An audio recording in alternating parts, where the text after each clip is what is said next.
Chapter 1. His opportunity had finally arrived. When word came from the cartel that ran this stretch of Mexico, Qasim gathered his things and trudged away from the crumbling hotel in the tiny town where he'd holed up. The road was dusty and brown and ugly, but not empty. Hundreds of others were making their way north, and as they got nearer the border, those hundreds became thousands. They spoke Spanish or Chinese or French or languages he didn't even recognize. Some spoke Qasim's native tongue, Arabic. While the rest of the hopeful immigrants went in one direction, he and two Chinese men he'd not met before climbed onto the back of a truck, its driver a rough-looking Mexican who stank of sweat and last night's tequila. They drove for hours, then waited in the middle of the desert for even longer, sitting beneath the only tree in sight and sipping lukewarm water. The Chinese men spoke to each other, but Qasim and the driver remained silent. It was dusk when the driver's phone dinged. He read the text, then snapped, In. It is time." "How can you be sure?" Qasim asked the question in English, hoping the driver understood. The man had said almost nothing all day. He pointed north into the pale sky. "Drone." Qasim didn't see it, but a drone would explain how the cartel knew what was happening north of the border. "They go to crowd," the driver said. "Here, nobody to see." That made sense. After a short ride, Qasim and the others were directed to go down a hill, cross a shallow river, and walk up the other side. "America there," the driver said. "No fence, no guards, nothing, just a little bit of water." The Chinese men were young. Before the driver stopped talking, they bolted. Qasim was careful to watch where he put his feet on the rocky, uneven soil. He was in decent shape for a man of 64, but he couldn't afford to fall. A delay would cost him, and a hospital visit could thwart his plans. He needed strength for what he had to do, and he needed to stay hidden. 2 months after his second wife's escape, Khalid had finally gotten a whiff of her whereabouts. Somehow, she'd made her way to America, though where she'd landed in this vast country, he had no idea. He'd find her. He had a plan, and she would walk right into his trap. Qasim would return his second wife, his Hagar, to Iraq. And when she gave birth to his child, his little Ishmael, he would present the baby to Salwa, his treasured first wife, as the son she'd never been able to bear. As for Jasmine, after running away from him, the little fool would suffer every pain she deserved. Chapter 2. There had to be a way out of the friend zone. Derrick Wright had heard of this place where women saw men as pals instead of prospects. He'd always thought it was the stuff of myths and legends. Nightmares, maybe. Because really, how hard was it to just ask a woman out? Derrick had never had any trouble getting dates. The problems always came after the asking, when he had to suffer through the actual events, which usually included long-winded discussions about social media ad strategies, or the care and feeding of 2-year-olds in a daycare, or, and this had been the worst, the step-by-step process of cleaning a dog's abscessed tooth. He'd hardly been able to finish his lunch, sitting across from the veterinarian who'd gotten less and less attractive with every word. Suffice it to say, though getting first dates wasn't a problem, Derrick hadn't had a lot of second dates in his life. Being a pilot was a plus in the whole attracting women thing, and when they learned he owned his own jet, they were usually keen to at least give it a go. Not that he ever shared how, after years in business, he still had months when he struggled to make the payment on said jet.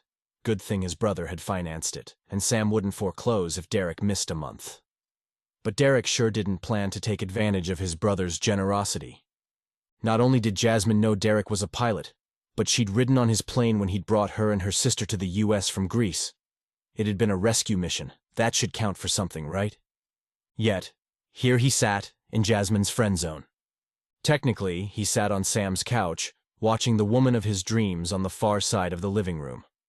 A Christmas tree glittering with lights and shiny ornaments stood in the corner between a stacked stone fireplace and a wall of windows. The star that topped the tree sparkled just centimeters below the 20-foot ceiling.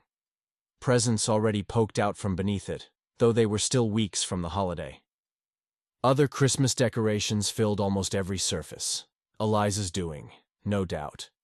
Between the festive decor and all the family and friends, it was downright cramped.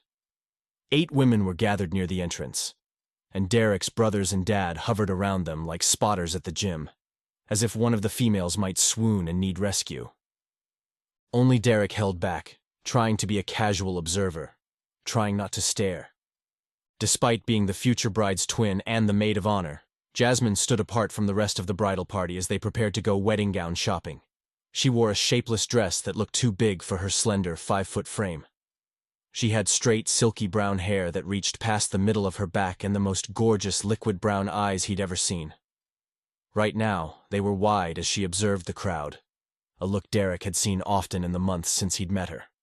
She was overwhelmed and nervous, but also delighted, as if being here were a blessing she couldn't wrap her mind around. That was one of the reasons Derrick loved her. That beautiful wonder she saw in the world. "You got a little drool?" Brian plopped on the sofa beside him, tapping his chin. "Right there." "Shut up." His brother grinned. "How's that coming along?" He tipped his head toward Jasmine as if there was no question of what he meant. All the brothers knew exactly how Derrick felt about Jasmine, who'd escaped with her sister from their tyrannical father in Iraq. He figured her twin, Layla, also guessed Derrick's feelings, though, unlike his brothers, she was too kind to tease him. Mom and Dad knew. If Derrick had to guess, all the sisters-in-law knew. Everybody knew how Derrick felt about Jasmine, except Jasmine. "It's fine," Derrick said. "Just great. You ever need some advice? I'll ask someone who knows something about women.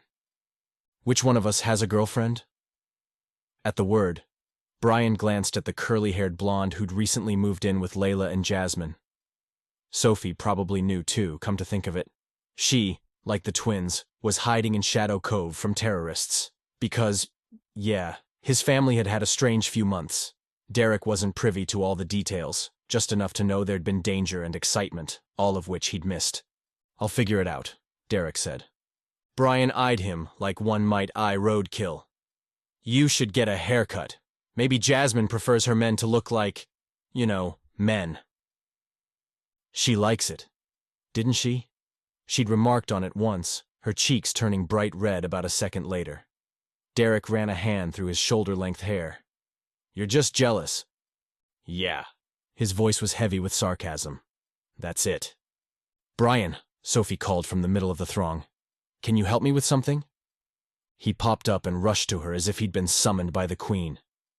Derrick's gaze skimmed the women and, of course, landed on Jasmine again. She caught him looking and smiled that shy smile. Lips closed but tipped up at the corners, chin dipped, eyes wide as she watched him from below those long eyelashes. The expression was a hit to the solar plexus. It took everything in him not to act just like his brother, run to her and take her in his arms. He was an idiot. His phone rang in his pocket and he wasn't sorry for the excuse to walk out. Heading toward the kitchen, he glanced at the number, then swiped to connect. Derrick Wright.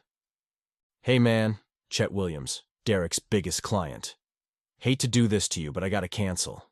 We had a last-minute change of plans." Derrick's stomach swooped like he'd hit an air pocket.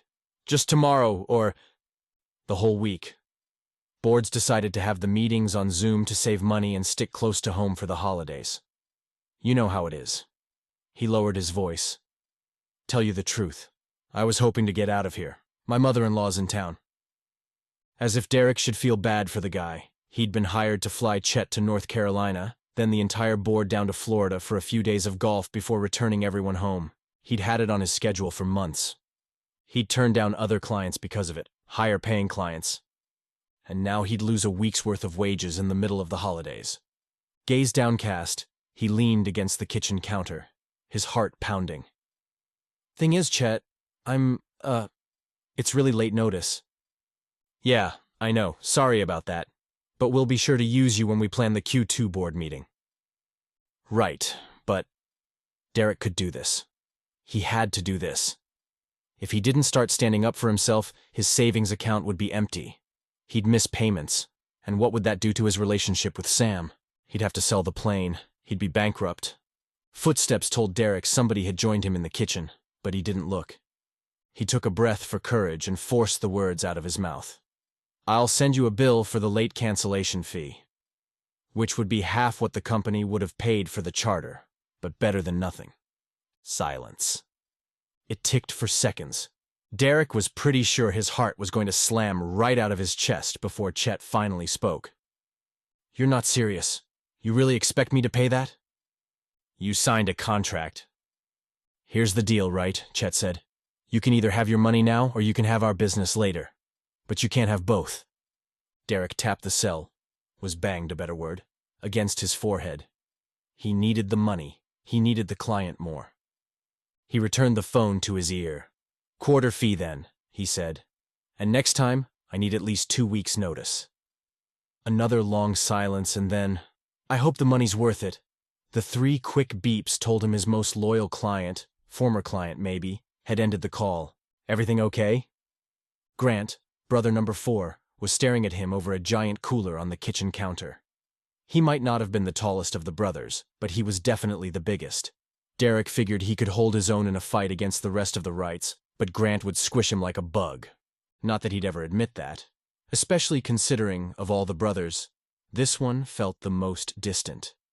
Their relationship had taken a hit after Brian's accident, and it had never recovered. Derrick hated that. But he'd had no opportunity to fix it, considering he never spent time alone with him. "Thought you were fawning over the women like the rest of the guys." "There's only so much of that," Grant chin-pointed toward the chatter. "A man can take." "No kidding." A few 12-packs of drinks sat on the floor by Derrick's feet. He grabbed one and started shifting cans into the cooler. Grant did the same. "What was that about?" "The call?" Stupid question, but he didn't want to say. He was trying to imagine anybody in the world treating his ex-Green Beret brother that way. Grant didn't need words. The way he looked at Derrick spoke loudly enough. "Cancellation for tomorrow's trip. I take it he didn't want to pay the fee." "I don't usually expect him to, but he does this to me a lot." "Because you don't expect him to pay." "Probably. I like to be good to my clients. I'm good to them, and they're good to me."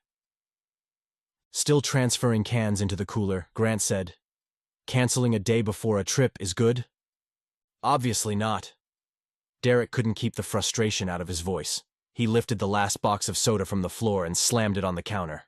"But neither is what just happened. I probably lost that client for good." "You need better clients. Owning your own business isn't that simple." Grant shrugged. "I wouldn't do business with people, do life with people, who think they can walk on me. Sometimes, you have to stand up for yourself. The people who matter will respect you for it. The people who don't respect you for it, they don't matter." Easy for Grant to say. He wasn't an entrepreneur. He didn't have to kowtow to rich people to make ends meet. Derrick grabbed a bag of ice from the freezer and dumped it on top of the cans and water bottles. Not that the drinks wouldn't get cold enough just being outside today. It was December in Maine after all. Probably wouldn't even hit 35 degrees.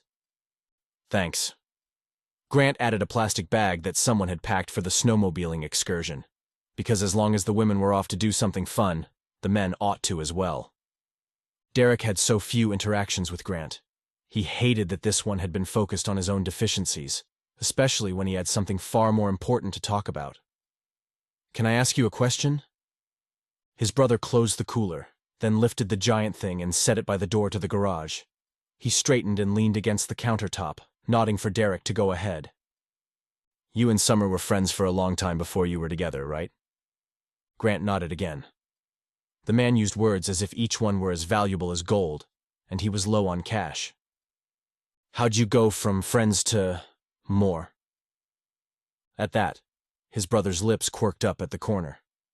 "Sure you want my advice?" "You made it happen, so I think I do." "Took 7 years." "From when you met, or from when you realized you had feelings for her?" "Yes." "Oh," not what Derrick wanted to hear.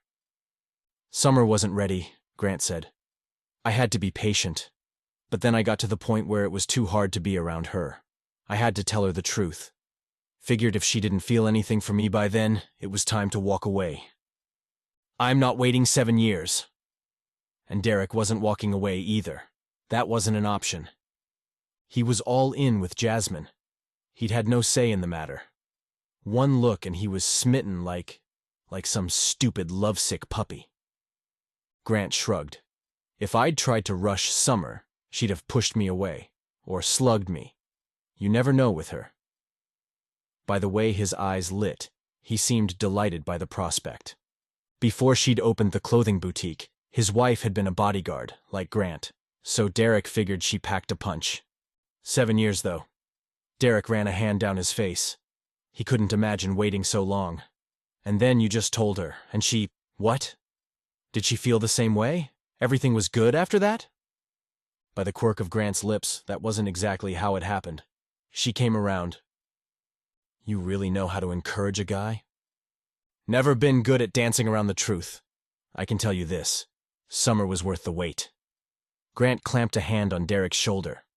Considering nobody reads people like you do, I figure your girl must be too. The compliment surprised him. Before he could respond, Michael stepped in and froze. I'm trying to escape the estrogen. Seems like I walked into more. Grant dropped his arm. Say that again.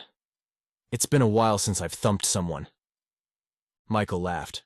I would, but I wouldn't want you to get in trouble with your wife. Grinning, Grant nodded to the cooler. You two see if you can wrestle that into my truck. Let me know if you need my help carrying it. He walked out, chuckling. Idiot, Michael called after him. Putz. Grant turned the corner toward the women, whose voices were fading. Are they finally leaving? Derrick asked. Michael glanced at his watch. Only an hour late. What was the problem? Mom had her plan. Summer had different plans. I guess she knows people. There were some tense negotiations. He crossed the kitchen to the cooler Grant had left and grabbed one of the handles. Derrick gripped the other.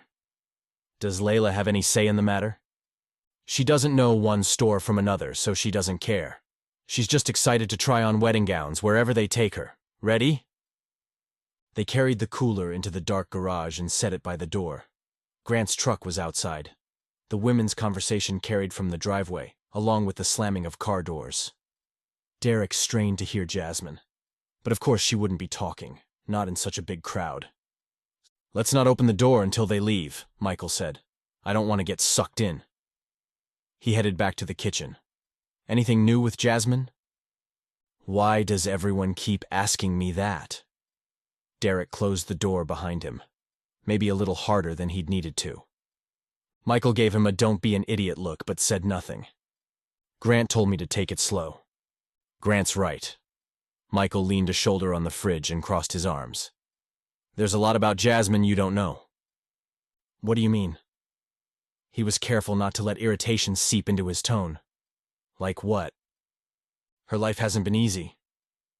I know that. She's told me a lot about her past. Well, not a lot, but enough that he understood she'd been imprisoned by her family. Maybe she's already told me everything. She hasn't. Michael's confidence ticked him off. He clamped his lips shut to keep his annoyance from escaping. Don't push her, Michael added. She needs to heal. From? If she wants to tell you, she will. If she does, Michael's head dipped from side to side. It's possible your feelings for her will change. I just want you to be prepared. She's great. I'm not saying she's not. Only that there are things you don't know. Until you do, you need to hold back a little. Don't hand your heart over. It was too late for that, and his feelings weren't going to change. But Derrick didn't say those things because Michael knew something he didn't. Whatever Jasmine hadn't told him wouldn't matter. Derrick had never been in love before. But the feelings he had for her weren't fleeting or disposable. He loved her. Ridiculous as it was, he loved her. And nothing, including whatever secret she'd yet to share, was going to change that. Chapter 3. Jasmine fired. Jasmine French, she reminded herself, had done her share of shopping since she'd arrived in the US. Just having the freedom to leave the house whenever she wanted was a thrill, so even though she didn't have much money to spend, she loved looking at all the pretty packages at the giant Target store and the small shops in downtown Shadow Cove. And now that it was Christmas season, everything was extra sparkly with pine trees and twinkle lights and shimmery holiday balls. But she'd never been to a place like this. The building looked like a little house on the outside with wreaths hanging in front of every window and garland around the front door. Only the round sign hanging over the entrance gave away that it was a shop. Inside, mannequins were displayed on pedestals all around, each wearing a different gown. Sleek and elegant, puffy shoulders and strapless and everything in between. There were colourful dresses, likely made for bridesmaids, reds and greens, which seemed the predominant colours for the holiday season. But most were white and pure and represented what marriage should be. They represented what her marriage was not and could never have been, even if she hadn't run. The gowns represented everything Jasmine had lost and would never get back, no matter the freedom this country offered her. Her shame felt heavier than any beaded and sequined dress could ever be. "This place is amazing, is it not?" Layla broke off from the other women and linked her arm with Jasmine's, leaning close. "Which is your favourite?" Jasmine shrugged, but her twin pressed. "Please, I want to know." As they perused the selection, Jasmine allowed herself to imagine how she'd look in the different styles, considering and then discarding each one. And then she and her sister followed the other ladies around a corner, and a dress caught her eye. The pure white satin bodice was covered with lace that rose to a bateau neckline, stretching from the shoulders across the base of the mannequin's neck. The lace continued down, forming long, elegant sleeves. The lace tapered over the full skirt, which fanned out behind the mannequin in a beautiful train. "Yes," Layla studied the dress, reading Jasmine's mind. "It's exactly right. Modest and lovely just like you." Jasmine attempted to smile, but couldn't pull it off. Layla was trying to be kind, but imagining the gown, imagining herself wearing the gown, brought a stab of grief and regret. Why hope for things that could never be? The store owner asked Layla to point out the styles she liked best. The rest of the bridal party crowded in. Summer, the former model turned fashionista, and Michael's mother, Peggy, offered their opinions. They both had good taste, but they didn't understand Layla's style. Layla beckoned Jasmine through the crowd of women. "What do you think, sister?" Jasmine took her time looking at the gowns the other women had pointed out. "They will be lovely on you." But Layla wasn't looking for a compliment. They were identical twins after all. Across the showroom, she spied a style similar to one Layla had exclaimed over in a magazine. Off the shoulder with a modest neckline, it wasn't fussy with sequins and lace. The beauty would come from the woman who wore it. Jasmine crossed to look closer. "This one, I believe." Layla gave her sister a grateful smile. It wasn't that she was shy. She'd always been the bolder sister. She didn't want to offend these women who would soon be her family. The clerk promised to pull all the gowns the women had chosen, and a few more, and ushered Layla away. Jasmine joined the other bridesmaids on sofas that faced a platform in front of mirrors, choosing a seat beside Eliza, Sam's wife. Sophie, who'd recently moved to Shadow Cove and was staying with Jasmine and Layla, took the spot on the adjacent sofa. Peggy, Summer, and Camilla, wife of the oldest Wright brother Daniel, chatted on the other sofas. Summer was expecting a baby, though she was barely showing. Jasmine figured her height, nearly a foot taller than Jasmine, was at least part of the reason she could hide her pregnancy so long. Jasmine wouldn't be so lucky. The women laughed and shared stories, and Jasmine tried to follow them, but she didn't contribute. She knew very little of this culture, and none of her stories would make them laugh. Finally, Layla emerged wearing a lacy A-line dress. It was beautiful, and the women exclaimed over it. But by the look in Layla's eyes in the mirror, she didn't care for the gown. "I'm not sure." Jasmine's voice never carried far, and she was surprised when the women turned to her. She shrugged, feeling her cheeks warm with the attention. "It is not what I imagined you would choose, Layla." "Yes, you're right, sister. It is lovely, though." She shot Jasmine a grateful look and returned through the door to try another. She'd only been gone a moment when Jasmine's cell phone vibrated in her pocket. sending a jolt of excitement through her. She'd always wanted a cell phone. Baba had strictly forbidden it, and Khalid had only laughed when she'd asked. "Who are you going to call? Everybody you know lives here." As if Khalid had ever known anything about her. Jasmine had had school friends in Baghdad, but after Layla escaped, after Mama died, Baba had hemmed Jasmine in, practically imprisoning her. He deemed all of Jasmine's friends bad influences, forcing her to sneak around like a criminal to have a simple cup of tea with a neighbour. She didn't miss Iraq, but she did miss Basma, her dearest friend. But Basma, like Iraq, was lost to her now. She'd reached out to her, but Basma hadn't returned her messages in a long time. Not that Jasmine would complain. She had new friends in Maine. She had freedom here.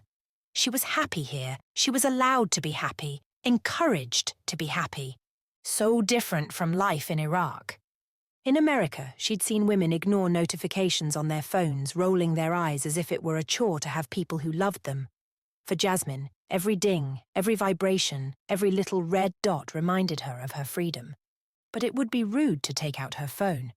Even when it buzzed again, she ignored it. "Do you have a similar tradition in Iraq?" Eliza asked. "Shopping for a wedding dress?" "Perhaps some families did." Jasmine shrugged. "Since the war, things have been very difficult. Nothing is as it was before." "Oh," Eliza's brows lowered. "I didn't realize. The war was over a long time ago, wasn't it?" "For America, yes. But there was a civil war after that, and the economy was difficult. And... Here she comes!" The cheerful clerk hurried through the doorway, and Jasmine wasn't sorry to be interrupted. The last thing she wanted to do was explain Iraqi politics. Everything had fallen apart, in her country and in her family. They all needed Jesus. Until her people found the one true God, they would remain lost, and angry, and filled with hate. There was no room for such ugly thoughts in this beautiful place. Oh, speaking of beautiful... Layla wore the gown Jasmine had liked for herself. Layla didn't tell the other women that, and when they told her how lovely she looked, she thanked them but caught Jasmine's eye in the mirror. Jasmine couldn't think of a word to say. It was everything Jasmine had always wanted and would never have. It was the moon, unspeakably lovely, and as far from reach. "That is beautiful," Peggy exclaimed. "I can't imagine you looking lovelier." Layla broke their eye contact and turned to her future mother-in-law. "Thank you. It is, but it's not mine." Without further explanation, she returned to the dressing room, leaving confused murmuring behind her. "I really liked that one," Sophie said. "I guess she didn't, though." It wasn't her style. Jasmine swallowed the emotions trying to give her away. She will find the perfect dress. A few minutes later, Layla emerged wearing a slim-fitting sequined gown that flared at the bottom. A mermaid cut. A dress Layla never would have picked out. "That's striking," Summer said. "There aren't very many women who can wear that style, but it works on you. And see how it makes you look taller?" Peggy added, "and shows off your slim figure." Layla angled this way and that, checking her reflection. "I'm not sure." When she caught Jasmine's gaze, Jasmine saw what she really meant. She hated it. "I'm not sure it is quite right for you." It wasn't like Jasmine to be the contrary one, but she would do this for Layla. "It is a little... like the lights are blinking." "Flashy?" By the tone of Summer's word, she disagreed. "Yes, that is a good word to describe, I think." Jasmine nodded at the intimidating blonde, then turned back to her sister. "It doesn't reflect who you are." It did reflect everything else in the room, though. It was like wearing a disco ball. Layla nodded, her lips tipping up at the corners. "You are right, sister. Thank you." She stepped off the platform and back through the door, the clerk following. Jasmine dared a peek at Summer, afraid she might be angry, but Summer only smiled. "You know her better than we do. I'm glad you're here." "Yes, I am as well." The words, such small words, could never convey the depth of feeling that lay behind them. Even in her native tongue, she didn't have the words to express her gratitude for being there with her sister. Safe, protected. "They're all going to look amazing on her," Peggy said. "You'll help her find the one that suits her." As girls, Jasmine and Layla used to dream of their future weddings. They'd both wanted Cinderella gowns then. Wide skirt, fitted bodice, puffy shoulders. Recently, as they'd perused magazines, Layla had shown a preference for more modern, elegant cuts. Jasmine still dreamed of the fairy tale, probably because that was all it would ever be for her. A fairy tale, a fantasy. Her phone vibrated again. Eliza must have heard it because she asked, "Somebody important?" Probably Derrick. Really? Eliza infused meaning into the word, though what meaning Jasmine didn't know. What's going on with him? We are good friends. I've never had a man friend. In Iraq, it's not allowed. She was working on using her contractions. I'm glad it's allowed in America. That's all it is? Sophie asked on the other side. Jasmine turned to find the curly-haired blonde's eyebrows high on her forehead. Friendship? What else would it be?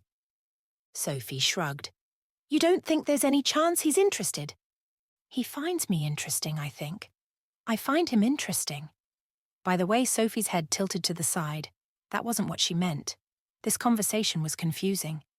Interested in what? Her eyes widened.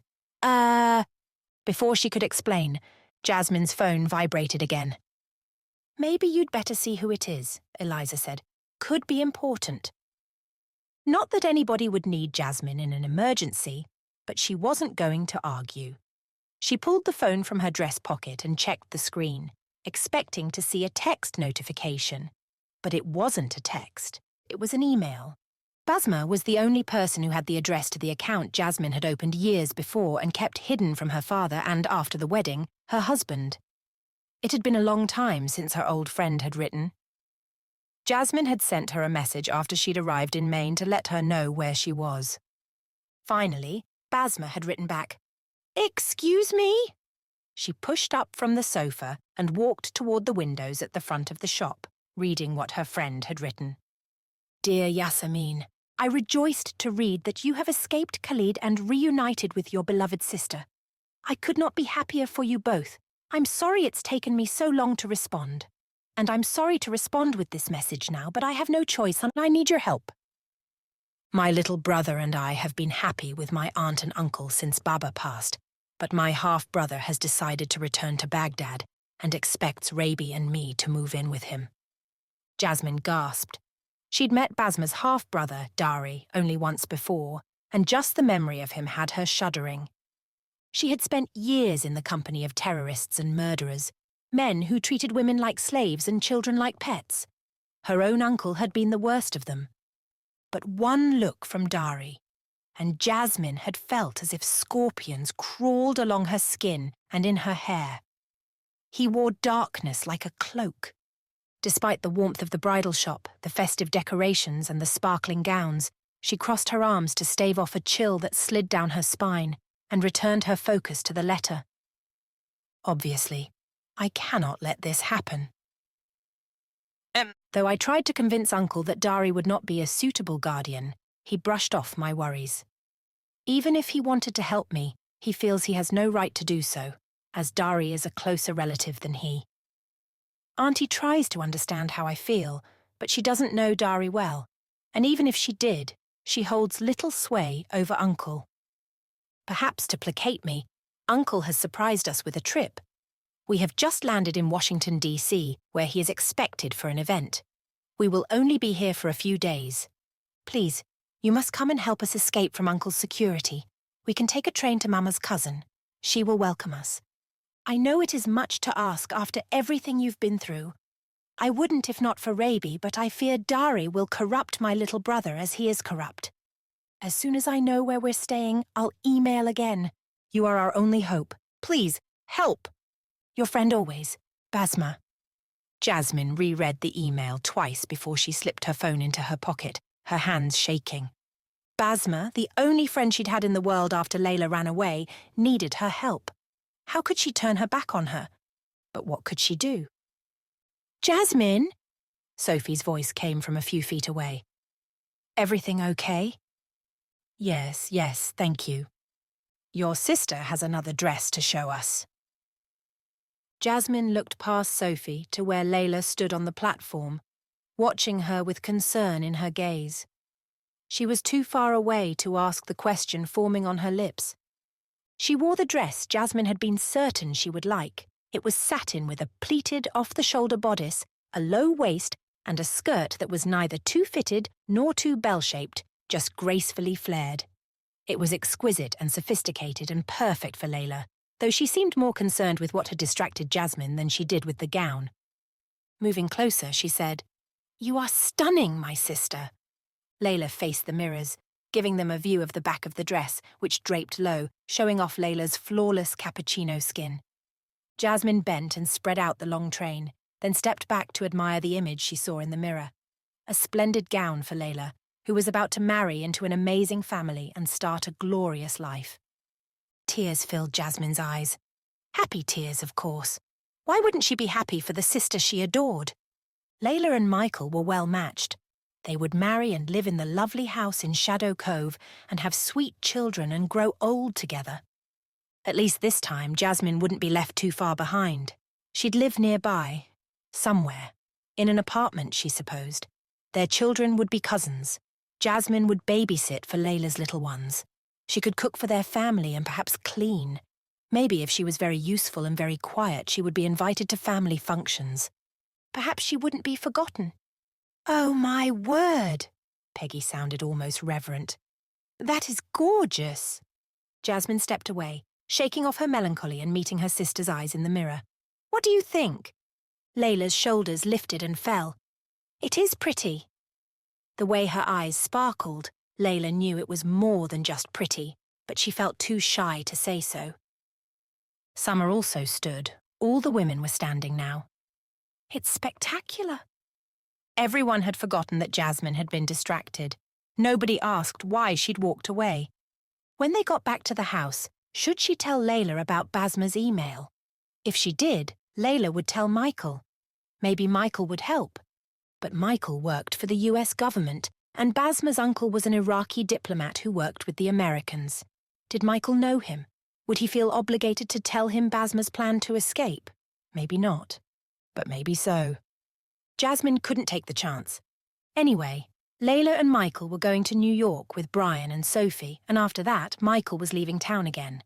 Jasmine didn't know much about what he was doing, but it was related to the terrorists he was still tracking, including her husband.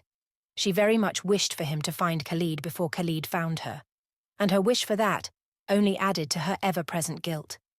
She was in a family of terrorists, married to a terrorist, the father of her unborn baby. Was she wrong to have run away from him?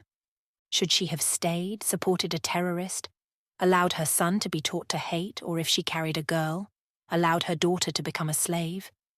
Allowed her child to be taught about Allah instead of the one true God, and to stay or to run? Both were right and both were wrong. No matter what she did, she was guilty.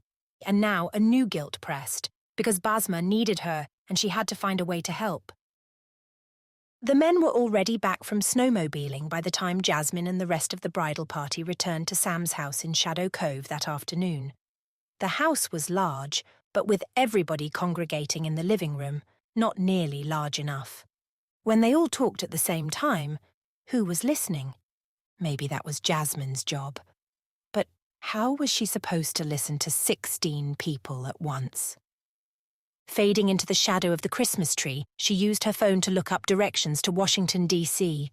The American capital was on the East Coast, and Maine was as well. How far could it be? The directions loaded, and she gasped. Nearly 600 miles. Even worse, the route would take her through the cities of Boston and New York. Jasmine had only had her driver's license for a month. Could she make the drive by herself? Or would she get hopelessly lost? Or wreck Michael's car? She needed help. She couldn't ask Layla for advice, though. Layla would tell Michael, and Michael would not let her go. Not because he didn't care about her, but because he wanted to keep her safe. He could stop her simply by taking the keys to his car. She owed everything to Michael and his family. She lived in Michael's house and used a phone he'd provided. She worked for a business Sam owned. She was grateful, so grateful. But with no car of her own, limited money and few friends, she suddenly realized she was not as free as she'd thought. If only she could trust her sister and her future brother-in-law to help her. But her protection was their priority. They wouldn't understand what Basma meant to her, and she wouldn't be able to convince them in time to help her friend. "Hey, sweetheart!" Peggy scooted up beside her. "You're awfully quiet. Are you all right?" "Of course." She worked to hide her turmoil. "It's just," she gestured to the chaos, "very much." "You want to help me get dinner on the table?" "Yes, please." Laughing, the older woman linked their arms and led the way. The kitchen smelled of spices and something sweet. Jasmine should be hungry, but a few minutes later, as she grated a block of cheddar cheese, her stomach churned with worry. Maybe she could take a train to Washington. Was there a train in Portland or Manchester? If not a train, then surely there was a bus. There had to be a way to get to DC. But how could she help Basma and Rabi escape if she didn't have a car? If they tried to get away on foot, Basma's uncle's security would surely catch them. She could hire a taxi to pick up her friends, but would a taxi driver help them get away? If only Jasmine had Layla's boldness. If Layla were in charge, she'd be halfway to Washington already. She'd have a plan, and it would all work out as things always did for Layla. "Are you sure you're all right?" Peggy added spices to a thick, meaty stew she'd called chili. "You seem distracted." "I am fine." The older woman set her spoon down and faced her, leaning her hip on the counter. She studied her with narrowed eyes, and Jasmine's face warmed. Rarely did anybody pay that much attention to her. Well, except for her sister and Derrick. He'd become such a good friend. He'd know what to do. Why hadn't she thought of him immediately? Of course Derrick would help her. Peggy's eyebrows lifted. "What are you thinking?" "How happy I am to be here." The older woman's brows lowered, her lips pressing closed. I'm sure that's true, but that's not what you were thinking." Shame, a familiar emotion, rolled over Jasmine. "I am sorry. I do not mean... Please forgive me." Peggy rested her hand on Jasmine's arm, the contact warm and comforting, and making her miss her own mother in a way she hadn't in a long time. Peggy reminded her of Mama and all the things Mama had been and could have been, and hadn't been, like protective, like loving. Toward Jasmine, anyway. So unlike this woman, who seemed to love completely and without reservation. "You don't owe me an apology or an explanation, sweetheart," Peggy said. "I'm a friend. If you ever want to talk about anything, you can trust me." She flicked her gaze behind her, as though to include everyone who filled the house. "You can trust us all. We're your family now. You know that, right?"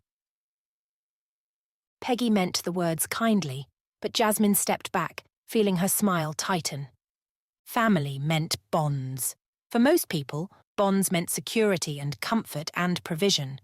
For the people in this house, even Layla, bonds were good things. But for people like Jasmine, bonds were shackles. She'd been a slave to her father, then to her husband. If Jasmine didn't intervene, her friend Basma would become a slave to her brother. The last thing Jasmine wanted was to be part of another family. At least here in the States, she was autonomous. Peggy's eyes narrowed. "What is it?" "Nothing." She transferred the grated cheese to a bowl and rinsed the grater in the sink. "What else can I do?" "We're pretty much done here. Why don't you go visit—" "I prefer to work." Peggy watched her for a long moment. "If you're sure." Jasmine was thankful to be given a task. As long as she offered to help, as long as it was her choice, then she wasn't a slave. She would never be a slave again, and if she could help it, neither would Basma. When the meal was ready, the patriarch Roger called the Wright family to the kitchen. They came in laughing, joking, and jostling. The sisters-in-law and girlfriends were as different as the brothers were alike. The men were all tall and handsome, though none as handsome as Derrick, the youngest. His shoulder-length hair was curlier and messier than normal after a day of snowmobiling. His cheeks were red from the sun, and his ready smile widened when he caught Jasmine's eyes. She smiled back. Yes, Derrick would help her. When Roger offered a prayer of thanks for the food, she added her own silent, "Please God." She would need help from the one true God if she was going to pull this off. The family lined up to serve themselves from the buffet on the peninsula. The kitchen was large, but didn't feel that way with all the rites in it. While the rest of them filled their plates, the decibel level was louder than ever. Jasmine returned the opened food containers to the refrigerator and stacked dirty pots and pans in the sink. "You've done enough." The words were low but still startled her. She spun, and Derrick took a dirty cutting board from her hands and set it aside. "Didn't mean to frighten you. You've been hiding in here long enough." "I'm not hiding." His eyebrows hiked, and though he didn't say anything, his expression held a challenge. "Your family is very loud." At that, he grinned. "Can't argue with you there." He set his hand on her lower back. "Come on, I already fixed your plate." "You didn't have to do that?" "Figured you'd do it wrong." There was humor in his tone, but he must have been serious. Why else would he have gotten dinner for her? What man would ever get dinner for a woman? It was odd enough that the men let the women serve themselves first, opposite of the way things were done in Iraq. But to serve a woman? Unheard of. Derrick led her out of the kitchen, across the hallway and toward the formal dining room. Jasmine had eaten in there on her first visit to Sam's house, when she and Layla had just arrived in Maine. It held a round table large enough to accommodate the 12 chairs surrounding it. The last thing she wanted was another crowd. She paused outside the door. "Would you mind very much if we find someplace private to eat? I need to talk to you." "Oh." His eyes brightened as if he liked that idea. He walked down the hall and peeked into the living room, then glanced back with a smile. "Grab a seat. I'll get our food." There were 2 wing-back chairs near the fireplace, a small table between them. She settled into one of the chairs and watched the fire flickering nearby, lifting her hands to warm them. She loved Maine. She loved the winter. Even when it was so cold she worried her fingers and toes might fall right off. She loved the snow that covered everything in a layer of purity. And she loved the indoor fireplaces that people lit for no reason, as far as she could tell, except that they were cheerful. Sam's house had a furnace, like the house where Jasmine and Layla lived, so the flames were just for fun, for kindness and coziness and comfort. Derrick set a tray on the table between them. Eliza grabbed the tray so I wouldn't have to make 2 trips. "I should have helped. I'm sorry." "You're fine." He sat on the other chair and picked up a bowl. "Have you ever had chili before?" "No." She took her dish, which he'd filled with the meat stew, orange chips, Fritos, she remembered from the package, grated cheese, sour cream, and green onions. Derrick was mixing his concoction, so she followed his lead and tasted it on her tongue. It was spicy and creamy and crunchy and salty. He watched. "Well?" She chewed and swallowed, considering. "It is different." "Different?" Did he seem disappointed? "That's it?" "I like it." It wasn't the most delicious thing she'd eaten in Maine, but it was food, and she would be thankful. He shook his head, though his smile said he wasn't really unhappy with her. She forced another bite, but she was too nervous to eat. "Did you want to talk about something specific, or did you just miss me?" He wiggled his eyebrows up and down, and she couldn't help the laugh that escaped. "You are a very silly man." Some of his amusement seemed to fade. "Silly. That's me. What's up?" "I need your advice." She swallowed and added, "Really, I hope for your help." "Sure, anything." He set his bowl on the table. "What's going on?" She did the same, then clasped her hands in her lap. What if she'd told him about Basma's problem and he refused to help? What if he laughed at her? What if he told Michael and Michael demanded she stay out of it? Though these men hadn't exercised any control over her yet, they could. They had all the power. As usual, Jasmine was powerless. If she kept her mouth shut, she could simply take the car and go. But she didn't even like to drive on the highway to Portland. How could she make it through Boston and New York City? And even if she only took the car to the bus station or the train station, it didn't belong to her. And this family had been nothing but kind. She owed them her trust. The most terrifying gift to give. Derrick's lingering amusement faded, his lips tightening at the corners. What is it, Jasmine? What's wrong? She had to tell him, and he had to help her. If he didn't, then she'd find another way. She had to. She took a breath and decided to trust. For now. This is between you and me, okay? You must not tell anyone. Sure, no problem. I have a friend from Baghdad, a very close friend. She and her little brother are in trouble.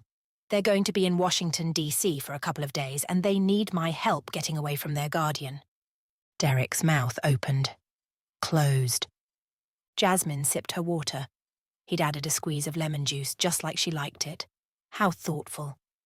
She set the glass on the table and waited for the questions forming in his eyes. Who is this person? An old friend. Does Layla know her? Why did that matter? Basma and I didn't meet until after Layla left Iraq. Your friend, Basma? She nodded, and he continued. She's trying to take her brother away from his parents? No. Their mother died of cancer, like mine. It's why we became friends. We had that in common. Her father was much older and died a few years ago. He was a kind and gentle man who adored Basma and Rabi. He arranged for them to live with his sister and brother-in-law, where they have lived ever since. But Basma has a half-brother, the son of their father, who has decided he will take them to live with him from now on. Derrick was nodding slowly. And that's a problem because... He is evil. Derrick sat back, eyebrows hiking. Evil? Yes. Based on... It took Jasmine a moment to figure out that Derrick was asking for proof of her claim, and she almost supplied it. She'd heard enough stories from Basma after all. But... Do you not believe me? I didn't say that. I'm just... How old is this friend of yours? About my age. Basma's mother got cancer when she was pregnant and died a few weeks after Rabi was born. Basma convinced her father to let her remain unmarried so she could devote her life to raising Rabi. She loves him, and he loves her. Basma is the only mother Rabi has ever known, and the only parent he has left. That's very noble, but I'm confused. You said she lives with a guardian, so I assumed she's a child. If she's an adult, why does she need to escape? Can't she just walk away? Derrick hadn't seemed slow-witted, but his question showed he wasn't as smart as she'd thought, considering he'd flown the plane that had aided in Jasmine and Layla's escape from her family. A moment passed, and then Derrick said, But I mean, you couldn't walk away.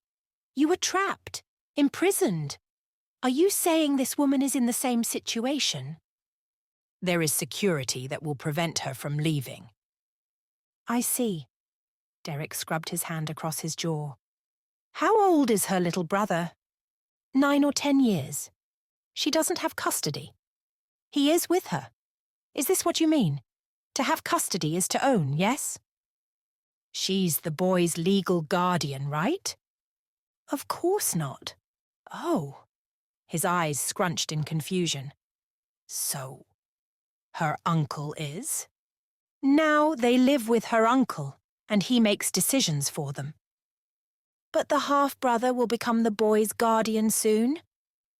Yes, and he's evil. You will not help an innocent child escape an evil man? I didn't say that. Derrick straightened, scowling. It's just, I assume you're getting your information about this half-brother from your friend. But would a judge agree? What judge? There is no judge. I mean, if your friend were to sue for custody... Jasmine's burst of laughter, there was no humour in the sound, cut his words short. You do not understand anything.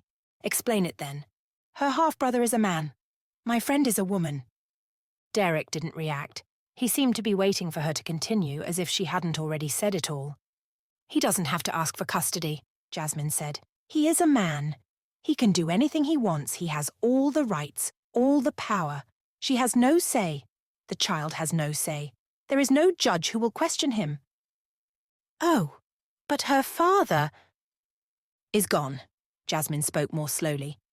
Maybe she was speaking too fast, though normally Derrick had no trouble with her accent. Dari is her brother, so he has authority over her and Rabi. Over her? Derrick sounded genuinely surprised. A grown woman? Of course. But she's an adult. Jasmine threw her hands up. She is a woman. She has no power. She only has choices if a man lets her. The problem wasn't Jasmine's accent at all. How could Derrick not see? Okay. He lowered his gaze and rubbed his forehead. Sorry, it's a cultural thing, of course. It's hard for me to comprehend. It's bizarre. He met Jasmine's eyes. I'm not trying to be thick-headed. I just come by it naturally. I see that. His lips quirked, but the smile never materialized. Truly, Jasmine, this is very foreign to me. Can you understand that? She took a breath. I think yes. And what is it you're asking me to do? Go with me to help her and her brother escape. He shook his head. Way too dangerous. What if somebody sees you? What if... She is my friend. I should let her suffer because I'm afraid. He started to say something, stopped himself. She's not your responsibility. She is, of course. She is. She is like a sister. You would do this for your brother, yes? Obviously, but she's not your sister. And how do you know she's telling you the truth? What do you know about this brother of hers? My friend would not lie. And I have met Dari. I know him. She stood and paced across the living room, asking God to help her explain. The fire flickered. The Christmas tree lights twinkled. Such a contrast to her dark thoughts. She peered out the windows at the bottom of the hillside. It was winter, but a few boats bobbed on the water, lit by colourful holiday lights that matched those in the small, secluded town of Shadow Cove. In this place, everything was bright and cheerful and happy. How could Derrick possibly understand a man like Dari? Her focus shifted, and she caught sight of Derrick in the reflection, watching her. She turned to face him. Have you ever met somebody who exuded the Spirit of God? Somebody who loved the Lord so much that you could feel him on them? I'm a good judge of character, if that's what you mean. Why, do you get feelings like that about people? Yes. She moved to stand with her back to the fire, enjoying the warmth after the chill that seeped through the windows. Usually, within a few minutes, I can tell if somebody is being honest or duplicitous. It is the reason that, when your brother showed up to rescue us from Iraq, I trusted him immediately. It is the reason I do not fear you and your family. At least she usually didn't fear them when she was thinking straight. You are all very clean. His eyebrows hiked.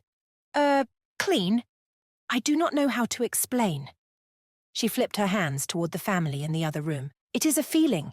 It is just that there is a clarity, nothing muddled or twisted or ugly, you see?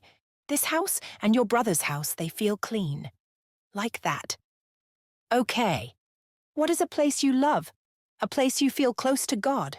A church? Oh, I see what you're saying. Derrick looked out the dark window beside her. When he met her gaze again, he said, In the cockpit, in the air with the clouds below me, nothing but sky all around. I realize how small I am, how big God is.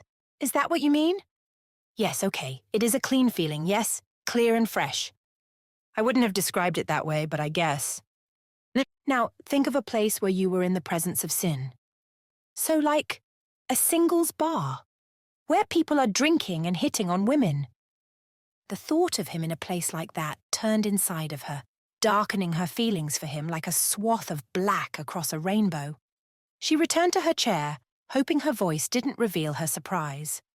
This is a place you go often? What? No. His eyes widened. Never. I mean, not never, obviously, when I was in college, you know, a couple of times. Oh, I see. She couldn't help her smile. I didn't think... Of course you would not. Right, well... He pushed his unruly hair back from his face. A singles bar.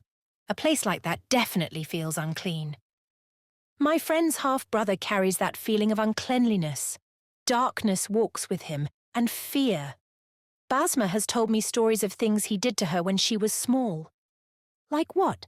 When she was little and he came to visit, he would go into her room at night and watch her. She would pretend to be asleep because she was afraid of him, but he would know she was awake.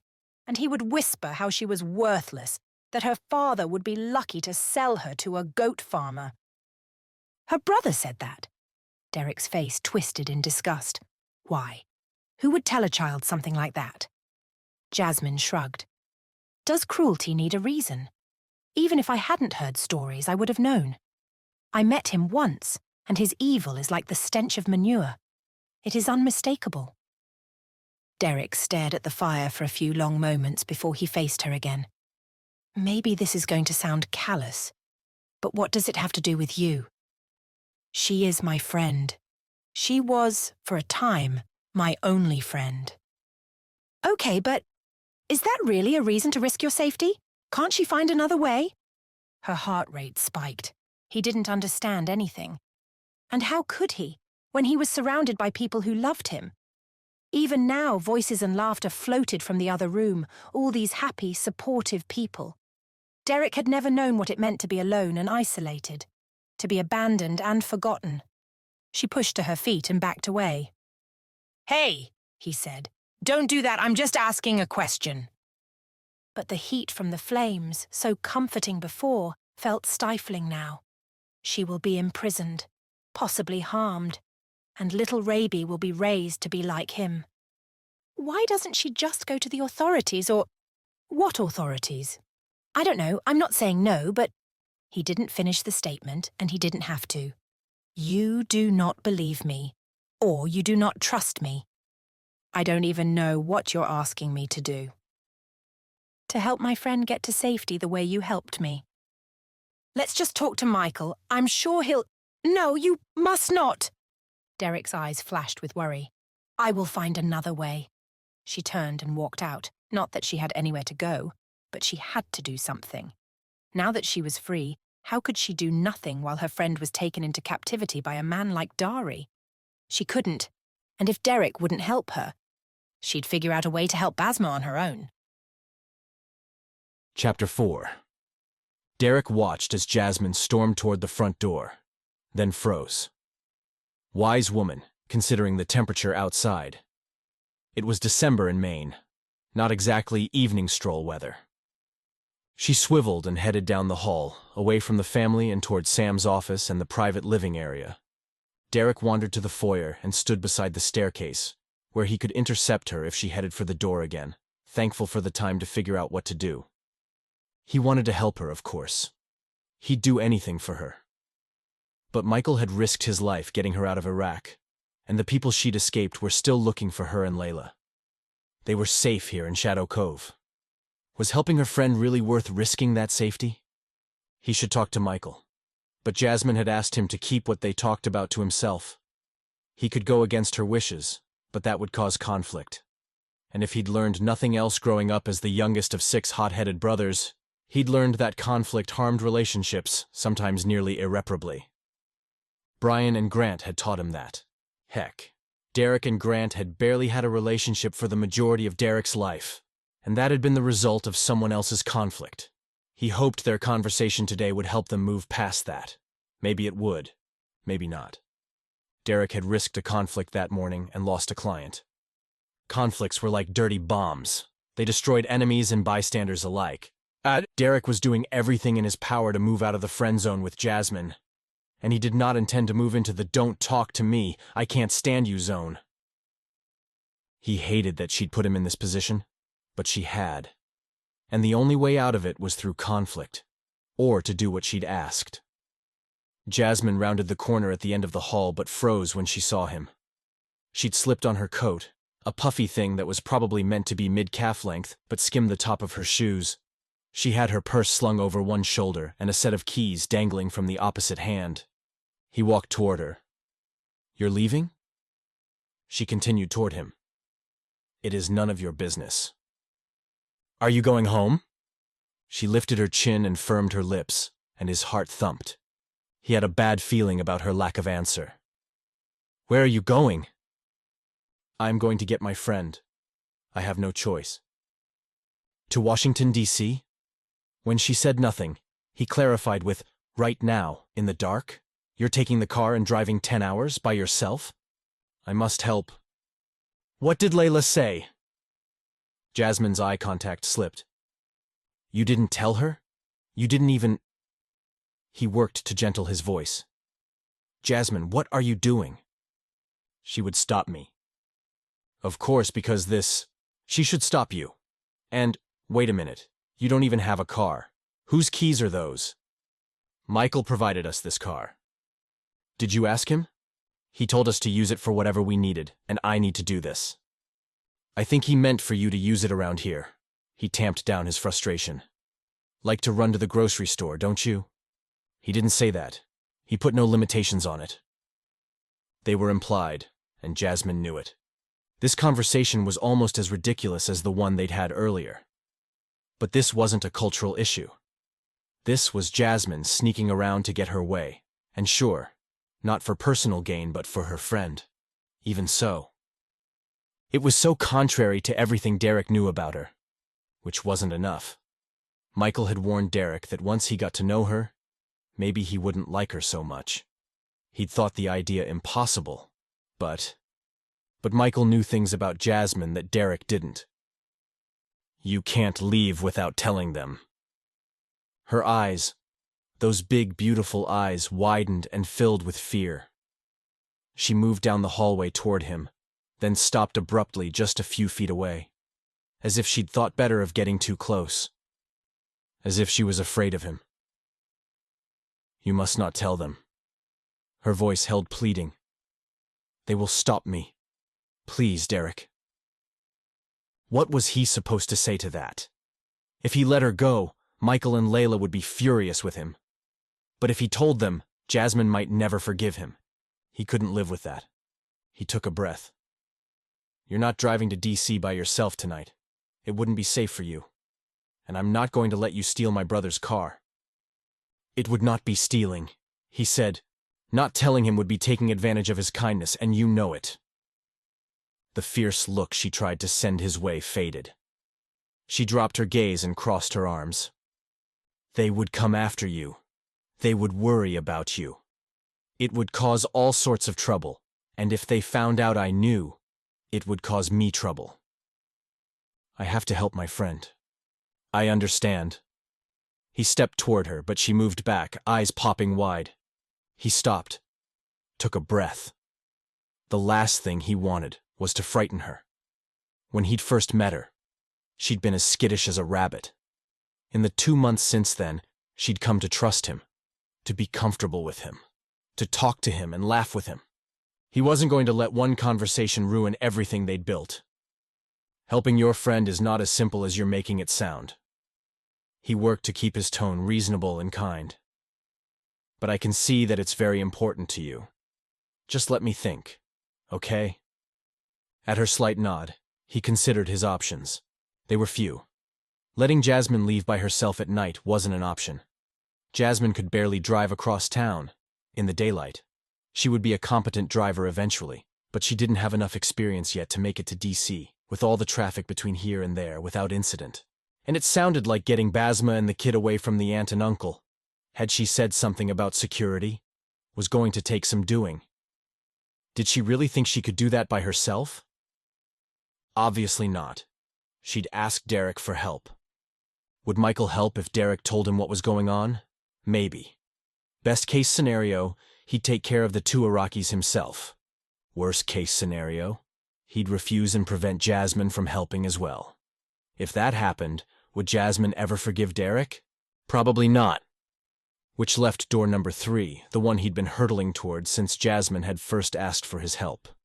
As if there'd ever been a question. My charter for this week was canceled, he said. I'll take you. Her eyes lit up. You will drive me? Drive? Her joy sparked his own. Why would we drive when I have a perfectly good jet all fueled up and ready? I'll pick you up first thing in the morning. If we leave tomorrow, we will get there in time. They are only here for a few days. Trust me. But you need to tell your sister where you're going. Maybe we can make it back in one day, but if not, we don't want her to worry.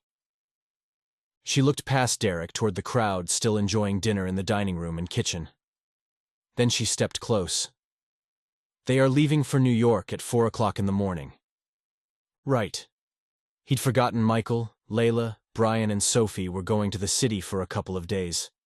Brian had an event at some museum there, and the rest were tagging along for fun. Derrick and Jasmine had been invited, but Derrick had had the charter scheduled. "Why aren't you going with them?" "I do not wish to spend the weekend with the couples and all their lovey kissing, you know. I had already told Layla I would stay home." "So you're thinking we leave after they do and get back before them," Derrick said, "so they don't know what we're up to." He didn't like the idea of sneaking around. "It is only that I think they will worry." He let his raised eyebrows show his skepticism, and she sighed. "It is that. I believe they would stop me. Michael and Layla are worried about my safety, and for this I am grateful. But neither of them can understand how important Basma is to me. She was my only friend for many years. I am free now. How can I not help her to also be free? It is what Layla did in Munich, is it not? To tell others about Jesus, to help them find freedom? I know that it is a risk, but some risks are worth taking. Some people are worth risking for. My sister and Michael, they might understand my desire, but they will not agree that it's worth the risk. I fear that, even if I am able to convince them, it will be too late to help my friend." Derrick wasn't sure Jasmine had ever strung so many words together at one time. Obviously, she felt passionate about this, and she'd asked Derrick for his help. How could he refuse her? He'd have to figure out how to get Basma and her little brother away from the people watching her and deliver them to their cousin without risking Jasmine's security. How would he do it? No idea. He'd just take it step by step. They soared above the clouds in Derrick's Cessna Citation, the sunrise pink and orange in the east, the sky dark and starry in the west, trouble far below, God so close, and the woman he loved at his side. For Derrick, this moment was perfect. Or would have been, if she were truly his, beside him because she chose him, not because she needed his help. Someday, though, this would be their life. Someday, when the charters were short and didn't require a co-pilot, she could sit beside him in the cockpit. Instead of sitting in hotel rooms by himself, waiting for clients, he could show Jasmine sights all over the country. Take her to dinner, take her to shows. They could go to the beach, go skiing, go dancing, go wherever they wanted. This could be their life. Someday. Soon.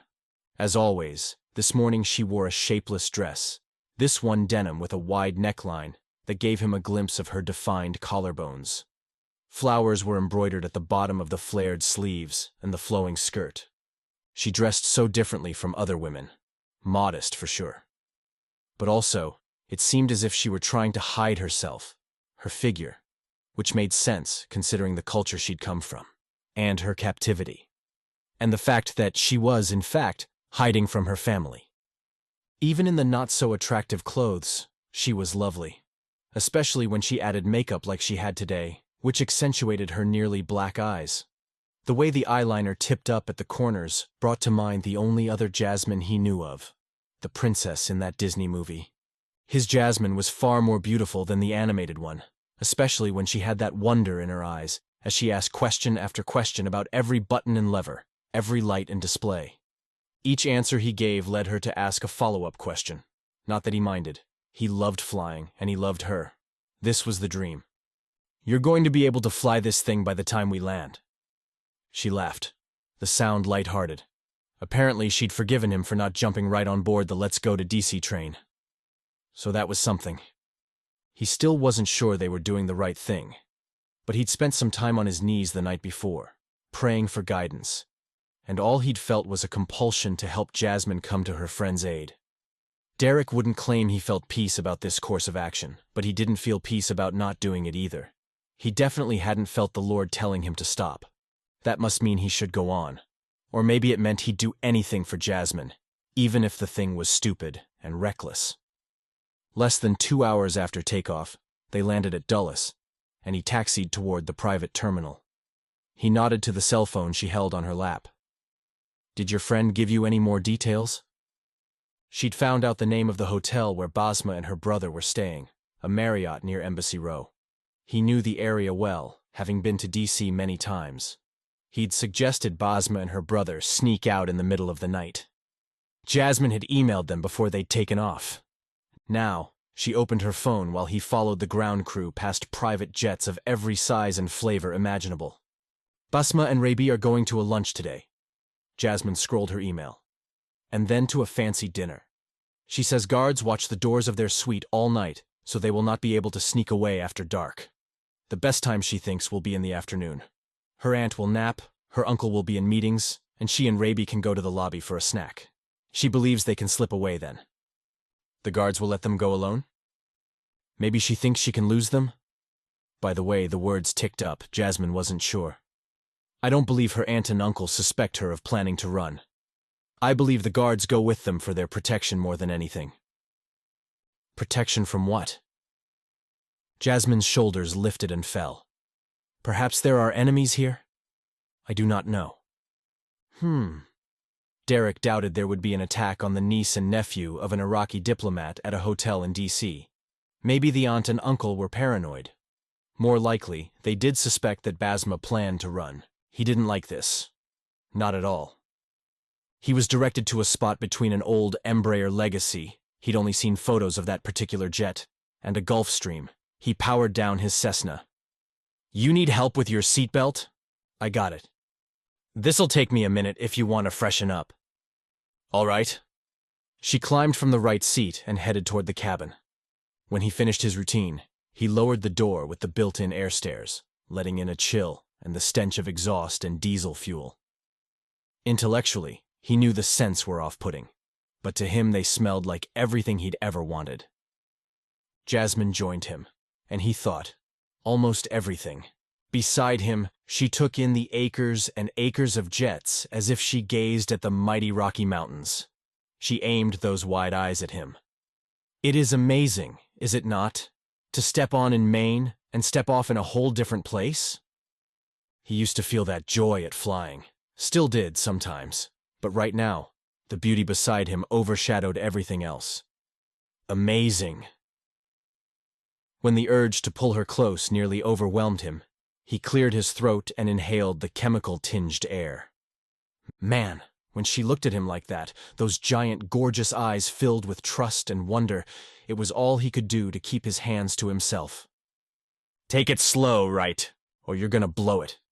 He scooted past her in the small space and grabbed their bags from where he'd left them on a couple of passenger seats. They'd each packed enough for a few days, just in case, but if Basma thought they could escape this afternoon, it was possible they'd be able to fly her and her brother to wherever they needed to go and return to Maine by midnight. Not that he'd mind extending his time with Jasmine, but the sooner this task was over and she was back where she was safe, the better. With their bags slung over his shoulder, he nodded to the stairs. Ladies first. It took an hour to fill out the airport's paperwork and rent a car. Finally, they were headed east for the 40-minute drive into D.C. beneath an overcast sky. In the passenger seat of the silver midsize sedan, he'd chosen a car that wouldn't stand out. Jasmine watched the landscape pass. It is not very different from Maine with all the trees. It's warmer in Virginia, though. The high was predicted to be in the mid-20s in Portland, while it was already 41 here and headed to the 50s. Less extreme, she said. More like the mild weather you were used to in Iraq. She giggled. Mild, exactly, but... Wait, her tone shifted. We are in Virginia? Yeah, Washington, D.C. borders Virginia and Maryland. What state is it in? Neither. It's the only city in the U.S. that isn't in a state. He glanced at her and grinned. Weird facts about America. Your country is very interesting. Not as interesting as Iraq, considering it had been populated since the dawn of time, literally. After all, the Garden of Eden had been in Iraq, hadn't it? Where the Tigris and the Euphrates met. Did Basma tell you what time she thought they'd get away? Jasmine unlocked her phone. She thinks the lunch will last until 2 o'clock. She said perhaps 3 or after. It was just past 11, so they had some time to kill. Hungry?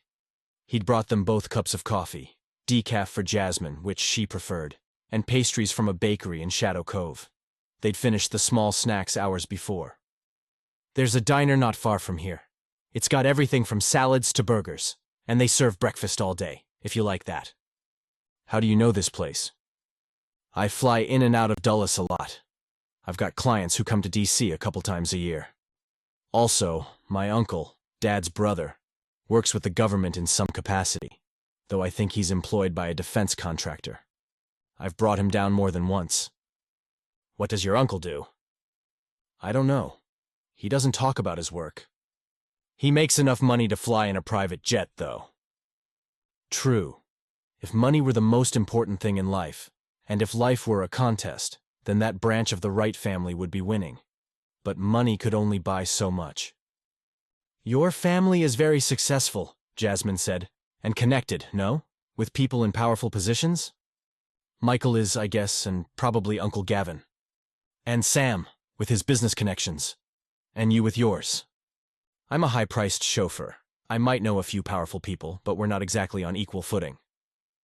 When Jasmine said nothing, he glanced her way. She looked pensive, almost nervous. What is it? Nothing. He didn't ask again, just waited. Because it was definitely something, but if he pushed her, she'd clam up. He'd learned that the hard way. Sure enough, after a moment, she said, It's only... In Iraq, it was good to be connected. Until the people you were connected to became the wrong people. My father worked for the government under Hussein. He secured a job after the dictator fell, but he was never able to move up in the government. And then, when the Americans left, Baba lost his job. He could never gain footing again. It is the reason we left Baghdad and ended up at the compound. It is the reason everything fell apart. Derrick reached across the console and took Jasmine's hand, something he rarely allowed himself to do, though she didn't seem to mind. This isn't Iraq. Leadership changes here frequently, the presidency every 4 or 8 years. The Senate and House change a little every couple of years. State and local governments are changing all the time. The shifts are pretty minimal compared to what you've witnessed. You don't have to worry about anybody's connections or lack of connections. You're safe here. You're safe with us. With me. He squeezed her hand and let it go.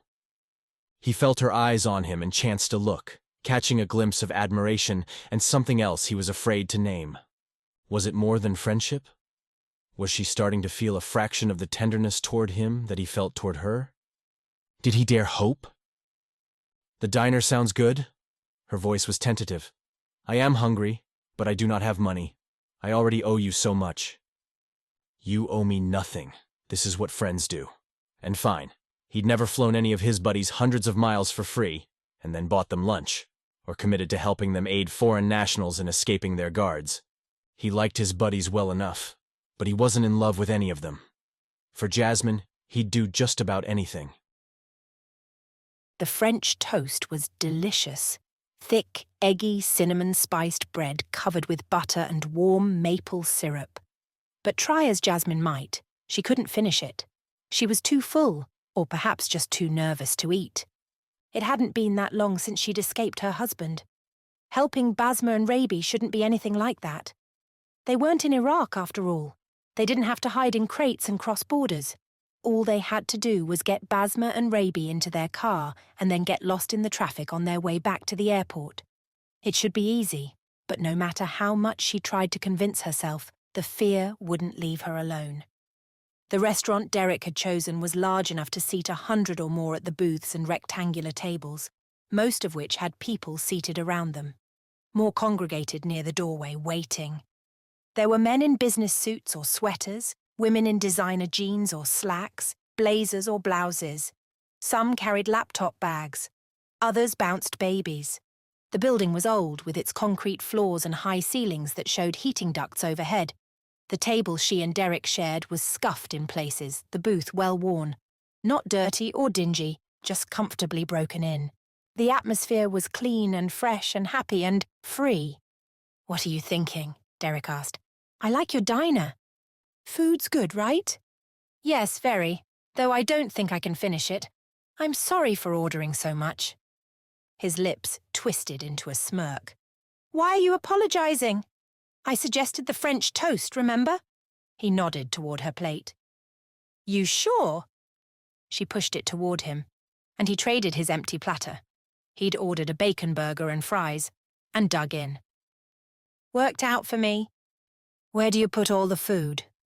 food halfway to his mouth, he said, "There's always room for more." She turned her attention to a group at a nearby table. There were 4 women, a little red-headed girl of about 3, and a baby boy in a high chair. The girl was moving from lap to lap while the women carried on a conversation, not at all bothered by the child's restlessness. The baby concentrated on what he was eating. A lemon slice, Jasmine realized. He'd swallowed almost the whole thing when he shuddered as if he'd just discovered how sour it was. The women at the table laughed, and Jasmine found herself chuckling as well. "What's funny?" Derrick asked. She explained, and he twisted to look. When the little girl caught his eye, Derrick waved, and she giggled and hid behind one of the women.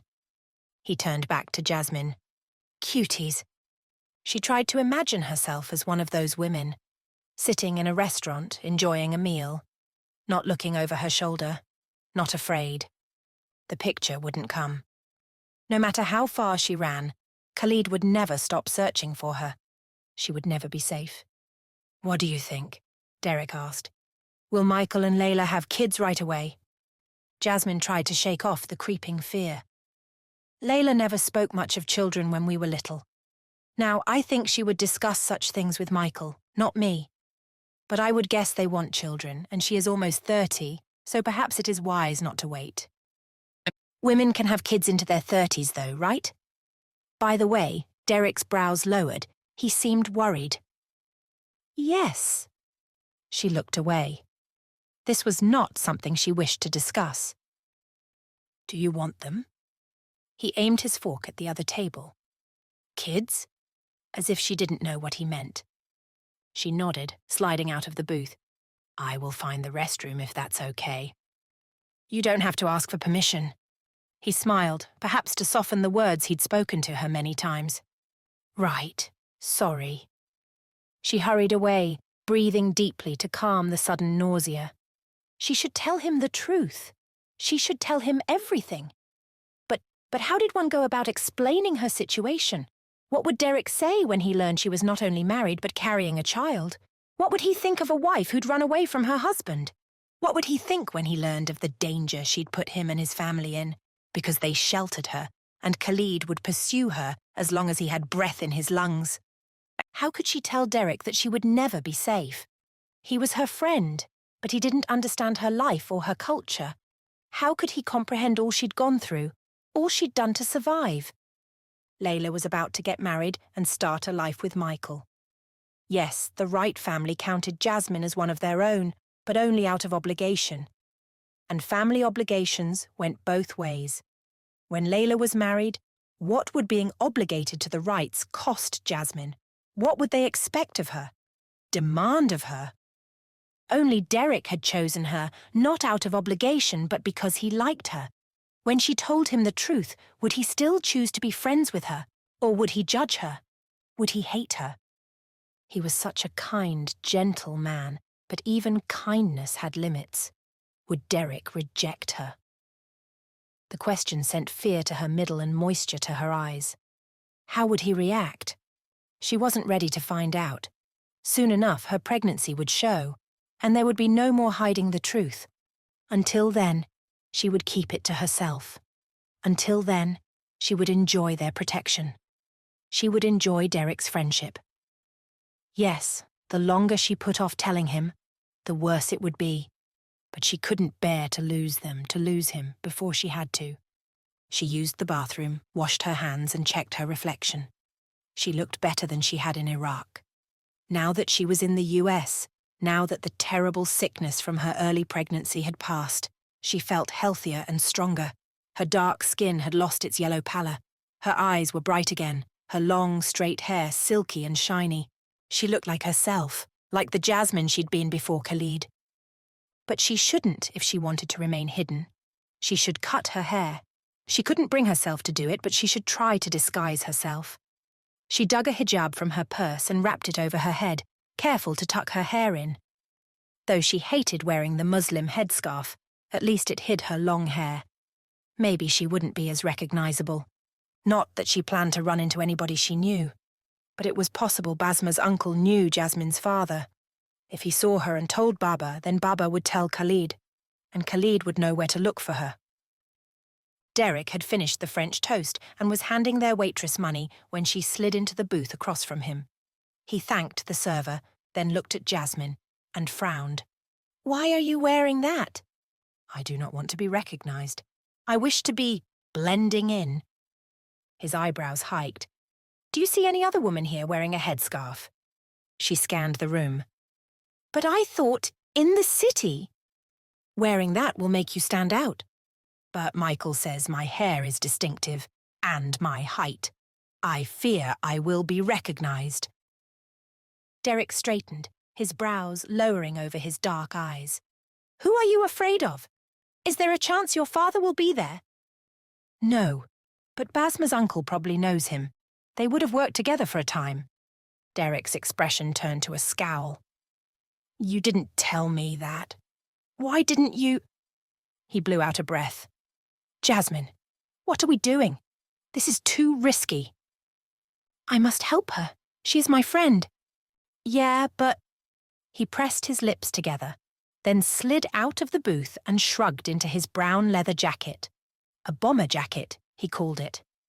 It was distinctively Derrick. "Come on." She followed him to the exit and out into the grey day. Halfway across the parking lot, he said, "We have a couple of hours before your friends will be ready. There's a mall nearby. Let's get you a better disguise." He glared at her headscarf. "Please take that off." "You do not like it?" He stopped and faced her. "You're beautiful no matter what you wear." Oh, the compliment warmed her despite the winter air. "But you don't have to wear that. You don't have to hide or be ashamed or cover your head like some sort of inferior creature. And maybe that's not what it represents. I'm sure I just don't understand, but—" He pushed back his hair. Unlike his brothers, he kept it on the long side, almost reaching to his shoulders. She liked it.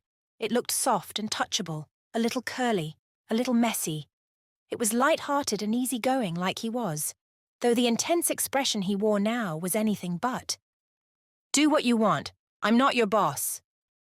He continued to the car and opened the passenger door. She slid in, and while he walked around to the driver's side, she pulled her headscarf off and shoved it back in her purse. She was checking her hair in the visor mirror when he sat beside her. He started the car engine, then sighed. "I don't mean to be a jerk. You can wear the scarf if you want." "I thought it would be good to hide my hair." Looking her way, his lips tipped up in the tiniest grin, "We'll find a better option." Jasmine studied her reflection in the department store mirror. She and Derrick had considered a few disguises. This one had been his idea. Aside from her still distinctive long hair, she did look different. She'd never worn a sweatsuit in her life, certainly not one like this. If she were a normal height, the hoodie, it had the word Georgetown imprinted across the chest, would barely reach her belly button. Fortunately, Jasmine was petite enough that even the extra small reached the waistband of the matching navy sweatpants. Derrick believed that she could pass for a college-aged woman. Maybe, but she felt ridiculous. "You okay in there?" Derrick was standing outside the dressing room. "Do we need to go to the children's section?" She picked up the humor in his voice. "Ha ha." He chuckled as she joined him at the dressing room entrance. He took her in, head to toe. "That's perfect. I look foolish." "You look like you're 19. You look nothing like yourself." "But my hair, easily solved." He held out a baseball cap and a fabric scrunchie. She snatched both. "You think you're very clever? There's mountains of evidence. Silly man." Shaking her head, she turned to a triple mirror, pulled her hair through the hole in the back of the cap, and then twisted it into a bun, which she secured with the hairband. "You look like a Georgetown co-ed," he said. She met his eyes in the mirror. "What is this, a co-ed?" "A female college student." "That is a funny name." She angled this way and that, scrutinizing her reflection. This disguise would work. "One more thing." He held out a pair of sunglasses with thick black rims. "It is cloudy." "I thought we could pop out the lenses. From far away, nobody'll notice. Try 'em. She did, though with the dark shades, it was hard to make out anything. Perfect, he said. If you just pull off all the tags, I'll buy everything, and then you don't have to change again. 15 minutes later, they were back in the car and headed to the city. She'd been distracted when he'd made the purchases. Now, she opened the sack he'd handed her, looking for the sunglasses, and found, along with her denim dress, another baseball cap and a red jacket. "What are these for?" He hit the blinker and angled onto the highway. "I didn't realize before that your friend's aunt and uncle knew you. If there's any chance they might see you, I don't want you anywhere near them. So you need to email Basma and tell her that I'll meet her and her brother and bring them to you." "She won't agree to that." Derrick kept talking as if she hadn't spoken. "I wanted to wear something that she'd be able to easily pick out, and that no other man would have on. Tell her to be looking for a tall guy wearing a white baseball cap and a bright red nylon jacket.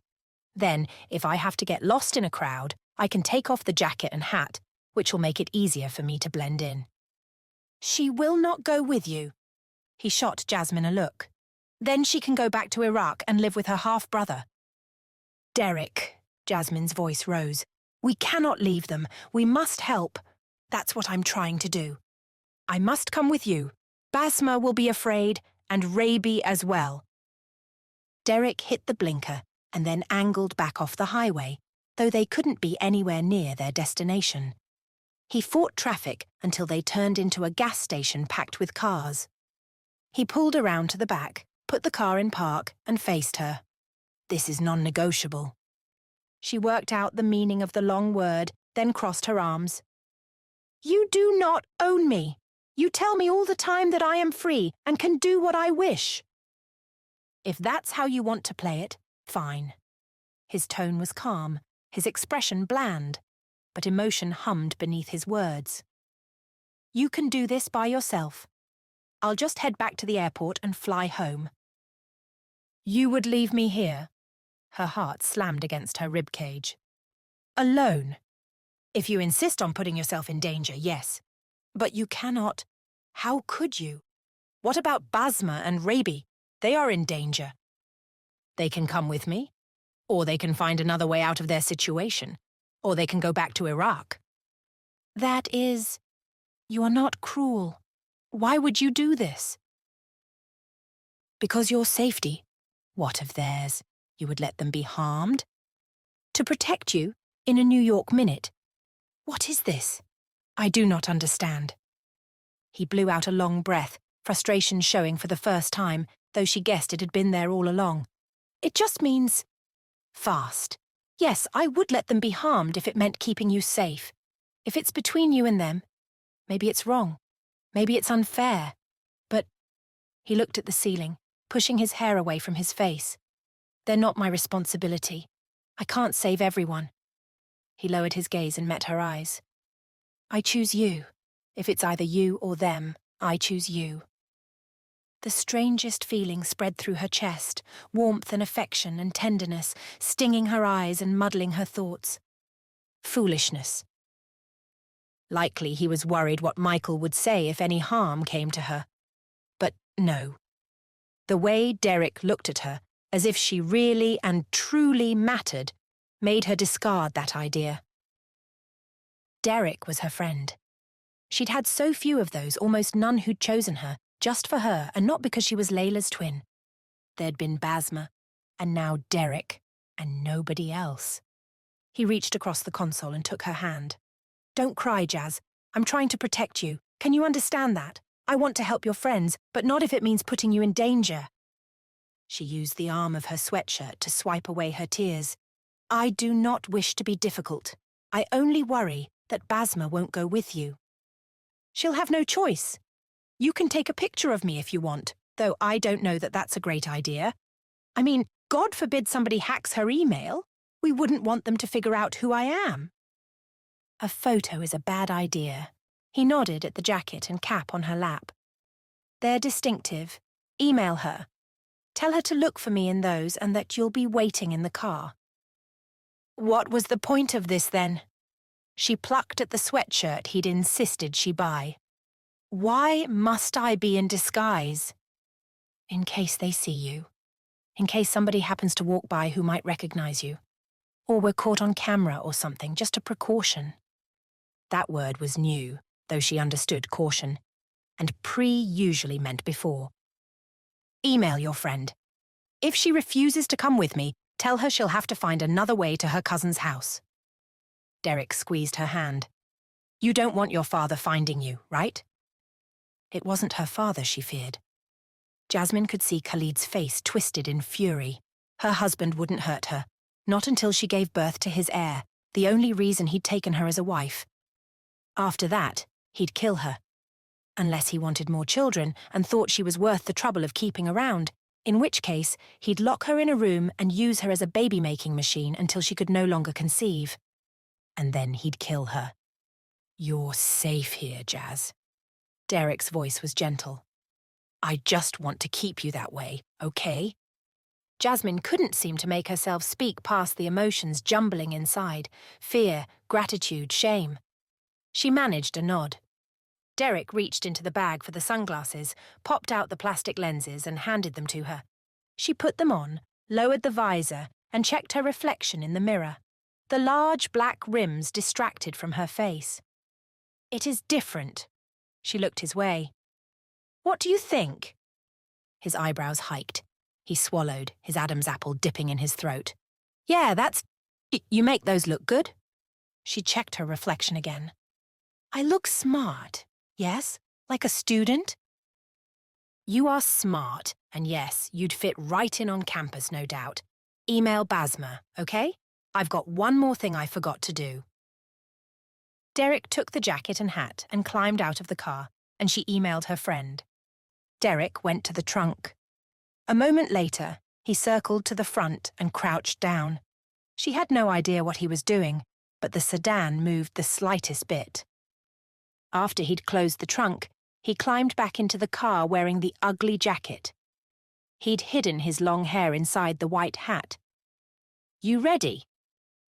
Basma must still be at lunch, but she will email back when she receives my message. Okay, let's go. He shifted gears and started driving. Soon enough, they'd be in the city. Though Jasmine had balked at the idea of staying in the car, she saw Derrick's point and appreciated his desire to protect her. As long as Basma agreed to go with Derrick, and what options did she have, this should be simple. Basma and Rabi would be delivered to their cousins, and then Jasmine and Derrick would be on their way home to Maine in safety.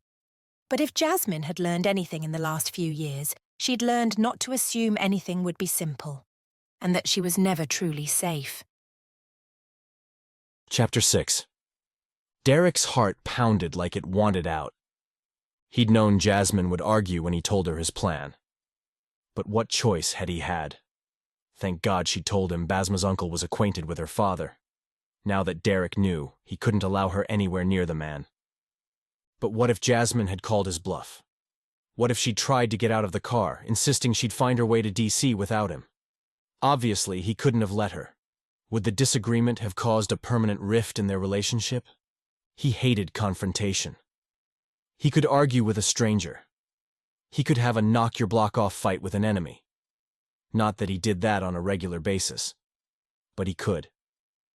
Yet the slightest disagreement with someone he loved scared him to death.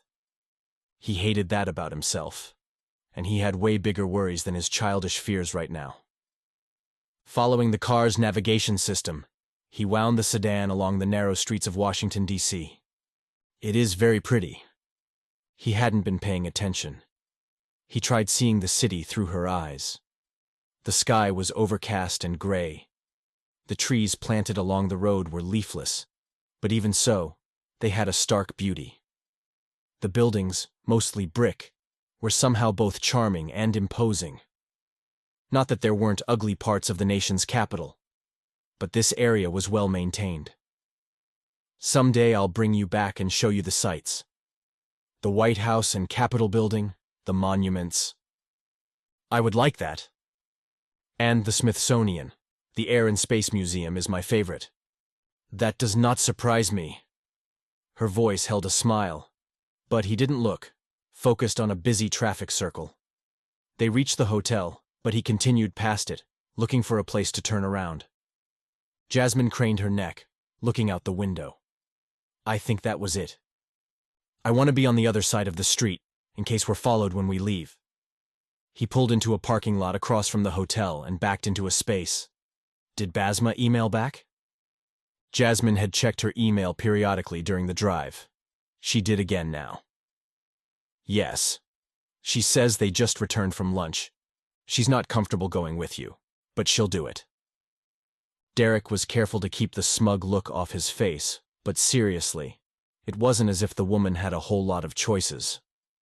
Jasmine seemed comfortable with the plan. She'd even used a few contractions, something she only did when she was relaxed. She says there's a coffee shop that opens to the sidewalk. Jasmine peered across the street. Do you think that's it? An awning-covered glass door was just down from the main entrance. That'd be convenient. She's going to go there? Yes, at 3:15 to get a drink. Or near that time. He glanced at the dashboard clock, then his watch to be sure. It was almost 3 now. Basma believes the guards will come. She worries about their ability to get away. We'll figure it out. They were probably just going to have to run for it. Can you tell her where the car is parked? I will email, but I don't know if she will see. She said she might not be able to check her email again without causing suspicion. He watched the traffic passing in front of them. This was a busy road, but only 2-lane, and the cars weren't moving fast. He'd parked no more than 100 feet from the coffee shop entrance. All he had to do was get Basma and her brother out the door, across the street, and into the car. He could park right in front of the entrance, but he worried about Jasmine's face being caught on camera. Plus, he wanted to be able to drive straight to DuPont Circle, which he wouldn't be able to do if the car were facing the opposite direction. The large, busy traffic circle was only a couple of blocks down. The silver sedan Derrick had rented would easily blend into the city's afternoon traffic. From there, he'd hit a couple more roundabouts before getting back on the highway toward Dulles. Once he was sure he'd lost anyone who might follow, he'd find a place to stop so he could remove the old license plates he'd put on the car when they'd stopped at the gas station earlier. When he was a kid, he used to collect all manner of weird things, including memorabilia from his parents' youth, things they tried to throw out. Even now, though he had no use for the boxes of old stuff, he couldn't seem to part with them.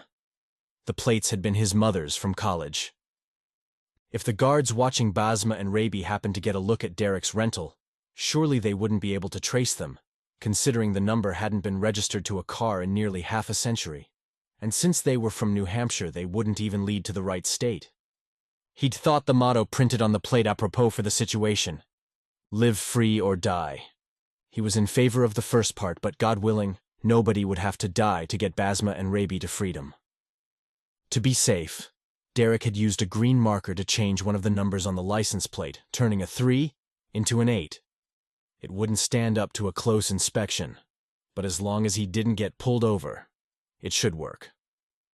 Derrick watched the coffee shop entrance for a few moments, then turned to Jasmine, who was studying her phone. Her dark skin had taken on a yellowish undertone, reminding him of how sick she'd looked when he first met her. Is something wrong? He asked. Or are you just nervous? She faced him, and the fear in her eyes was unmistakable. Basma said that if something goes wrong, she wants you to take Rabi, to leave her, that getting him away from Dari is more important than anything else. She says she will be able to escape her aunt and uncle more easily without him. I'm not doing that. I'm not taking a kid away from his guardian. Guardians. Plural, because you said the uncle is actually the guardian, right? Yes, Jasmine sighed, clearly relieved. Of course you cannot do that. She slid her fingers around his arm, the light touch sending energy and strength surging through him. She'd never initiated a touch between them before. He liked it, enough that he had to work on focusing as she spoke. You will get them both. Her big, liquid eyes met his, filled with earnestness and trust. I am confident you will bring them both back. Before he could respond, and what was he supposed to say to that? Jasmine closed those eyes and prayed. asking God to protect him and help him rescue her friends. Derrick agreed with her prayers but didn't add to them. His thoughts were too jumbled with nerves, and her hand on his arm, to think of anything coherent. She finished with, "God go with you. Thank you, keep praying." He opened his car door, but before he got out, he turned to her once more. "No matter what happens, if police come or the hotel catches fire or blows up, do not get out of this car. If I get arrested or if anything bad or even mildly unexpected happens, drive away and call Michael, okay?" She nodded, but he wasn't satisfied with that. "Promise me?" A moment passed, but finally she said, "I promise." "Good, be right back." It was 3:05 when Derrick stepped into the coffee shop, taking in the sounds of grinding beans, steaming machines, and chattering voices. He'd hoped the place would be busy, and he wasn't disappointed. Patrons were seated at the tables, mostly women in casual clothes who wore lanyards around their necks. From a conference, he assumed. The line at the counter reached almost to the wide exit on the far end of the room that led to the lobby. Derrick leaned against a long bar near the exit and opened the email app on his phone to make it look like he was busy. He had no idea how to do this. Could Basma and Raby just leave? Could Basma tell the guards they were going for a walk? If they did, would the guards try to stop them, or just casually follow? Were they suspicious of her, or were they more concerned about protecting her and Raby from the outside world? If Derrick could indicate to Basma where the car was, assuming she hadn't gotten Jasmine's email, she and Raby could run for it, and he could stop the guards from following. Might hurt, and it might get him in trouble. But if he played it right, he could feign innocence. "Sorry, man. I tripped. Didn't mean to get in your way." Might work. Worth a shot anyway. He texted Jasmine to warn her. "Slide into the driver's seat and get ready to leave. I might send them to you. When they get there, drive away, take a right, and go. What about you? Put the address of Dulles Airport in the navigation. You might need to make sure you aren't being followed. If you are, aim for roundabouts. They're all over the city. Maybe Basma can help. Stop after you know you're safe and take the NH plates off the car, one in front, one in back. The real plates are underneath. There's a screwdriver in the trunk. Make sure you're out of sight. Those plates aren't legal." He should have explained what he was doing when he put them on. He added, "I'll get an Uber and meet you there." She responded with a thumbs-up emoji. "Okay, good. This could work." If it didn't, Derrick would wing it. He was pretty good at that, no pun intended. He kept his eye on the opening to the lobby. If he were the one waiting in the car, he'd want updates. So at 1:15, he texted Jasmine. No sign of them yet. Nothing to worry about. Jasmine responded with a thank you that made him smile. When he looked up from his phone, he realized the coffee shop was emptying, women with bags slung over their shoulders hurrying toward the lobby. It seemed their break time was over. Within 2 minutes, just a few patrons remained, sitting at tables here and there. Without a crowd, this would be much harder. "You're going to have to step in here, God." He spotted a Middle Eastern woman holding hands with a curly-haired boy, walking toward the coffee shop. Had to be them. Derrick moved toward the counter, pretending to study the menu on the wall behind it. He felt it when the two came close, but he didn't turn their way. "Are you in line?" He turned at the female voice and smiled. Basma wore a long-sleeved tan-colored dress with a matching headscarf. Though her words had been casual, fear flicked in her eyes. The little boy wore slacks and a sweater, dressy for a kid his age, but they'd gone to a lunch of some kind, so maybe that was why. Raby carried a bright red backpack that looked brand new. "Still deciding." Derrick stepped back. "You two go ahead." The little boy tugged on her hand, clearly not happy she wouldn't let him walk away. He said something in Arabic. She responded, her tone sharp, and moved in front of Derrick. He kept his voice very low, not wanting the kid to hear. "Don't look and don't react." She didn't, which meant either she was paying close attention or she didn't hear him. "Jasmine's across the street in a silver Honda Accord. Nod if you hear me." Her head dipped the slightest bit. Derrick scanned the restaurant, trying to look nonchalant. 2 men had followed her in. They wore dark suits and dress shoes, and had short dark hair and beards. One stood near the lobby exit. He was about 5'8", maybe 160 pounds. The other stood beside the door that led outside. He was bigger than his partner, not quite 6 feet, probably 170. Not quite as tall as Derrick, but probably about the same weight. Derrick assumed both guards were in fighting shape. So much for Plan A. In front of him, Basma leaned down to talk to Rabi, though Derrick didn't understand a word. When she straightened, he whispered, "I'll take care of the guard at the door. When I do, run. Don't look back, and don't wait for me. Just go." Her shoulders stiffened, and her head dipped in a tiny nod. She stepped forward, placed their order, and paid for it. How in the world was he going to do this? Sure, he'd had a million wrestling matches with his big brothers when he was a kid, but he wasn't exactly an MMA fighter. "Guidance, Lord?" He ordered a large Americano, a plan forming. He'd accidentally spill the coffee on the guard by the door. Keep him busy, ostensibly trying to help. That should give Basma and Rabi time to run. What could possibly go wrong? The answers to that question popping into his head were not helping. Basma and Rabi got their drinks and a couple of cookies and found a table near the door.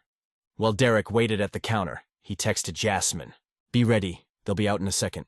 Be careful." The barista called, "Robert?" Derrick had given his middle name because it seemed wise not to offer the guards any real information. It wasn't like there was a manual to follow, or a step-by-step plan. He sure could have used one of those.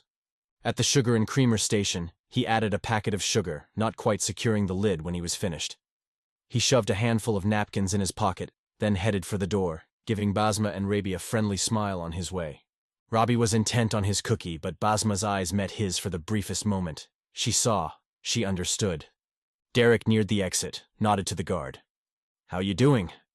Then he tripped, stumbled forward, and spilled his coffee all over the guard's shirt. The man jumped back, toward the door, letting out a string of Arabic that Derrick guessed, by the tone, were curses. "Ah, dude. I'm sorry. Let me help." He grabbed him by the arm and pulled him forward, hopefully giving Basma space to get by him. The guy tried to shake him off, but Derrick's grip was solid.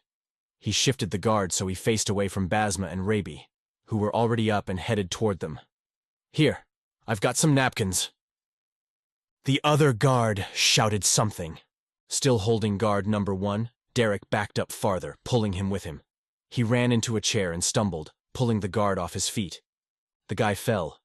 "Now look what I've done." Was anybody believing this Three Stooges bit? Basma reached the door and pushed outside, Rabi on her heels. "Man, I'm such a klutz." Derrick reached down to the guy. "Here, let me help." "Get your hand off me," the guard shouted. "No need to get testy." He gave the barista behind the counter a, "What are you going to do?" look, trying to keep her from joining the melee or calling security. At the door, Rabi yanked away from Basma and ran back inside, toward where they'd been sitting. A glance told Derrick he'd left his backpack. They'd been so close. The second guard was closing in, barking words at Basma that sounded like orders. He had a cell phone to his ear. The first guard shook Derrick off, then shoved at the table and chairs that were hemming him in to give himself room to stand. Wide-eyed, Basma called Rabi to come to her. She seemed afraid to return inside, but was obviously unwilling to leave without him. Backpack in hand, Rabi started for the door, then caught sight of the guards, one on the floor, the other crossing toward them, shouting in Arabic. The boy froze, confused, probably terrified. Across the street, the door to the sedan opened. Jasmine stepped out. No, she'd promised. Basma's expression morphed from fear to determination. Her focus shifted from Rabi to Derrick.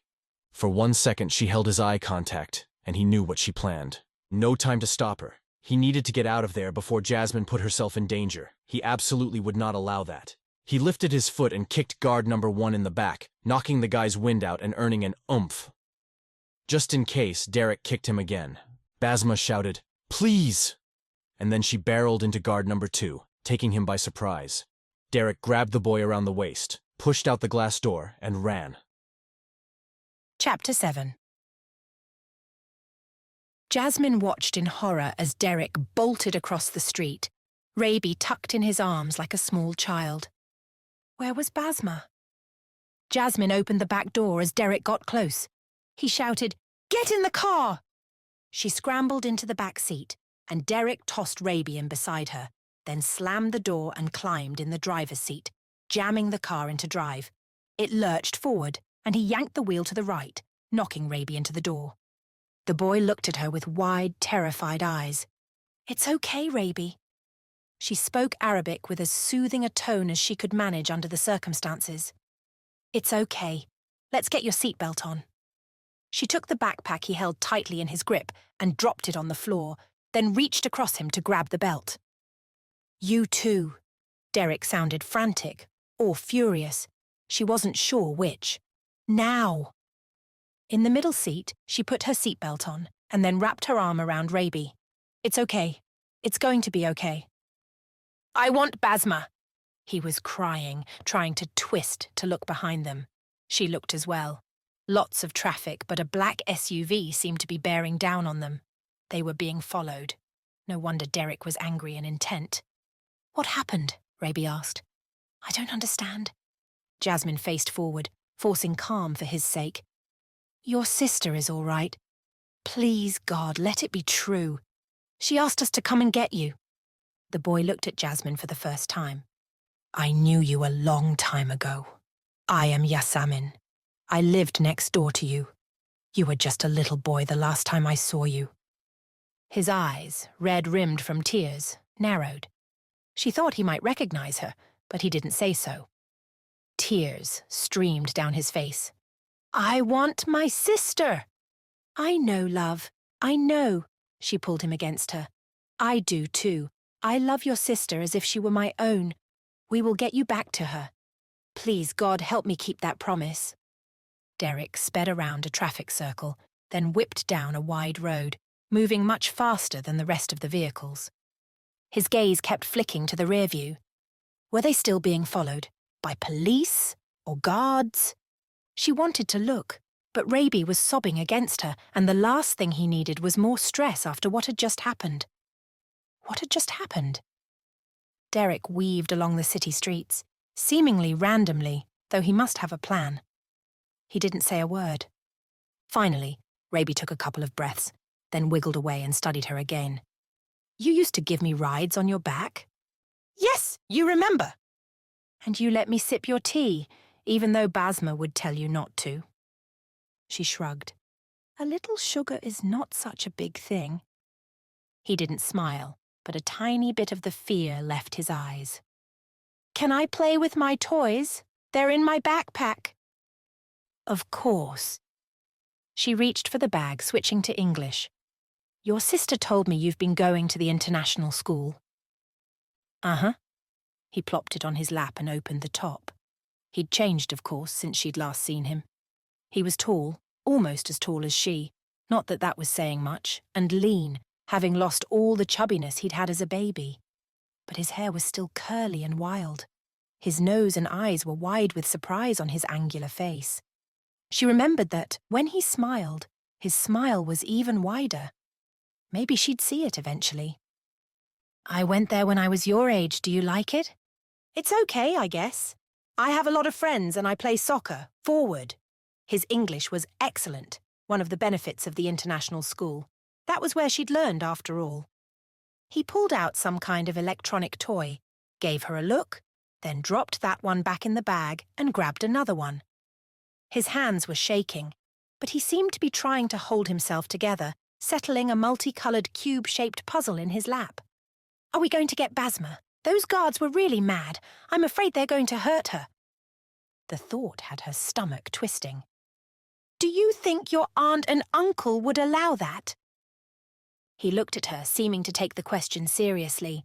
"They will be angry that I'm gone. Very angry." "Yes." Jasmine saw no point in disagreeing with the obvious. "But have you ever seen them hurt your sister? Did they ever hurt you?" He shook his head. "Basma isn't afraid of them. It's Dari she's afraid of, our half-brother. He wants us to live with him." Jasmine took Raby's hand. "Your sister is very afraid of him, afraid enough that she was willing to do all of this to protect you from him. She loves you very much." His eyes filled again. When am I going to see her? I don't know, love.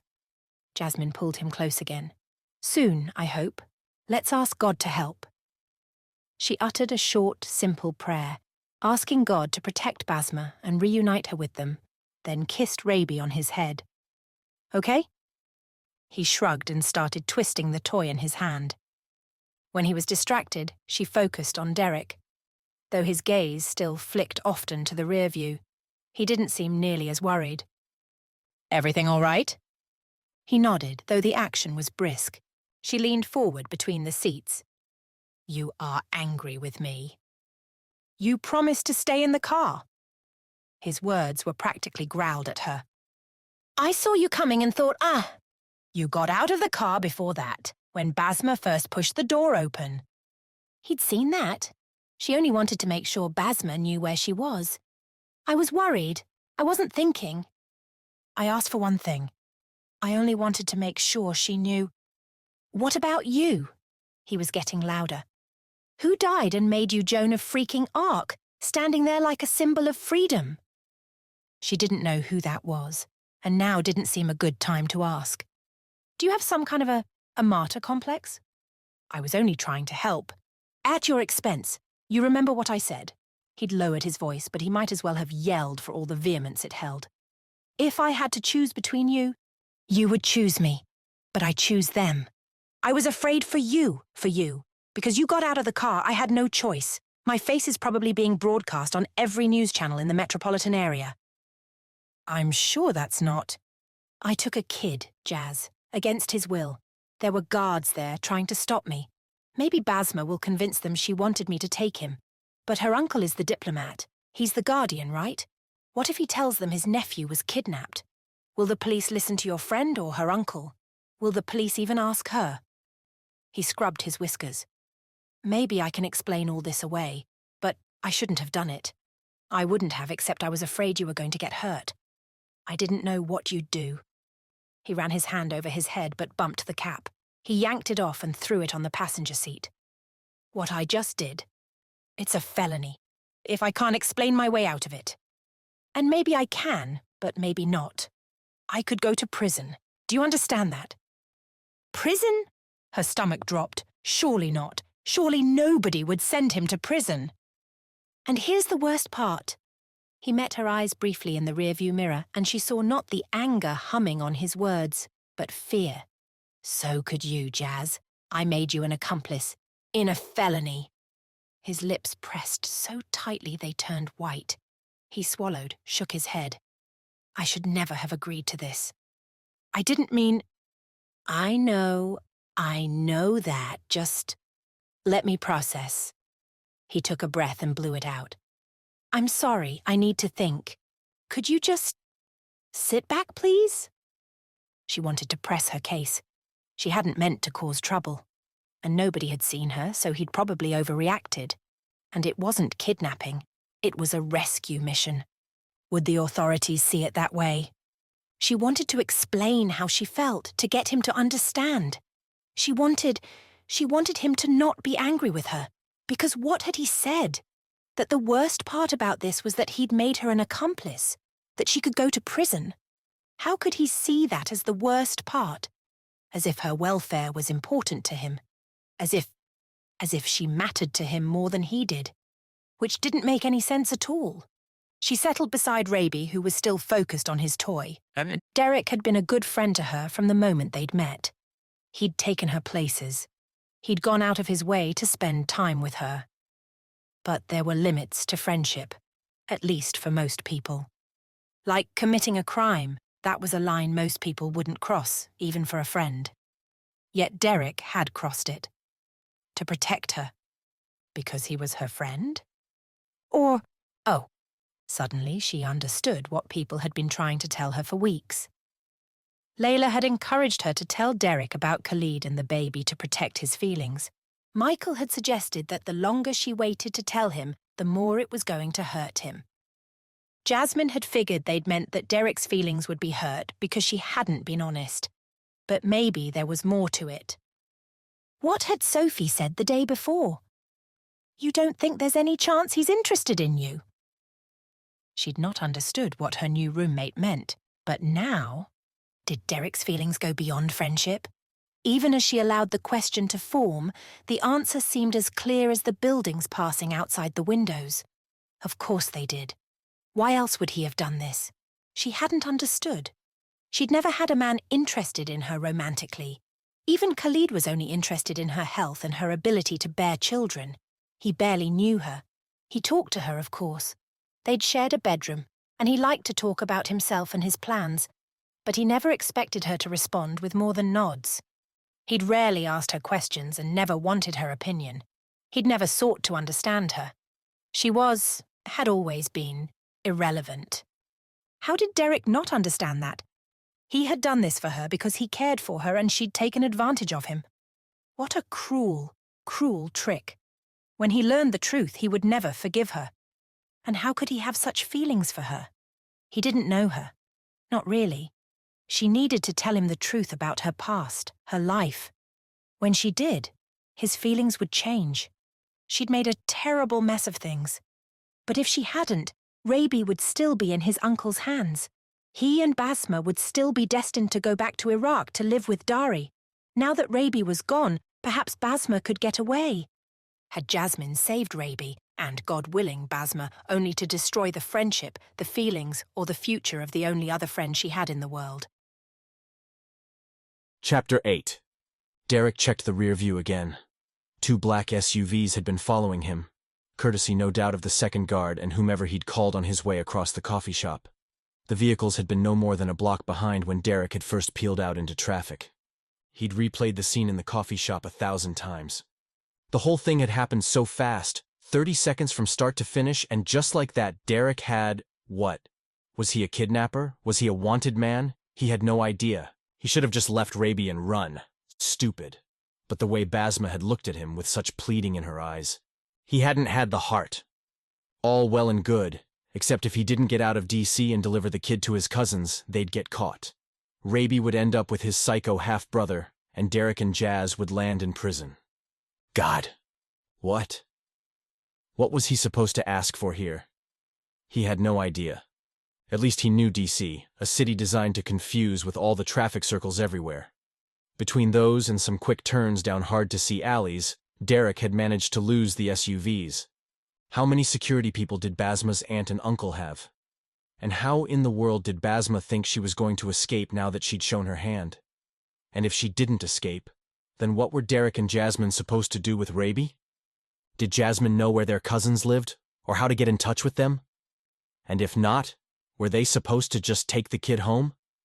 Derrick should have refused this whole stupid adventure. Told her no way would he help her. And then he should have told Michael what she planned. And then he should have flown to Florida or something. Somewhere away from her and those big, beautiful brown eyes and that sweet, sweet smile. He was an idiot, a stupid, smitten idiot. And now he was a felon. And so was Jasmine. And there were guards looking for them. And no doubt police. And probably FBI. Maybe this could still work out. Maybe Basma would email Jasmine and find a way to meet them. Maybe they could pass off the kid without incident and walk away from all of this. Right? Maybe he should put a down payment on that bridge in Brooklyn, too, and keep his eye out for the yellow brick road. He needed to call Michael and Grant. And he would, too, as soon as he had a little time to think through what he wanted to say and what to ask for. Michael had all those CIA contacts, and maybe Grant knew somebody in law enforcement who could intervene. He was a detective in Coventry now, but between his time in Special Forces and his work as a bodyguard, he had to know people, didn't he? Just what Derrick wanted, to beg his brothers to help him out of a jam. They would give it, but would they ever respect him again? Would they want anything to do with him?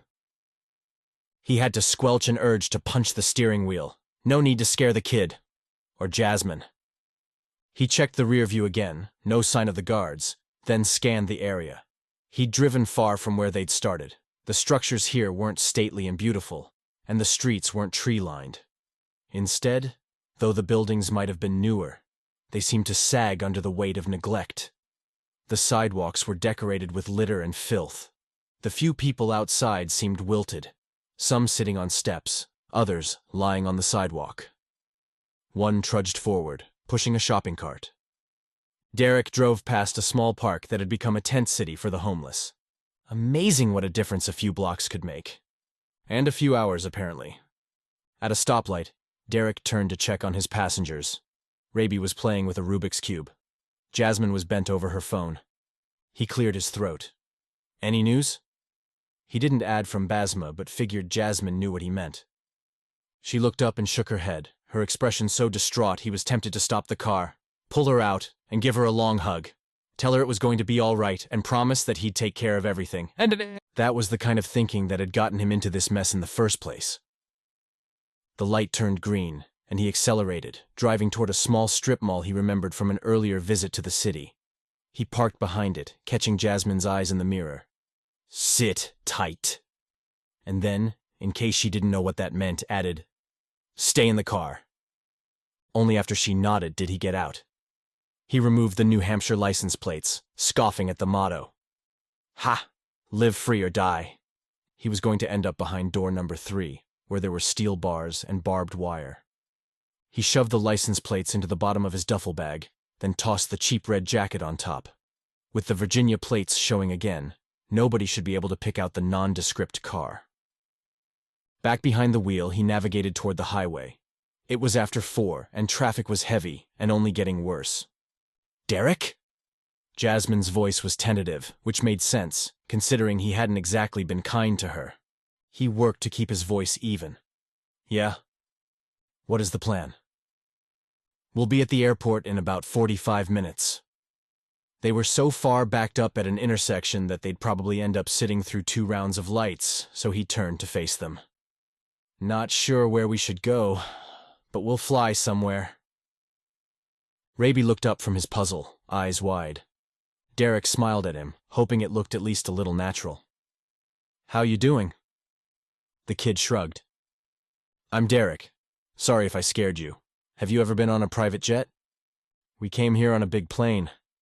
His English was almost as good as Jasmine's. Mine is small. I'll let you ride in the cockpit after we take off if you want. His eyes lit, though the expression didn't last. We are going without Basma. Derrick let Jasmine feel that. She will meet us as soon as she can.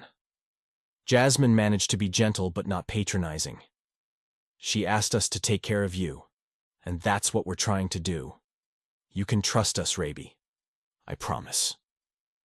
The kid focused on Derrick again, as if trying to decide whether this strange man who'd snatched him away from his sister truly could be trusted. Though traffic moved around them, Derrick didn't break his eye contact. The kid had to be traumatized. Finally, Raby reached for his backpack and dug out another toy, apparently satisfied, at least for now. Jasmine relaxed against the seat and checked her phone again. Derrick inched forward in traffic.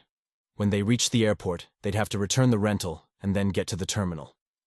By the time he finished his checklist, best-case scenario, they'd be wheels up in a couple of hours, at which point, if they hadn't heard from Basma, he'd reach out to Michael and figure out what to do next, assuming they didn't get arrested and thrown into jail between now and then. After Derrick found a spot in the vast rental car lot, he ordered an Uber. Put your game away. Jasmine's voice was tender when she spoke to Raby.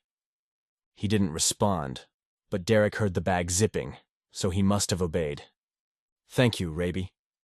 To Derrick, she said, We are waiting for something? He caught her eye in the mirror. We'll get out when our ride is near. You all right? She nodded.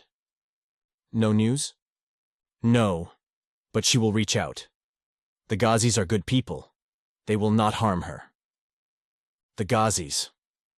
He filed the name away, not bothering to argue with her assessment, though how people who wouldn't give a grown woman her choice of where to live and with who would employ guards to stop her, could be considered good, he couldn't fathom.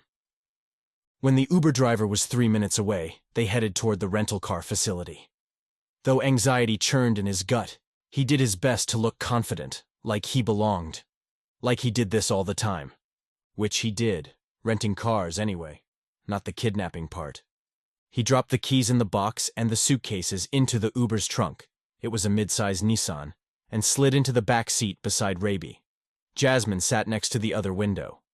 The driver, Kyle, according to the app, couldn't be more than 22. He was slight and pale with messy blonde hair that made him look like he'd stepped right off a surfboard. Signature Aviation, yeah? That's it. He angled into traffic and maneuvered away from the main terminal toward the one used for private aircraft. Traffic was dense, as always. It seemed to take forever before. Finally, Kyle left the bulk of the cars and headed for the modern building. It wouldn't be long now. As soon as they were on the plane, they'd be safe. "Don't stop!"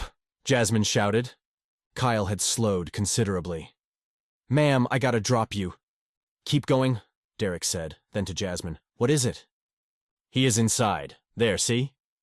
She averted her gaze while Derrick looked. The automatic doors slid open as the driver passed, and Derrick saw a Middle Eastern man wearing a suit and tie. He was watching the road, and everything about him screamed security. Derrick twisted to face Raby. "Did you recognize that man?" He shook his head, but he looked terrified. Of Derrick? Or of the man inside the terminal? "What you want me to do, dude?" Kyle asked. "Can you just drive, please?" Derrick needed to think. "I mean, I'm only going to get paid to bring you here, so—" Derrick wrangled his wallet out of his back pocket and pulled out 250s. Holding them between the seats, he asked, "This enough to get us back to D.C.?" The kid eyed the cash. "You got it. Whereabouts?"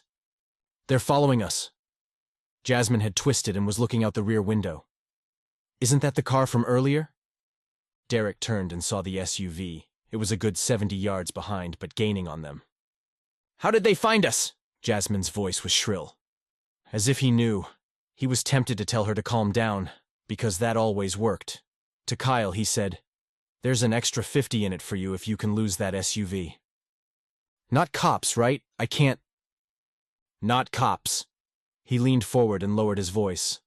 "My friend's ex. I'm trying to help her get somewhere safe. The guy thinks he owns her and her kid. You know what I mean?" "Gotcha. No problem." Kyle floored his little sedan, the sudden acceleration pressing Derrick back against the seat. He whipped around slower cars, never staying in the same lane more than a minute or two. If Derrick were watching from another vehicle, he'd call the guy a maniac. He was a bit of a maniac, but Derrick wasn't going to complain. Jasmine was still looking behind them. "They're falling back." Between them, Raby held his backpack on his lap, arms wrapped around it like it contained his most valuable possessions. His eyes were wide. Unfortunately, in the middle seat, he had a great view of Kyle's Mario Andretti driving, as if the kid wasn't scared enough. Jasmine gave updates every few seconds. "I think we lost—" "No, he's speeding up." A moment later, he's stuck behind a bus. And then, he's way back there. It seemed Kyle was losing their pursuers. Derrick clasped Raby's shoulder. "It's going to be okay, son." The boy looked up at him, terror clear in his expression, and Derrick's heart cracked just a little. This was his fault. He'd taken this child away from his sister and his aunt and uncle. He'd taken him away from his security and safety. And maybe it would be better for Raby in the long run. But right now, the kid had every right to be terrified. Obviously, Basma hadn't told her brother about her plan for them to escape, much less about Jasmine and Derrick. Frankly, the kid was holding it together incredibly well. Derrick hated to think how he'd be acting if someone had snatched him away from his family when he was 9 years old. He shifted to face Raby, lowering his voice so Kyle wouldn't hear. "I'm sure you're scared, son. If I were you, I'd be terrified. I promise that Jasmine—" He nodded toward her and switched to her Iraqi name. "Jasmine and I aren't going to hurt you. We're going to do everything we can to reunite you with your sister. Do you know what that word means? Reunite?" His face scrunched in confusion. "It means get back together. Your sister asked us to take you away, even if she couldn't come. Jasmine can show you her email when we're someplace safe. We are only trying to do what she asked. You understand that?" He nodded, but his eyes filled with tears. "I want Basma." "I know, buddy. I bet you do." "Are we going to get to fly on your plane?" "Not today." Derrick leaned back and looked at Jasmine over Raby's head. She relaxed against the seat. "They're gone." "Good." To Kyle, he said, "Nice job." "Where should I take you?" That was the question. It was one thing for Basma's security to guess Derrick might be headed to Dulles, as opposed to the other two major airports in the DC area. But how had they guessed they'd be headed to the private terminal? Either the guards had virtually unlimited resources, enough to cover every terminal in the metro area, and Derrick wasn't buying that, or they'd known where they were going, which didn't make any sense at all. Jazz? He kept his voice low and conversational. Did you tell your friend how we were getting here this morning? No. You're sure? No hints? It was not a game of guessing. I gave no hints. Did you tell her we were flying, even if you didn't mention my jet? Derrick, I did not tell her. Did you mention Dulles? I told her nothing, Jasmine snapped. Fine. But if she didn't tell Basma, then how did the security guys know? Is it possible we overreacted? She asked. Perhaps the man inside the building was not looking for us. Perhaps the black SUV was not following us. You were watching him. What do you think? Her lips pressed together, and her gaze flicked toward the rear window. He was also driving, like this one. She tipped her chin toward Kyle. But not as aggressively. Yes, I think. Perhaps he is just a bad driver. Perhaps we only thought we saw something that we didn't see.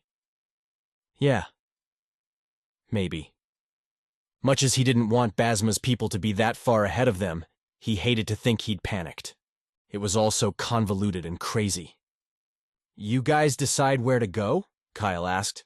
It seemed they'd lost the bad guys for now, assuming anyone had been following them in the first place. Derrick just needed to get Jasmine and Raby somewhere safe where they could rest and regroup. He pulled his phone from his pocket. Let me make a call. This was Derrick's favorite hotel in the DC Metro. Not because it was fancy, it wasn't, but because it was close enough to the airport to get there quickly, far enough away that he could go for a jog without the constant rumble of takeoffs and landings, and affordable. He'd been surprised to learn they had a suite available. The word suite made it sound much fancier than it was. One room had a kitchenette with a small table and a living area with a pull-out sofa. Jasmine and Raby were in the other room. The door was closed, the shower running. Derrick had insisted Raby leave his backpack, which had nearly caused a full meltdown. There'd been screaming and tears, but Jasmine had calmed him, speaking soothingly in Arabic. The kid hadn't relaxed until Jasmine had said to Derrick, "You aren't going to take anything or break anything, right?" "I don't plan to." He didn't figure Raby would miss a tracker, assuming Derrick found one. It had occurred to him, too late, obviously, that a tracker could explain how the guards had guessed their destination. "And you'll give it right back?" Jasmine asked. "I promise." "You see, it'll be all right." She'd crouched beside the boy at that point. "Go ahead and ask him. Even if he says no, he will be kind." Raby had blinked a couple of times, then said in a rush of words, "Can we have pizza for dinner?" Derrick felt his answering smile. "My favorite. You like pepperoni?" Jasmine's wide eyes and the quick shake of her head came a smidge too late. "Right. Muslims didn't eat pork." He amended quickly. "What toppings do you like?" "Cheese and beef?" Hamburger would work. After they left the room, Derrick had ordered a small pie for Raby and another for himself and Jasmine, who'd come to love pepperoni since she'd moved to Maine. Then he clicked on the TV and found a local news channel, fearing he'd see his face plastered on the screen. But he didn't. Nor did a Google search on his phone show any news regarding the kidnapping of the nephew of a foreign diplomat. Come to think of it, there'd been no Amber Alerts on his phone all day. So either Basma's uncle hadn't reported the kidnapping, or the police were keeping it quiet. Derrick prayed it was the first and not the second. Jasmine opened the door and tossed Raby's dirty clothes onto the corner of the couch. "Here they are." He'd asked her to bring them out when Raby was in the shower. "Thanks." He searched the small slacks, sweater, underwear, and socks, sticking his hands in the pockets and feeling around all the hems and stitching, finding nothing that didn't belong. He studied the kid's dress shoes and again found nothing out of place. He left the pile of dirty clothes on the corner of the couch, then took the backpack and dumped the contents onto the kitchen table. There had to be a tracker or something, somewhere. How else could the guards have found them at Dulles? If there was a tracker, he figured it wasn't a great one, Or maybe it didn't work well in the congestion of the city. But once Derrick had aimed for Dulles, those watching it had made an educated guess. Derrick, Raby, and Jasmine had stayed at the rental car place a few minutes waiting for the car, which could have given the guards time to get into position at each of the terminals. But even that felt implausible. Dulles was a huge airport. There'd have to be 20 guards or more to watch all the doors. Why would they bother having anybody at the private terminal, the least likely place for them to go, much less a car there at the ready? Didn't make sense. But Jasmine swore she hadn't told Basma about Derrick's jet. After sorting the items in the bag, Derrick started with the clean clothes, which Jazz would want right away. A pair of pajamas, socks, and underwear had been shoved into the very bottom of the bag. He searched them like he had the dirty clothes and found nothing, then set them, along with a little baggie that contained 2 toothbrushes, toothpaste, and other toiletries, on the edge of the couch near the door to Jasmine's room. He texted her to tell her they were there and moved on. There were a Rubik's Cube and a few other brain-teaser-type puzzles. He studied each one, turning, twisting, and sliding the little pieces to make sure each was authentic. Seemed like normal puzzles to him. A couple of chapter books, in English, interestingly. He flipped through them, then held them up and shook them to see if anything fell out. Aside from a bookmark in one, nothing did. He shoved it back in. Wrong spot, but that was the least of his worries. There were 3 drawstring fabric bags. He opened and upended one, and puzzle pieces spilled out. After running his hands among them, just regular cardboard, he felt inside the bag, then squished the fabric through his fingers, feeling for anything out of place. Nothing. He replaced the puzzle pieces, then repeated the process with the other 2 bags and found more puzzle pieces but no tracker. 3 glossy 8x10s had to be pictures that went with the puzzles. He set them on top of the books. He studied the handful of matchbox cars, thinking maybe something sinister had been attached to one, but they looked just like the cars of his youth. He dug through the backpack again and found one more thing in the outside pocket, an electronic game, and it had been left on. His heart thumped. This was it. These things were notorious, weren't they? Weren't all handheld games connected to the internet these days? He clicked it off, but it was too late. Adrenaline surged through Derrick's veins. Were the guards on their way even now? He got up and looked out the 3rd-floor window, half expecting to see the place surrounded by black SUVs and well-dressed thugs. But the lot was quiet. The sun had long since set, and falling rain sparkled in the glow of the streetlights. The wet pavement seemed to shine. In the distance, cars sped past on the interstate, moving at a decent clip now that rush hour was over. Everything seemed fine. Derrick sat on the sofa and turned the handheld video console back on. It was filled with games from his own childhood. Games like Frogger and Super Mario Bros., Space Invaders, and Tetris. Weird. He found the name of the handheld system and looked it up on his phone. Seemed it was considered safe for kids specifically because it wasn't connected to the internet. If one wanted to plug it into a TV, it came with an actual good old-fashioned cord. He turned the thing over and saw the port. Apparently, this couldn't be used as a tracker either. Derrick searched the backpack thoroughly, checking every crevice, then moved his hands along the fabric slowly, carefully, squeezing every inch between his fingers. If there were something there, even a tiny something, he'd feel it. He was pretty sure he would anyway. But he felt nothing except zippers and snaps and stitching. Maybe they hadn't been tracked. Which made sense. If they had been, why would the guards wait until they'd reached the airport, crawling with security? Why not come after them when they were stuck in traffic near the DC Mall? Or inching their way through the worst part of town? Assuming the guards wanted to retrieve Raby themselves, and the lack of news made him think that was the plan. Why wait? Unless they really hadn't known where Derrick and Jasmine were. It was good news, but it came with bad. It meant Basma's family had enough manpower to cover every airport terminal in the metro. Derrick couldn't begin to count how many that was. Or even worse, they somehow knew who Derrick was. That idea didn't bear considering. Or he and Jasmine had panicked, and the burly Arab-looking men they'd seen hadn't been following them at all. The door between the rooms opened, And Jasmine said, "He's out of the shower and hungry. The food is coming soon." He checked his watch. 15 minutes or so. Do you mind hanging in there with him for a little while longer? I need to call Michael. Her eyes widened and she stepped into the living area and closed the door. Is that a good idea? He can help us, Jazz. He knows people. But he will be angry, no? What if he wants us to take Raby back? The guy who risked his career and his life to rescue you and your sister from Iraq. You think he'd do that? I don't think so. But obviously, she wasn't sure. I'll feel him out and find out what he thinks we should do before I tell him where we are.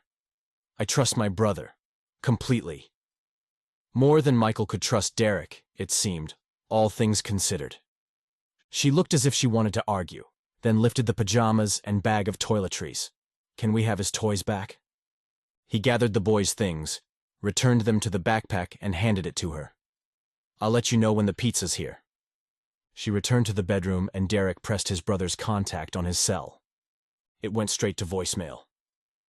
Derrick resisted the urge to bang his phone against the wall. At the beep, he said, "Call me back ASAP. It's an emergency." He tried a few more times, only giving up when a knock sounded on the door. He peeked through the peephole, then accepted the boxes and 2-liter bottle of soda from the pimply teenager and knocked on the door between the rooms. "Dinner!" Raby's face was freshly scrubbed, a little red. His hair was wet and curly. "Have a seat, buddy." Derrick pulled out a chair for him at the table, but the kid didn't move toward it. Derrick hadn't paid attention to the superhero pattern on his PJs before. "Which is your favorite Avenger?" The boy shrugged. "I've always been a Spider-Man fan myself." He found plates in the small kitchen and slid a slice of the hamburger and cheese pie onto one. "I'd love to be able to swing from buildings like he does, wouldn't you? And scale them? That'd be so cool." Raby came a little closer, finally reaching the table. He sat in the chair Derrick had indicated, and Derrick set the plate in front of him. "You like Sprite?" Derrick asked. "Yes. Me too." Derrick put ice in 3 glasses and poured soda. He set the drinks on the table. "Where's Jasmine?" From the other room she called, "I'm coming. Don't wait." Raby reached for his pizza, but Derrick said, Even when a lady says that, she means wait." He winked. "It's impolite to start before everybody's at the table." "But she's just a woman." Derrick pressed his lips closed to keep his first response from slipping out. He smiled, then leaned in like he was sharing a secret. "Women are precious and deserve respect, just like men. You should remember that if you ever want to get married." "Ooh!" His face twisted in horror, and Derrick barely stifled a chuckle. "You might change your mind one of these days." They sat quietly for a few moments, and then Raby said, "Iron Man." "Ah, his favorite Avenger." "Iron Man is wicked cool. What do you like about him?" "He is an ordinary man, only very smart.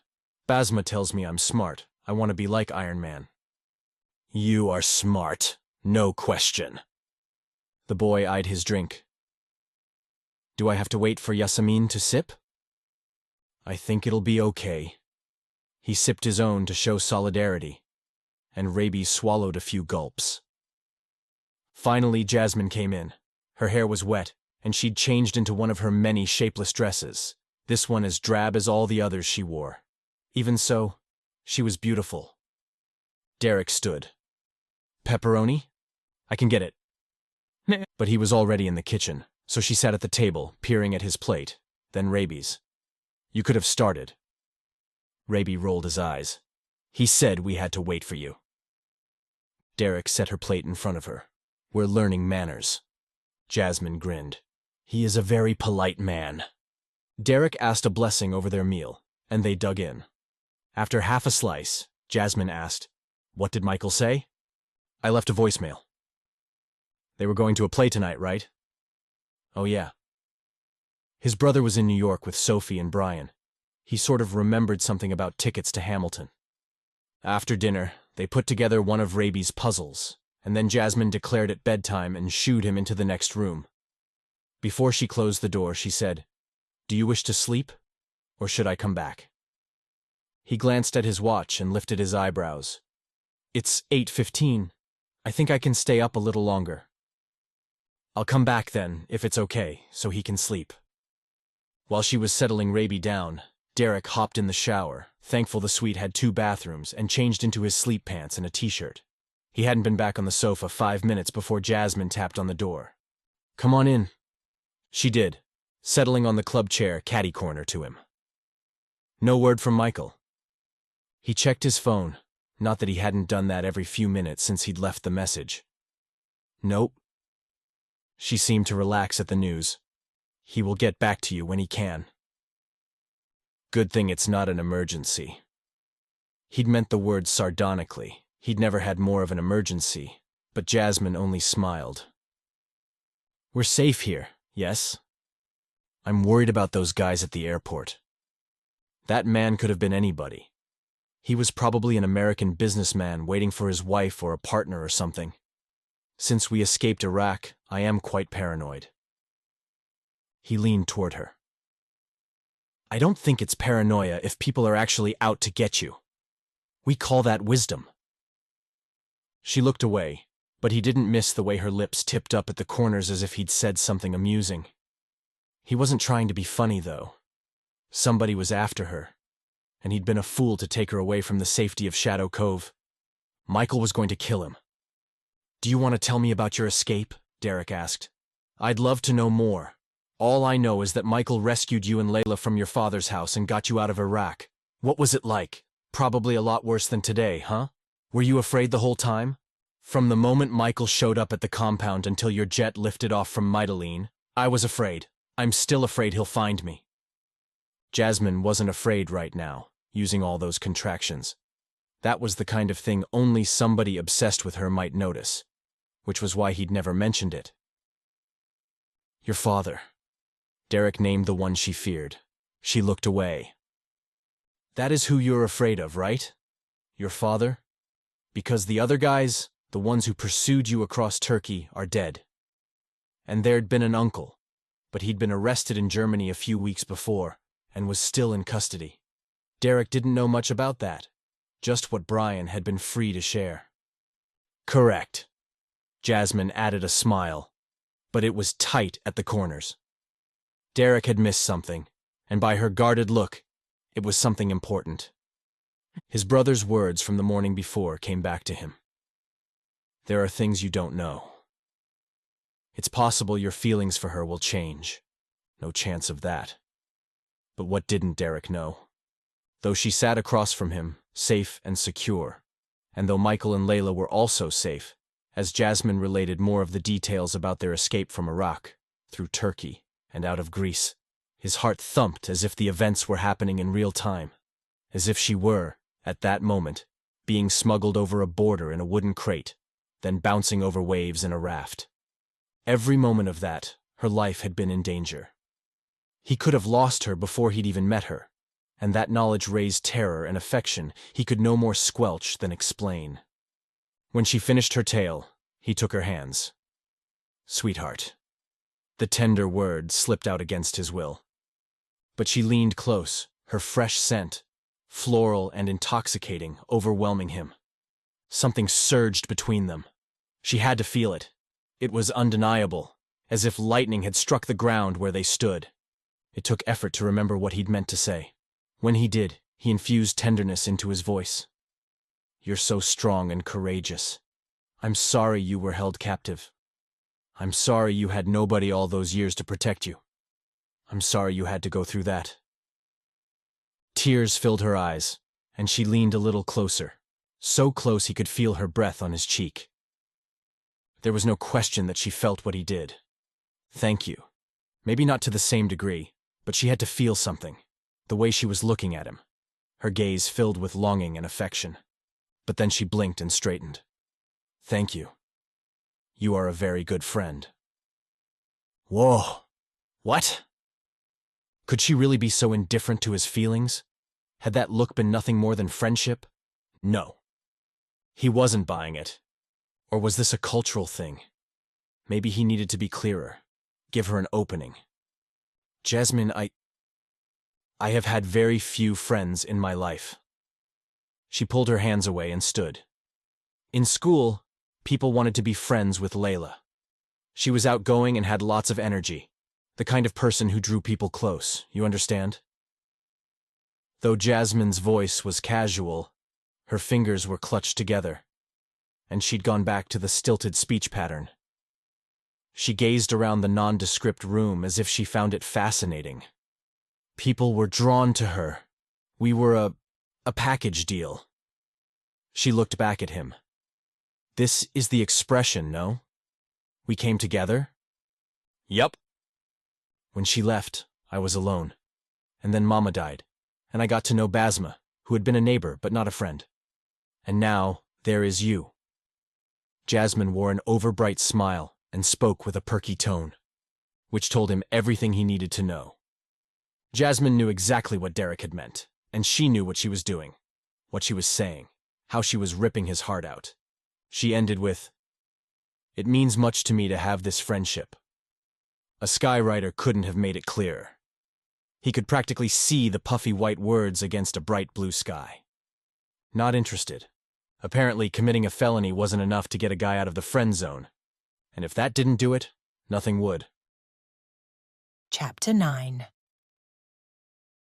Jasmine had always been compliant and obedient. She was the good daughter, not that it had made any difference, not that it had made her parents love her, but because she'd been good. She'd avoided the physical abuse many women endured. Even her sister had been hit more than once during their childhood, but not Jasmine.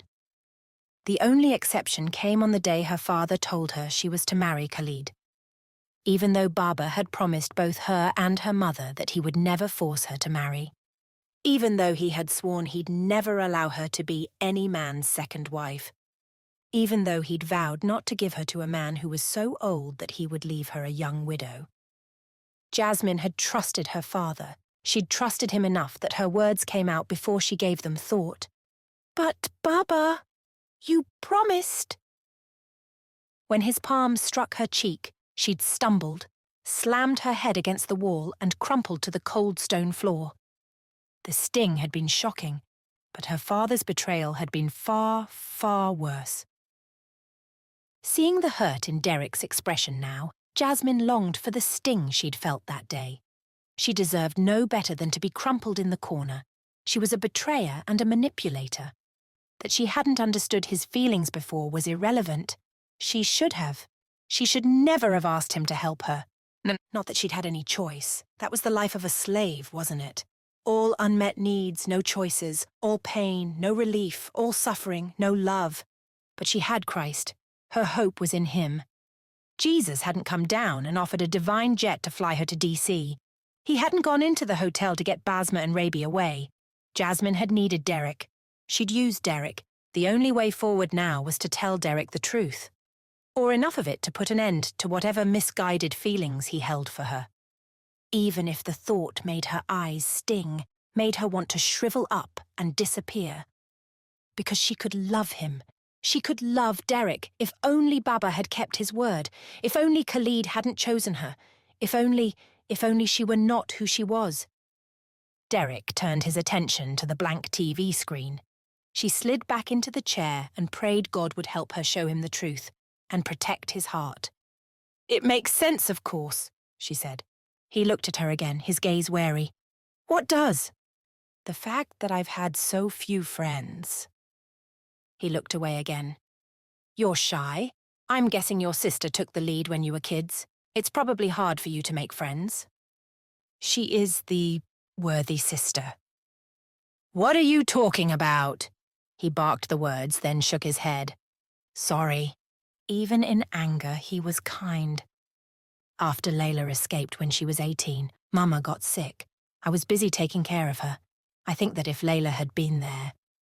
No, she should not say that. It was good Layla left.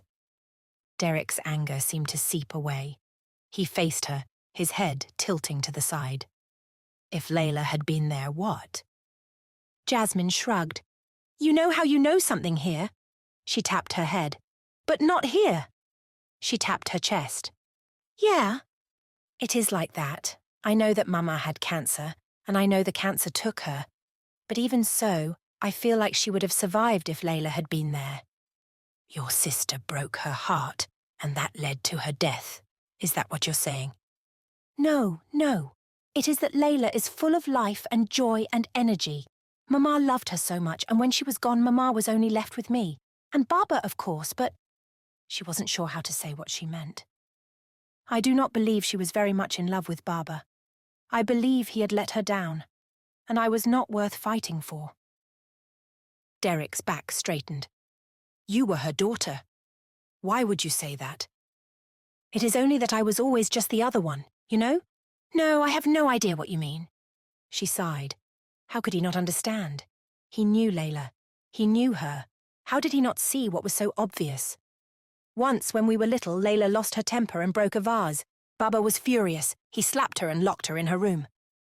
Derrick's mouth opened, then pressed closed. Finally, he said, Okay. I was cleaning up the mess, and I was thinking that she was a troublemaker, but I was the good daughter. I was feeling proud of myself for this, you see.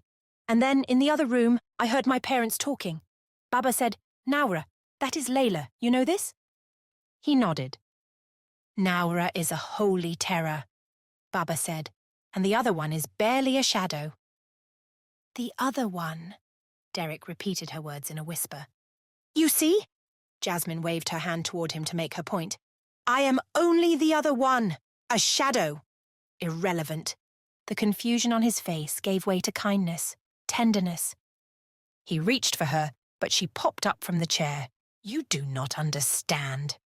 I understand your father was an idiot. I think we've established that. But your mother, my mother said, at least she can clean up the mess. This is me. I am the one who cleans up the mess. I am the servant. I stand corrected. As if to punctuate his point, Derrick pushed to his feet and faced her, so close that if it were any other man, she would have shrunken away in fear. Apparently, he said, your mum was also an idiot. Sorry to speak ill of the dead, but... He shoved his fingers through his hair and took a breath. Sorry, I don't mean... He took a step back, giving her space. Your mother should have defended you, but would she have, really? Your dad doesn't sound like the nicest guy in the world. Would she have disagreed with him? Or are you saying, do you really think your mother didn't love you? Jasmine went into the kitchen and filled their glasses with water. Her hands were shaking, not with fear, but with the terrible truth she didn't want to discuss. Or face. Had her mother loved her? Perhaps. But not like she'd loved Layla. Layla had brought her joy. Jasmine had brought her tea. Layla represented freedom. Jasmine represented slavery. Layla was Isaac, the child of promise. Jasmine had always been Ishmael, the child of sin and slavery. Ironic, considering Jasmine had become Khalid's Hagar. When she returned to the living room, Derrick had settled on the sofa again. She handed him a glass. Thanks. He didn't sip it, just turned it between his hands. She did not love me like she loved Layla. Jasmine perched on the chair and sipped the water. This is all I'm saying. I am a different kind of person. Derrick stared at the wall, and though his head moved up and down, she didn't take that for agreement. He set the glass on the coffee table and shifted toward her. He took her hand, enveloping it with warmth and gentleness. I know you don't want to hear this, but since I'm pretty sure you already know, I'm going to say it anyway. Please do not. How your father felt about you is irrelevant. Derrick continued as if she hadn't spoken. How your mother felt about you doesn't matter. I wasn't there, and I don't know anything about that. I know this, though. I care about you very much, and not just because you're my friend. I have strong feelings for you. You must not. She tried to pull away, but he held on. Just let me say this. You must not! She tugged again, and he released his hold. You do not understand. Apparently, his expression blanked. She didn't see hurt or pain or rejection. She saw nothing, a mask. It broke her heart. You do not understand, her voice cracked. He faced the blank TV again. So you said. She stood and walked toward the kitchen, needing distance, because everything inside her wanted to move closer to him. You are confused. She was nearly to the table when she turned to face him. "You are here." She lifted one hand high in the air. "You are this kind of person." He squinted. "Tall?" No. She shook her head. "Inside, I mean. Your character, your family, your everything. You are this kind." She jabbed the hand she still held above her head. "You see?" "No." She lowered the hand to her knee. "I am this person. Low, you see?" "Short, yeah, I noticed." She stomped her foot and jabbed her hand again at knee level. "Listen. I am here." She lifted the hand. "You are here." She punctuated each statement with a jab of her hand. Keeping it high, she said, "Layla is here. Michael is here. All of you are here. I am..." She lowered the hand again. "Here." "Jazz, that doesn't even..." "You be quiet now. You listen." His eyebrows hiked. For a moment he looked amused, but it didn't last. He sat back and crossed his arms. "Go on then, explain." "You are college. I am not college." With each explanation she moved her hand up and down, hoping he would finally see what she meant. "You are business owner, pilot, professional. I am cleaner. You are from good family. I am from bad family. Layla's from the same family you are. Why isn't she..." "She is different. She has always been different. Better. She escaped bad family. I only escaped because of her, you see." "No." Jasmine wanted to scream in frustration. Was he being deliberately dense? "You do not... What is word?" Her English was getting all jumbled. She was angry and frustrated, and she couldn't think. She swiped at tears, telling herself to stop her foolish crying. But how could she make herself reject this man? And how could she not? She had no choice. "I was with terrorists. I served terrorists. They were evil, and while they planned evil, I cooked, you see?" She sounded ridiculous. By the time she was done, Derrick was sure to reject her, which was what she wanted. Exactly what she wanted. He stood, grabbed a box of tissues off an end table and held it out to her, his expression filled with tenderness and confusion. She grabbed two and wiped her eyes. "Did you choose to be there?" He leaned against the arm of the sofa, giving her plenty of space. "With those terrorists?" "It does not matter." "It does matter, Jazz. Your choices matter very much." Somehow his kindness calmed her. She took a breath and leaned against the kitchen table. There is a story in the Bible. A Canaanite woman came to Jesus and asked him to heal her daughter. He came not for her, but for the lost sheep of Israel. She appealed to him, saying that even the dogs get the scraps. You know this story? Again, his eyes narrowed, only this time she wondered if he guessed where she was going. "What about it?" "There are dogs, you see. There are people who belong and people who do not. You belong, Derrick. You and your family. You are good people. You are chosen. I am grateful that Jesus loves even the dogs who don't belong. I know who I am." He stared at her for a long time, and there was a moment when she thought she saw a flicker of understanding in his eyes. That tiny flicker nearly cracked her heart into a million pieces. But then he shook his head. "I'm trying to understand, I really am. But you're not a Canaanite, and neither am I. And neither one of us is Jewish either. We were not born as children of Abraham. But if God chose us, then we're chosen. That's how it works." He walked toward her, slowly, deliberately. "God doesn't have a caste system, sweetheart." The closer he got, the faster her heart raced. You do not understand. Even my twin would not have come back for me. Even for her, I was not worthy. Layla doesn't define your worth, Jasmine. Mama loved Layla and died when she left. Baba loved Mama and fell apart when she died. Nobody loved me. God loves you, doesn't he count? What she couldn't say, what she never wanted to have to say to Derrick, was the ugliest truth of all. That her father had seen her as a slave, never a daughter. And then a liability. He'd sold her to the first person willing to take her off his hands. To a man who saw her not as a beloved wife but as a concubine. A means to an end. "I am not somebody who people love," she said. "I am not what you think, and it will not work." He stopped a foot away from her. "You are precious and beautiful, Jasmine, and no matter how hard you try to talk me out of it, I love you." No, he couldn't. He couldn't possibly. I'm sorry if that makes you uncomfortable, but... He shrugged. It is what it is. Emotion clogged her throat, but she forced words past it. Then you are a fool. Before he could say anything else, she escaped to her bedroom. Chapter 10. Derrick stared at the closed door. It was probably a good thing there was a little boy sleeping in Jasmine's room.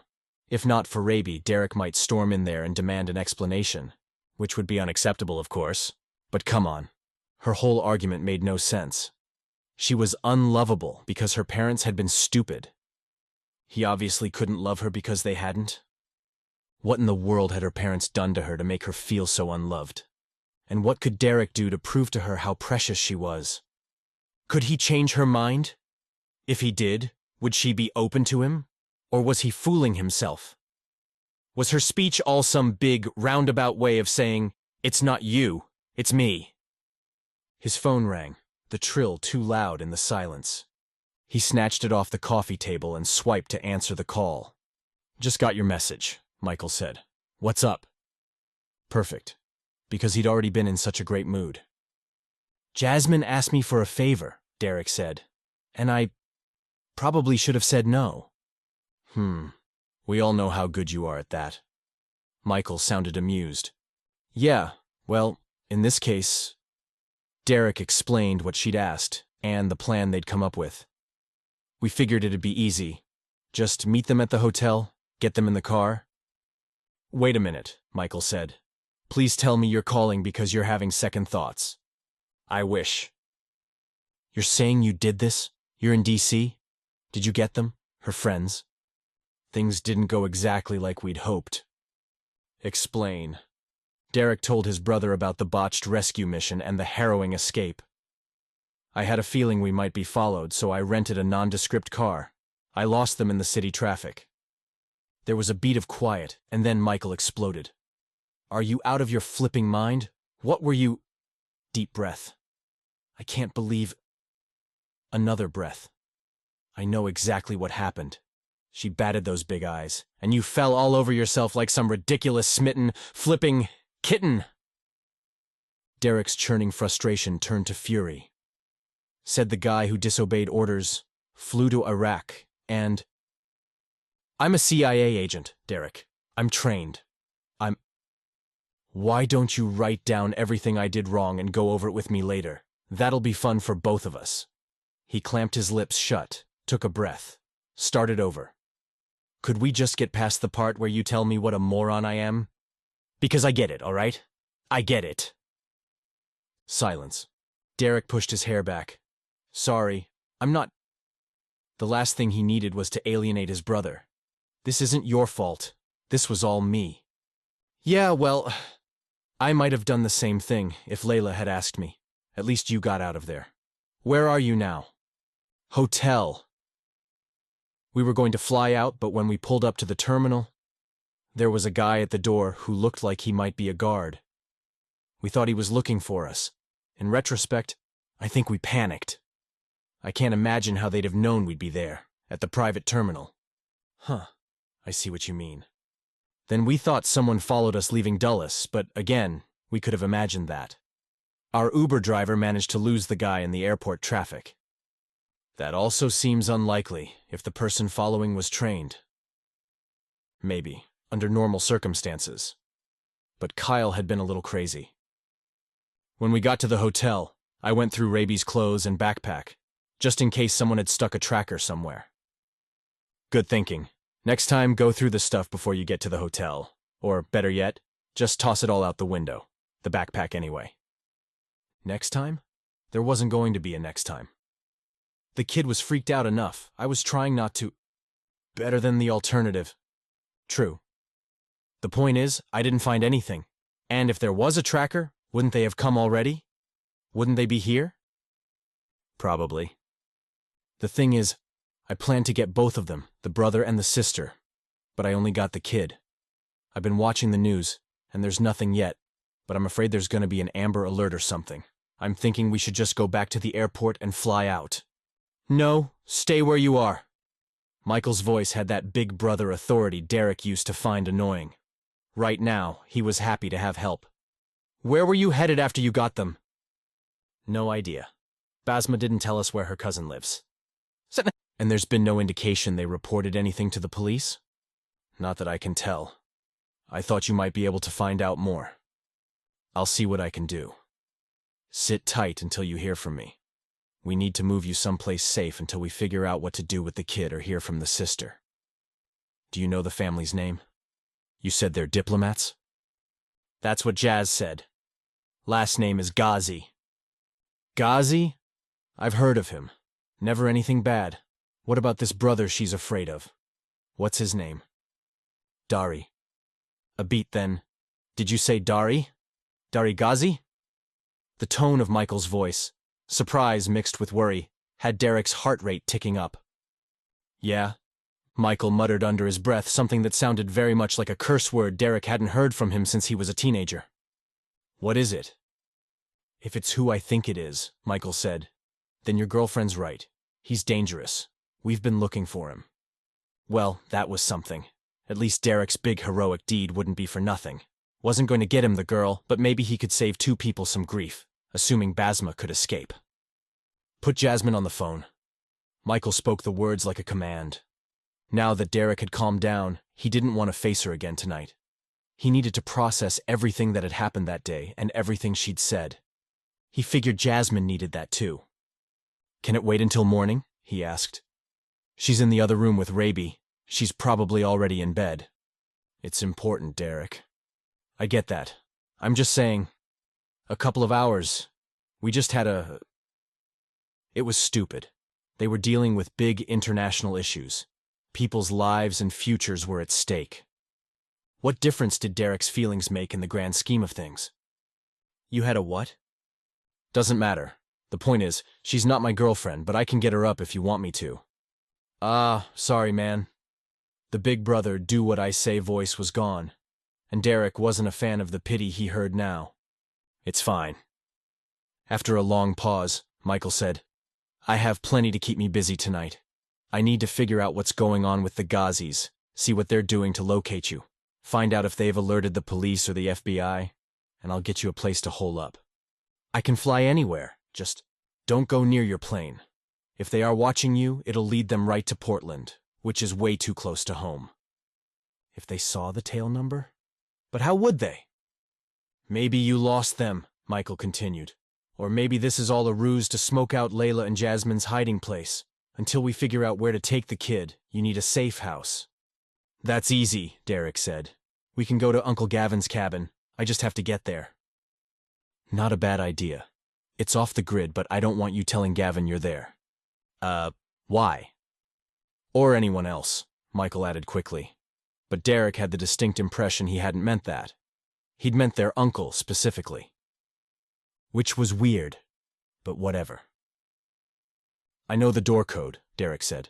He told me I was welcome to go there any time I was in town.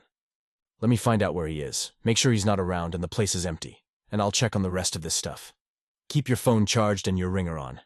Get some rest, but be ready to move when I call. Where are you exactly? Address and room number. You're not going to return Raby to his uncle, right?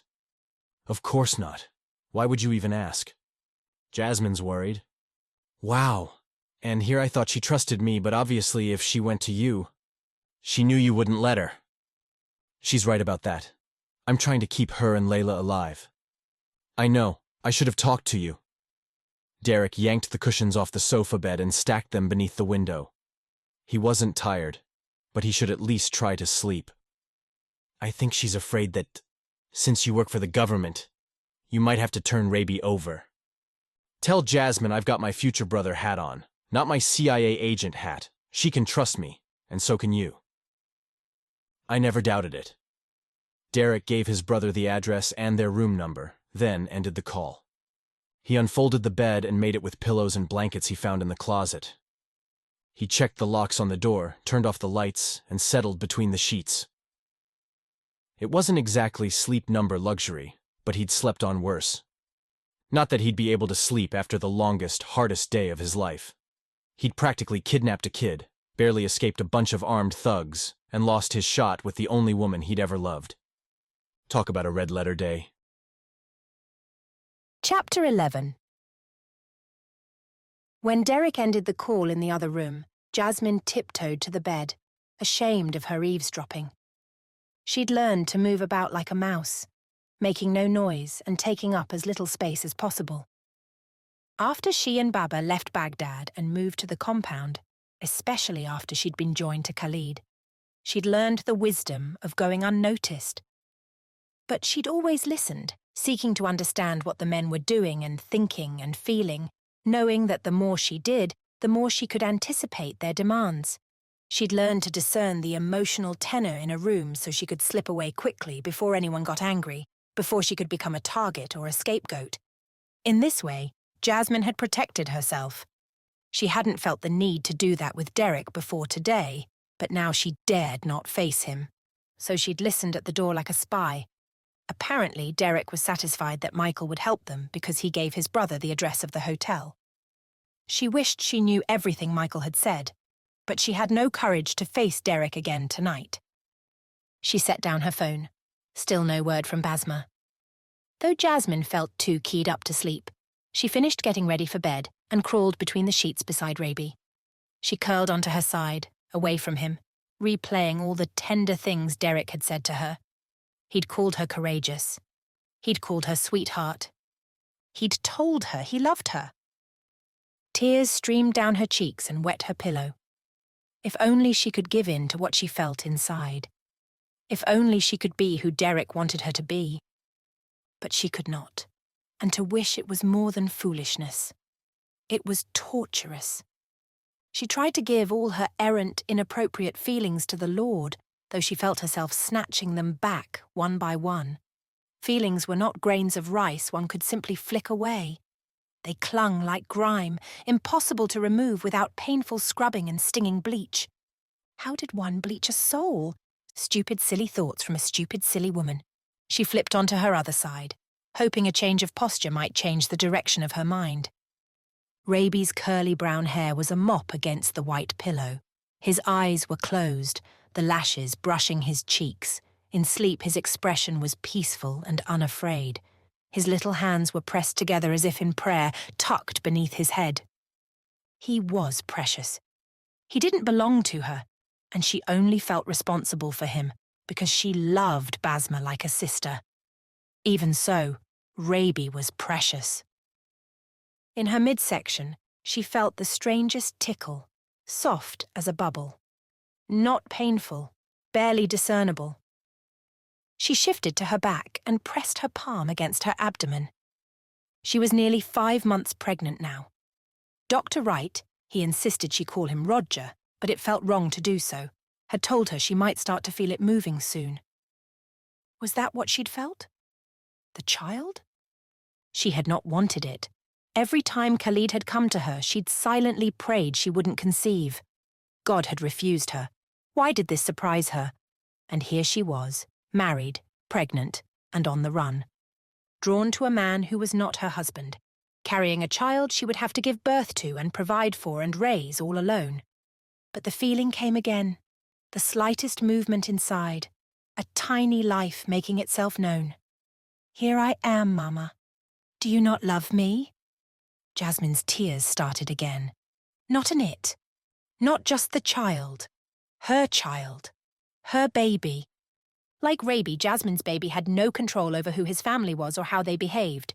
Like Rabi, her baby was precious, and it was Jasmine's job to protect him, hers and nobody else's. Not just to protect him, but to love him. She would not do what her parents had done. It didn't matter who her baby's father was. If she had the freedom to be in her baby's life, she'd love him. Or her. Let it be a girl, Lord. A girl who looked like her, not like Khalid. But even if the baby was a boy, and even if he looked just like his father, and even if he had many of his father's traits, he didn't have to be like the man who'd fathered him. He didn't have to be a terrorist. He didn't have to be evil. Those were choices, and her child could be raised to make good choices. He could be raised to know the truth and love God. He could be raised to be a good man, like Derrick and Michael and the other men in the Wright family. If only Jasmine could stay hidden. What was she doing here? What foolishness had driven her so far from Shadow Cove and safety? Was this how she planned to protect her baby? By putting herself in danger? What a fool she was. For the first time since she'd received Basma's email, she understood the enormity of what she'd done. With Derrick, she'd glossed over the danger that coming to DC would put her in. She'd hardly considered her own safety. Maybe that was part of her problem. The belief that she only deserved to exist if she made everyone else's existence easier. She'd spent her life sacrificing herself, her happiness, her freedom, to accommodate those around her. When she didn't willingly sacrifice herself, she'd learned the sacrifice was taken against her will. So why fight it? Why not just give in for the sake of safety and harmony and peace? Right. As if those had ever existed for her. They'd been elusive as wind until she'd reached Maine. But she had found them in her new home and then risked them. Why? She would have to answer that question someday, because knowing she'd put herself in danger to save her friend didn't bother her at all. But now she saw what she'd refused to see before, that she might have put her sister in danger. And she certainly had put Derrick in danger. And she'd risked her baby. Not that Basma and Raby weren't worth the risk, but she hadn't even considered the child she carried. She turned to Raby and saw again his incredible preciousness.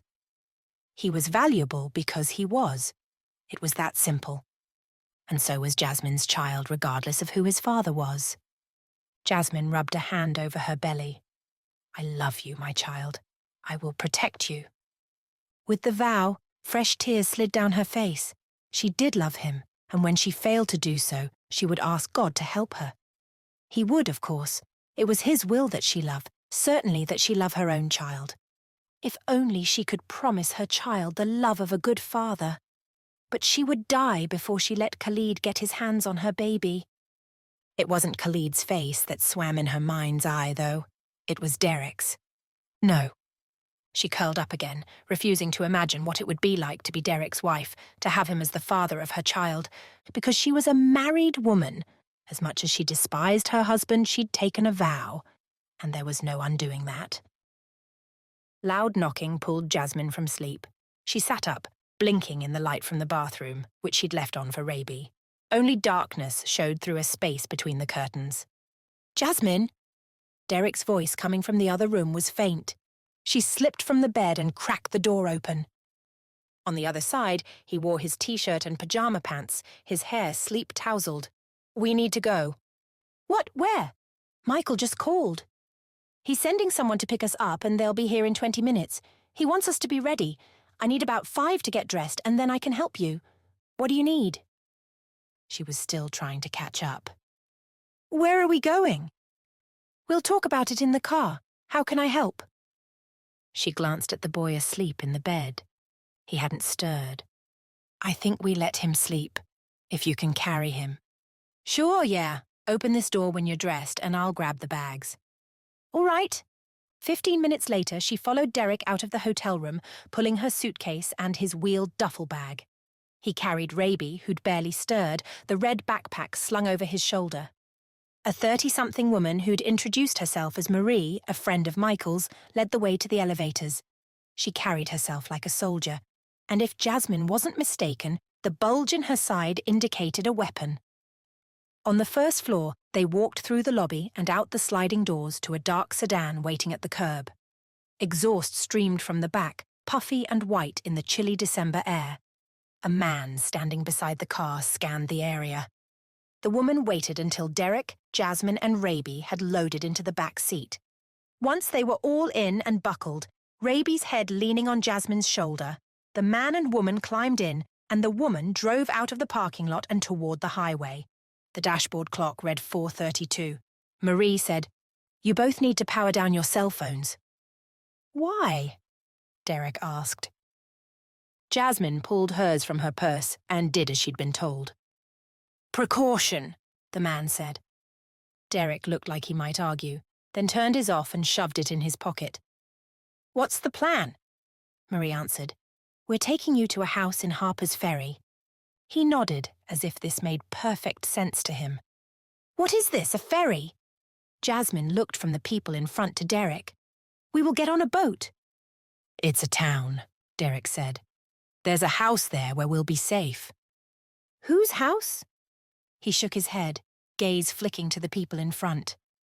Perhaps he didn't want them to know, though she couldn't imagine why, considering they were driving. She remembered something she'd overheard on the call, something about a place he'd been told he could use any time. Maybe that was where they were going. "How far away?" Marie answered. "Little over an hour, ma'am. Might as well try to get some rest." Derrick relaxed against the headrest, apparently planning to do just that.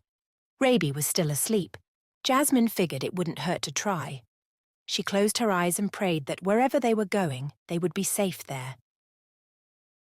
It took Jasmine a few moments to remember where she was. She lay on the soft bed and glanced around at the room. She was not at the house in Shadow Cove, not at the hotel where they'd eaten pizza the night before. No, this was the new place. They'd arrived just before dawn when morning was coming, but the world was still bathed in shades of black and grey. Derrick had carried Raby inside and laid him on the bed, then told her to rest.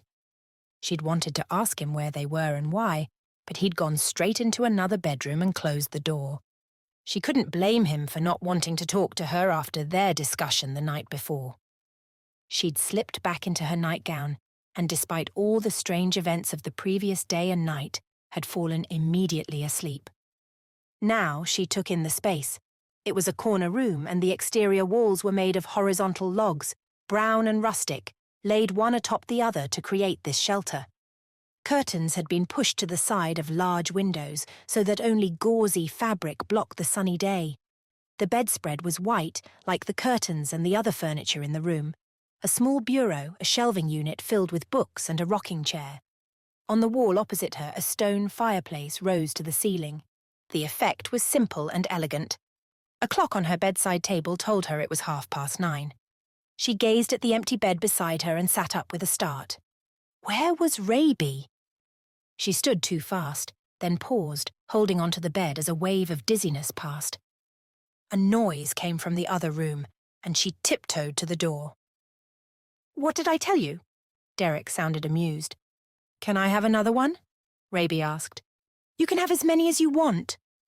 Since they seemed to be doing fine without her, she washed her face and changed her clothes before following the voices out of the bedroom and down a narrow hallway, inhaling the scent of frying oil and something she couldn't identify. She stepped into a space she'd learned was called a great room, which had a living area, dining area, and kitchen with no walls separating them. It was decorated much like the bedroom had been: log walls, soft white sofas and curtains. The tables were not stark white, but whitish with a little brown showing here and there. Antiques, or perhaps made to look like they were. There were more bookshelves filled with books of all sizes and colours shoved onto the shelves in what looked like no particular order.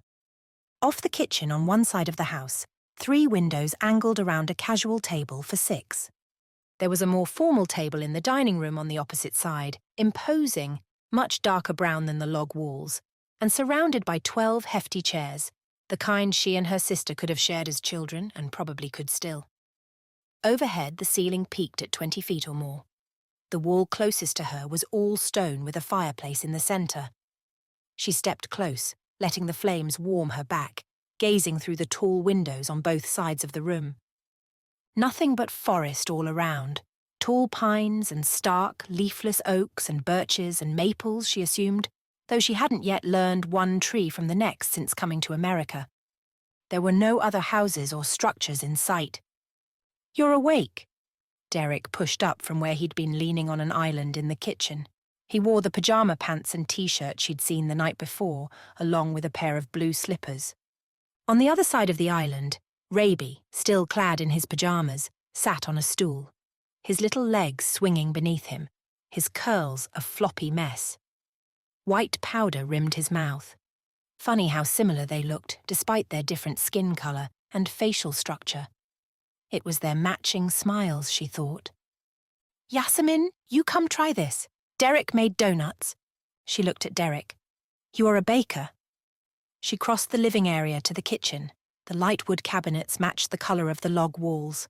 The black granite countertop was dotted with sugar, Or maybe it was flour, and cinnamon, she guessed, based on the scent she picked up as she neared. There were 2 bowls, each filled with small doughnuts, and beside them plates, forks, and napkins. On top of the stove, a black skillet held an inch or so of oil, and by the way it sizzled, it was still hot. She stood beside Raby but spoke to Derrick. "I did not know you baked." "I don't." He snatched a package from the countertop behind him and held it out to her.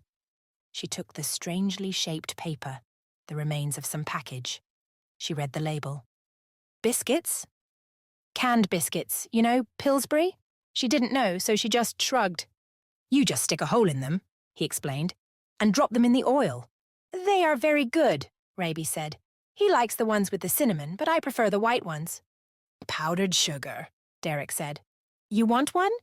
They sound very healthy." "Sure. You got your important food groups, bread, vegetables." She let her surprise show on her face, her eyebrows hiking. "Where are the vegetables?" He pointed at the skillet. "Vegetable oil. Duh." He winked at Raby, who giggled. "You are ridiculous." She shook her head, trying to keep her lips from giving away her amusement. "Sugar comes from a plant." Derrick nodded to a glass of milk on the counter. "And there's dairy. What are we missing?" "The healthy part, I think." "Killjoy!" To Raby, Derrick said, "Women." He echoed, "Yeah, women." They both laughed.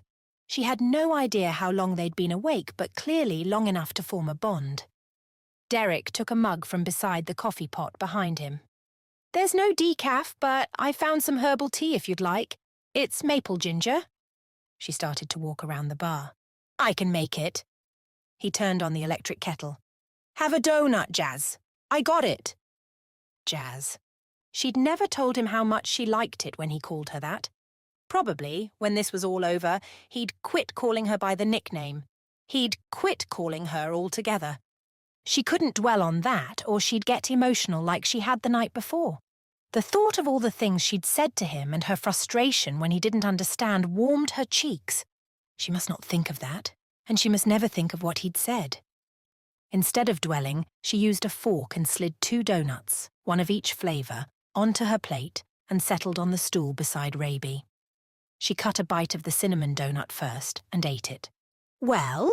Raby asked in Arabic. "It's good, right? The other one's better, though." "English, please," she said. "It's unkind to speak in a language not everyone understands." His gaze flicked to Derrick. "Okay." She wrapped her arm around the boy's narrow shoulders and held him close. "I'm so glad you're here." She let him go and took another small bite, enjoying the sweetness on her tongue. "It's very good." "Try the other one," Raby urged. She cut a bite of the white one and ate it. "Good, right?" he said. Derrick was watching her. She swallowed. "Yes, very, very sweet. I like them both." "You have to pick one." Raby sounded horrified. "Which one is better? Why do I have to choose? Why can I not like them both?" He seemed to struggle for an answer, finally saying, "I don't know. Just because." Derrick chuckled. "Everything's a competition, don't you know?" He shook his head, looking at Raby. "She doesn't get it." "Girls never do." "Ha!" Derrick punctuated the point with a fork aimed at the child. "You should meet my sister-in-law. She's the most competitive person I know, and that's saying something, considering I have 5 brothers." His little eyes widened. 5? "I'm the youngest. When I was born, my parents knew they'd finally gotten it right and didn't have to keep trying." Jasmine laughed, though Raby didn't seem to understand the joke. She took another bite of the cinnamon doughnut, then asked Raby, "How did you sleep?" "I sort of remember getting here last night. When I woke up, I heard a noise and came out to see what it was. Derrick was tearing up newspaper." Leaning against the counter, arms crossed, Derrick gave him a fond look but didn't interrupt. "He let me help him build the fire." She looked at the flames across the room. "You did a fine job." Raby beamed. "He even let me use the lighter." "Have you ever done that before?" When he shook his head, she said, "I haven't either. Maybe you could help me learn." His little eyes brightened. I can teach you. Ah, the confidence of children. We will ask Derrick to supervise so I don't burn the house down, eh? That brought a solemn look. Good idea. Women need help with these things. Derrick cleared his throat. We all need help when we don't know how to do stuff, don't we? The electric kettle steamed and he poured hot water into Jasmine's mug, added a tea bag, and slid it across the bar to her, along with the sugar bowl and a spoon. Thank you. He nodded but kept his focus on the boy. Raby didn't respond, just studied him as if he couldn't quite figure him out. Not surprising. Derrick was different from all the men she'd known in Iraq. This culture was different. This world was different. Raby had probably never met a man who treated women like equals. It felt foreign to her, who'd at least understood theoretically that such men existed in the world. In Baghdad, before Iraq fell apart, she'd seen Western men, Americans and British and others. Some diplomats and businessmen, but mostly soldiers. They treated women with respect and dignity. Raby hadn't had that example. She sipped the tea, added a little sugar, and sipped again. It was strange, sweet and sharp and unexpected. She looked up to find Derrick watching her. He blinked. Is it okay? You want a glass of juice? He headed for the refrigerator, adding, I think there's orange. No, thank you. Where did the food come from? Derrick returned to his side of the bar. I guess my friend, he mouthed Michael, had the people who drove us here last night pick up some groceries, enough for a couple of days. And he knew about the biscuit donuts you like to make? Nah, I just found the cans in the fridge. Figured nobody would mind if I cooked them up. He grabbed a sponge and started wiping the counter. Do we have a plan? She asked. What happens now? He stopped, gaze flicking to Raby, who was devouring another sugary donut, his fingers and mouth covered with white. There's a secure VPN here that you'll need to connect to. I don't know what this is. A VPN? Virtual private network? He said the words as if he wasn't sure either. The point is, it'll hide where we are, even if someone's monitoring, so it's safe. As soon as you finish breakfast, we'll connect and see if you've gotten an email. From Basma, but he didn't say so. As soon as we get that, Derrick continued, I'll reach out to my guy and we'll make a plan, okay? She nodded, and he started cleaning again. Let me do that. She slid off the stool. You cooked. It is only fair. I don't mind. I would like to help. You have done enough. Fine. He tossed the sponge in the sink. I'll get changed. He crossed the room and disappeared into the hallway that led to the bedrooms. For Raby's sake, Derrick had been kind and conversed with her, but their easy friendship was gone. If Raby weren't here, what would their relationship be? She had ruined it. Maybe she wouldn't be able to fix it. Maybe it was too late. She must tell him the truth, all of it. He might not forgive her for keeping the secret, but at least he would understand. Chapter 12. After a shower and some time in prayer, Derrick emerged from the bedroom. He'd started the fire as soon as he'd awakened, thinking he'd sit by it and read his Bible. That plan had been thwarted by Raby's early wake-up. At least he and the kid had developed a rapport. It was Jasmine's appearance that had rattled him. She'd pulled her hair up into a ponytail that made her look years younger, and her cheeks had been pink, as if she'd just scrubbed them. She'd looked fresh and beautiful and so guarded after their conversation the night before. Everything was different now. There'd be no going back. He'd needed some time to think and regroup and pray.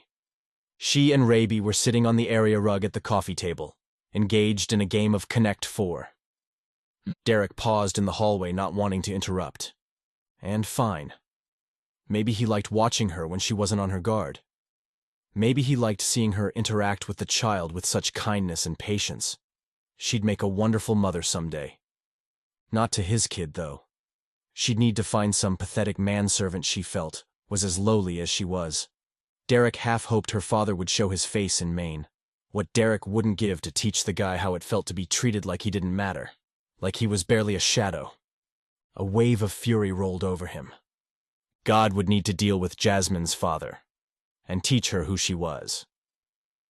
Derrick had trusted God all his life. He could trust him with his feelings, and with the woman he loved. He would try to, anyway.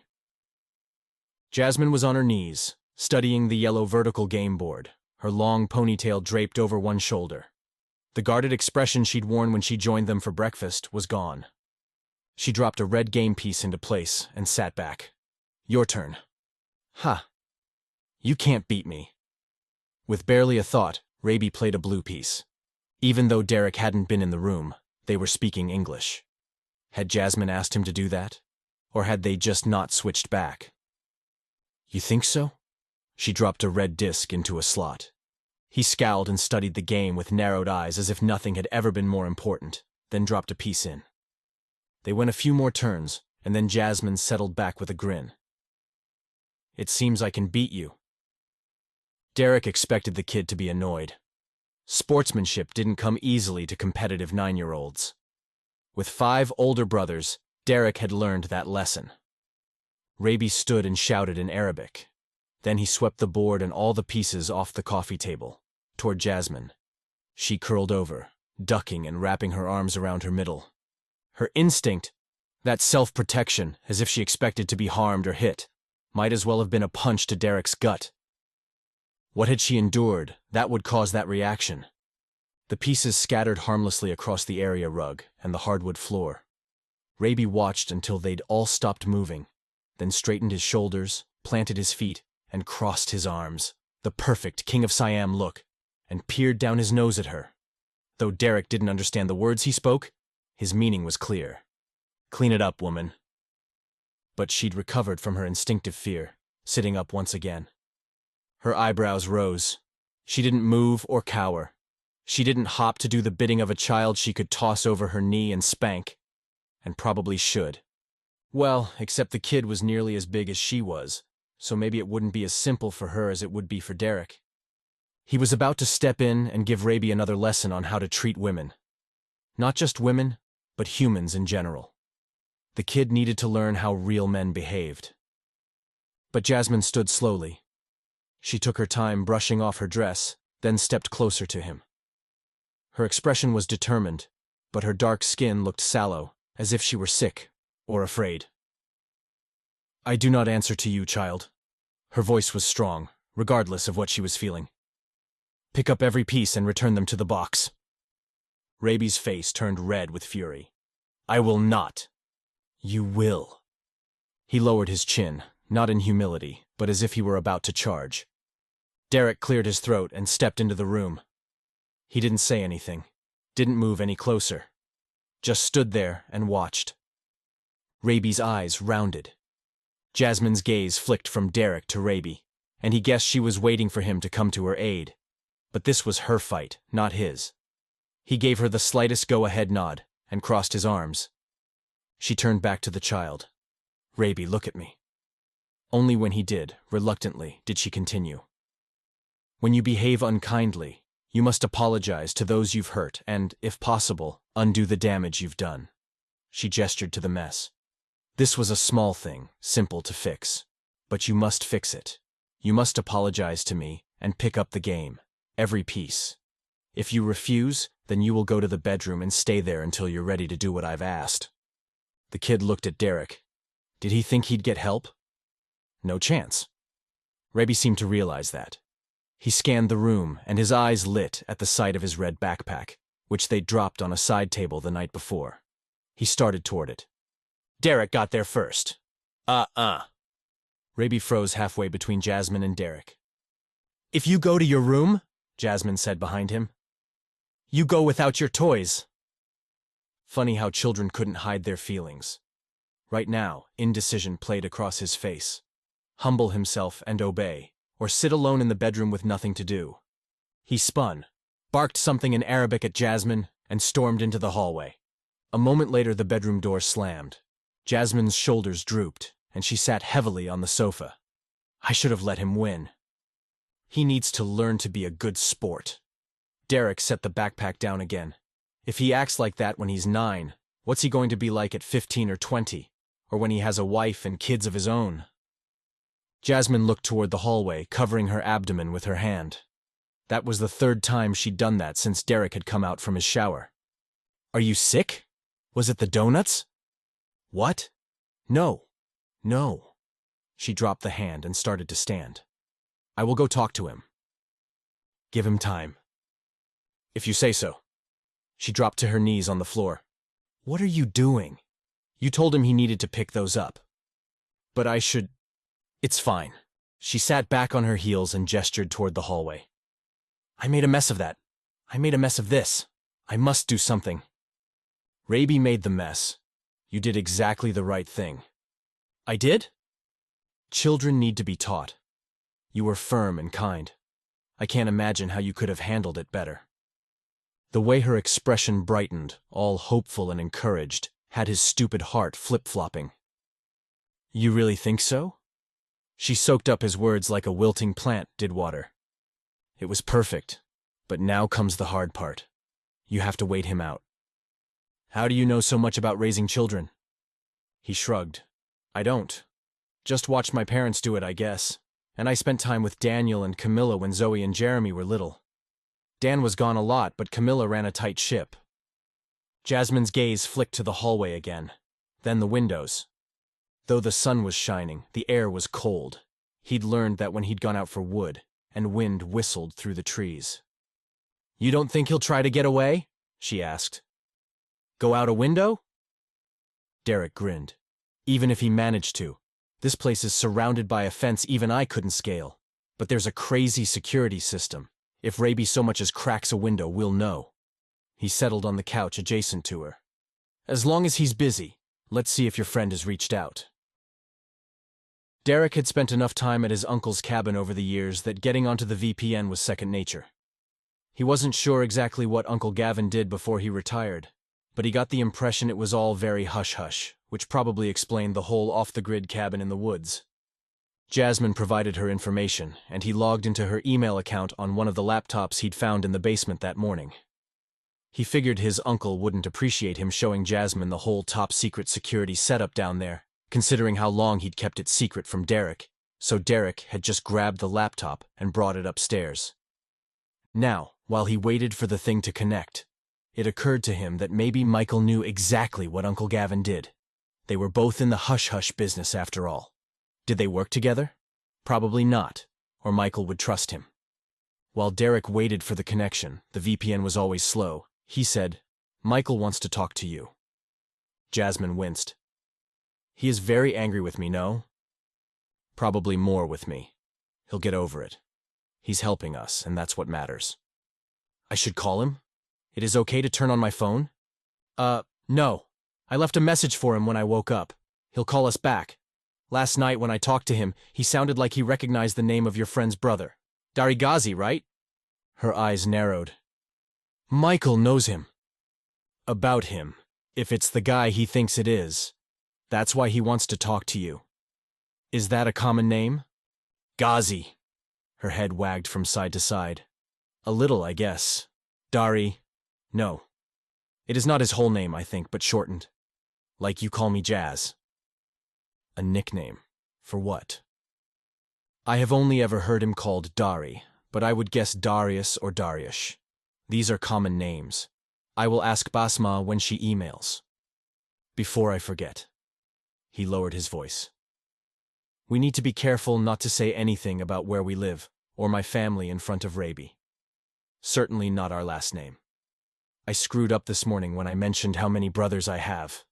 He'd realized it a minute too late. Boneheaded move on my part. Nothing else, though, okay? God forbid his brother gets him back. We don't want to lead Dari or anyone else to you and your sister. I understand. If he asks where you live, tell him all about it, but tell him it's a big lake, not the ocean. One of the Great Lakes, okay? These are the ones in the middle of the country? Yup, that's them. Tell him you live in Michigan. They both begin with M. Should be easy to remember. Michigan on a Great Lake. Exactly. Her emails had loaded. There were just a handful, all from the same account. He turned the screen to face Jasmine. She leaned in and frowned. Nothing new. When she looked up, her eyes were filled with fear. What if they've hurt her? Perhaps she's not all right. What will we do? It was instinct, the way he reached for her hand and squeezed. He hadn't even realized he'd done it until it was too late. He let go and put more space between them. Don't borrow trouble. Before she could ask or give him that I don't understand what you mean, look he found adorable, he added, don't get ahead of yourself. Don't worry until you have more information. This is to borrow trouble? Right. Like, you're imagining there'll be trouble in the future and taking it on now, I guess. Or at least worrying about it now. He'd never analyzed the cliché. That was one of the things he liked about being with Jasmine. The way she kept him thinking, considering his words carefully. Not just his words, though. His actions.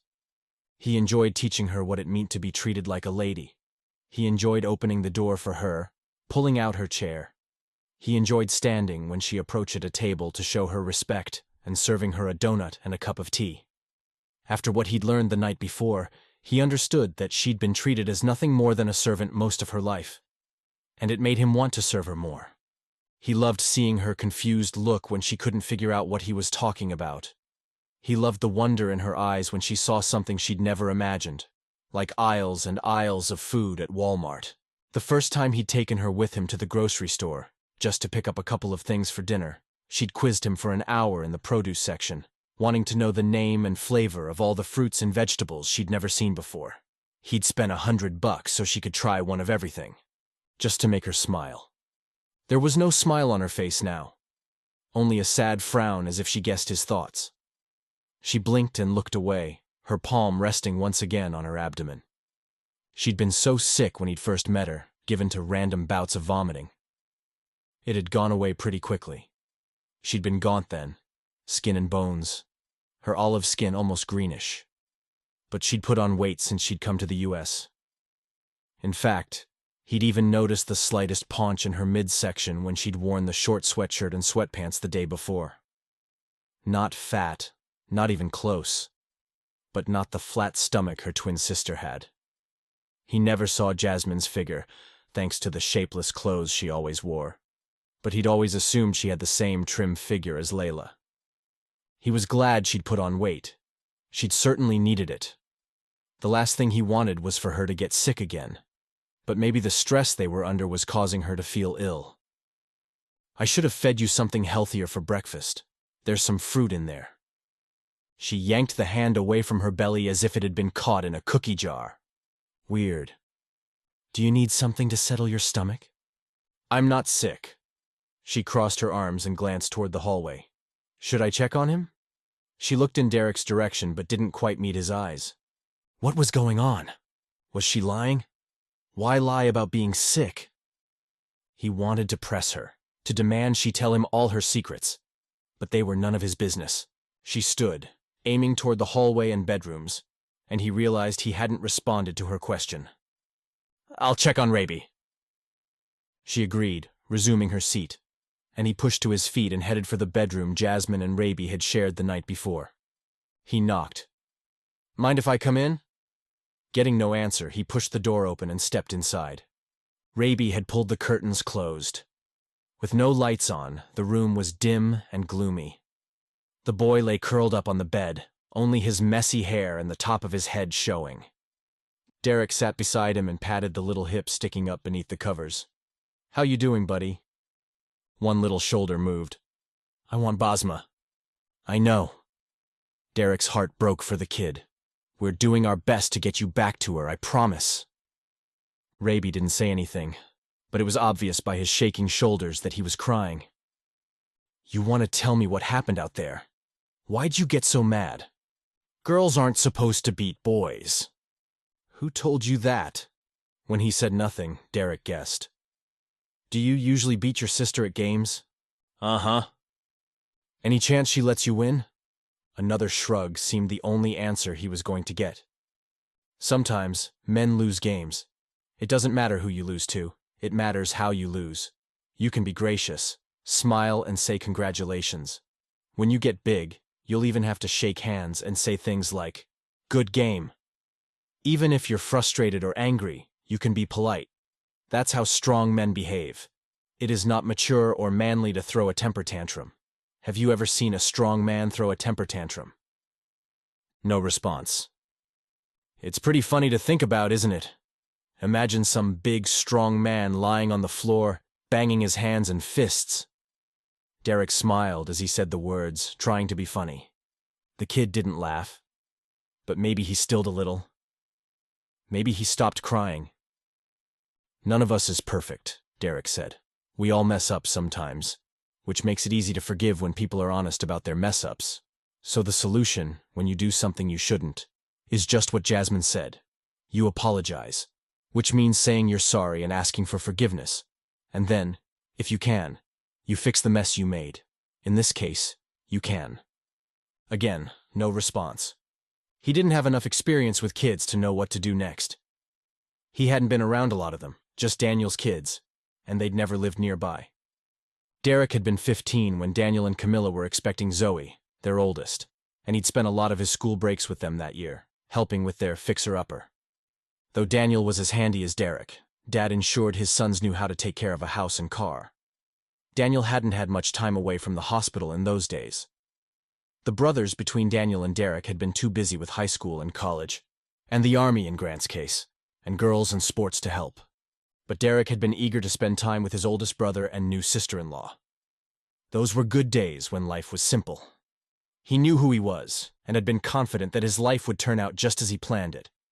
He'd earned his pilot's license, he'd nearly earned his solo license by then, and after he finished college, he'd get a job with a charter company to gain flying hours while he saved up to buy his own plane. And when he met the right girl, he'd fall in love, and she'd love him back.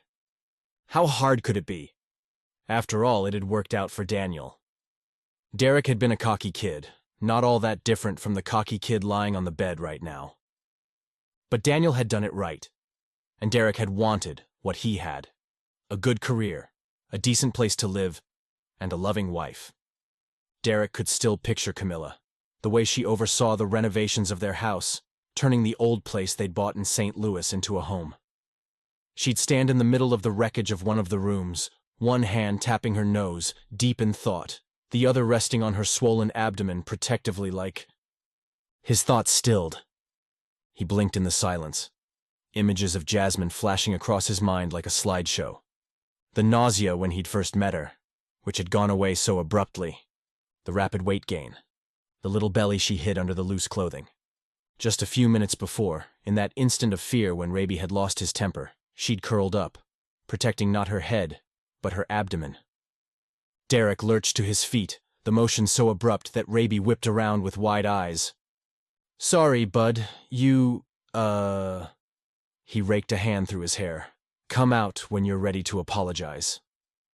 He didn't wait for a response, just turned and fled. Chapter 13. A door closed and Jasmine twisted toward the hallway, expecting Derrick and Raby to step in. Instead, Derrick passed without glancing her direction. His door slammed. Was he angry with Raby or with her? Or had Michael called? But Michael wanted to speak to her, so that couldn't be it. Maybe Derrick had no desire to spend time with her, and for that, she couldn't blame him. She checked the screen, but Basma still hadn't emailed. Restless, Jasmine stood. The game pieces were still scattered on the floor, and she itched to pick them up if for no other reason than to have something to do. But she didn't. Derrick had told her she'd done the right thing with Raby. Why give him another reason to be disappointed in her? She'd cleaned the kitchen thoroughly already, and the house was spotless, not a speck of dust to be found. She added a log to the fire and used one of the tools beside it to get it burning, then watched as flames licked the wood, finally catching. She wandered to the bookshelves, but found nothing she wanted to read. A long table behind the sectional caught her eye. Photographs had been artfully arranged, all of the same people at different ages. A family. There was one man, tall and dark-haired, like Derrick, though much older. He seemed familiar, somewhat like Dr. Wright. Roger, Derrick's father. Could this be a relative? Perhaps Derrick's uncle? That made sense. Hadn't Derrick said something about an Uncle Gavin in the conversation she'd eavesdropped on the night before? This house must belong to him. The rest of this branch of the Wright family was very different from Derrick's, though. The only one who looked old enough to be Gavin's wife was tall with silvery blonde hair and blue eyes. There were 5 others, all women. 3 had varying shades of blonde hair, like their mother, 1 had brown hair, and 1 had dark red hair that Jasmine thought must not be natural. She found the photo she guessed was the most recent and tried to work out their ages. The one who looked the youngest was probably in her early 20s, tall and willowy. There were a number of photos of her, some on the deck of a boat, her long blonde hair flying behind her with the wind. She seemed free and full of joy. The middle 3, she assumed as much anyway, were pictured together often. Redhead, blonde and brunette. She couldn't tell who was older or younger, only that they seemed close, always hugging or standing shoulder to shoulder, cheek to cheek, smiling at the camera. Jasmine lifted a photo of the one who must be the oldest. She had her mother's silvery blonde hair and the slender figure of the youngest, though nobody would call her willowy. She was slender but looked tough, like she could defend herself.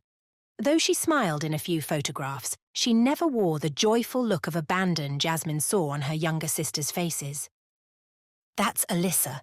Jasmine jumped, swiveling toward the voice. Derrick's gaze flicked to her stomach, and she yanked her hand away, shifting to set the photo down. "Sorry, I was just... sorry. No need to apologize. That's my cousin, Alyssa." "She is the oldest, no?" "How'd you know?" Jasmine shrugged. "She just looks it." "She's only a year older than her sister. Irish twins, Dad always called them." "I guess it is how she holds herself," Jasmine said. "She has that protective look of an older sibling, a little tough, a little guarded." Derrick looked at the picture. "I can see that. This is your uncle's cabin, then. He looks like your father." "You think?" Derrick looked at one of the photos of Gavin. "They're so different, but I guess I see what you mean." Derrick continued into the kitchen and grabbed a glass. "You want some water or tea or something? There might be some lemonade." "Water, I guess." He took a second glass. "Bring the computer. Let's sit in here." He nodded toward the round kitchen table by the bay windows. She did, choosing a chair that would give her a view of the outside. The cushion was upholstered with a pretty yellow and blue plaid, which matched a vase of silk flowers in the center of the table. Outside, the forest seemed to stretch forever. "We are far from Washington, D.C. Here, are we not?" Derrick set down her drink along with a sleeve of crackers and sat. 60, 70 miles. But it feels a long way. We're in West Virginia." "We were in Virginia yesterday, right?" "Right. These states are very small." "They're bigger out west. We didn't get that deep into Virginia either, just skimmed the border." "I see." He nudged the crackers toward her. "I thought you might be hungry." Thoughtful, as always. She was a little. She hadn't finished the donuts, which had been too sweet and too heavy. She took a couple of crackers and nibbled one. He nodded to the laptop. "I guess Basma hasn't emailed." She glanced at the laptop just in case, then shook her head. "Did Michael call?" "Nope." He checked the watch he always wore, a hefty stainless steel one that looked expensive. Not that she knew anything about men's watches. "Weird. He almost had me wake you up last night, and here it is. Almost 11 and nothing." "He must be busy." "I left him another message."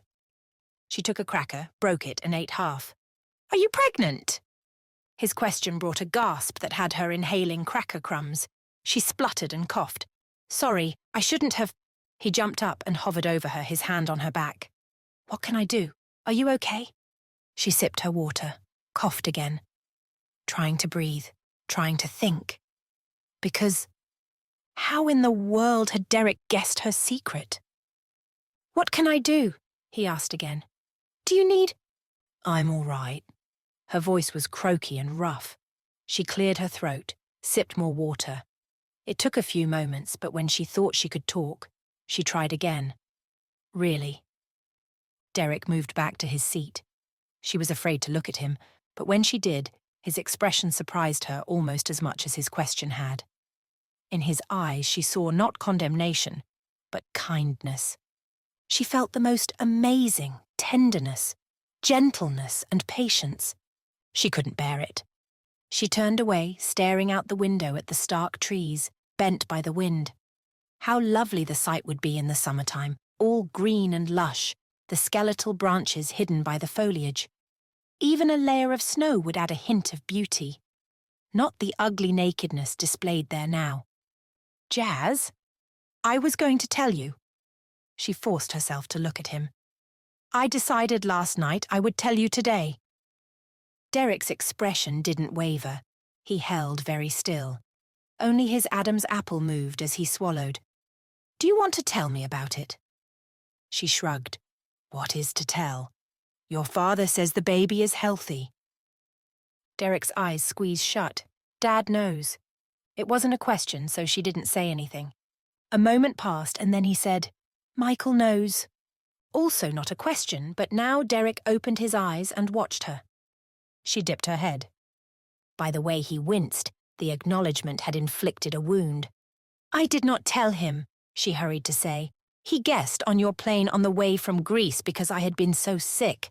Even Layla hadn't realized. Derrick rubbed his lips together, took a long breath. That makes sense. And your father? I needed a doctor. I couldn't keep food down. Michael arranged for me to see him right after we arrived. You don't owe me an explanation. But you are my friend. I thought I was. Tears stung and she turned ashamed of them. Ashamed of herself. Just ashamed. She covered her face with her hands, wishing for a better hiding place. The chair scraped, and she was sure Derrick was going to walk away, but he brushed his hand over her hair. I'm sorry, sweetheart. I shouldn't have said that. He scooted the chair closer and wrapped his arm around her shoulders. Forgive me. Please. You did nothing wrong. She wiped her tears and forced her hands to her lap, looking his way. He was so close that his breath warmed her cheek. You are always kind. He gazed beyond her, out the windows. A moment passed before he met her eyes again. You can talk to me about whatever. I'm happy to listen. If you want to talk about how it happened or... He seemed to struggle, then forced out, The father, I do not. She ducked out from under his arm and leaned away. I was just wondering if maybe... Derrick looked stricken, as if she'd slapped him and knocked him over, and then kicked him. Is he the reason you don't... You're not? Derrick took a breath. Did you love him very much? Do you... Stop. She stood and backed up. I do not wish to talk about him. Or this. I cannot. I'm sorry. He shoved his fingers through his hair and she felt terrible. She should tell him everything. It was only shame that kept her quiet, but not telling him would make this worse. She was a coward. Courage, Lord. I need courage to speak and the words to say, please. And... Jasmine? She spun at the sound of her Iraqi name. Raby stood in the middle of the kitchen, looking between her and Derrick. I'm sorry I was mean. He spoke in English, adding, I'm supposed to ask you if it's okay that I'm sorry or something. He looked at Derrick. I forget what you said. Derrick cleared his throat.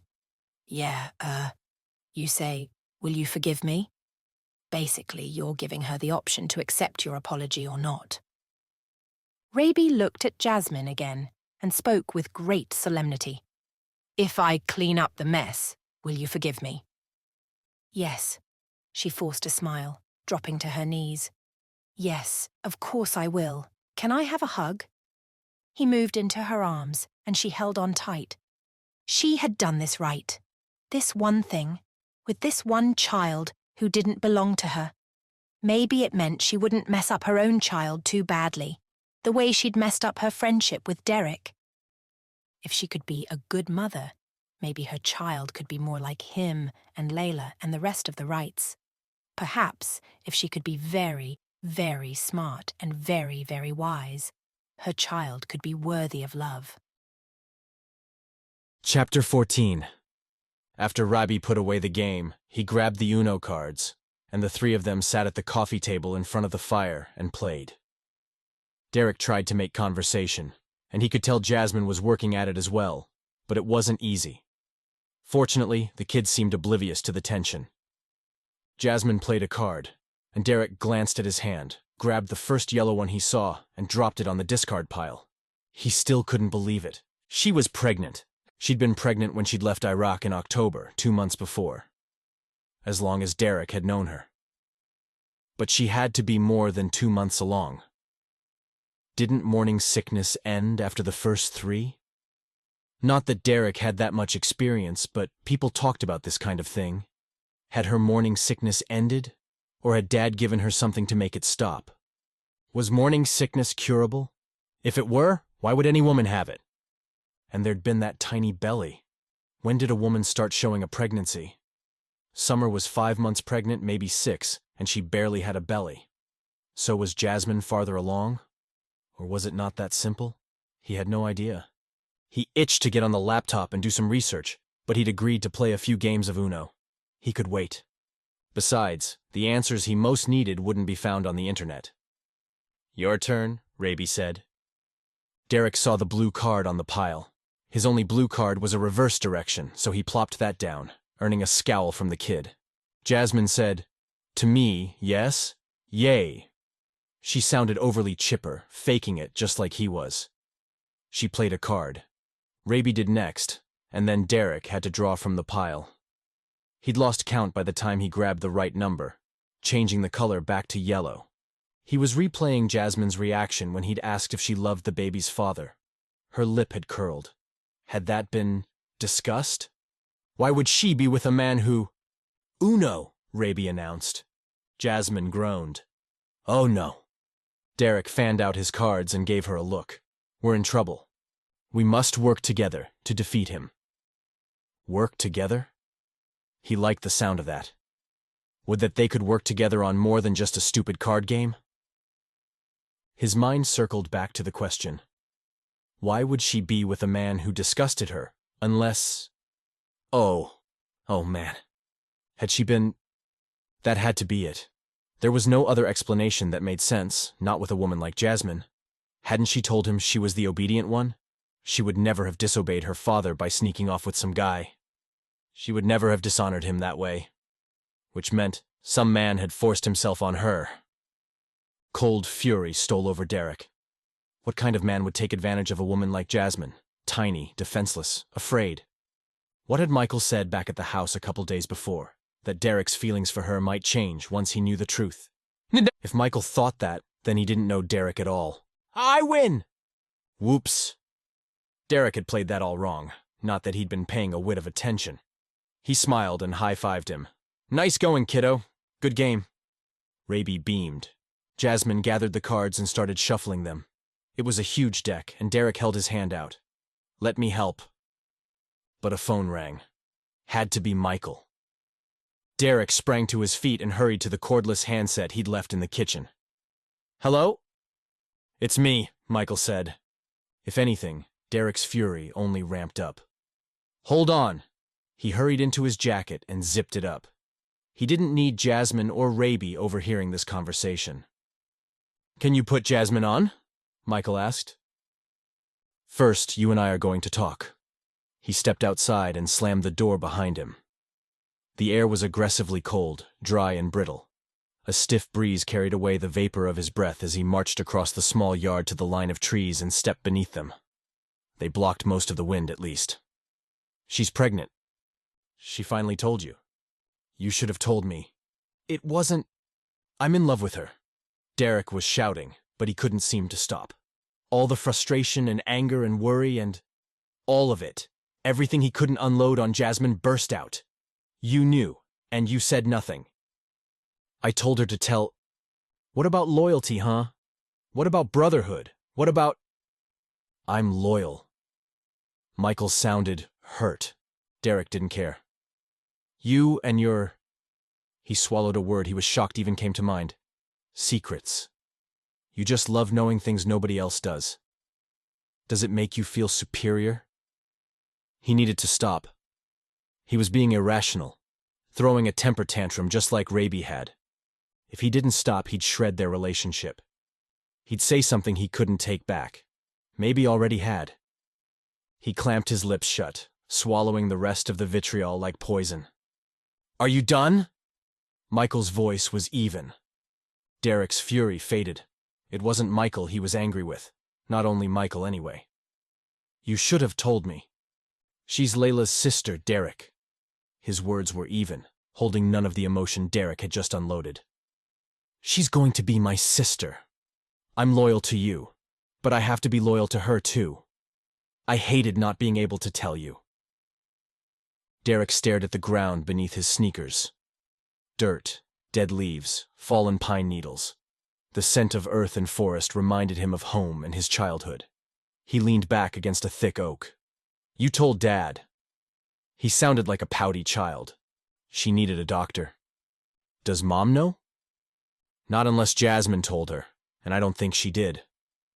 So it wasn't as if they all knew. Bad enough they all knew Derrick was in love with her. How horrifying to think they'd all been waiting for him to learn this secret, watching like it was some melodrama playing out in real time. Layla knows, obviously, Michael added. Sophie might know, but she lives with them, so it would make sense they'd talked about it. And I should tell you. If Derrick didn't know his brother better, he'd say Michael sounded nervous, which made Derrick nervous. I told Brian, a couple weeks ago. Brian knew? Derrick's best friend? Even he hadn't said anything? He lowered his head and massaged the back of his neck with frigid fingers. This was humiliating on so many fronts. He was going to Europe to do that thing for me, Michael said. And I felt like he needed to understand how important it was to keep their whereabouts secret. Derrick snapped his gaze up, wishing he could look Michael in the eyes. Not that he ever gave away information he didn't intend to share. What does that have to do with her being pregnant? Did she tell you? How much did she tell you? She hasn't told me anything. I figured it out about the pregnancy. Is that who's after her? The father? I thought the people who followed her and Layla were all killed on that boat. Well, except her dad and uncle, but you're saying... Jasmine can explain. Just tell me. He winced at his demanding tone. He was the brother who held everyone together, not the one who made demands and shouted accusations. But this was too much. It's still not my place to tell her story. Put her on the phone. Michael tagged on a please, but it wasn't a request. Fine. Derrick turned and headed back to the house, still angry but also worried. I'm sorry I said all those things. He ground out his apology, knowing he owed it, even if he didn't feel it. I shouldn't have, and... Why are you sorry? Michael sounded genuinely confused. You have every right to be ticked. I did what I had to do, but if I were you, I'd want to punch me. Not that you should try it, 'cause, I'd throttle you. You wish. Derrick tried to match his brother's joking tone. I didn't mean what I said, about the secrets. I was just... What? What was he? Hurt, but he wasn't going to say that. Are we good? I'm good if you are. I will be. I'll get there. Fair enough, Michael said. Just like that, it was over. Huh. Derrick returned to the house where Jasmine stood in the living room waiting for him. Raby wasn't in sight. I asked him to play in the bedroom for a few minutes, Jasmine said. Good. Derrick held out the phone. You should probably go into the kitchen. She took the handset and walked away, perhaps hoping for privacy. But Derrick wasn't going to make it easy for her to keep secrets. He'd had enough of those, both from his brothers and from the woman he loved. Chapter 15. What do you know about Dari Ghazi? Michael asked. Jasmine stopped near the window beside the kitchen table and gazed at the deep forest, feeling more isolated than she had since she'd escaped Iraq. She hadn't realized how much Derrick's friendship meant to her until it was gone. Yes, she had Layla and Michael, but they had each other. She was back to being barely a shadow. This was not the time for such dreary thoughts. I only met Dari once. He is polite and charming on the surface, but there is something about him that is like a tiger, Like he is stalking. Predatory. This is a good word, but also sneaky. I think even if Basma had not told me about him, he would have made my skin crawl. What did she tell you?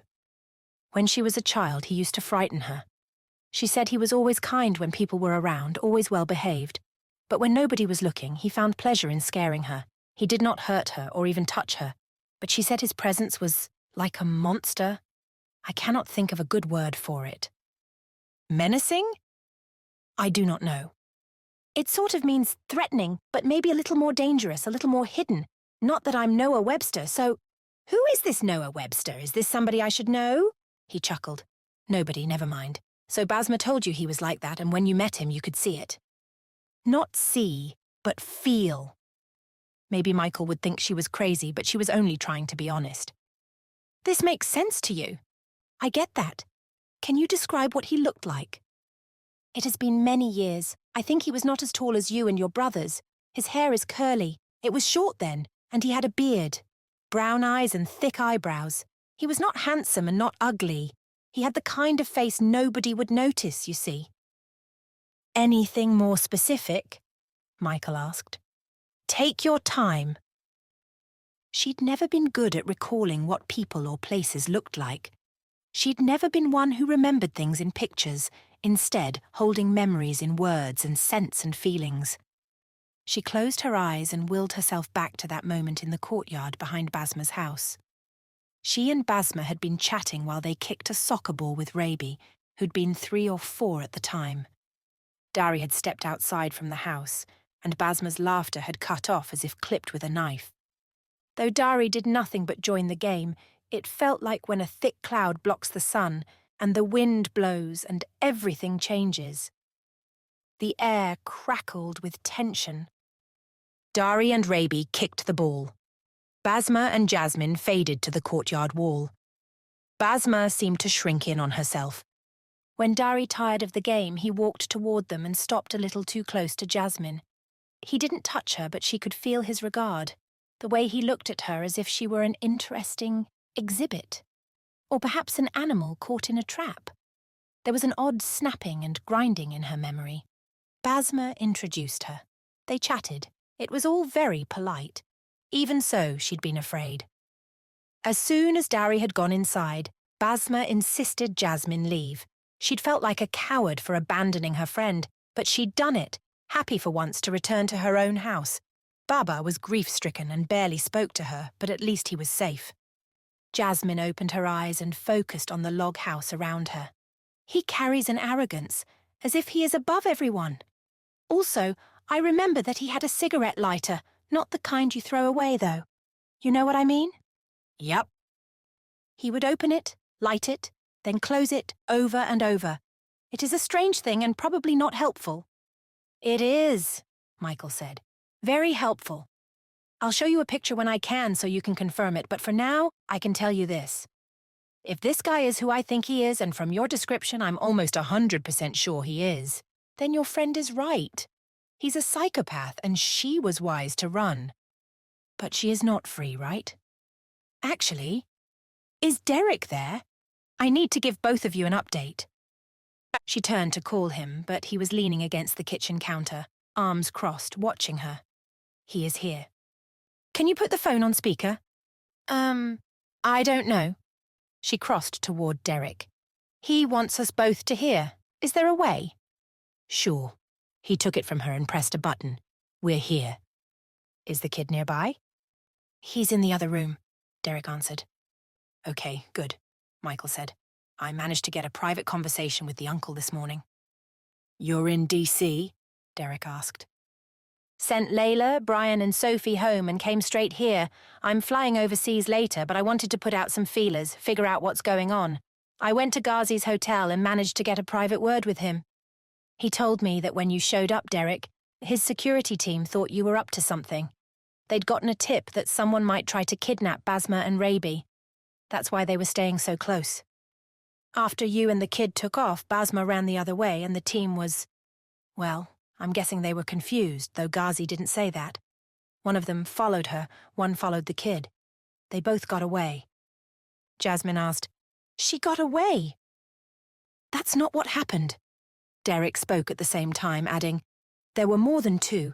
They followed... The uncle claims to have no idea who followed you. How can that be? Derrick looked more irritated than confused. The guard made a call. I saw him. To hotel security, Michael explained. The story checks out. Okay, but, Derrick shook his head. Even if that's true, what's the uncle doing to find them? That was not the right question. Frustration hummed inside Jasmine. Where was Basma? Why didn't Derrick ask that? Claims he's not going to look for them, Michael said. He seemed sorry that he hadn't taken her seriously when she begged him not to make her and Raby go live with Dari, and he'd ignored her. He was justifying himself, though. You know how you do, right? I didn't have any choice. He is their brother. He actually told me to tell them. Where is Basma? Jasmine gasped and slapped a hand over her mouth. She should not have interrupted. She looked at Derrick, expecting him to scowl at her or demand she be quiet. He reached toward her and she couldn't help the wince. But he squeezed her wrist, the slightest touch, reassuring her with his kindness. You're right. I got distracted. Sorry, sis, Michael said. I should have led with that. Michael also didn't sound angry, and he called her sis, which he did sometimes, as if she were already his sister. And to him, that didn't mean control. It meant devotion and brotherly love. She should know these men better than to expect anger from them. Even so, their kindness sent tingles to her eyes. Ghazi said Basma escaped, but somehow in the melee she dropped her phone. Michael related the information calmly. The security guys grabbed it. They thought Ghazi could hack into it to figure out where she was going. Did he hack it? Maybe this is why Basma hasn't emailed. Maybe she fears he'll find her emails to me. Maybe, Michael said. But he's not looking for her. Or at least he claims he's not. In fact, he gave me the phone. He is letting her go? Jasmine asked. You really believe this? That's what he said. But we were followed. Derrick looked Jasmine's way. I'm not crazy. We were followed, right? I think I saw one SUV. You were. Michael sounded confident. Check the CCTV footage and you were followed by 3 SUVs. I'm impressed you lost them. If they weren't Ghazi's men, Derrick asked, then who were they? Our guess is that Dariush suspected Basma might try to run and assigned them to watch her. The question is why? Why did he care that much if they got away? They are his family. Jasmine looked at Derrick, who was nodding. To the phone, she said, You do not think this is enough? He wasn't close to them, right? Michael asked. And he hasn't lived in Iraq for years. As far as I can tell, he barely knows them. I'm not saying he doesn't care. But why does he care enough to move back to Baghdad to take responsibility for them? And to hire guards to ensure they don't get away? Do you think he loves them? I do not think he is capable, she said. Control, perhaps? Maybe. I don't know. Derrick looked from the phone to her, lips squished together the way that told her he was considering something. Not that I know anything about him, but wouldn't a guy like that have higher aspirations than to control his siblings? What's in it for him? Exactly. Michael sounded impressed. That's exactly what I want to know. I can't imagine Dariush Ghazi doing this unless there was something meaningful, something valuable in it for him. Jasmine, how long did they live next door to you? They moved in around the time when Mama got sick, but Dari didn't live there. He is much older than Basma. And you only met that one time. It wasn't a question, so Jasmine didn't respond. Did he know your father? He never came for tea, and Baba barely left the house in those days. Why? Because Dariush Ghazi was working with your uncle, with Hassan Mahmud. What? Jasmine tried to put the pieces together in her mind. That does not make sense. How did they know each other? I cannot imagine how that happened. I never heard his name mentioned. I never saw him at our house or at the compound. I don't know what to tell you. Michael's voice was flat. If he is who I think he is, they definitely knew each other. Which makes me wonder if the thing Dari will get out of all of this, has something to do with you. No, that cannot be. Why not? Michael said something else, but his words seemed to come from far away, muffled and echoing. The world was tipping and closing in. Because if Dariush Ghazi knew Mahmud, then he probably knew Khalid. And if he knew Khalid, then maybe he knew Jasmine was his wife. And if that was the case, was Khalid behind this whole thing? Something scraped, and then Derrick said, "Sit down, sweetheart." He urged her into a chair he'd pulled close. "Put your head between your knees." She did what he told her, concentrating on her breathing, trying not to think about anything but the air going in and out, in and out. "You two all right?" Michael asked. "I'll call you back." The phone beeped, and then Derrick crouched beside her, rubbing her back. "You're okay, sweetheart. It's okay." But it wasn't okay. Had this whole thing been an elaborate ruse to find her? Had Basma been in on it? No, of course not. She would never have betrayed Jasmine. But Dari had used her, guessing Basma would reach out to Jasmine, and Jasmine would come to her aid. Khalid was coming for her. All that she'd done to escape him would be undone, because Jasmine was a fool. Chapter 16. Derrick managed to get Jasmine to drink her glass of water. She didn't drink enough fluids, or eat enough, especially if she was eating for two. He was still trying to wrap his mind around that, but her dark skin still had that sallow, yellowish tint to it that told him she was ill.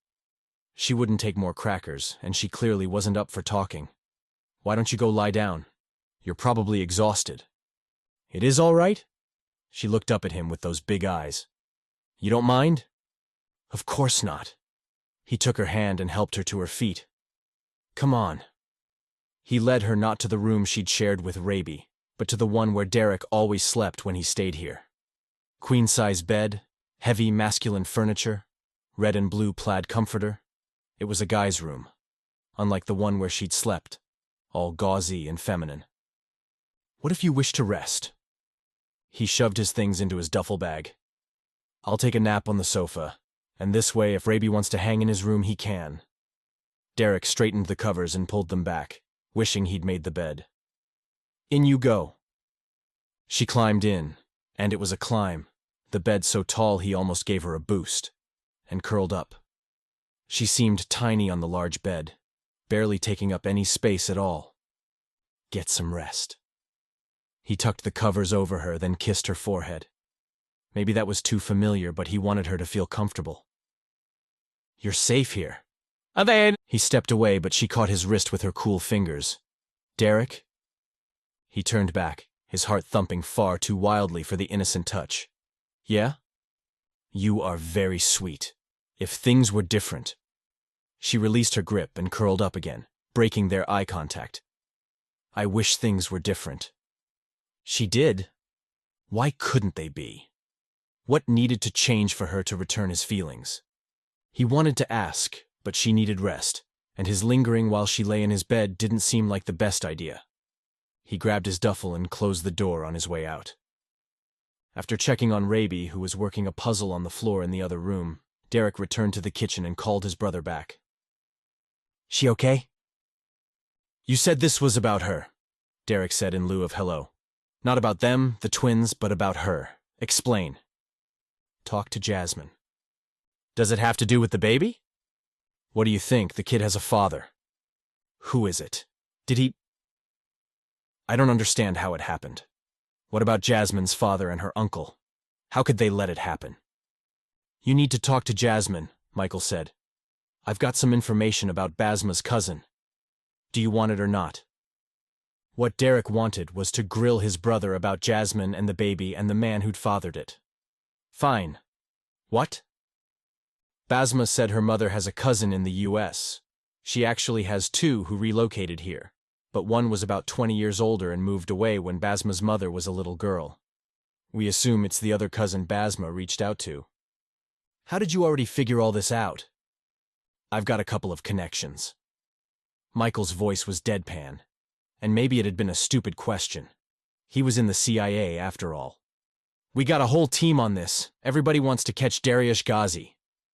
"What's so special about him?" "Classified. We're still working on finding out where the cousin lives. She changed her name." "She's in hiding too."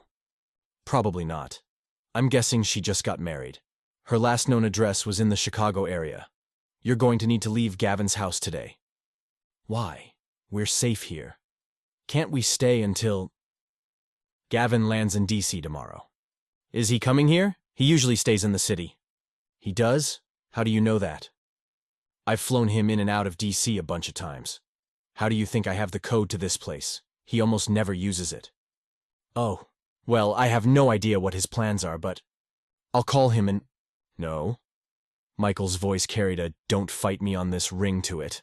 I'd rather Gavin not know you're there. You can tell him later, but not now, all right? I don't understand. I know. There was a sigh. It's not that I don't trust him. I just don't know. He's our uncle. The contractor he works for.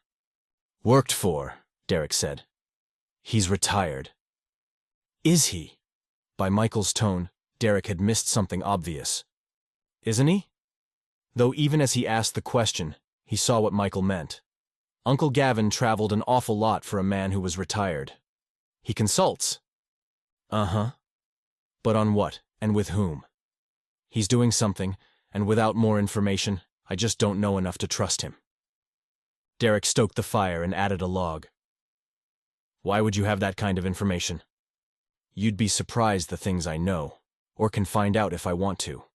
The point is, the contractor where Gavin made most of his money is involved in some shady stuff. I don't think he'd betray you or me. But Jasmine, Layla, if he had any idea who they were, if there was something in it for him, how are you going to hide them from him? I'm not. But they're going to get the same story the rest of the public gets. Layla and Jasmine are Iraqi immigrants who've been living in Germany for years. But if he sees Jasmine and Raby, I just don't want him digging. He's Dad's brother, man. Do you really think… I'm just telling you what's what, bro. I trust our cousins. I mean, we can't tell them the truth, but I trust them. How magnanimous of you. You get a thesaurus for your birthday? Michael was trying to make a joke, but Derrick wasn't amused. He started pacing. He hadn't had a workout in days, and all this sitting and worrying was grating on his nerves. He stalked from one end of the long great room to the other. I think you've been a spy too long. If you distrust your own uncle, I'll have a car delivered this afternoon. A car? Derrick froze in the middle of the living area. We just need a ride back to the airport. We can fly anywhere you want us to go. No flying. I think those guys at the airport were looking for you. How? This was news. News. He started moving again. How could you possibly… Security footage, Michael said. There was a guy just inside the door. When you drove by, he ran out and jumped into an SUV waiting at the curb. It was at the curb? Derrick hadn't seen where the car came from, but that doesn't make sense. How could he possibly have known? I don't know. Michael sounded worried. I don't know, and I don't like it. I sent Layla and Sophie to stay with Mom and Dad, just to be on the safe side. But if those guys knew who you were and where you lived, there'd be people in Shadow Cove already. And there aren't. As far as I can tell, it's safe. We fudged the records at the airport, so your tail number isn't recorded properly right now. But if somebody saw you head to the plane, if somebody saw what plane you got into, they could see its history, see where I'm based. I get that. But still, how do you know Shadow Cove is safe? You're not even there.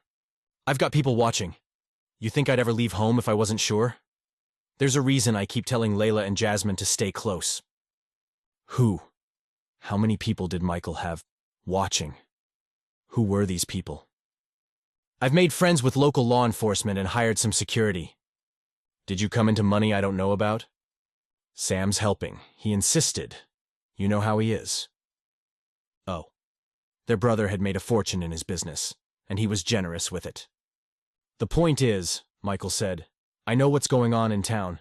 If there were strangers hanging around, I'd know it. It's safe. Except Layla isn't there. Well, I'm almost positive. Until this blows over, and until I'm back there, I want her to hide. This was all too much for Derrick. He wanted to go back to when their lives were simple, before terrorists were more than just an over-there kind of problem. In other words, about 3 months before. Except if they went back, he wouldn't know Jasmine. He wouldn't trade knowing her for anything. Fine, Derrick said. But I can't leave my plane at Dulles forever. Could Brian pick it up for you? Like it was a car with an extra set of keys. But, yeah. Maybe, as if his brother had nothing better to do than fly to D.C.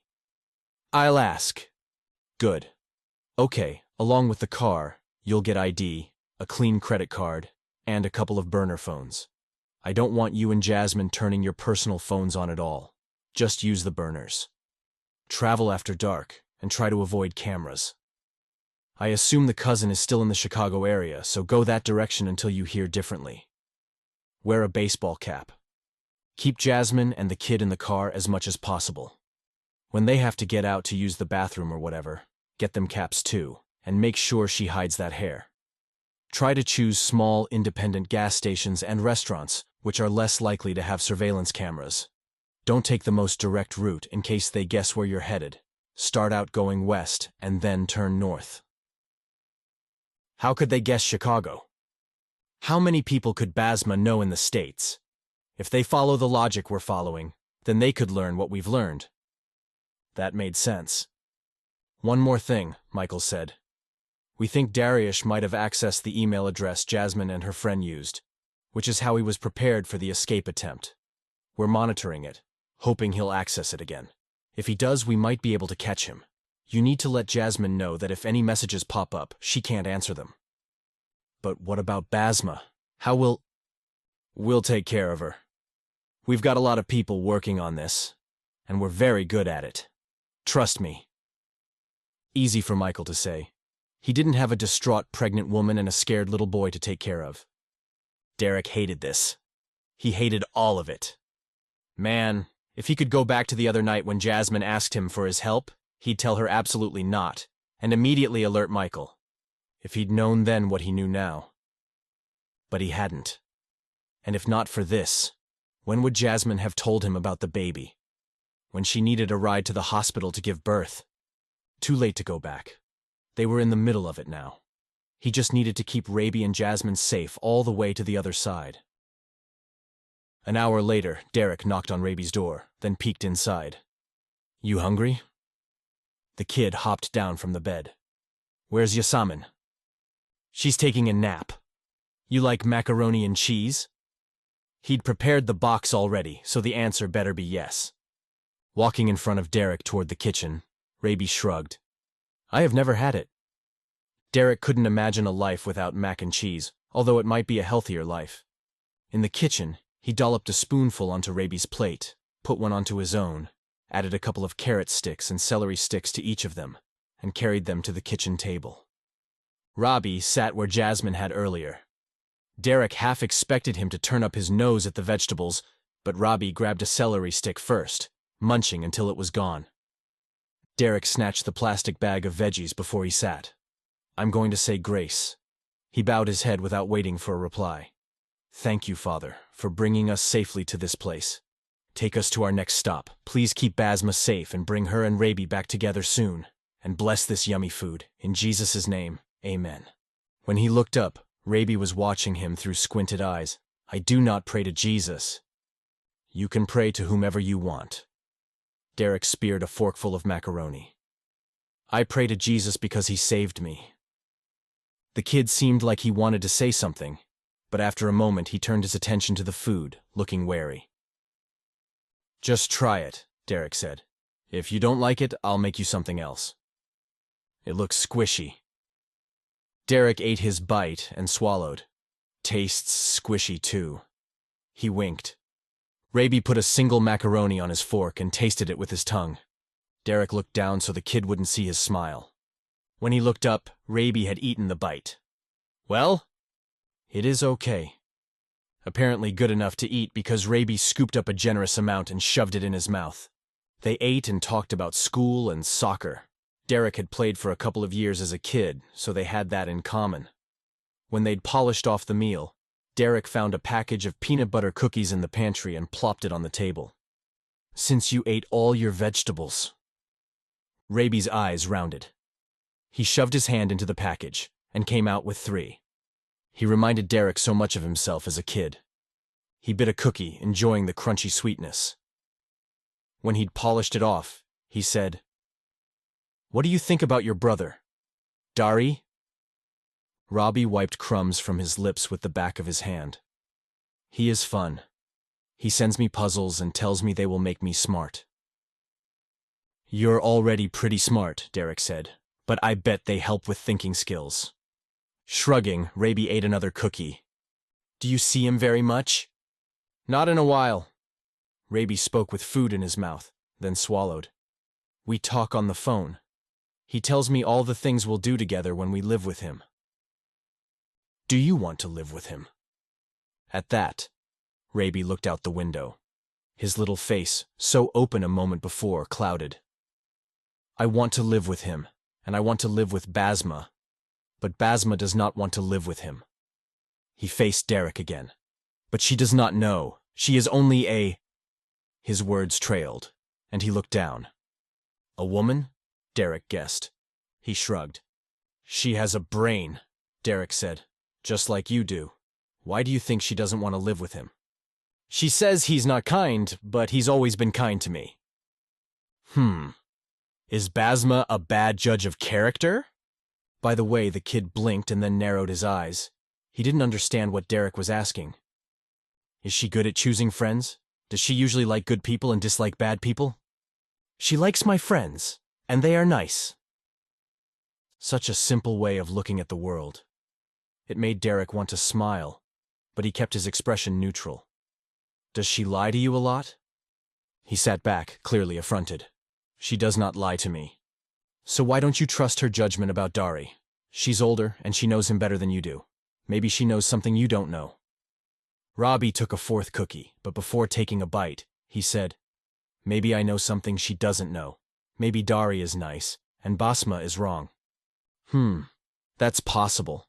It's just as likely, I'd say even more likely, that she knows something you don't." Not that it mattered what Raby wanted. He was 9 years old. But Derrick hated to think he thought his sister was taking something away from him by escaping from his brother.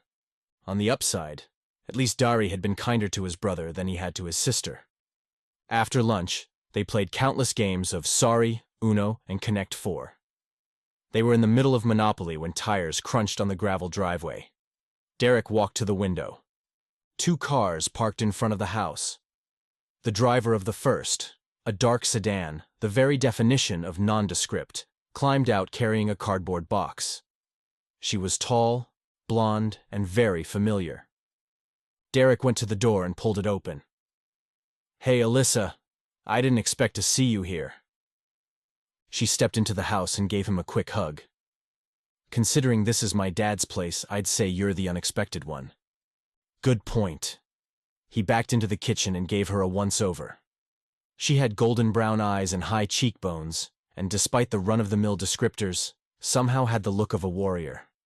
She was the tallest of the Wright women at about 5'8", slender, but unlike her sisters, nobody would call her skinny. She was the kind of woman who could take a guy out with a left hook and walk away, brushing lint off her pants. "Sounds like you've gotten yourself into a pickle," she said. "Michael called you?" "He's unbelievable, that brother of yours. If he ever calls without starting the conversation with, 'Hey, I need a favor,' I'll probably drop dead from shock." News to Derrick. He'd had no idea Michael and Alyssa ever talked, much less that she did favors for him. What kind of things did she do for a CIA agent? Deliver cars, for one, but he figured that wasn't her raison d'etre. "Were you meeting him here?" Derrick asked, then clarified with, "Your dad?" No. I was in D.C. for something else. Just lucky for your brother." She handed Derrick the box. It was heavier than he'd expected. "Lucky for me, I think." He set the box on the kitchen counter and peeked inside. Along with a Maryland driver's license bearing Derrick's photo beside a fake name, a credit card under the same name, and 2 cell phones and chargers, there was a Wesson 9mm semi-auto, a box of bullets, and a holster, like he was some sort of Old West outlaw. Which was, he had to admit, a little cool. He looked at Alyssa. "Did you do all this?" "Don't know what all's in there, and after grabbing it from the sketchy guy your brother hooked me up with, I don't want to." She dug a set of keys from her pocket and tossed it to him. "Michael says it's clean and should get you where you're going." What does that mean? It's clean? She moved past him and pulled a couple water bottles from the fridge. You know, Michael, there's no telling what he ever means. Derrick was starting to get the feeling Alyssa knew his brother better than he did. She opened one of the bottles and was tipping it to her lips when she froze, looking into the living area. She lifted a hand. Hey there, kiddo. How you doing? Raby said, hi, but didn't leave his spot by the game board.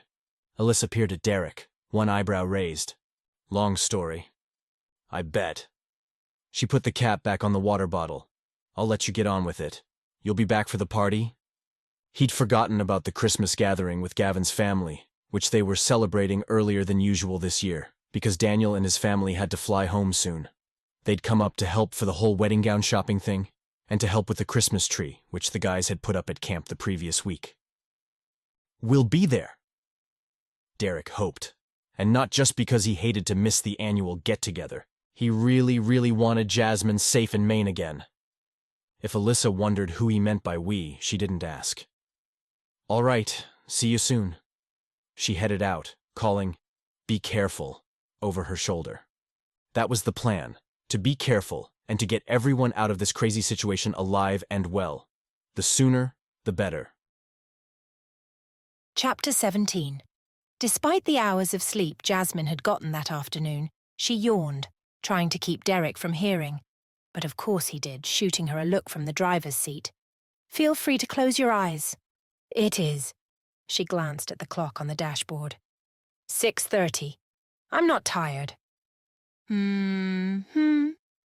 He wasn't convinced, and by the amusement in his expression, he wasn't irritated with her either. You're the one who needs rest. I'm fine, so he said. But when she'd emerged from the bedroom and her nap, she'd found Derrick sound asleep on the sofa, Raby curled up with his video game on one of the chairs. You two are like little babies, the child had said. I don't need naps anymore. You weren't up half the night. Jasmine had ruffled his hair on the way to the kitchen in a quest for a snack. Derrick hadn't slept long, and when he woke, he broke the news that they had to leave. She was sorry to say goodbye to the cabin, a safe shelter, but she'd packed her things, and as soon as the sun went down, they piled into the waiting sedan and began the long trek down the mountain. Finally, the dark and winding road from the cabin ended at a busy highway, this one with streetlights and businesses. In the back seat, Raby said, "What road is this?" Derrick took a right. "A bigger one." "What kind of a car are we in?" "A Chevy Malibu." Derrick gave Jasmine a quick grin. "What does the G on the license plate mean?" "I didn't even notice it," he said. "I think that means it's a government car." "How did you get a government car?" "A friend let me borrow it." "Where are we going?" "Raby." Jasmine turned to face him. "Must you ask so many questions?" He didn't respond, his gaze catching on all the lights and glitter outside the windows. Greenery and red ribbon wound around lampposts that lined the road. The doors and windows of the downtown shops were decorated with wreaths and fake snow and brightly coloured ornaments. A sign had been suspended over the road announcing a holiday festival and parade. They passed a park where a Christmas tree that looked 3 stories high twinkled with lights that reflected off a circle of ice where people skated. Jasmine searched the dashboard for the outside temperature but didn't see it displayed. "I didn't realise it was so cold here." Derrick had stopped at a light and followed her gaze. "The temperatures are milder than where I grew up. I'm guessing they have a machine that keeps it frozen." "Have you ever done that, Derrick?" Raby asked. "All the time with my brothers when we were kids. There was a pond on our property, and we used to clear the snow off it. We didn't do it like that, though. Orderly, skating in circles." "What did you do?" Raby asked. "Ice skating was more of a contact sport with us. We played hockey or had races or just knocked each other over." "On all that hard ice? With freezing water beneath?" The thought of it made Jasmine shiver. "Sounds dangerous." Derrick shook his head, catching Raby's eye in the rearview mirror. "Girls," he giggled. "I would like to try skating. I would be very good." "Maybe you'll get to." Derrick followed the traffic, leaving the little park behind. "Is all of America so cold?" Raby sounded excited by the prospect, though Jasmine couldn't imagine why. She liked the cold, but she looked forward to summertime. Derrick had assured her that it did warm up in Maine for a few months every year. "There are all different climates in the US." Derrick followed the map, turning at the next light. "Depends where you live." "Where did you grow up?" "Michigan." The untruth rolled off his tongue as if he'd practiced. "I want to live somewhere I can skate," Raby said. "Maybe we will live in Michigan." Derrick picked up speed as they left the little town behind. "There are ice skating rinks all over the country, even in warm climates. They're just indoors. Maybe you'll get to learn to skate." The road narrowed to 2 lanes lined with homes. Most of them were decorated for Christmas. Elegant nativity scenes and giant blow-up snowmen in the deep yards. Glittering reindeer-munched grass and colourful balls hung from trees. There were lights everywhere, steady and flashing and twinkling. They passed one house that had so many, it was nearly blinding, and she could swear she heard Christmas music coming through the windows. In the back seat, Raby was taking it all in. She hadn't been in America so long that it was normal to her either. "This is all because of Christmas?" he asked. "Yeah." Derrick's tone was almost embarrassed. "We go a little overboard." "I think I would like Christmas." "Oh, yes," Jasmine said. "I helped put up the tree at Derrick's family's house last weekend. It is a big, beautiful home, and the tree is 6 meters tall." "Inside?" Raby sounded awed. She twisted to face him. A real tree they took off their property, an island they own. Derrick flashed Jasmine a warning look. "On Lake Huron." Right. She must be careful about what she disclosed to the child. "Even with so many people, it took all day to decorate the tree and put up all the decorations. And then we had a feast and ate cookies and played games. And this is only one of the traditions. Next, there will be a party with aunts and uncle and cousins." "How many people will be there?" Raby asked. Derrick had to think about that. "Probably about 20, maybe 25. Depends how many of the cousins can make it." "And they all fit at this house?" He shrugged. "It's a big house." "They will go back to the island for Christmas." She glanced at Derrick. "Yes?" "You too."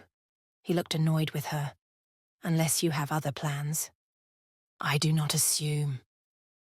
It was a moment before Derrick shook off his irritation. "It's a wonder anybody in our family gets any work done in December with all our trips up to camp. And back home, Mom's always trying to get us to go caroling." He rolled his eyes. "What is caroling?" she asked. "I have not heard of this." "It's when you walk from house to house and sing Christmas songs on people's doorsteps." "That's weird," Raby said. "No kidding. But then we go back to the house, and Mom feeds us. So, there's always food." "And presents?" Raby asked. "I have heard of many presents." "This I have also heard," Jasmine said. "Yeah, presents." His tone was solemn. It was a moment before he spoke again. "Sometimes all the decorations and presents get in the way of the real meaning of Christmas, though. Basically, it's a huge birthday party for Jesus. I think we forget that." "And does the food get in the way?" she asked. "Oh, no." He shot her a grin. "The food is the most important part." They left the residential area and its lights behind, entering a world of darkness and trees. 20 minutes passed before they turned onto another well-lit road, this one much less charming than the last. Raby piped up again. "Where are we now?" "Still in West Virginia." "Where are we going?" Derrick chuckled. "We're headed to the interstate." "But to where?" He was practically wailing with the wine. "When we know," Jasmine said, "we will tell you." "I know what you need." Derrick's voice took on a teasing tone. "Dinner. What sounds good? There's everything a boy could want." He nodded to the brightly lit fast food restaurants that lined both sides of the road ahead. There were too many options, most of which Raby wasn't familiar with. Derrick ended up parking at the back of a strip mall lot and summing up the menus at all the different places and offering his personal opinion about each one. Finally, Raby chose Bojangles, a restaurant she'd never heard of that Derrick had described as a southern place with fried chicken. The last thing she needed after the heavy breakfast donuts.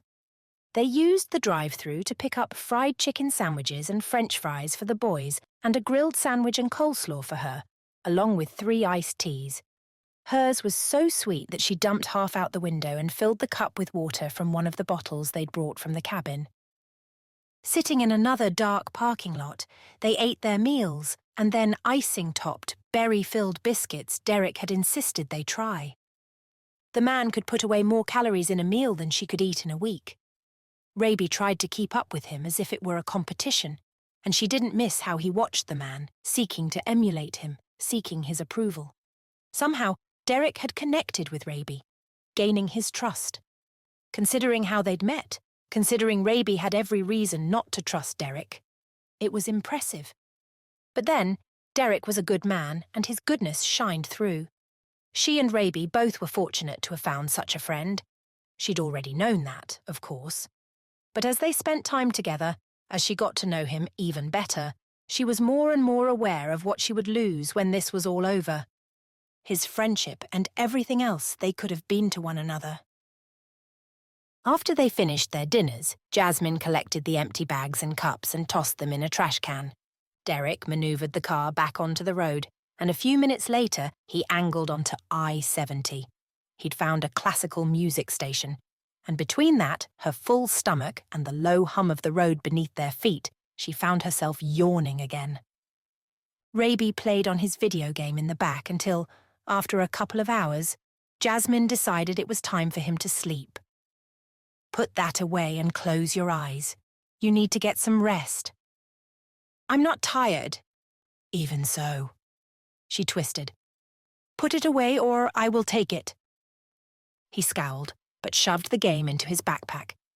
After another hour of driving, she turned to find him curled up with the blanket and pillow they'd borrowed from the cabin. How's he doing? Derrick asked, voice low. She watched another moment, seeing nothing but the steady movement of his breathing, then faced forward again. He's asleep. Poor kid. This has got to be hard for him. I cannot imagine. Derrick checked the rear view and lowered his voice even more. I talked to him about his brother. Raby likes him, which is good, I guess. I'm glad Dari treated him better than he treated Basma, but we should be careful what we say about him. My guy thinks the email address was compromised. Michael, he meant. You called him back? And then the more important part of what he'd said registered. Compromised? What do you mean? He thinks that's how Dari's men knew we'd be there. How will Basma reach us? He says he's got it under control. By the way, Derrick's lips pulled to one side. He had no idea what Michael planned to do. Apparently they have ways of finding people. He seemed to force a smile. We just have to trust him. This I have done and will keep doing. I only wish we knew more. You and me both. He filled her in on everything else his brother had told him, including their destination. They were heading toward Chicago for now, but might have to change that when Michael called on one of the burner phones and gave them a more specific destination. There were 2 phones on the console between the seats, one of which was connected to the car's navigation system. So until we hear from him, she said, we keep driving. That's the plan. Derrick reached toward her as he'd done so many times. She'd loved how he would take her hand and hold it. His touch was always gentle and warm and comforting. But now he pulled back, wiping his palm on his jeans as if he'd meant to do that from the start. He drove a few miles in silence, nothing but unfamiliar music playing in the background. She hated the tension between them. It was time to tell him everything. You would like to know about the father? His gaze snapped to hers but didn't hold. He focused on the road, cleared his throat. Yeah, obviously. I mean, if you want to talk about it. I don't, but I want you to know, so I must. He angled up and looked into the rearview mirror. She looked as well. Raby hadn't moved.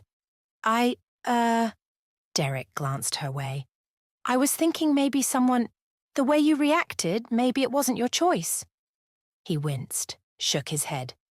I don't know how to ask this without just asking. She guessed at the assumption he'd made, that she'd been assaulted. It is not what you think. She almost wished it were. Then she could claim innocence. Oh! Now he squinted like he was trying to figure that out. Okay. After Layla left and Mama died, it was only Baba and me. We were in Baghdad. He had worked for the government, but he had been away from work so much because of Mama's illness that he lost his position. I think perhaps they wanted him to go. It was an excuse, maybe. Money was not a problem. Baba has money. We could have left the city. There was our family compound, but his parents are dead. Another family have moved on, or they no longer associate with Baba. It is Hassan they do not wish to associate with. They knew of Hassan's connection to Saddam and terrorists. Baba and Hassan were close, but Hassan didn't go to the compound anymore, so it was as empty and as lonely as the house in Baghdad. Mama's parents, they did not wish to see him and cut him away. Cut him out? Yes, yes. They blamed Baba for her death, I think, and did not approve of him. I don't know what they knew. Perhaps Mama told them about Hassan. Anyway, we could not go there. What about you? What about me? They're your grandparents. Didn't they want to see you? I do not matter. Derrick scowled. Not true, but go on. That was the thing about Derrick. He didn't see Jasmine for who she truly was. After this story, maybe he finally would. Baba had no purpose, you understand. No job, no family. He had no reason to leave the house. Some days I could not coax him out of bed. I could not get him to eat. He was depressed. Yes, I feared he might follow Mama to the grave. And then Uncle Hassan came and saw how he was. He offered for us to go to the compound of his friend, where he was spending much time. He said that we wouldn't be alone there. I didn't want to go because of Basma. Baba had forbidden me to leave, but when he was in bed I would sneak away to her house. We would sit in her courtyard. If Baba called me, I could hear and hurry back as if I had never left. In Basma, I had a friend and companionship. But Baba was fading, and if he died, I didn't know what would become of me. There was only Hassan, and to live with Hassan alone would be worse than to live with Hassan and Baba, you see. I thought Baba would protect me. You thought he would? Derrick shot her a look. What does that mean? She was getting there. This person who owned the compound, he was a friend of Baba's, and I had met him. He was an old man, even older than Hassan and Baba, as old as my grandfather. His name meant nothing to me if I had understood. Not that it mattered what I wanted, only that I think I would feel better about what happened. She was taking her time telling the story. They weren't in a hurry after all. And the longer it took to get to the end, the longer she could put it off. They'd left the city, whatever city that had been, behind. Aside from the occasional orange lights above the divided highway, there was darkness. She wondered what the countryside looked like. Perhaps hilly and beautiful, like Maine and the place they'd just left. But for all she knew, it was barren and ugly. In the darkness, it was impossible to tell. It could be anything. That was the problem with darkness. One never knew what lurked until it was too late. What happened, Jazz? I didn't understand what they planned. Derrick's lips pressed together, but he didn't ask again. And he didn't look at her. She was thankful they were in the car and thankful for the darkness. At least she didn't have to face him. Basma set up the email so we could keep in touch, and then Baba and I moved to the compound. I had imagined a family, you know, women and children and grandchildren as our compound had been when I was a girl. But when we arrived, it was only Hassan and Khalid, the man who owned it. Just you and those 3 men, Derrick clarified, but you were related to 2 of them, and one was an old man, so... Khalid's wife had been unable to bear children, and he wished for a second wife to give him a child. Oh. Derrick swallowed. She died? He was a widower? No. She is alive. She prefers to stay in Tikrit near her family. They have a house there where Khalid spends most of his time.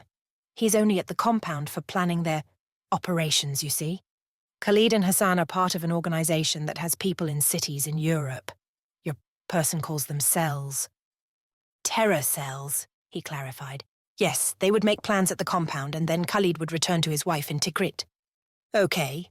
Derrick drew the word out, clearly confused. She needed to stop stalling. Baba made a deal. Actually, Hassan made it, but Baba went along. Hassan worried for Baba and wanted to bring him to the compound. They are twins, like Layla and me, and they do love one another. I believe Baba is the only one Hassan is capable of loving. Hassan wanted what was best for his brother. I was only... She swallowed, unsure what to name herself. A pawn? A trinket? She sat up and told herself to tell the story. Give me courage, Lord. This was hard, even harder than she'd imagined. They decided I would marry Khalid, become his second wife to provide him with an heir. There. It was done. The words were out and could not be taken back. Derrick's jaw tightened. On the steering wheel, his hands clenched, his knuckles turning white. A long time passed before he said, "You're married?" "Yes." "You're some man's second wife?" "Yes." "Your father married you off to some grandfather, some pervert." His voice was rising. "So you could—" "Shh, please. I don't wish for Rabi to hear." Derrick clamped his mouth shut. "It is done," she said. "Sometimes in our culture, when a man has no heirs and is able to provide for 2 wives, then—" "You agreed to this?" His question had irritation filling her voice. "Sometimes, Derrick Wright, you are very dim-witted." He blew out a breath. "Of course you didn't agree. Of course, I'm sorry. It was a stupid... But that man, your husband..." Derrick jabbed his fingers into his hair and pulled. "He was with you, and you're carrying his kid, his heir." The word held malice. "If he comes after you, I'll kill him." A terrible, awful part of her would like that very, very much, because then she would be free. But Khalid was her husband. She should feel something for him besides this hatred that simmered inside. What she felt was wrong. She knew that. God commanded wives to respect their husbands. She had prayed many times for God to help her do that, to even love Khalid. But how could she love a man who planned such evil and cruelty? Perhaps if he'd treated her as anything but a toy and an incubator for his child, she might. Good women loved their terrorist husbands not because they were terrorists, but because they were loved in return. But Khalid didn't love Jasmine. He didn't even know her. He'd never tried to know her, had never treated her like anything more than a slave. She was accustomed to that from her father, from her uncle, from others in her life. She'd rarely been treated as more than a slave. But from the man who shared her bed, the man who thought he owned her body and could do with it as he pleased, she loathed him. There were days that, if not for her faith in Christ, she'd have put a blade through his heart, even if it meant her own death. And after she learned she was carrying his child, she'd longed for her own death. She'd longed for the child's, and it was wrong. She knew it was wrong, sinful, horrible, evil. But those feelings would not go away, no matter how hard she prayed. Some days, she believed God had rescued her from Khalid.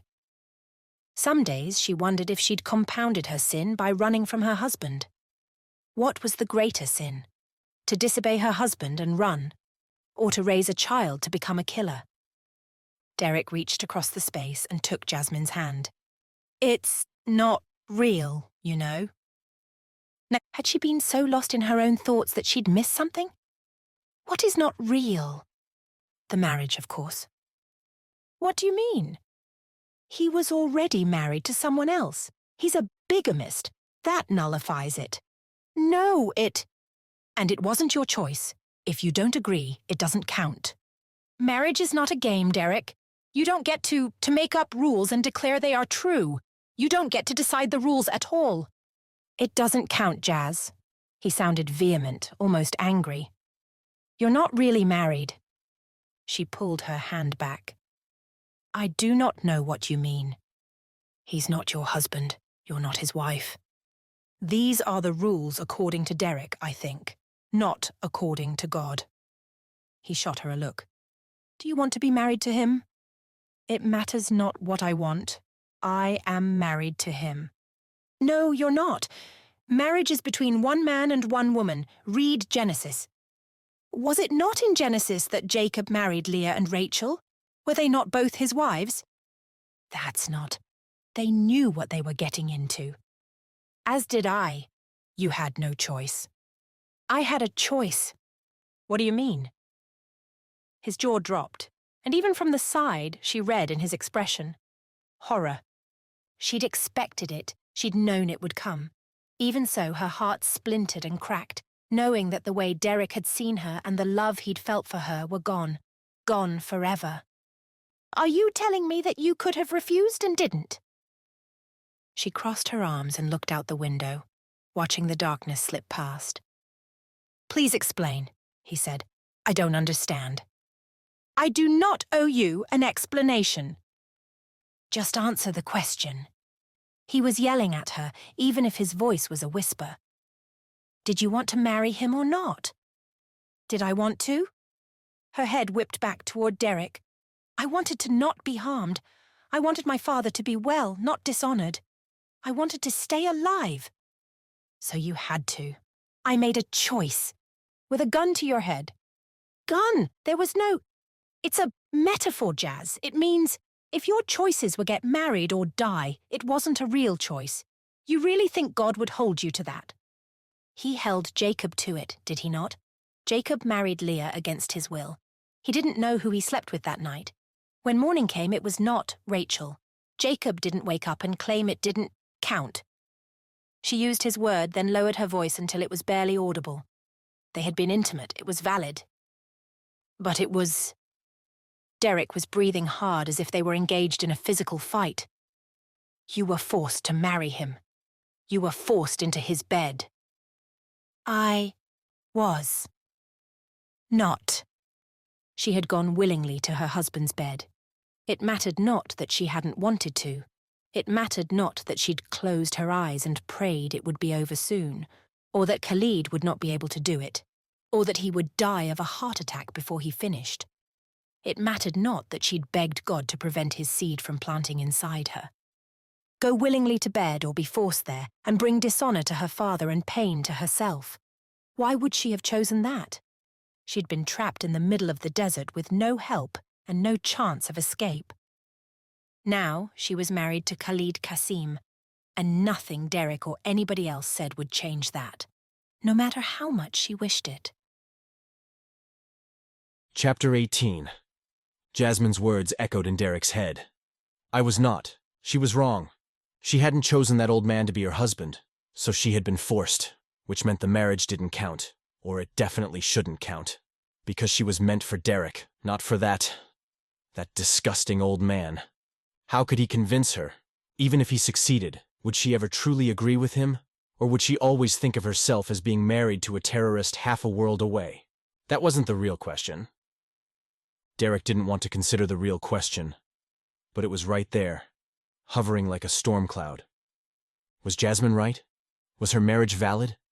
God, is that how you see it? Couldn't be, no way. And he didn't think that because of what Jasmine had claimed, that he was living by the rules according to Derrick. No court in America would declare her married to a man who had another wife. Who cared that she hadn't lived in America when she'd married? She did now, so... So what? He could practically hear her argument in his head. The rules according to America are no more valid than the rules according to Derrick. It is God's rules that matter. Sure. But if she'd follow America's rules, then she wouldn't be married. Then Derrick could marry her and be her husband, and be her kid's father? Would he do that? Beside him, Jasmine sat with her RMs crossed, staring out the far window. In the glow of the dashboard lights, moisture sparkled on her cheeks. He'd made her cry. Yeah, well, she should have told him a lot sooner than this, about the baby and the husband and all of it. Because now he was in love with her, and it was too late to go back. What did she expect? Was he supposed to agree that she was married?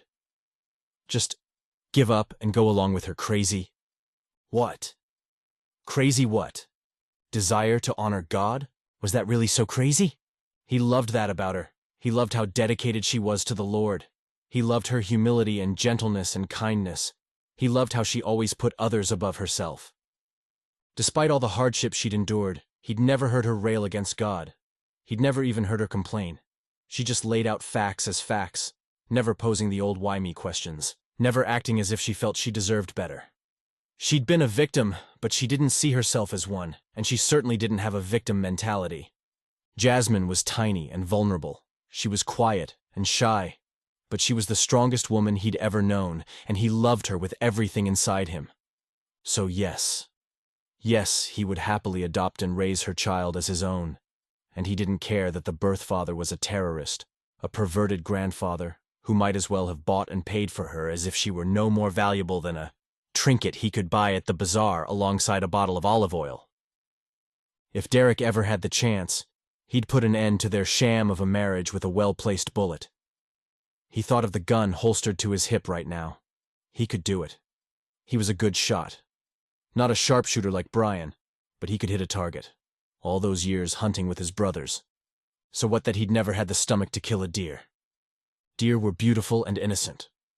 Khalid, the grandfather/terrorist, was anything but, and Derrick wouldn't hesitate to kill the man. And if that landed him in prison, so be it. Really? He swallowed the question posed by his conscience, or maybe his God. Would he really set out to kill a man to get what he wanted? Yes, no, maybe. He didn't know. He longed to be given the opportunity, but in some small part of his mind, or perhaps it was his spirit, he hoped he never would. Because how could he live with himself? Lord, what am I supposed to do with this? Can you convince her, please, that she's not really married? God didn't answer. Or if he did, Derrick discounted the words that filled his mind. That quiet, isn't she? Because God couldn't possibly agree with Jasmine. And if he did, whatever. Derrick didn't have any answers tonight, and his mind was playing tricks on him. What he knew, what he'd known from the first moment he laid eyes on Jasmine, was that she was the woman for him. Which meant that God would work it out. Somehow. Derrick had to believe that. He just had no idea how it could possibly happen. Would you like me to drive? Jasmine asked. I'm fine. His words were sharp. He wasn't angry at her, just at everything. He cleared his throat and tried again. Sorry. I'm awake. I can drive for a while. Wasn't as if he'd be able to sleep now. But the traffic is little, she said. So, it would be good for me to do driving, and I had a long rest. When she was upset, her English suffered. He infused his voice with gentleness. Close your eyes, sweetheart. If I get tired, I'll wake you up. They'd brought some extra pillows and blankets from the cabin, and she tucked a pillow between her head and the window and pulled a blanket up. He eased it over her shoulder, then brushed her hair back from her face, enjoying the warmth of her, the feel of her. She was all he wanted, and yet he needed to face the truth. That somehow, he was going to have to let her go. Chapter 19. Jasmine hadn't thought she'd be able to sleep. The conversation with Derrick had been frustrating and confusing. Derrick had been angry, but not for long. He'd returned to the kind man he'd always been. In telling him her terrible secret, had she put some of her burden on him? Because when she was finished and when he'd touched her so gently and called her sweetheart, she'd felt unburdened in a way she hadn't in months. Perhaps years. Nothing had changed, of course. She was still the wife of Khalid Qasim, still carrying his heir. But now that Derrick knew the secret, she could tell the rest of his family. Derrick hadn't rejected her. He still wanted her, though it seemed impossible. And she found that nobody else's opinion mattered to her at all, not compared to his. With the pillow beneath her head and the warm blanket Derrick had tucked around her, she closed her eyes and fell asleep. Hey, bud, you okay? Derrick's words, spoken softly beside her, pulled her back to consciousness. I need to go to the bathroom, Raby said. They'd been driving a long time, and Jasmine needed to stop as well. Okay, Derrick said. We'll find you one. The faint dings told her Raby was playing on his video game. She sat up and stretched, glancing at the clock. It was after midnight, meaning she'd slept for over an hour. Derrick ignored an exit that seemed it would have been a good place. She spied many gas stations and restaurants right off the highway. "Would there not have been bathrooms there?" she asked, twisting to look as they zoomed past. "Hey, sleepyhead, did you get a good nap?" She yawned. "I can drive if you wish, but I also need to use the restroom, please." "Looking for something a little less crowded?" It was another few minutes before he exited the highway and parked on the side of a small, remote gas station. "You two stay here. I need to see if they sell baseball caps, just in case there are cameras."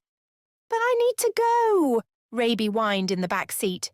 "Raby," she snapped, "do not argue. You can wait a little longer." She met Derrick's eyes and let a little pleading fill her voice. "You will hurry, I'm sure.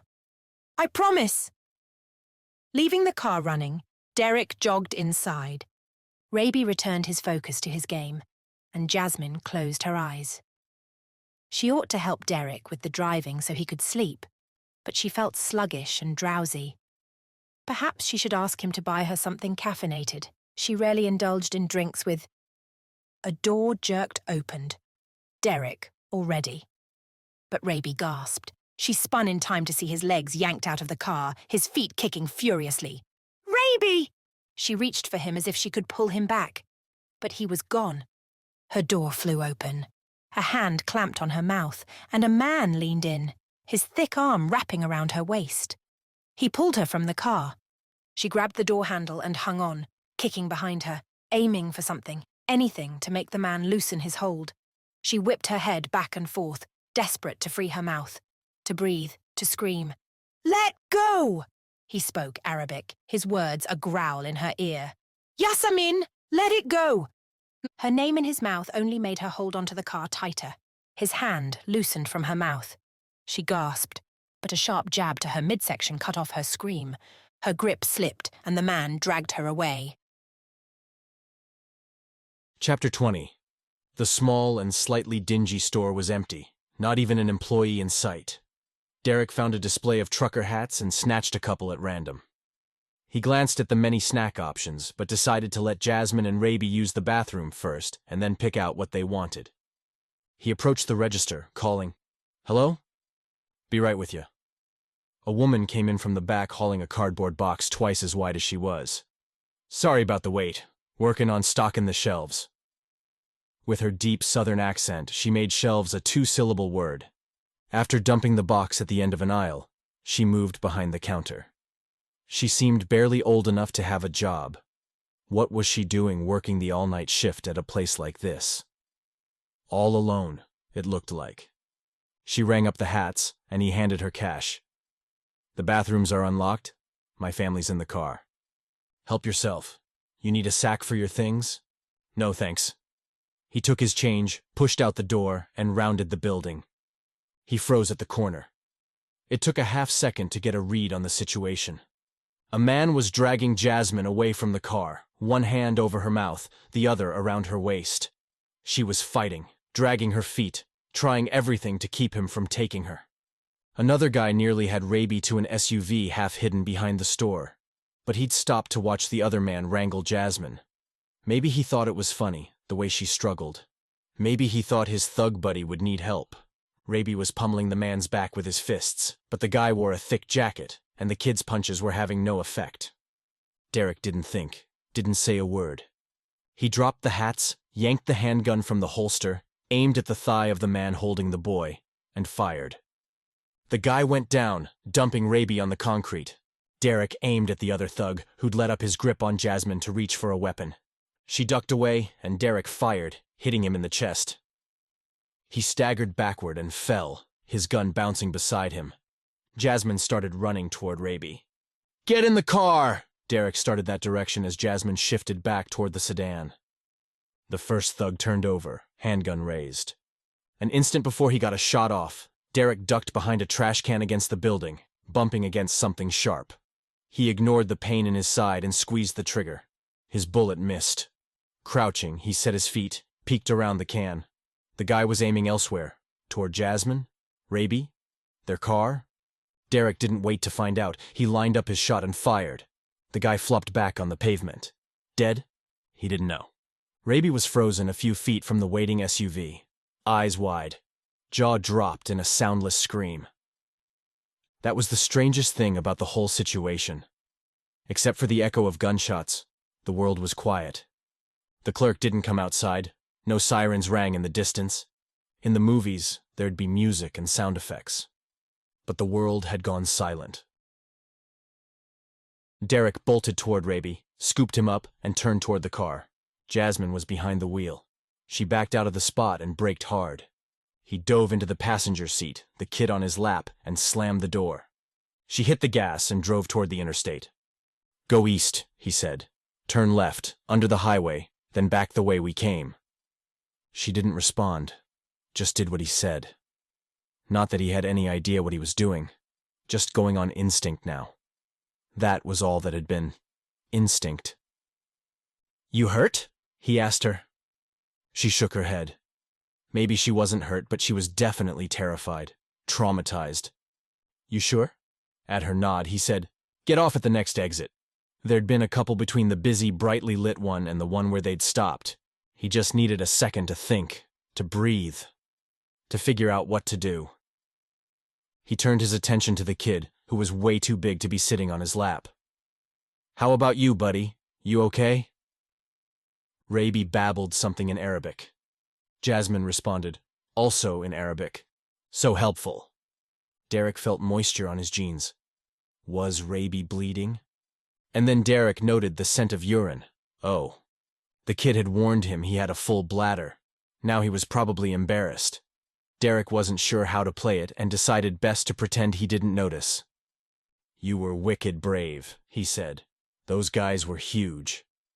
Raby backed away, shaking his head. Then his eyes popped wide. "You are hurt." "I'm fine, buddy. I'm fine." But Raby touched Derrick just below the armpit and... He sucked in a breath. Yikes. What in the...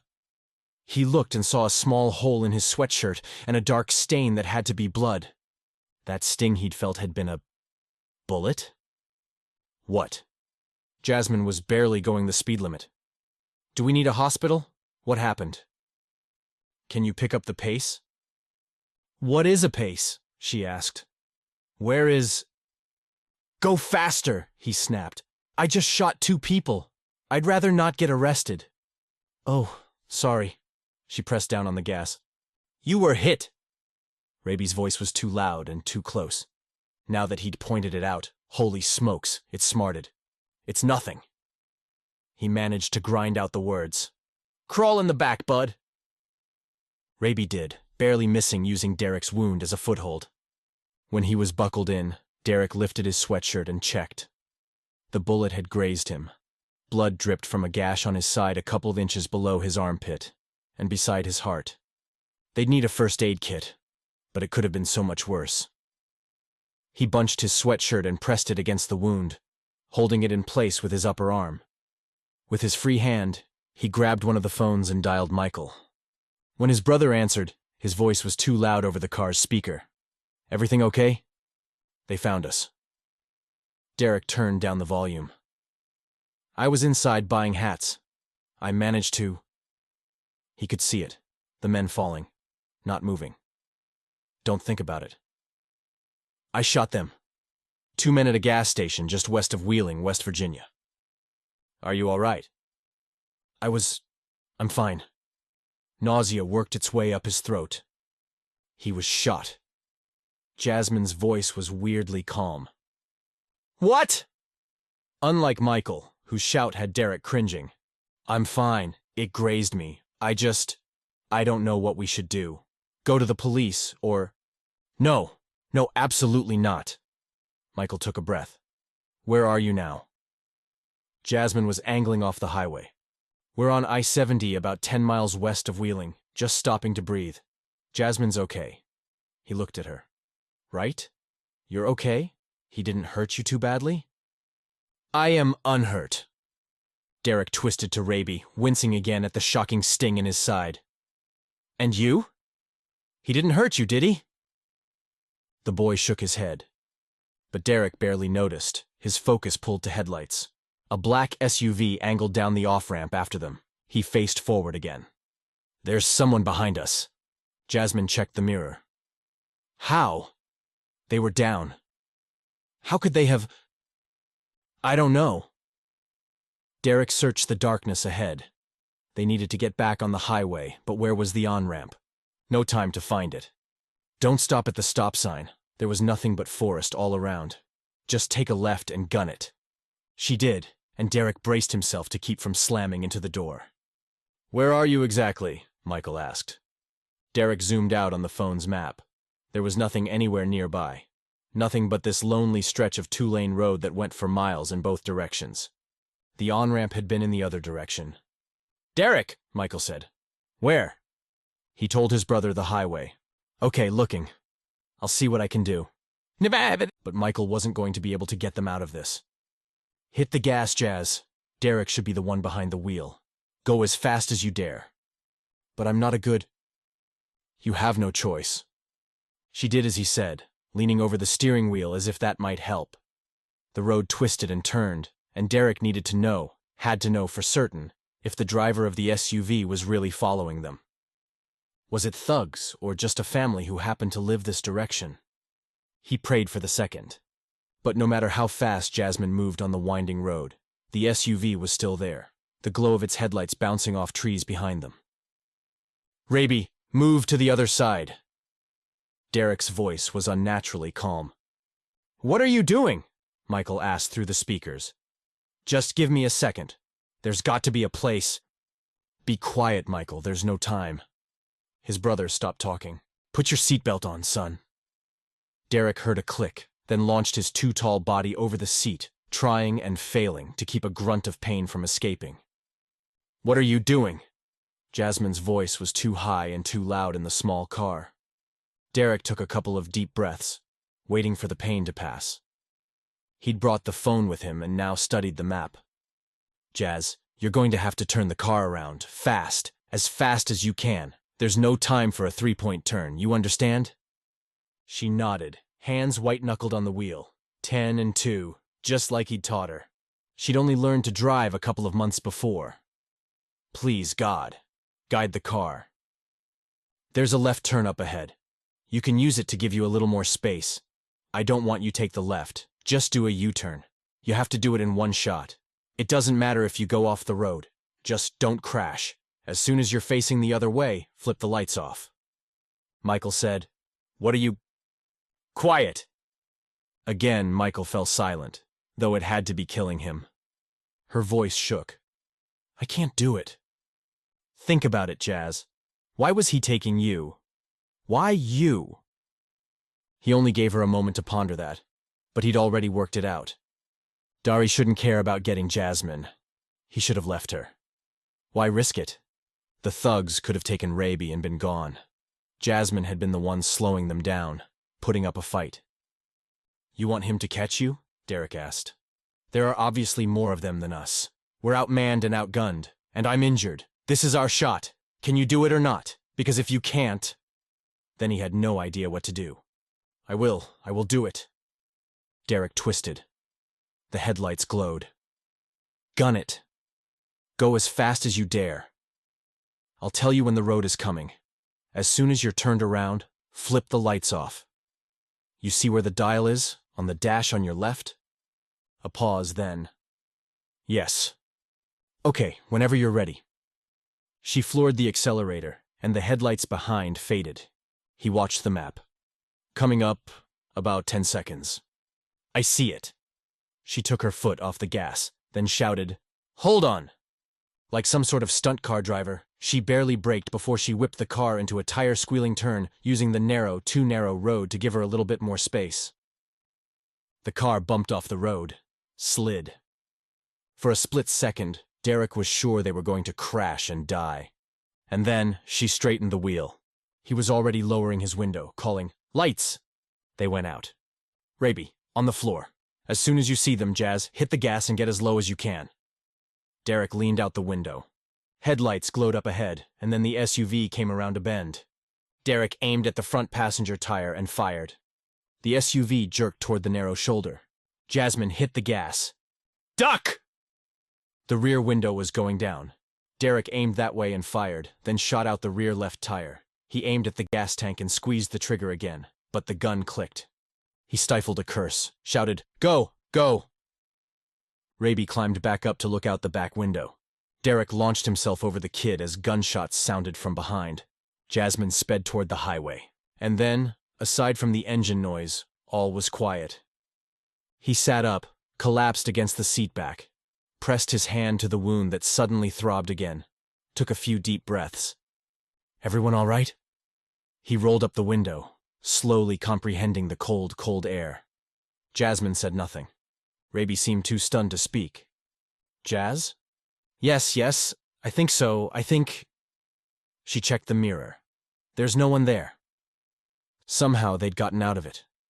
They were all three safe and alive and... Good flipping night! Michael's voice was way too loud over the speaker. You just took 10 years off my life. What did you... What just... We lost them, Derrick said. Can't figure out where they came from. We left 2 guys down. The SUV at the gas station didn't follow us. If there'd been anyone in it? There couldn't have been. They'd have returned fire, or at least given chase right away. They'd have snatched Raby for sure, wouldn't they? Must have been a different vehicle, Michael said. Maybe another group coming to meet the guys you took out. Maybe. Anyway, we lost them, thanks to Mario Andretti behind the wheel. Right now, that's what matters. Could you direct us to somewhere safe? And tell me how in the world they found us. Been thinking about that, Michael said. And there's only one logical answer. You obviously missed something in your search. Toss the kid's backpack and everything that was in it. Now. Raby's eyes rounded and filled with tears that probably would have broken Derrick's heart under any other circumstances. But his side was throbbing, his hands vibrating with tension, and his ears ringing with the echo of gunshots. He could have lost Jasmine tonight. He could have lost them both, and it would have been his fault, because he'd missed something. And he'd been too soft-hearted to do what he should have done when he'd first gotten the kid. Sorry, son. He grabbed the backpack and tossed it out of the window. Raby twisted, watching the backpack get smaller and smaller on the lonely road behind them. Was there anything else? He directed the question to Raby, searching the pockets on the backs of the seats. Anything you stashed? Those things were mine. He found no toys. Jasmine? He worked to keep his voice even. Are any of his things in your bag? He carried them all, he insisted. Okay, good. He ruffled the kid's hair, but Raby ducked away. I'll buy you whatever games and puzzles you want. There were gifts from my brother in there. Yeah?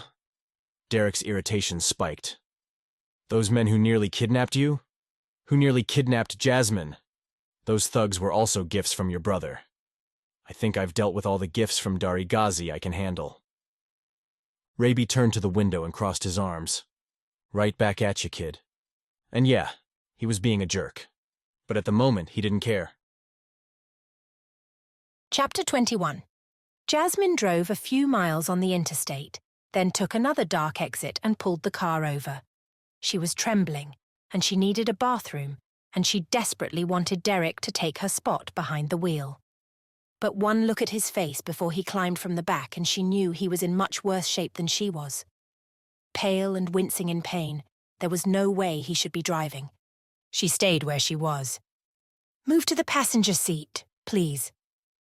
He didn't argue, which gave her more confidence that she'd made the right decision. Even though he'd taught her to drive, he teased her about her caution behind the wheel. Once she'd earned her license, he'd taken over the driving whenever they were together. He settled into the passenger seat without a word. Little though she wanted to, she trudged into the forest and emptied her bladder. They couldn't risk stopping at a gas station anytime soon, but she couldn't hold out any longer, or Raby wouldn't be the only one who'd soiled his clothes. A few minutes later, she eased back onto the interstate toward Wheeling. Michael had said to go that direction and continue to Pittsburgh. Fortunately, it was not far, only 60 miles, if the sign was accurate. The display in the dashboard, told her they had 75 miles remaining before the gas tank would be empty, so she hoped Michael would find a hotel on this side of the city. She was surprised to find that Pittsburgh was so close. Was it not in another state entirely? How many states would they drive through today? A tiny, curious part of her wished it were daylight. If Khalid found her and took her back to Iraq, this would be her only opportunity to tour America. She hated that she was only seeing darkness. In the back, Raby's arms were crossed. He stared out the window. She didn't miss the glint of tears on his cheeks. There was nothing she could say to make this better for him. He didn't know his brother like Basma did. He would simply have to trust that Basma knew what was best. If he couldn't be convinced of that, then he'd grow bitter and angry toward her. Perhaps he would end up like his brother anyway, and all of this would have been for nothing. Jasmine should have stayed out of it. She should have stayed in Maine. What foolishness had driven her to this? Love for Basma, yes, but Michael could have helped her friend, and would have probably if she'd asked him to.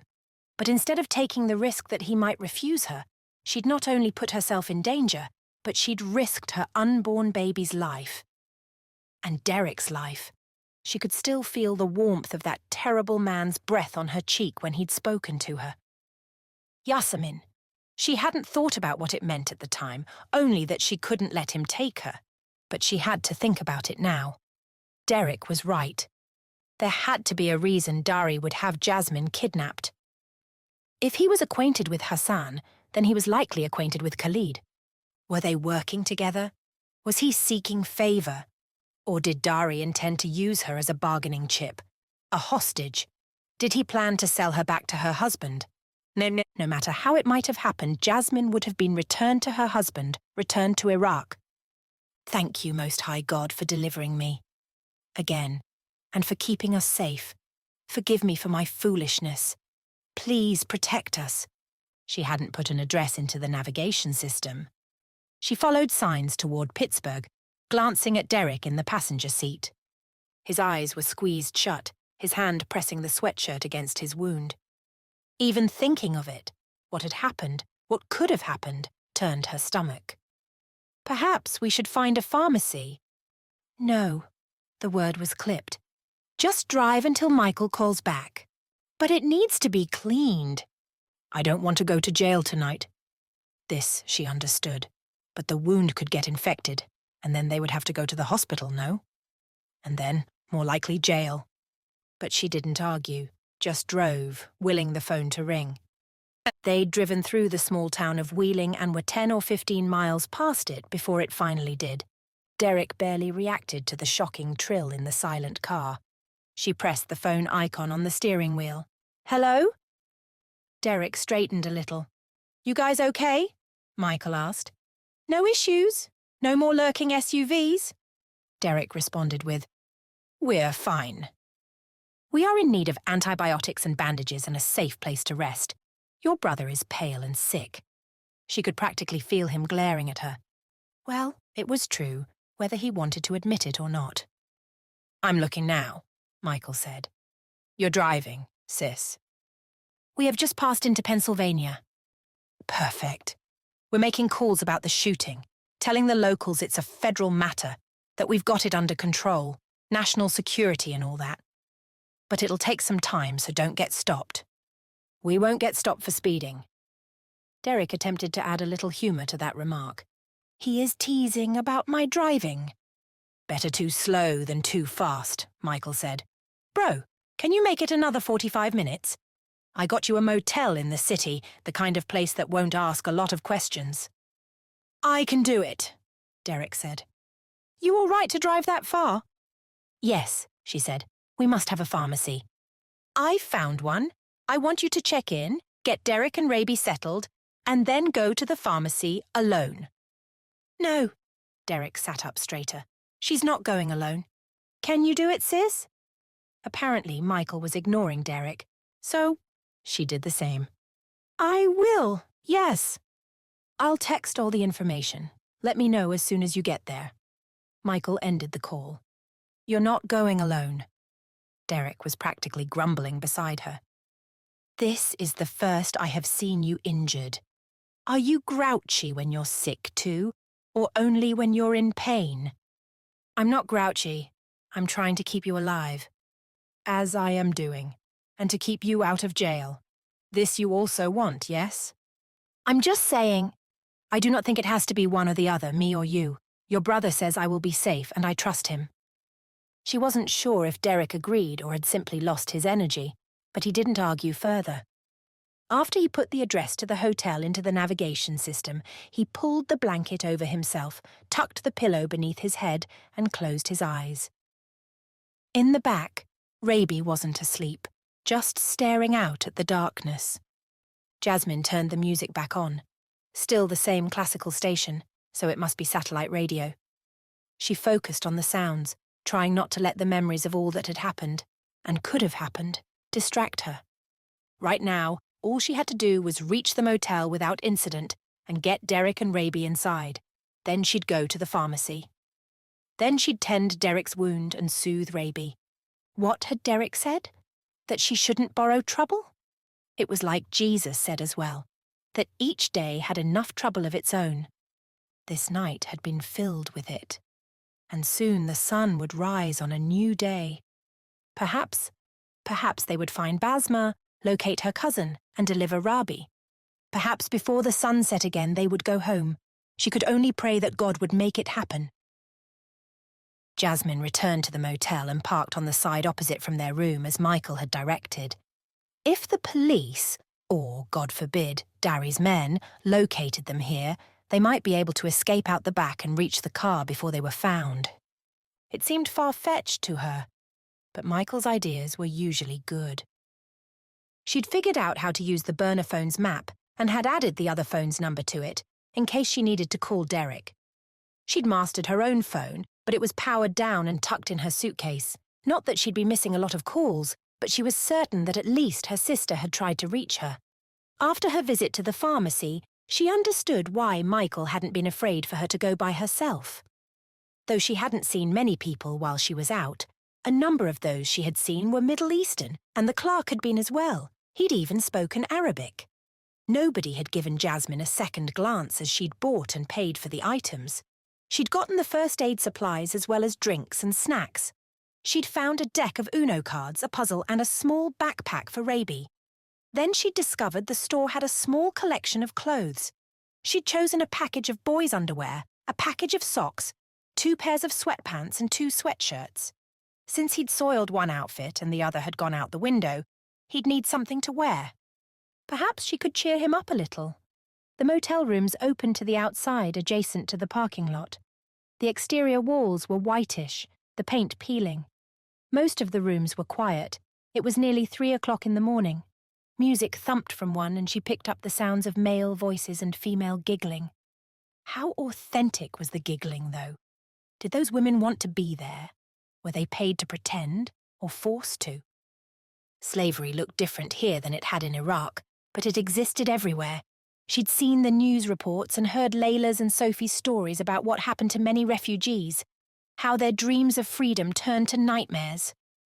She hurried past the music, not wanting anything to do with those inside, and reached their room. She slid the keycard into the slot and pushed the door open. The space was dim, only lit by an overhead light outside the bathroom on the far side. It smelled of dampness and old onions, though it was tidy enough. Derrick lay on top of the covers on the closer bed.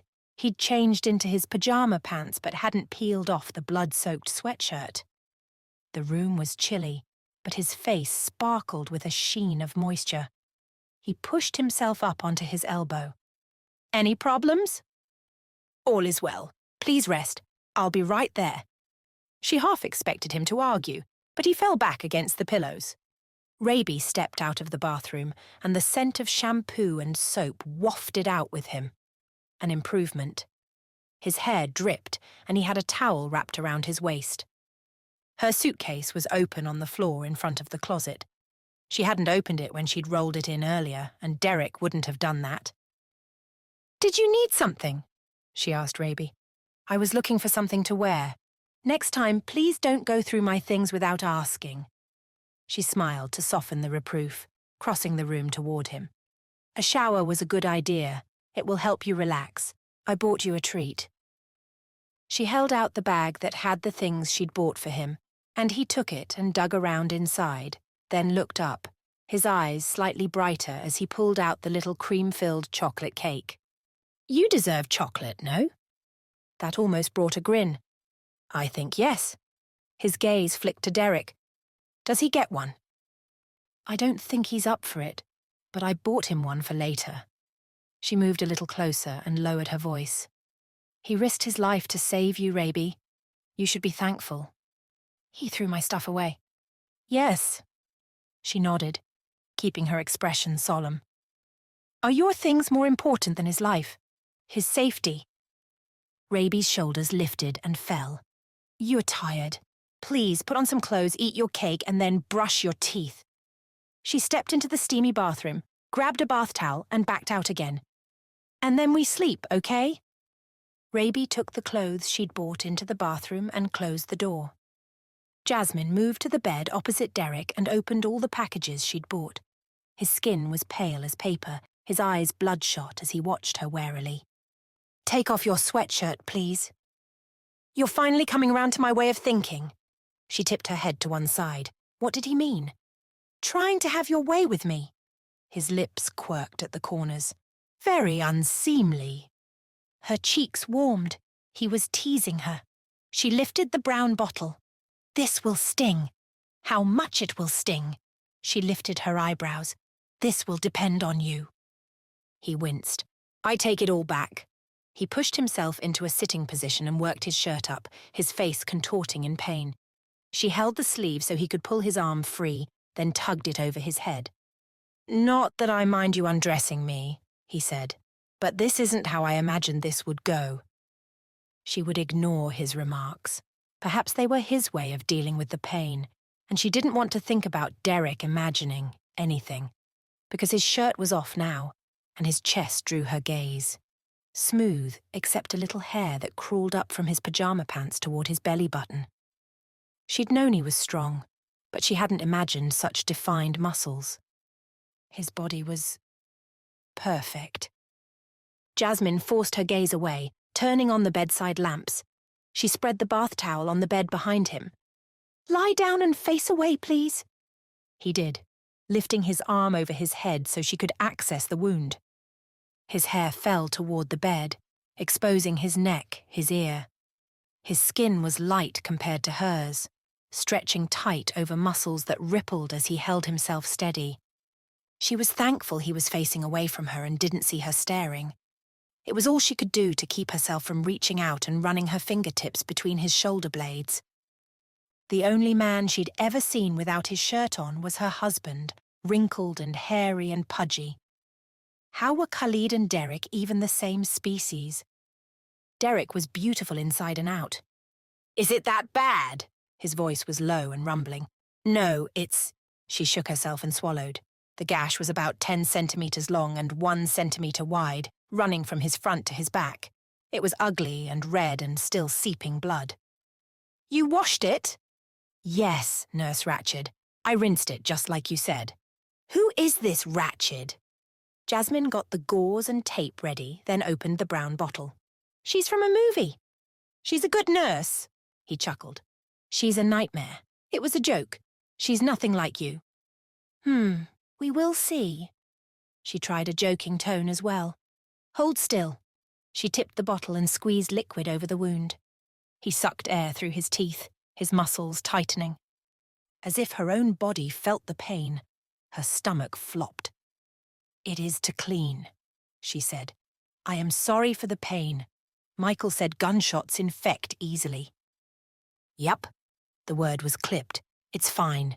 She capped the bottle and set it on the table. Behind her, the bed shifted.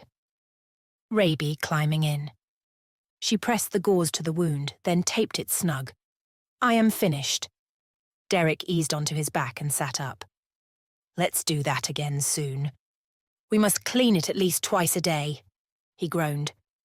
I was being sarcastic. Raby laughed. Derrick leaned forward. You think that's funny? He was smiling. I thought you would cry like a girl. Only manly crying for me. No such thing. Jasmine gathered all the first aid supplies and returned them to the plastic bag. You two are like little boys, and it is time for all the little boys to go to sleep. Oh, do we have to? The whine came from Derrick, the silly man. She reached to flick off the light between the beds, but he stopped her with an upraised hand and leaned past her to face Raby again. Hey, son? What? Raby sounded annoyed again. I had no choice about your backpack, so I'm not going to apologize for that. I am sorry I had to do it, though, and I'm sorry I wasn't more patient. Will you forgive me? Raby's eyes widened, then narrowed as if he were trying to figure Derrick out. Derrick's expression held nothing but sincere regret. After a few beats, Raby nestled under the covers. I guess. The words were faint, but it was something. Thank you, son. Derrick nodded at the lamp, letting out a very loud, very put-upon sigh. I guess if you say, we gotta go to sleep. She flicked the light off, then leaned down and kissed Derrick on the forehead like she might a child. But he wasn't a child, and she should not have done that. In the glow coming from the bathroom, she watched his eyebrows hike. He caught her hand and held on, looking at her in that way he had, his expression filled with tenderness.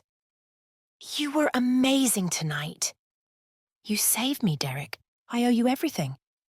It seemed like he wanted to say something else, but after a moment, he released her hand. She kissed Raby goodnight and escaped to the bathroom. Chapter 22. Derrick's eyes were closed when Jasmine emerged from the bathroom a few minutes after she'd practically run in. He'd managed to get his t-shirt on, and then he'd crawled between the sheets, exhausted. But he couldn't sleep. Too many images. Men with guns and Jasmine being dragged across the parking lot and shooting at SUVs. And he swore he could still feel her lips on his forehead. He didn't mind focusing on that memory. Her kiss had been so natural, as if she did it every day. He wished. He wished for more than a kiss on the head. He wished for things he couldn't have. Are you awake? Her voice was barely a whisper. He opened his eyes. She stood over him, a silhouette with the light spilling from the bathroom behind her. She'd changed into the pink pajamas he'd seen when he'd woken her the night before, considering the shapeless dresses she always wore. He'd figured her for the flannel nightgown type. But as usual, she'd surprised him. These were cute and shapely and... He cleared his throat. I'm awake. She held out a glass of water.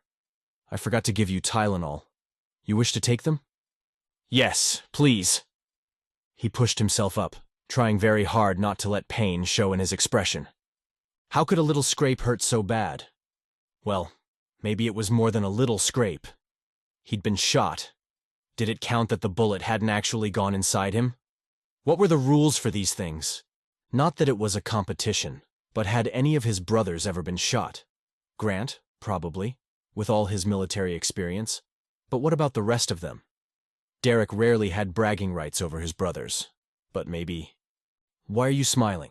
Jasmine asked. Never mind. He opened his hand, and she dropped a couple of tablets into his palm. Just 2. Could I have a couple more? The package says... Let's walk on the wild side, shall we? With a wary expression, she got him 2 more pills, and he swallowed all 4 with a gulp of water. Raby hadn't stirred in the other bed. His breathing was even, not loud enough to be considered a snore, but close. You must be exhausted, he said. And you. But even after she took the empty glass, she didn't move away from his bedside. Rough day. Probably about the worst day I've ever had. Her head moved up and down slowly, but she said, I have had worse. He didn't want to think about that.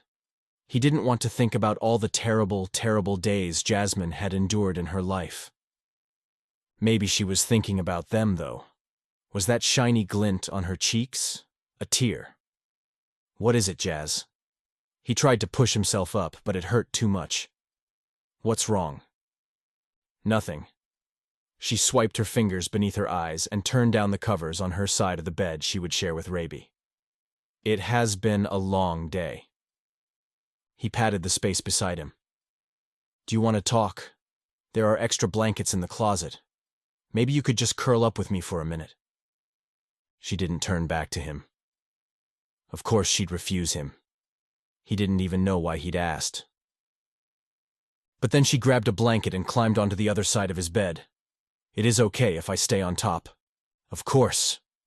His voice was suddenly husky. He shouldn't have offered if he couldn't handle it. He could handle it, though. For Jasmine, he would do anything. "Khalid is going to find me." She rested her head on the other pillow and pulled the blanket over herself. "If you hadn't come out of the store when you did, I am afraid." "I know, sweetheart." Derrick shifted and tucked her against his good side. She curled into him. "I should not, but only for a moment. Sometimes you just need a hug." Her only response was the slightest trembling. She was sobbing. Dang. He was trying to help, but he'd made it worse. He didn't know what he'd said or what he should say, so he just held her and let her tears soak the blankets that separated them, and hoped Raby had been wrong about all crying being girly, because his own eyes prickled. He was tired and in pain, and he'd almost lost her. What if she'd been taken? What would he have done? Would he have ever found her again? A few minutes passed before she settled, her breathing evening out. For a moment, he thought she'd fallen asleep. But then she sighed. "I'm sorry." "For what?" "I'm sorry. I wish I knew how to help. What to say or—" She looked up, her head shaking. "It was this I needed. Just this." "This— what?" She cuddled back in beside him. "Oh. Hug, starved?" It would seem so. Her words were light. But a moment later, she spoke again. "For years, I was not hugged, barely touched, and never with affection." Derrick worked to keep his reaction calm. "That's awful." At the compound, it was only Baba, Hassan, and Khalid. Baba doesn't feel anything toward me, nor Hassan. Khalid's touch was not— I should not speak of such things. Forgive me. Yeah. He didn't want to hear about that. He already wanted to kill the guy. No need to add fuel to that fire, but if you ever want to talk about it, I'll listen. Because if it would make her feel better, he could handle the torture. She was silent for a few moments. Mama was very affectionate, and Layla. Even Basma and I would hold hands or sit close when we grieved or shared stories. Raby was little then and always wanted me to play with him. It's silly that it should matter so much. It is friendship to touch sometimes, no? Derrick wasn't sure about that. He and his friends weren't exactly huggers, but they high-fived and slapped each other on the back. And Derrick had his brothers and his sisters-in-law and his mother, who hugged everybody, even if she'd seen them an hour before, even if she'd just met them. He'd never thought much about physical affection because he'd never lacked it. People need affection. He kept his voice at a whisper. That you were denied such a basic human need. From her father, her uncle, her husband. These men who should have protected and loved her had denied her. They'd treated her like property. Is it so important? They say that a baby, even if he's fed and physically cared for, if he isn't held, will wither and die. So yeah, it's that important. Jasmine stiffened. Who would do that? Did the nurse Ratched? No. Derrick kissed her head. She was a character in a movie, but people did do it. Real people. Cruel, horrible people who didn't understand the value of the human beings they experimented on. That's the problem, isn't it? When we forget to value people? Her head moved, a nod. That is how I felt. Like I had no value. Like I was withering away. When Layla came, I was willing to risk anything to escape. Even my own death. Even your brother's death. I was, in that moment, like them. Not valuing life. I had nothing to lose. I'm so sorry. He wished he could think of something better to say. His words were pathetic, but what else did he have? You are sweet. You are incredibly valuable and precious, and I love you. He swallowed that truth. I think you're amazing and brave and strong, and you're going to be a wonderful mom. She was. He had no doubt. But until she changed how she felt about her marriage, he needed to respect her choices. He needed to keep his feelings to himself. She said nothing for a long time, just lay there, her tiny body somehow a perfect fit beside his long one. He had no idea how much time had passed when she spoke again. I wasn't alone, though. All that time, God was with me. I felt his presence. Derrick was drifting off. He never leaves us or forsakes us. He gave me hope when there was no hope. She yawned. There was always eternity. Eternity. Eternity would be beautiful and painless and amazing, and maybe it would be a little like the feel of Jasmine pressed right beside him, warm and alive, breathing steadily. Safe. Derrick woke to the sound of raised voices, but he had no idea what they were saying. He opened his eyes. Bright light peeked around the edges of the pulled curtains, where Jasmine stood between his bed and the window. She still wore those pajamas. Her long, silky hair was sleep-tousled. She blinked as if she were just waking up. Behind Derrick, Raby babbled angrily. Arabic, of course. By the way Jasmine's shoulders stiffened, she didn't like what the kid had to say. Derrick sat up, remembering the gash in his side a little too late. What's going on? Jasmine's gaze flicked to him, but didn't hold. I fell asleep. Me too. Raby said something, and Jasmine's dark skin flushed. Ignoring the pain, it was better today, thank heavens. Derrick turned over, flipped the covers back, and swung his feet to the floor. What is he saying? It does not matter, Jasmine said. Derrick faced Raby, who stood at the end of his bed wearing sweatpants and a sweatshirt, curly hair sticking out everywhere, arms crossed in that King of Siam stance he liked.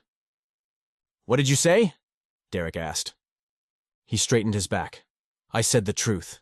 She is just as Derry said American women are. A whore. Derrick stood and crossed the room. Fast. Raby backed against the wall, eyes widening. Yeah, you should be scared, you little brat. Derrick lowered himself all the way down to the punk's level and got in his face. You want to repeat that? Raby blinked. Go ahead. Say it again. Derrick, it is okay. She stood behind him, her voice somehow kind, despite what the kid had said. It's not okay. The starch went out of Raby's spine. His bottom lip trembled. He was scared and sad and maybe Derrick had overreacted. Jasmine slipped her hand around his arm. He is only parroting what he's been told, and I should not have. Don't. Derrick straightened and took a step back and a breath, needing a little calm. Don't act like you did anything wrong, Jasmine. To Raby he said, Jasmine and I are friends. We were talking and we fell asleep, and we don't owe you an explanation or a defense. Apologize to her. Now. He muttered something in Arabic. That will not do, she said. Good for her. Try again, Derrick said. In English. The kid stared at the floor. I'm sorry. Look her in the eyes, and don't forget the second part, the part where you ask her to forgive you. Raby glared at Derrick, then turned to Jasmine. I am sorry. Will you please forgive me? That was as close to a real apology as a red Skittle was to a fresh strawberry. But Jasmine said, I will. Derrick crossed his arms. It's fine if you're still mad at me, kid. Don't take it out on her, got it? He shrugged. Not good enough, Derrick said. I want to hear, yes, sir. He parroted the words, yes, sir. You will be kind whether you feel like it or not. You understand? Yes, sir. Amazing how much vitriol a 9-year-old could put into 2 syllables. Derrick turned to Jasmine. You okay? Of course. But by the sadness in her expression, she wasn't, not even close. She moved past them into the bathroom. Great way to start a day. It was after 10, a good thing. They'd all needed the sleep. They didn't talk much as they got cleaned up. Derrick was running out of fresh clothes and suspected Jasmine was as well. She'd changed into a dark gray dress that reached to her ankles and could double as a single-man tent. At least she wouldn't have to spend a lot of money on maternity clothes. Oh, Huh. Maybe that explained her fashion choices. She'd apparently grabbed a few things for Raby at the store the night before. He wore a navy sweatshirt and gray sweatpants. Not exactly haute couture, but it looked warm anyway. The kid didn't even have a coat. After Derrick's shower, Jasmine tortured him with the hydrogen peroxide again, then put another bandage on his wound. It was past noon by the time they were ready. Not that they had anywhere to go. The night before, Michael had told them to sit tight until they heard from him. Derrick had called his brother that morning, but he hadn't answered, only texted back saying he was working on it and to stay out of sight. Which meant being stuck in that tiny room with a beautiful and embarrassed Derrick guest, woman, and a sullen kid. Fun for everyone. He ordered a pizza and a family-sized salad for lunch, which they ate sitting on their separate beds while they watched a superhero movie. After that, they played a few rounds of Uno, and Derrick even let Raby win the second one, hoping it would shift the kid's mood. It did, a little. The sun was sinking on what looked like a beautiful day outside when the burner finally rang. Derrick swung his long legs off the end of the bed where he'd been sitting cross-legged, teaching Raby and Jasmine how to play gin rummy. The tiny room didn't have a table or any chairs, and grabbed the phone from the bedside table. He saw the familiar number and answered with, "Please, tell me you have a plan." "Going a little crazy, are you?" Michael sounded amused. "You have no idea." "How are you feeling?" "I'm fine. We're all fine." "How about the wound?" Derrick turned to find that Raby had gone to the bathroom. Jasmine was watching Derrick. "Don't worry," he said. "Jasmine's been having all sorts of fun pouring salt into it." Her jaw dropped, and amusement danced in her eyes. "Not much fun," she said. "Only the proper amount of fun." Michael must have heard because he laughed. "She's hilarious when she lets her guard down. It doesn't happen very often." It did with Derrick. Or it had before this adventure. Not that he wanted to kill the mood, but he needed to know. "What about the guys at the parking lot?" "One's dead." Oh, wow. Derrick had killed a man. Actually killed him. He, who'd never taken a shot at a deer, had killed a human being. "The other's critically wounded," Michael continued. "We got someone at the hospital to take him into custody if he wakes up, but it's not looking good." Maybe Derrick had killed 2 men. "You with me?" "Yup." Derrick couldn't seem to force anything else out of his mouth.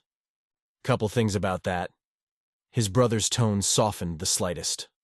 "First, it was them or Jasmine and Raby. You didn't have a choice." "I know." "Second, even though that's true, I haven't found it helps much. You gotta talk to someone about it when you get back, process it. Otherwise, it'll either eat you up or make you callous." "You mean like a counselor?" "Exactly. Brian's doing it. He could give you a name and you two could even talk to each other." "Brian, did he—" Derrick's brother had told him a little about what had gone down in Germany a couple of weeks ago, but he hadn't shared that much. "Talk to him," Michael said. "Tell him I said it's okay to tell you. The point is, it should bother you. If it didn't, that would be a problem, okay?" "Yeah, thanks. And also, nice shooting. I'm impressed." That didn't help at all. "About that plan?" "Not only do I have one, but I have good news. Put me on speaker, would you? They'll want to hear this." He pressed the button, and dropping the phone on the bed, called, "Raby, come here for a sec." The kid came out of the bathroom. "He's here," Derrick said. "Hey, buddy." Michael's voice was loud over the speaker. "Guess what?" When the kid didn't say anything, Michael continued. "We found your sister." His eyes popped wide. He climbed onto the bed and spoke to the phone. "Is she okay?" "Aside from how worried she is about you, she's fine. When my friends told her you were safe, she started bawling." "Girls." Raby shook his head like the thought disgusted him. Derrick pretended not to see the moisture in his eyes. Jasmine covered her mouth, not bothering to hide her own tears. "Where is she?" "She's with my friends," Michael said. "They're going to escort her to meet her cousin. You guys will meet them there tomorrow morning." Robbie looked at Jasmine, his little face brighter than Derrick had ever seen it. "We will see Basma tomorrow?"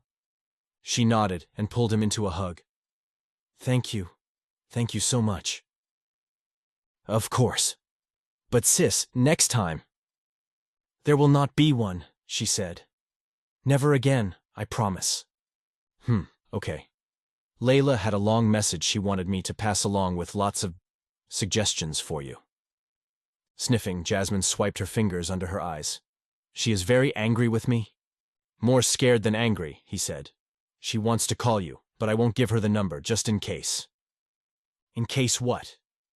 In case Dari caught up with them again? How would he? Derrick didn't want to think about that.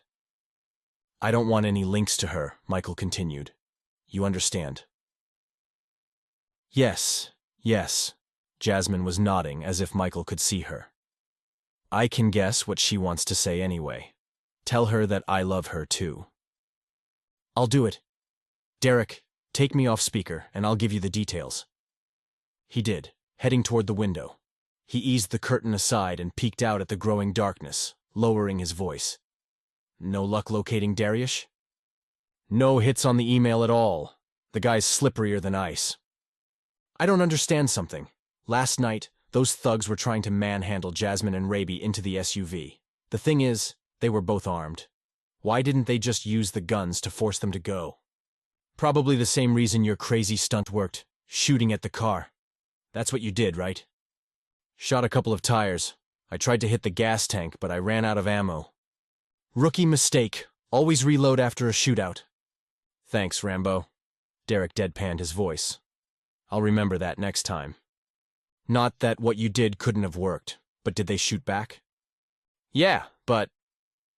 Come to think of it, they didn't try that hard to hit anything. No windows broke. Not that Derrick had looked, but he didn't think the car had been hit at all. They didn't hit anything. Maybe it would have worked then. Did Michael sound impressed?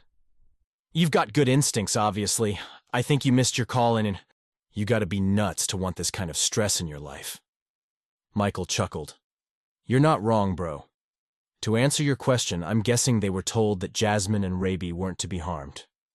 They shot at you, but they weren't going to risk hurting either one of them. That would have defeated the purpose, right? True. But the threat of being shot would have gotten them into the car faster. The only reason I had any shot at stopping them was that Jasmine fought so hard. Derrick could still see the way she thrashed and struggled, digging her heels into the ground. Maybe motivated by fear, but he had to believe at least a little of that came from her hope that, if she held out long enough, Derrick would rescue her. Dari probably told them not to use guns, Michael said. If they shot at the car, they were probably desperate. You did great. Hardly. I was scared spitless. If you hadn't been, I'd be worried. I would have been scared too. That made Derrick feel a little better. You seem concerned that they're going to find us. Derrick was sure to keep his voice low so Jasmine and Raby wouldn't hear. How could they? You guys should be safe. Then why can't Jazz and Layla talk? What aren't you telling me? What are you talking about? Michael sounded more puzzled than annoyed. Maybe it was the sting of the gunshot wound, or the lack of sleep, or the sheer strangeness of the previous few days, but Derrick didn't know what to think. Dari's men found us. Twice. Yeah. The kid's backpack. If it was that, then why didn't they find us sooner? Why not at Gavin's cabin? There's no Wi-Fi there. Why not at the hotel before that? I don't know. Maybe he didn't have anybody he could send. The guys who were at the airport could have... I don't know, Michael snapped. I'm not in the guy's head. It's weird. It was more than weird. It didn't make sense. None of it made sense. Derrick hated to suggest the idea that presented itself, but he had to, even if it ticked his brother off. Is there any chance somebody on your end is feeding him information? No, none. But what if... Seriously? Michael's voice didn't rise with anger but lowered so that Derrick had to strain to hear him. Do you seriously not trust me? That's not what I'm saying. Maybe somebody else, somebody you work with. I didn't know where you were last night. The car has a navigation system. If somebody knew what we were driving, they'd be there now. The car is with you, isn't it? His brother made a point, but they could be waiting for us. The car isn't parked outside our room.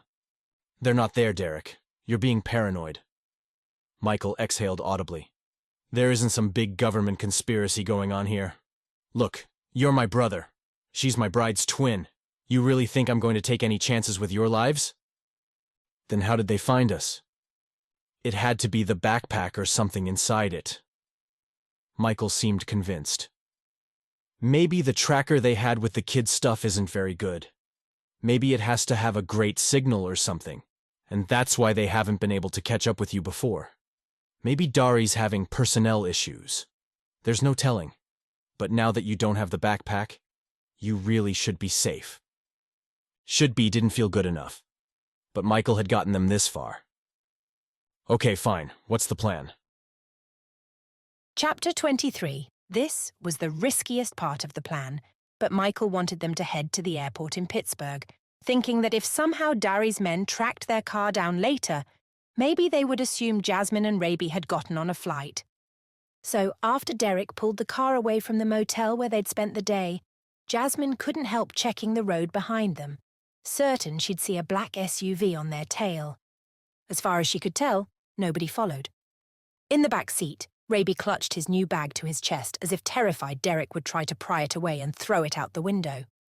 Despite all Derrick had done for him, Raby hadn't forgiven him.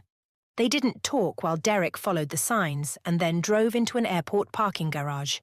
They remained quiet as they grabbed their bags and made their way to meet the shuttle that would take them to the off-site car rental facility. It was after 11 at night by the time he plugged their destination into the Toyota sedan's navigation system. "This is all it will take?" She double-checked the arrival time on their latest car's screen. "Only 6 hours to New York City." Sounds right. New York was another state she'd never seen, and still wouldn't because of the darkness. "We will be early, no?" They weren't supposed to meet Basma and her cousin until 8 o'clock in the morning, when the train station would be packed with people, but it looked like they'd arrive in the city a couple of hours before that. "There'll be traffic, and we'll need to find a place to park. We can get some breakfast. That'll kill some time." "What is the plan exactly?" Derrick's eyes flicked to the rearview mirror, and he shook his head. She twisted and saw Raby was looking out the window, wide awake. She reached back and patted his leg. "I think you should try to sleep." He didn't bother to look at her. The joy at hearing that Basma was going to meet him had faded, leaving him sullen again. Or perhaps afraid something would go wrong. "I'm not tired." "You want to be well rested when you see your sister, no?" One of the blankets they'd brought from the cabin had been shoved onto the floor at his feet.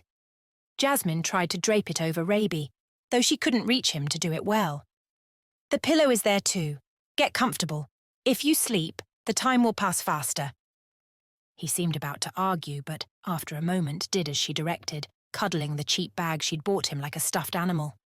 "You can put your backpack down. Nobody's going to touch it." He sent a narrow-eyed glare at the back of Derrick's head, but dropped the bag on the floor. She smiled at him. "In the morning we'll get breakfast.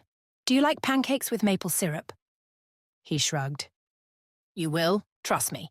And then we'll see Basma, okay?" That brought a slight softening of his features. She couldn't blame Raby for his worry. He'd been through so much. "Where are we going now?" he asked. "New York City." She infused the words with enthusiasm. His eyes widened. "To the Statue of Liberty." "I don't think to that place, but perhaps Basma can take you another time." "Then where exactly?" She waited for Derrick to answer, but he didn't, just kept driving.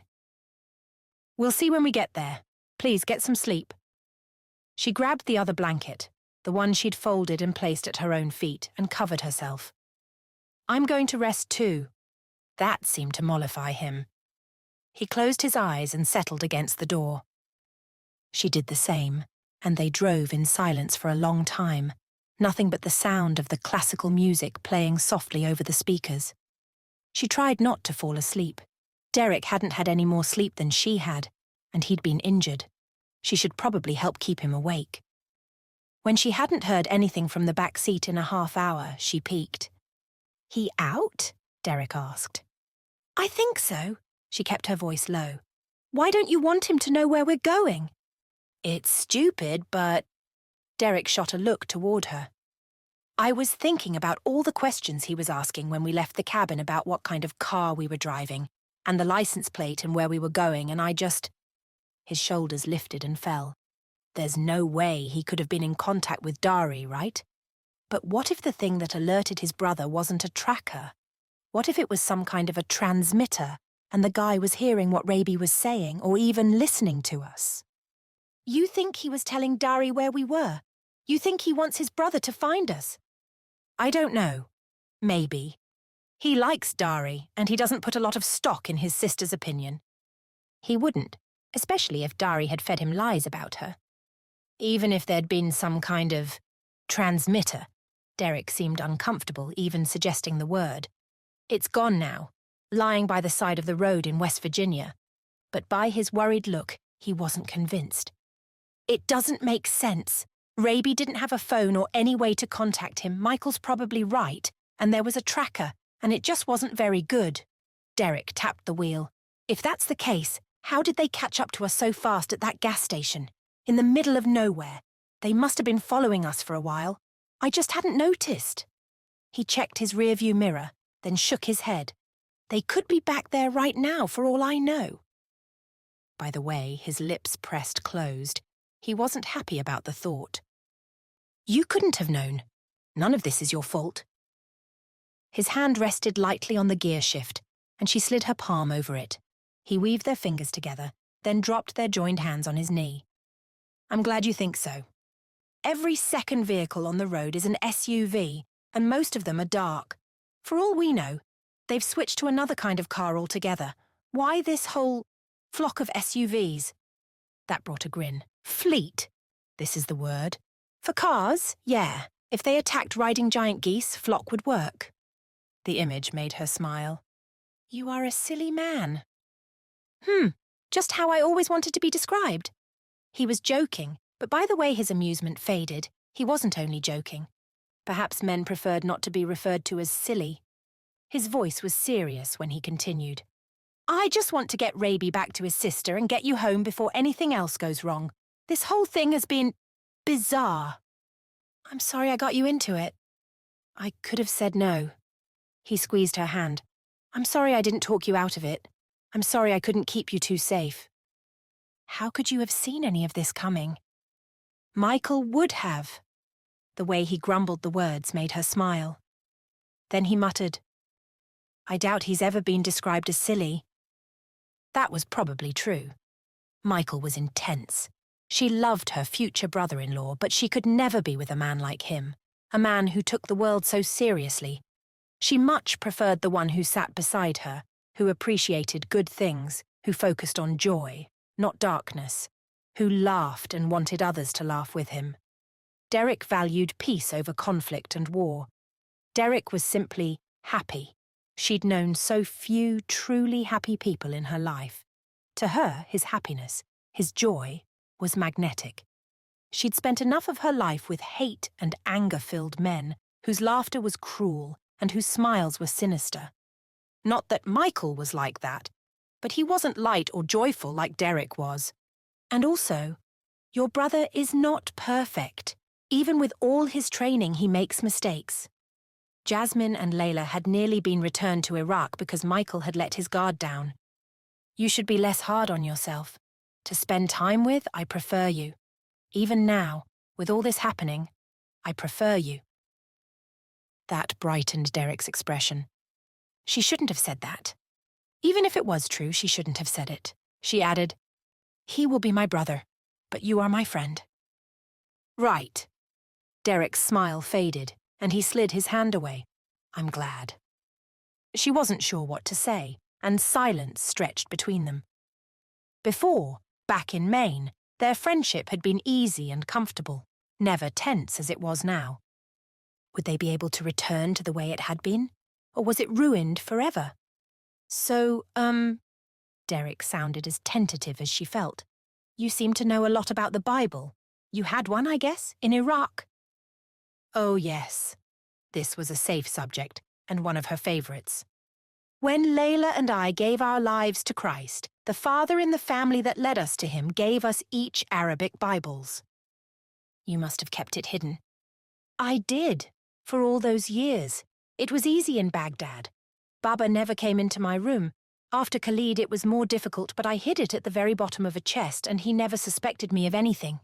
He never found it. I don't think he ever considered that I had thoughts like a human being, you see. It would never have occurred to him that I would have something that would matter, something worth keeping secret. Sounds like a keeper, that one. Oh, yes, he was like Don Juan.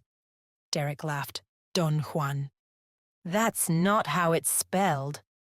Spanish name. I see, but it was the correct usage, yes? I read it somewhere. A man was described like this. A charmer, no? A ladies' man? You got the name. You even nailed the sarcastic tone. Nicely done. His compliment brought a flush of pleasure. Not that she should aspire to sarcasm, but it was hard enough to be amusing in Arabic, much less in an unfamiliar language.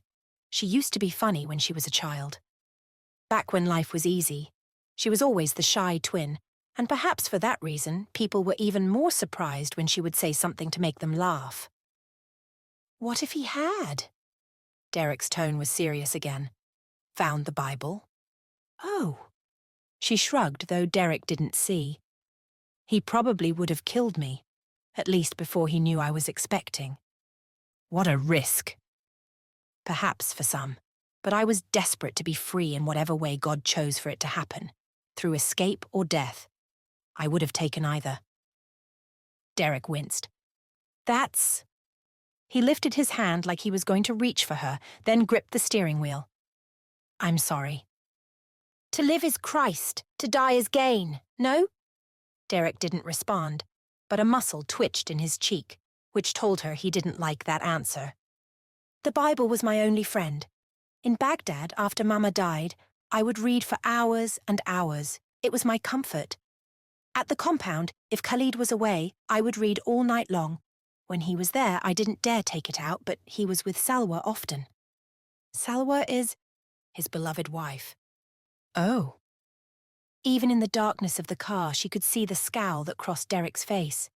And sometimes, she hurried to add, he would go on trips. He is the one who found Layla in Germany. He knew who she was because...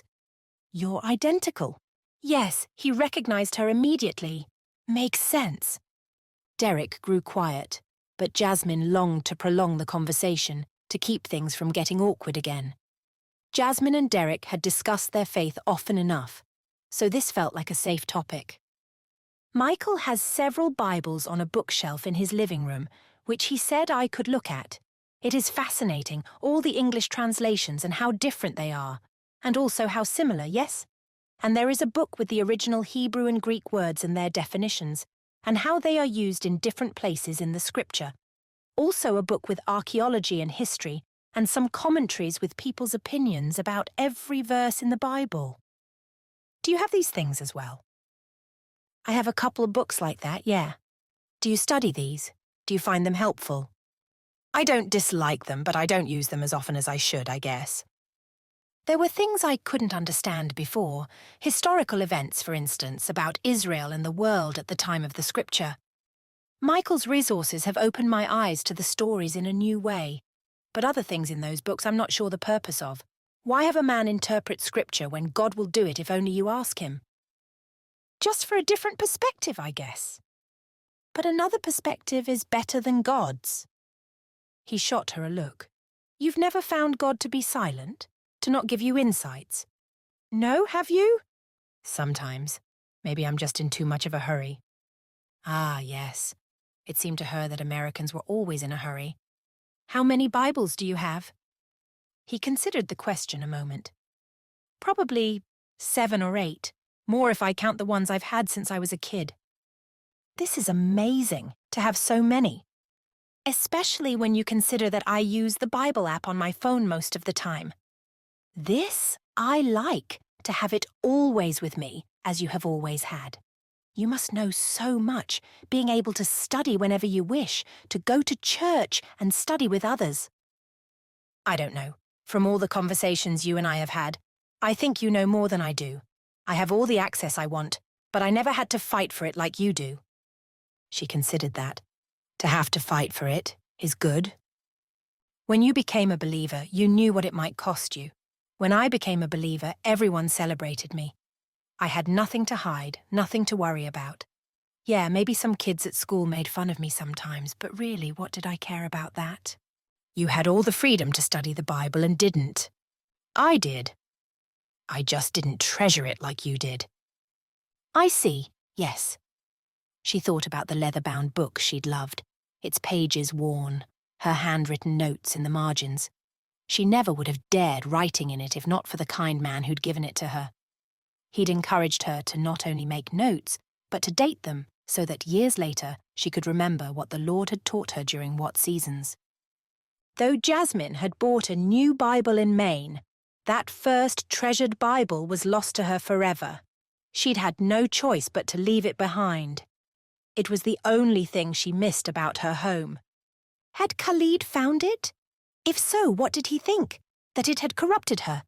If he thought that, then he was a fool, and that was no surprise to her. His eyes had been darkened by lies and deception. He didn't know better, and she prayed he would someday. That he and Baba and Uncle Hassan would someday understand the truth. At least when she was her best self, she prayed for them. Mostly, she prayed Khalid would never find her. Jasmine was relieved when Derrick exited the highway. "We need gas," he explained, "and I could use some caffeine." She twisted to see Raby sitting up and stretching. "Do you need to use the bathroom?" "Where are we?" His words came out on a yawn. "About halfway there." Derrick shot her a look she figured was meant to remind her not to tell him anything more detailed than that. Inside the brightly lit gas station, he accompanied Raby into the men's room and was waiting outside the ladies' room door when she emerged. "You need anything?" "Maybe some water." He grabbed 2 bottles of water and 1 of Coke. After he paid for them, they all returned to the car together. It seemed Derrick didn't intend for them to split up for even a second this time around, and she certainly wasn't complaining. She and Raby climbed into the car while he filled the tank. "Are you excited to see your sister?" Jasmine asked him. "Uh-huh." No matter how hard Jasmine had tried, Raby hadn't warmed up to her again after catching her on the bed with Derrick. "Can I talk to you about what happened this morning?" His narrow shoulders lifted and fell. "I know you have heard that men and women who are not married should not sleep together, yes?" At his nod, she continued. "This is true. There is more to that. What men and women are not to do in bed than what happened between Derrick and me last night." "I know." He crossed his arms and met her eyes, the look challenging. "I'm not a baby." She did her best not to smile. "Then you understand that Derrick was under the covers and I was under a different blanket on top of his covers, you see? We were not together in that way." "You should not have been." The door opened and Derrick climbed in. "You guys ready?" He looked at Jasmine, his eyebrows drawing together. "What's wrong?" "Raby and I are discussing what happened last night." "Why?" By his tone, Derrick still felt it wasn't the kids' business.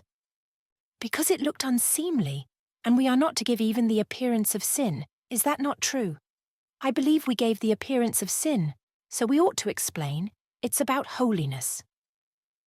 Derrick's mouth snapped shut. He shifted into gear and started driving. Jasmine turned her attention to Raby again. "You are correct, Raby. I should not have been there. It looked as if we had done something wrong and made you feel uncomfortable, which I did not wish to do. So, I want to explain now that I was only beside Derrick because I was sad and frightened after what happened, and he wanted to comfort me. We were talking and we fell asleep. That is all. There was nothing else. Do you understand?" Raby's gaze flicked from her to the back of Derrick's head. He nodded. "Will you forgive me for making you feel uncomfortable?" His little lips quirked, and he straightened, looking triumphant. "I will. Now, I have forgiven you both for something." "Does that mean you win?" She asked the question, even though it made no sense to her. "Of course." Beside her, Derrick chuckled. "Okay, bud. Back to sleep. We have 3 more hours. He didn't argue this time, just pulled the blanket up over himself and tucked in. Within minutes, he was out.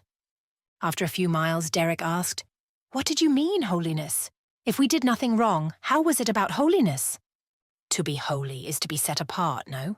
To be set apart for God, but also to look set apart to the culture. To Raby last night, we looked as if we had sinned. I didn't wish for him to believe that about us. It's even more important when you think of what his brother tells him about all American women. I think many in America don't understand, but in my country, and I think in much of the world, people believe all Americans are Christians. Really? He shot a look her way. Why? Perhaps because most countries do not have so much difference, different cultures and religions. Diversity? Yes, this is right. When Dari says American women are all, I remember. What he's saying is that Christian women are like that. He believes Christians have loose morals. All Christians are evil and impure. You see? I didn't wish for him to believe that. He needs to understand that what his brother says is not correct. Also, I didn't want him to hold a grudge against me, or to think you and I had done something we hadn't done. It felt wrong not to explain. He grunted. I guess I was being a little stubborn. A little? His quick grin didn't hold. A few minutes later, he said, "Can I ask?" But his words faded. When he didn't finish, she prompted with, "Ask what?" "If you don't want to talk about this, I get it. And if it's none of my business, then I get that too. Just tell me, and I'll shut up." She twisted to check on Raby, but he hadn't moved. "Okay. I get that you feel married." Irritation spiked. "I am married." "Right, that's what... If you'd been married in America and he was married to someone else, it wouldn't be legal." "I was not married in America." "I know. It's just weird to me for a man to have 2 wives. I'm trying to say that I get it, sort of. How you feel, or I'm trying to. You and Khalid were intimate and you're carrying his child. If you weren't married, then what would that mean for you? You'd be like one of those women with loose morals. So I get it. You're married." The last 2 words came out with a defeated breath. He took another, then started again. "Did he ever hurt you? Physically?" Jasmine flashed back to too many moments at the compound, moments she preferred not to remember. "He did not hit me." That's a carefully worded answer. Derrick shot her a look. "What does it mean?" "I would prefer not to discuss this." "Jazz, come on, just tell me." Had he not just said she didn't have to talk about it if she didn't want to? And yet here he insisted she talk about it. His hands tightened on the wheel, but after a moment he said, "Fine, he didn't hit you, but I'm guessing he did hurt you." "It is not unusual in my country. He would grab me sometimes or push me if I didn't move fast enough. Nothing terrible." "In America, that would be considered abuse, and that's grounds for divorce. Not that you need grounds here. You can divorce for any reason at all. But as a Christian, I'm just saying, God wouldn't ask you to stay with a man who hurt you." "I do not understand what you're saying." "If you don't think the fact that he has another wife is good enough reason to divorce him, then abuse definitely is. I don't know the legalities of it. We'd need a good lawyer to figure out how to go about it, considering Khalid lives in Iraq. But the point is, you're saying I should divorce him? Of course, it's the simplest solution." "Why?" "What do you mean, why? Because, do you want to be married to him?" "That is irrelevant. I am married to him. But you don't have to be. In America, the law is set up." "I do not live by the law of America." "This is your home now. This is where you're going to spend your life, right? You have to obey the law of the land." "Yes, you're right. Like in the Book of Romans, of course." Jasmine was trying to understand what Derrick was saying. "But first, I obey a higher law." "I know that." His volume ticked higher. "I'm just saying, please do not wake Raby." He raked a hand through his hair and took a breath. "Sorry." Though he spoke more quietly, his words carried just as much frustration. "Don't you want to be free of him? Why wouldn't you?" "Free? Is that what I would be?" "Of course. You think he would stop pursuing me if I divorced him? He would stop looking for his child?" If Khalid came for the baby, you'd have legal recourse. You would have full custody. You could seek protection. If you petition the court with all the facts about his other wife, about the abuse, they wouldn't consider Khalid a fit parent. He wouldn't have any legal right to take him. Ah. So for protection you think I should do this. But custody will not make a difference to Khalid. He will not accept the law of America. Well, right. But if you're hidden, as long as he can't find you, then what does it matter? She shifted and pulled her knee up on the seat to better face Derrick. I do not understand. If a divorce wouldn't protect me, then what would be the point? You would be free of him, don't you want that? How would I be free? I think this freedom you talk about is different from the freedom I seek. I am already free. You're hiding. You're pregnant and you're about to raise a kid by yourself. But that would not change if I'm talking about the freedom to decide your own future, Jazz. He glanced her way, then reached for her like he'd done so many times. His palm was warm over the back of her hands, and she revelled in his gentle grip. If you divorce Khalid, you can get married for real to a man of your choosing. You can... Derrick's Adam's apple dipped as he swallowed. His voice was lower when he continued. We could be together. I could be your husband. I could be your baby's father. You don't have to be alone. Oh. Her cheeks warmed. Her whole body flushed with his words, with what he was saying. Derrick wanted to be with her. He wanted to marry her. This good man wanted her. If only things could be different. But they could not, and they would not. And they were not, no matter how she wished it. I guess you're not there yet. He must have misinterpreted her silence. I think if you let yourself consider it, let yourself see me as more than a friend, you'll see that this is a good option. He lifted her hand to his mouth, then pressed a kiss to the backs of her fingers. The slight touch sent pleasure shivering across her skin. She pulled away and crossed her arms. He exhaled. If you just give me a chance, that's all I'm saying. I'm all in here. There's nothing I want more than to be with you. But even if you don't want me, wouldn't you like to be free of Khalid? Wouldn't you like the freedom to make that choice? His simple kiss to her hand. Had he even realized he'd done it? Had thrown her off kilter, as if the whole world were tipping to one side, and she couldn't keep her balance. She needed to think. She took a few breaths, trying to work out what to say. What she must say. In America, you see freedom as the ability to do anything. I'm not talking about America, sweetheart. I'm talking about you and me. She continued as if he hadn't spoken. Here, you are free if you can go where you want and do what you want. You are free if you have money to buy what looks pretty in the store. People wear whatever clothes they choose, even if they are immodest or even ridiculous. They can eat and drink anything, whether it is healthy or will make them fat or will make them drunk. There are few rules, and even the rules that do exist, some rules that have existed since the beginning of time, your society wants to tear down. And they call this freedom, no? That's not what I'm talking about. Derrick's words came out hard. You were forced to marry a man you didn't choose, a man who has another wife, a man who imprisoned you and who'll no doubt hurt you, maybe more than hurt you, if he catches up with you. That breaks some old-as-time rules, doesn't it? I'm pretty sure Adam and Eve chose each other. How could you possibly want to stay married to him? I mean, fine. In America, maybe we take the whole freedom thing too far, but come on. He shot her a look, and she didn't miss the anger in his eyes. How can you not want to separate yourself from him? You ask the wrong question. The true question is, will I be free if I do what you suggest? I say I am already free because true freedom isn't the ability to do what I want. True freedom comes from doing what God says. True freedom is in walking with him, is it not? Derrick didn't say anything, but his jaw tightened. She had a feeling he was setting himself against her words.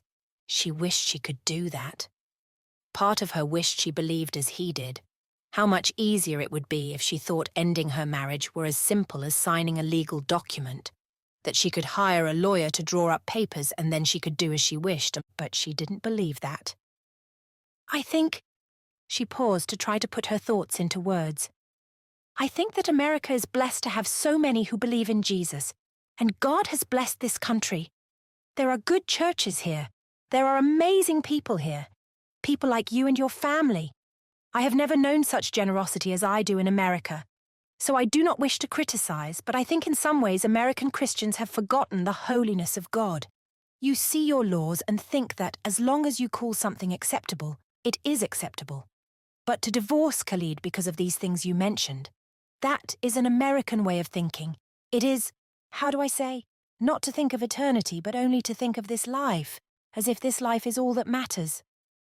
Temporal. Derrick's single word was flat, emotionless. Yes, like temporary. That's all this is, temporary. There is so much happiness in America, and this is good and nice if it is real. But it is also bad because it gives the idea that happiness here on earth is the point. But this is not what the Bible teaches. Jesus said we would have suffering. But why do you want to if you don't have to? I'm married. Now it was her voice getting too loud. You already left him, Jazz. You've already walked out on your marriage. Why not make it official? I mean, aren't you supposed to honor your husband? Respect him? Wasn't running away from him sin? How do you decide which ones are acceptable and which aren't? But I was... And as long as you've gone halfway with it, why not finish? Again, his volume rose. Why not just... If you ask me a question, she snapped, then you listen for my answer. He clamped his lips shut. You know Rahab? Not personally. She ignored his sarcasm. In the Bible, in the book of Joshua, the prostitute who... I know who she is. The words were cold. I might not stay up all night reading my Bible, but I'm not ignorant. I did not mean... I do not wish to argue, only to explain. Sorry. He waved a hand toward her. Go on then, explain. Rahab was in an impossible position, a position she did not choose. The Israelite spies were at her home, and when the city officials came, she had to make a decision. She could betray the spies and tell the truth, or she could protect the spies and lie. Either way, there was good and there was sin. To betray God's people was sin, but to lie was sin also. There was no sinless path, you see? Perhaps Derrick knew where Jasmine was going because he didn't say a word. I was in a position like Rahab, to stay with a man who was married to another woman, who was a terrorist, who would have raised our son to be a terrorist like himself, or our daughter to be a slave like me. To raise our child to hate the one true God and to love a false God. This is sin, no? She paused to give Derrick the opportunity to argue, but still, he said nothing. But to dishonor my husband was also sin. I had to choose. Maybe my choice was wrong, but my hope was to honor God the way Rahab honored God. In Jericho, Rahab was a prostitute, but with the people of God, she was redeemed. This was my prayer, that my life could be redeemed, that away from my husband and my father, I could raise my child to matter, the way Rahab's child mattered. An ancestor of Christ, yes? This I studied, and this I prayed, that my child could grow up as his child. You see? Derrick's head dipped and rose, though by the tightness in his jaw, the admission cost him something. Do you think I chose wrong? No. He swallowed. No, you did the right thing. He didn't look at her. She hated this. She hated hurting Derrick. It felt like her heart was shattering into a million pieces. She'd known when she married Khalid that she was forfeiting the marriage God might have had for her. If she were a different kind of person, born into a different culture, a different world. She hadn't had a choice, but she'd grieved what she knew she'd never have, to the degree that she'd understood. But she hadn't understood. How could she have? She'd never known a man, not well anyway, who was truly devoted to his wife. She'd never seen a man lay himself down for a woman like Christ did for the church. She'd never had a man want her, desire her, or even notice her. She hadn't experienced true love, even after she'd come to America and seen how the right men loved their women. She hadn't really processed that she could have been one of those women. She'd always felt separate, as if she could never have been worthy. But now she understood what she never had before. Derrick knew her. He knew her like nobody had ever known her. After a decade's separation from her twin, Jasmine thought Derrick knew her even better than Layla. And he loved her. And it was wrong, and she shouldn't, and she would need to ask God to forgive her and help her overcome her feelings. But she loved him too. She loved him like she had never known she could love a man. For the first time, she understood what she'd sacrificed when she'd made that vow to Khalid. You won't do it. Derrick wasn't asking a question. The words were more a statement of fact. You won't divorce him. If I thought it would protect my child, I would consider it. Tears stung her eyes and made her voice high. She cleared her throat, but that wouldn't help. There was no hiding the truth from Derrick. To marry another man, though. She took a breath. Once it was said, it would be done. I cannot. I did not wish to make the vow to Khalid, but I did make it. I am his wife, and I cannot undo that, no matter how much I wish I could. Chapter 24. There was nothing left to say. Derrick had waited his whole life for Jasmine, and he couldn't have her. It was as simple as that. She'd grown quiet after their talk, messing around on one of the burner phones for a while, then eventually falling asleep, leaving him with his thoughts, which turned darker than the starless pre-dawn sky. If he hunted down Khalid and killed him, then Jasmine would be safe. As he drove steadily east, Derrick considered all the ways he could do it. Michael could help him find the guy. They could set a trap. Derrick couldn't tell his brother what he planned, of course. Michael wouldn't approve. But Derrick had killed 2 men already. The second had died of the gunshot wound earlier in the day. What was one more? If anybody deserved to die, it was Khalid. If he was dead, then Jasmine would be free. But would Derrick? Killing those men to protect Jasmine and Rabi was one thing.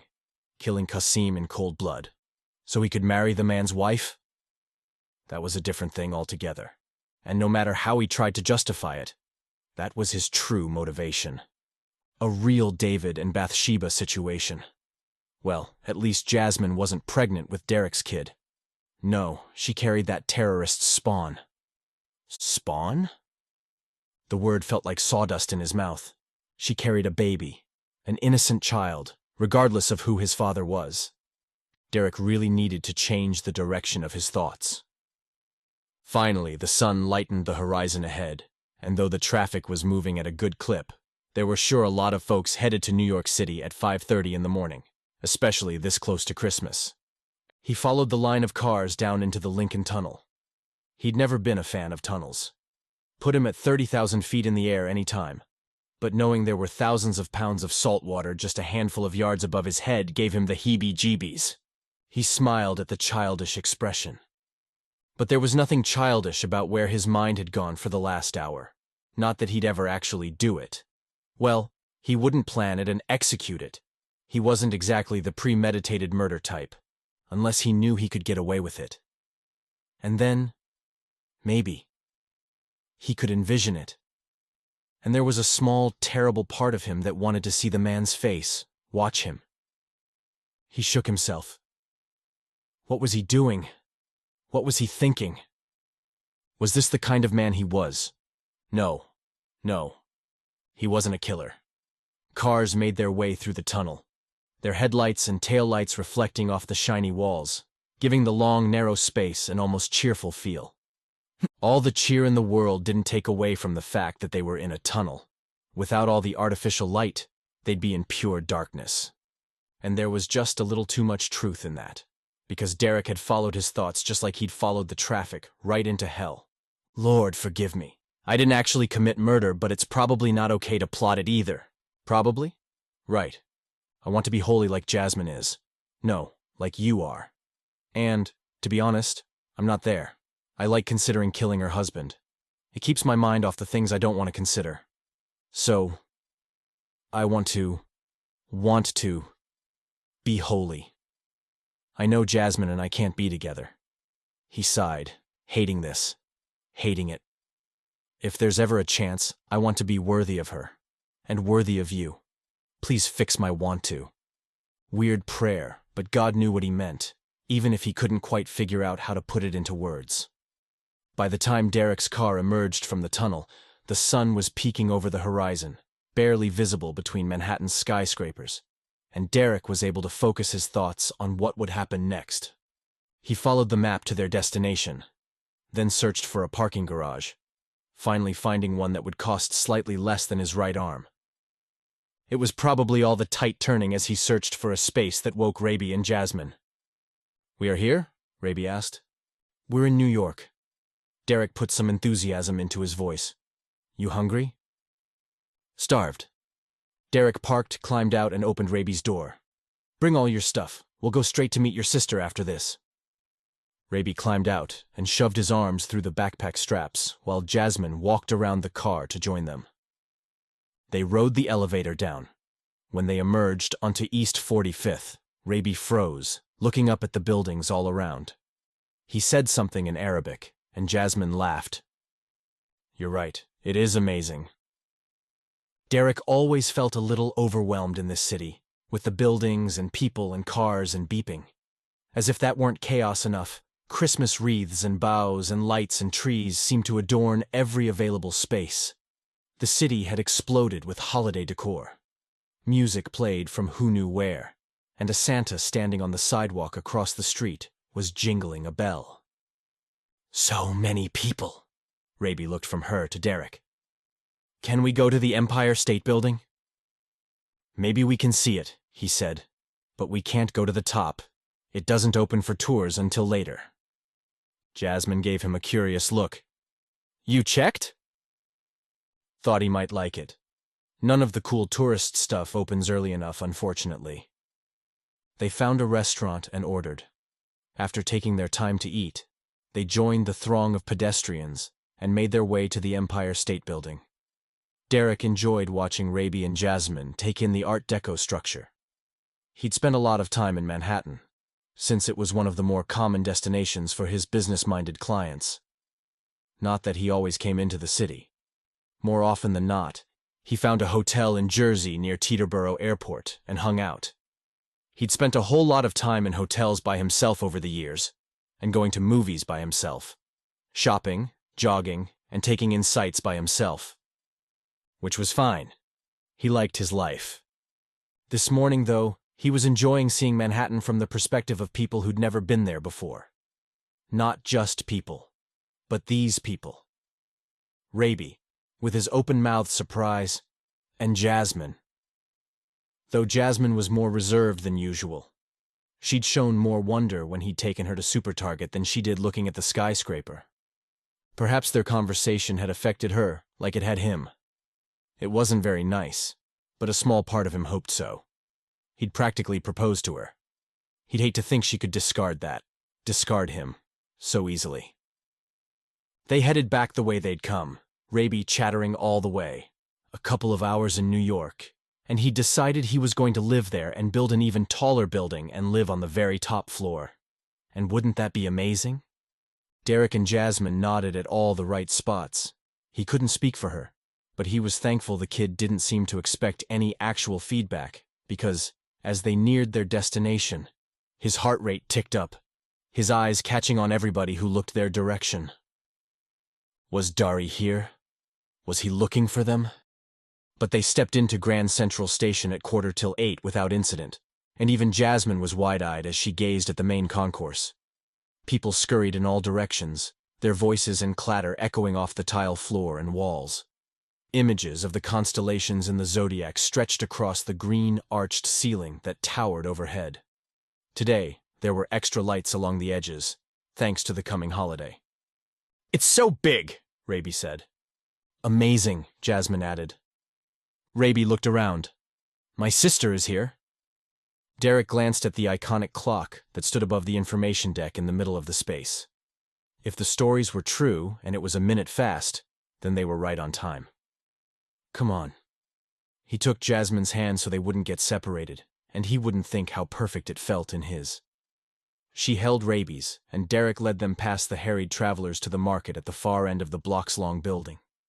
He'd never been in here before, and as soon as they stepped inside, he knew he'd been wise to avoid it. The space was narrow, or felt narrow anyway, with all the vendors lined on either side, everything a person could want. Baskets overflowing with brightly colored produce, racks of sweatshirts and hats and keychains, and more food, packaged and fresh and prepared. So many colors and flavors. It was a cacophony of sounds, and sights and smells. Was that a thing? A cacophony of smells? He was glad for his height as he peered above heads, looking for the shop Michael had told him about. He almost missed it because the place was decked out in red and green, and looked more like the kind of place you'd buy a Christmas ornament than a box of candy. Over here. He tugged Jasmine's hand. Come on. They made it to the chocolatier, and he found a spot at the end of the glass case. You two pick something out. Take your time. Jasmine gave him a narrow-eyed glance, but did as he'd asked, perusing the selections with Raby. Derrick hadn't shared the plan with her because he hadn't wanted the kid to know. Paranoid? No question, but the last thing he wanted was for any more of Dari's thugs to show up. Not that Raby could have alerted his brother, but... yeah. Definitely paranoid. At least he wasn't alone in that. A man about 6 inches shorter than Derrick approached, Hispanic with a beard and mustache. He nodded at Derrick. You ready for Christmas? The secret phrase Michael had told him to expect, like he was some sort of spy. Relieved he wouldn't be making this handoff alone, Derrick gave him the expected answer. Got a little more shopping to do. Me too, Michael's friend said. Saw some good stuff near the door. Which Derrick figured meant Basma was on her way. I'll check it out. The man moved along but stopped on the opposite side of the candy shop. Jasmine told a clerk what items she wanted while Derrick kept his gaze on the people moving past the many stalls.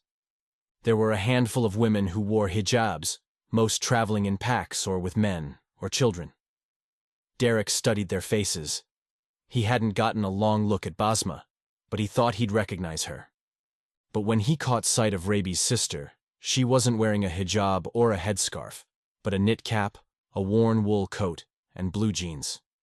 She saw him, and then her gaze skimmed past him, and her face lit up. She looked as if she wanted to break into a run. She didn't, though, just continued at the same pace. Derrick didn't miss the tears in her eyes when she walked by him. She reached Raby and tapped his shoulder. The boy turned, and Basma dropped to her knees and opened her arms. Rabi stepped in, and they held on to each other for a long, long time. Over their heads, Jasmine looked at Derrick, and in her expression, he saw gratitude and tenderness and things he couldn't bear. Basma stood and hugged Jasmine. They spoke quietly and quickly, their Arabic remarks lost on him as the Hispanic man approached. Jasmine handed her friend a piece of paper, which the woman shoved in her pocket before hugging her again. What was that? Derrick wanted to find out, but Basma turned to him and took his hand in both of hers. Thank you. She squeezed. I cannot say how much I thank you. I'm just glad you're safe. My friend here is going to take you to the train to meet your cousin. He nodded to the shorter man. Jasmine hugged Raby goodbye, speaking to him in Arabic. He smiled at her before looking up at Derrick. He seemed unsure what to say. Derrick lifted his hand for a high five. We did it! Grinning, the kid smacked it hard. He turned away, then turned back and, almost like he was embarrassed, said, Thanks. Happy to do it. Take care of your sister. He winked. And treat her right. Basma took Raby's hand, and they followed the other man back into the grand central concourse, disappearing into the crowd, and just like that it was over. Soon enough, Derrick and Jasmine would be in Maine, safe and sound, which was what he'd wanted more than anything. Except it wasn't just this adventure that had ended. It was also the end of Derrick's hope for a future with the woman he loved. Chapter 25. Jasmine should feel nothing but relief at having delivered Raby safely to Basma, and she was relieved. Thank God he'd kept them safe and reunited them. But things had forever changed between her and Derrick. It was too loud in the concourse and on the street to talk. In the parking garage elevator, she asked, Basma's cousin lives in New York. You never said. I don't know. He leaned against the opposite wall, the car moving slowly and dinging with each floor. They were alone going up. She took the train in this morning and they'll head back to... Wherever. I saw you hand her a note. What was it? A new email address. I set it up this morning so we can stay in touch. He straightened. What? Why would you? Otherwise, I would never speak to her again. Jasmine turned toward the doors as they reached the proper floor. I won't tell her where I live. I won't take risks, but she is still my friend. I don't like it, which was why she hadn't told him in advance. The doors opened, and they passed a throng of people waiting to go down. Nearing the car, she said, I can drive if you like. Derrick shot her what might be considered a smile by someone who didn't know him. New York drivers would eat you alive. I can do it. I had a good teacher. He didn't react to the compliment. I got it. Thanks, though. He clicked the button to unlock the doors. Often in the past, he would open her door for her, but he walked straight to the driver's side and climbed in. He put an address in the navigation system while she buckled her seatbelt.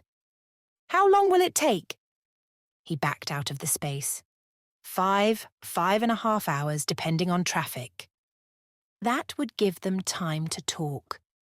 Perhaps they could find a way to restore their friendship. Was it too much to ask that they be friends again? Perhaps it would be kinder to let him go. But the thought of losing him, she couldn't bear it. Was it selfish to want to stay close, knowing how he felt about her, how she felt about him? She would need to ask God how to proceed.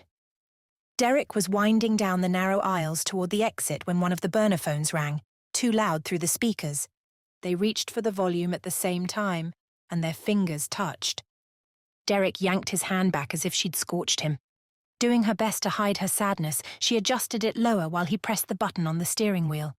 It went fine, he said. No problems. Good. Michael sounded relieved. Jasmine listening? I'm here. I got a call this morning and there's no reason for you to worry, but I wanted to let you know. Oh, no. Khalid Qasim's face was picked up on a camera at a metro station. That's the subway in D.C., a couple of days ago. Her hand flew up, covering her mouth. He was there when we were. We don't know when he got there, Michael said. But if I had to guess. Where is he now? Derrick was squeezing the steering wheel. No idea. How did this happen? He sounded furious, as if it were Michael's fault. No idea. We're trying to figure out how he got into the country. The border's porous. He could have just walked across. Derrick paid the parking fee, turned onto the busy road, then pulled over. He shifted into park, glaring at the dashboard as if his brother were right there. I'm waiting for a call back from a contact in Mexico who might be able to shed some light on that. Not that it matters how he got here. The point is, can't be a coincidence. Derrick looked her way, his expression grim. That he was in D.C. I don't believe in coincidences. Michael sighed. Sorry, sis, but I don't think there's any doubt now. He and Dari Ghazi are working together. I think this was all about smoking you out. She lowered her head and covered her face with her hands. She was such a fool. Khalid had set a trap for her and she'd walked right into it. Or almost had. She had escaped only because of Derrick's quick thinking and Michael's help. Otherwise, Khalid would have her. She would be back in Iraq, captive. She would never have another opportunity to escape. Derrick asked, Any more good news for us? Brian said he's been trying to reach you, but you aren't answering. Did I give him the wrong number? Derrick grabbed the cell he'd left on the console, tapped the screen, and lifted it to his ear. What does he want? Jasmine didn't hear Michael's answer now. He must have disconnected from Bluetooth. Fine, Derrick said. If he can work it out, yeah, I will. He ended the call, tossed the phone, and shifted into traffic. Is Brian okay? Yep. Derrick focused on the map and the busy street. The city passed outside the window, and Jasmine told herself to take everything in. She might never be back to New York. If Khalid caught up with her, she couldn't think about that. At least she was getting to see this in the daylight. Funny, though. Unlike where they'd been the last few days, this city would be just as pretty, if not more so, at night. Greenery draped around doorframes and wreaths decorated lampposts. Store window displays were alive with movement and colour and lights. The decorations are beautiful. Is it always so festive at Christmas time? Lots of tourists this time of year. I'm glad Layla got to see it. I wonder if they had fun. Did Michael say? Nope. Derrick stopped at a light, his fingers drumming a rhythm on the steering wheel. What is your favourite thing about Christmas? I don't know, he said. The food, I guess. What kind of food? What do you most look forward to? He shrugged. Mom's roast.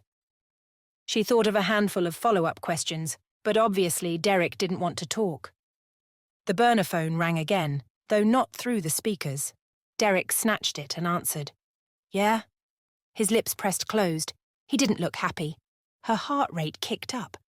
Was something wrong? Fine, he said. We'll have to return the car. Less than an hour, probably. Fine. He ended the call. What is it? Brian's at Teterboro. What is Teterboro? Derrick pulled over and changed the address in the car's navigation. It's an airport. He picked up the Cessna this morning and flew in. That's why he was trying to reach me. We will fly home? Derrick angled back onto the road. Yeah, well, not home. We're going straight to camp. I guess your sister packed you a bag and Brian packed one for me. Everyone's headed up there today for the big family party tomorrow. She'd known about the party, an early Christmas celebration. All the Wrights would be there, including their extended family. She realised now. This includes the family that owns the cabin where we stayed. They are coming? Yup. I am to go as well? Of course. He sounded surprised by the question. Why wouldn't you? I am not family. I knew Layla would, but you're family, Jasmine. For the first time, he didn't seem pleased by the prospect. I can go home, Derrick, if you would prefer. Just don't. I want you to go. He took a breath and blew it out. Sorry, I'm not mad at you. I'm tired, that's all. It's good, then, that you don't have to drive all the way home.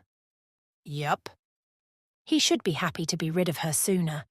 But by the tightness in his jaw, the little muscle twitching in his cheek, he wasn't happy at all that Brian had flown in. So much for her hope that they could rebuild their friendship on the drive home. She gave up trying to make conversation, and they finished the drive in silence. After dropping the rental car, they made their way to the private terminal at the airport. As soon as they stepped inside, Brian spotted them and crossed toward them, leaning on his cane. You made it. Hauling both their bags, Derrick barely glanced at him as he passed. Are we ready? If Brian was surprised by Derrick's attitude, he didn't react. He gave Jasmine a quick side hug. Glad you're here. Thank you for coming. Of course. Come on. They followed Derrick across the pavement to the small plane. She couldn't help remembering the other 2 times she'd been on his jet. The first, she'd practically run up the stairs, terrified Khalid would catch up to her. At the top, Derrick had met her, smiling in that welcoming way he had. She'd known Michael a little, and she'd met Brian already. They both had short hair, trimmed beards, tidy clothes. They were serious and intense. Derrick had surprised her.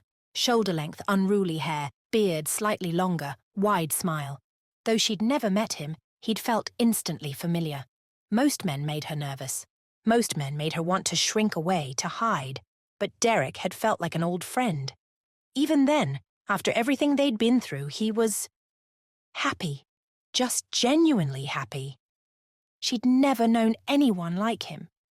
She'd liked him from the first moment, and in their time together, she'd only grown to like him more. The second time on his plane had been Monday. Had it only been 4 days? He'd insisted she sit in the cockpit with him. When she'd worried she'd push a button or press a lever and cause them to crash, he'd laughed, the sound light-hearted and full of joy. Don't worry, sweetheart, I got you. Now he stood at the bottom of the steps, lips pressed closed, nearly white. When she approached, he managed a tight, after you. Thanks. She climbed the steps, sat in the first forward-facing seat and stared out the window to hide her tears.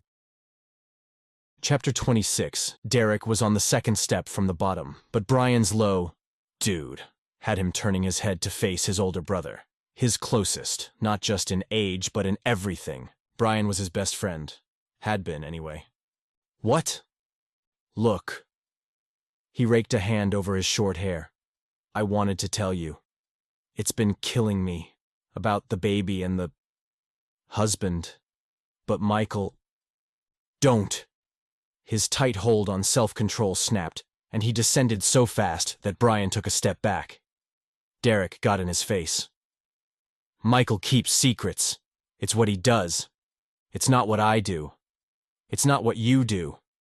At least it wasn't. Brian blinked.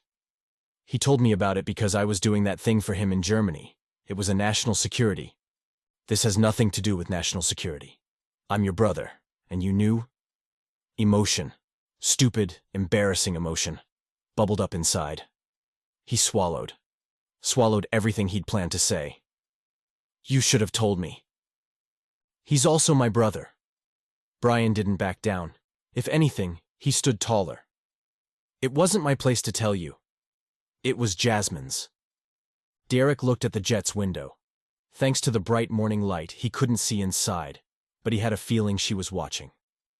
I guess you had to betray someone. You chose me.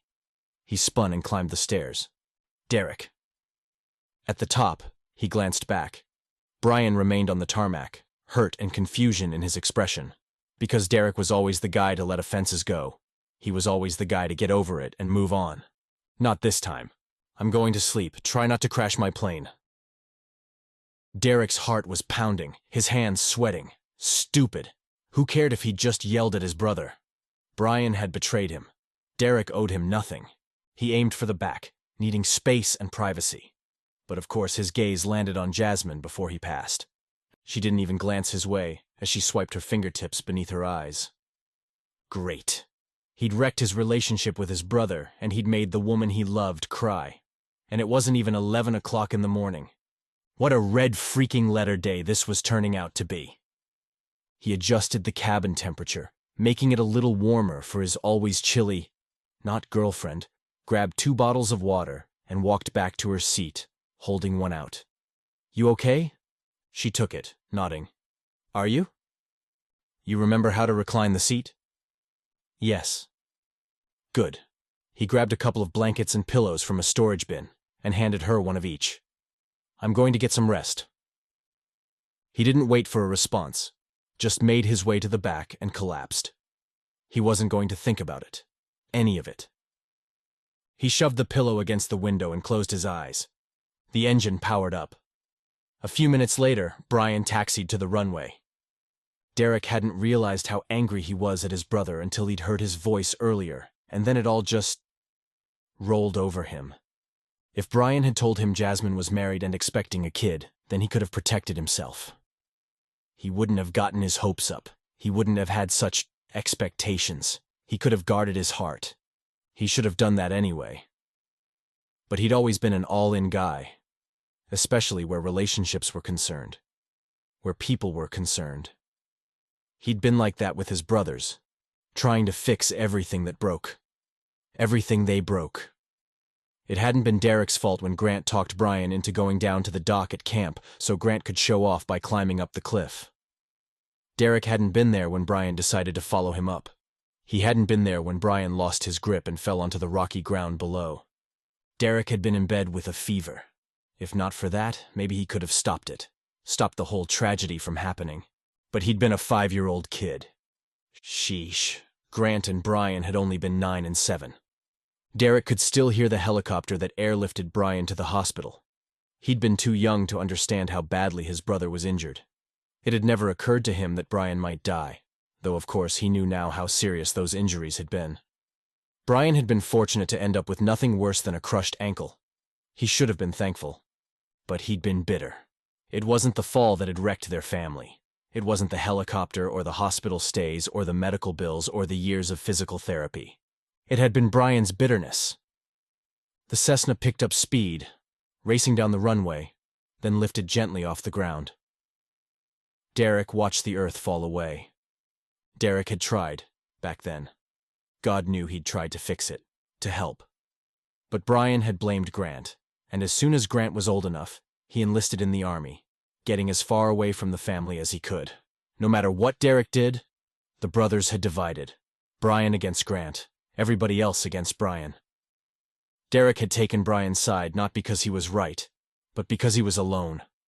All he'd wanted then, all he'd ever wanted, was for everyone to be at peace. He'd spent his entire life trying to bring harmony to their family. Finally, all the brothers were friends again. Everybody was happy, except Derrick.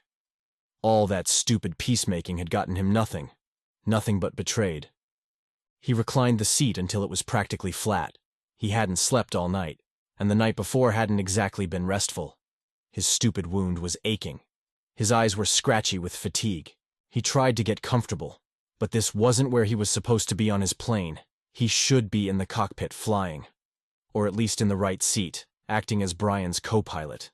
Lord, help me rest. I just need to rest. But God was silent. Of course, because why would God give Derrick anything? All he'd done was try to follow him all his life. Try to keep their family together. Try to be everything to everyone. Why should he deserve rest or peace or anything? He punched the leather seat beneath him as if it were to blame for all his troubles. It's all about everybody else. Exactly. His whole life, he'd tried to make everybody but himself happy. That was his problem. A Bible verse he'd learned when he was a kid popped into his brain. He couldn't remember the whole thing. Something about pleasing men or pleasing God. Derrick had spent his life trying to please God. There was that whole passage in James about being a peacemaker. Those who sow in peace raise a harvest of righteousness. That one he remembered. It was one of his life verses. So why didn't he feel like God was pleased? His goal had always been to make peace, to please God. Obviously, right? He started counting backward from 500, his surefire way to fall asleep. There was nothing more boring than numbers. But he hadn't gotten past 490 when more of that other verse came to him. For am I now seeking the approval of man or of God? If I were still trying to please man, I would not be a servant of Christ. Ugh. Derrick definitely didn't want to think about this. But now that he was, he had to admit the truth. Maybe he'd spent his life as a peacemaker because he wanted the people around him to like him, to appreciate him, to want to be with him. He wanted peace for himself, not for God. He wanted peace because anything other than peace made him feel anxious. And there was a manly admission. He could imagine what his tough-as-nails brothers would say if he ever admitted that. But the truth was, his peacemaking was and always had been about Derrick, not God. Meaning, he hadn't been behaving as a servant of Christ. He pressed the button to raise the seat, leaned forward, and dropped his head into his hands. Is that true, Lord? Have I made all of this about me? The emotion he'd worked so hard to keep at bay leaked from his eyes now. He was too tired for these deep thoughts and deep feelings. God didn't respond. Derrick had expected a little condemnation, a little duh, you finally figured it out, you moron. But that wouldn't be God's voice. All Derrick felt was a gentle presence and overwhelming love. I'm sorry. Forgive me. And God did. Of course. Always. Derrick rested in that for a few minutes. Not that he was over his anger toward Brian. He'd try, though. He needed to get there. He would, eventually. But Jasmine. Lord, what do I do? He hated the answer. She was married. He disagreed with her decision to stay married, but what kind of man would he be if he pressured her to divorce? Pressured her to do something she felt in her heart was sin? That was not the kind of man he was. Where did that leave him? How do I please you in this, Lord? He closed his eyes and waited for the answer. When it came, he accepted it. He didn't like it, but he didn't argue. It wasn't about him. If he loved Jasmine, and he did with all his heart, he needed to do what was best for her, which meant letting her go. Chapter 27. Jasmine stared out the window at the blue sky above and the green world so far below. It was lovely now, but in the distance to the west, thick clouds stretched to the horizon. She didn't need to check a weather app to know the obvious. A storm was coming. She tried not to be offended that Derrick had hardly spoken to her. He was angry with his brother. She hadn't needed to hear what he was saying to know that. She had no idea why, though. At least Brian had tried to be kind when he'd stepped onto the plane earlier, giving her a tight smile before turning to the cockpit. They'd been in the air for half an hour when Derrick came forward and nodded to the seat facing hers. "Mind if I sit?" "Please." He did, and opened his mouth, but she spoke first. "Can I say one thing? And then I will never bring it up again." "You can say anything to me?" His words were kind, and his smile, though slight, seemed genuine. Perhaps he'd left his anger at the airport, or maybe in the clouds behind them. "I have not had much experience with these things." She thought back to the questions Sophie had asked her at the bridal shop on Sunday. "I have never had a man who was interested in me." "Romantically?" "Okay, yes. Or in any way, but she didn't say so. Obviously, Iraqi men are all blind and dumb." Derrick's lips ticked up at the corners, amusement in his eyes. It gave her hope that maybe eventually they could be friends again, not like before, but in a new way. "If I had known that you felt something for me, I would have told you about Khalid and the baby. I should have. You were right about that. You are my friend, and I should have told you. I thought you would judge me or see me differently if you knew the truth. I understand now that it would have been good if you had seen me differently. I did not mean for you to hope for things that could not be. I know." His kindness brought tears to her eyes. "I would never hurt you. It is the last thing I want." He leaned forward and held out his hand. He didn't take hers, but the way it sat between them, it felt like an offer. She slipped hers into it. "I understand. You're far too kind for that, Jasmine."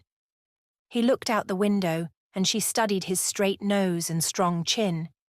He was handsome, but what she felt for him went so much deeper than his attractive features. What she felt for him she'd never known she could feel for a man. She would need God's help getting past it, or she would have to be the one to end their friendship. The thought of that broke her heart all over again. "All morning," he faced her again. "In the back of my mind, I've been trying to figure out how to talk you out of what you believe about your marriage, to try to make you see it how I see it. But the last few minutes I've been praying, and even though I'm not convinced you're right, I know you are. Convinced of it, I mean. And if I talked you into divorcing Khalid, I'd be talking you into doing something you believe in your heart is sin, which would be a sin on both of our parts.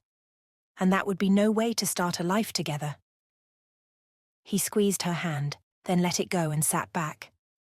"I hate it. I wish things were different, but short of hunting down your husband and killing him." By the serious tone and lack of smile, he wasn't entirely joking. "I don't see a way forward for us." She'd known that already, so why did fresh tears fill her eyes? He pulled a wad of tissue from his jeans pocket and handed it to her. "I saw, earlier, you seemed upset, so I grabbed some toilet paper. I should start carrying a handkerchief like my dad does." She dabbed her eyes. "Thank you. If all I can be to you is a brother, then that's what I'll be. I'll be your brother, and I'll be your baby's favorite uncle. I'll be the coolest freaking uncle your baby could ever have, and the best brother you can imagine until something changes, or forever. Whatever you want, that's what I'll be, okay? A brother?" "Yeah, sis, a brother." Sis, like what Michael called her. She tried to smile, and though her lips stretched wide, she doubted he was buying it. "We will be friends?" "Friends." He reached toward her again, only this time they shook hands, sealing their deal. And what was left of her heart crumbled into pieces. Chapter 28. Derrick wasn't in the mood for this.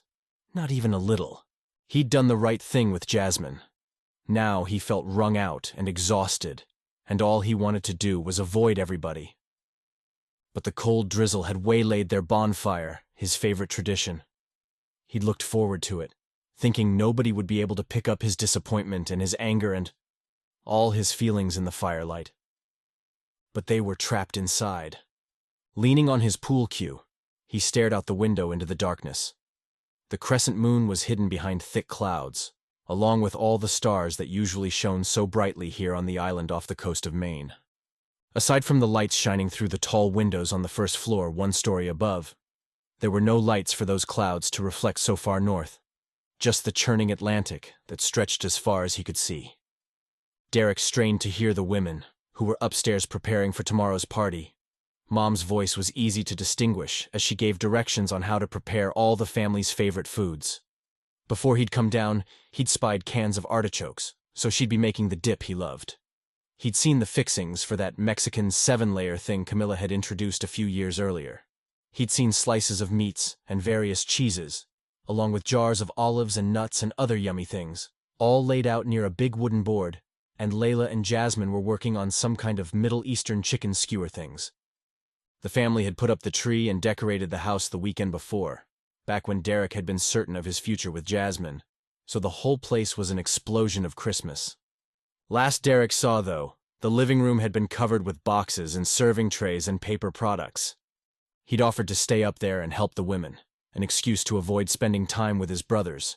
He could cook, he could set tables and wash dishes. But Mom had shooed him to the basement game room. "Go play, it's so much harder to talk about you when you're in the room." She thought she was so funny, but they probably were talking about him. Despite his productive conversations with the Lord and Jasmine on the flight that morning, he'd been grumpy all day. Even a long nap and a shower hadn't improved his mood. He'd had a quick private word with Layla. He'd hardly spoken to Brian. The rest of his brothers probably hadn't noticed, but Mom never missed a thing. At the pool table, Daniel was taking his sweet time lining up his shot. Sam and Grant were in the middle of a game of table tennis. The rhythmic sound of the little ball hitting the table was interrupted by occasional grunts and cheers. Sam was the best ping-pong player of the brothers, but Grant was close, and he was intense tonight. Well, Grant was always intense. On the other side of the room, Levi was standing on a chair, bouncing, watching the ball go back and forth as if his attention were the only thing keeping it in the air. He was rooting for his father, and whenever Sam scored, the kid reacted as if he'd hit the game-winning home run in the World Series. Brian stood with Daniel's son, Jeremy, near a high table at the edge of the room. They were both waiting to take on winners. The only brother missing was Michael. Dad had taken the boat to the mainland to pick him up. It looked like the rain had tapered to a drizzle, and it wasn't too windy. They shouldn't have any trouble getting here. "Your shot," Daniel said. Derrick grabbed the little cube of chalk and rubbed it against the end of his stick, studying the table. He was shooting stripes, his brother solids, and if his count was right, Daniel had only sunk 1, whereas only 4 striped balls remained. "Do we need to go over the rules again? You're supposed to sink the balls that are all one color." Glancing up from his phone, Jeremy laughed. Daniel held his pool stick like the staff of Moses, always so grown up, or maybe it just seemed that way to Derrick, since his brother was 14 years older and had gray hair and even a few wrinkles. Well earned, considering all he'd been through. While some of us were hanging out in pool halls, others went to med school and raised a family. Pool halls? Yeah, that was it. Derrick had learned to play right there in that basement, him against his brothers. He lined up his shot and sank one, setting up another. Daniel focused on Jeremy. "Let this be a lesson to you, son. Don't waste your life. Focus on what's important." "Yeah, Uncle Derrick's such a loser," Jeremy deadpanned. "You've still just got that one jet, right?" He shook his head. "So disappointing." Derrick felt a smile spreading, probably his first of the night. In Daniel's defense, not that Derrick would make it for him. They hadn't gotten the pool table until after the oldest Wright brother had left for college. "Ha!" Sam, obviously the victor at the other table, plopped the paddle down and high-fived his son. "That is how it's done." "Yay, Daddy!" The little boy launched himself into Sam's arms. Grant grunted, but he couldn't hide his grin, watching the father and son so happy. And why not? He'd have his own kid soon enough. Not that Derrick was jealous. Nope. He was perfectly happy. He had his business. He didn't need a family. He sank 2 more balls. "Nice shot," Brian said. Everybody seemed to wait for Derrick to respond, but he didn't. Sam cleared his throat. "You ready to lose, Bri?" "Sure." The little white ball started its pinging and ponging. Derrick sank another shot, and all that was left was the 8 ball. He was lining it up when the slider at the back of the room opened, letting in cold, moist air, along with Michael and Dad, who shook out of giant yellow slickers dripping with rainwater, then shrugged out of their parkas. They hung the outerwear on the hooks by the door. The others stopped what they were doing to greet the second oldest brother and ask about the ride from shore. Choppy, Derrick gathered. Wet. In other words, winter in the North Atlantic. Derrick sank the 8-ball. Good game. Daniel returned from giving Michael a backslapping hug and leaned his pool cue against the wall. Derrick walked around the table, gathering the balls from the pockets. I'm glad you're okay. Michael plopped a hand on his shoulder, keeping his voice low. How's the wound? It hurt, but he was ignoring it. Derrick shook his brother off. It's fine. Michael stepped back, hands raised in surrender as if Derrick had attacked. Which, whatever. He was being a jerk. Couldn't seem to stop, though. He racked the balls. Who's up? The room was too quiet. Even Levi had stopped his constant stream of chatter. Derrick looked up. They were all looking at him. His brothers, his dad, his nephews. What? What's your problem? Sam looked from Michael to Brian and back to Derrick. What's going on? Nothing. He shoved the pool stick on the stand.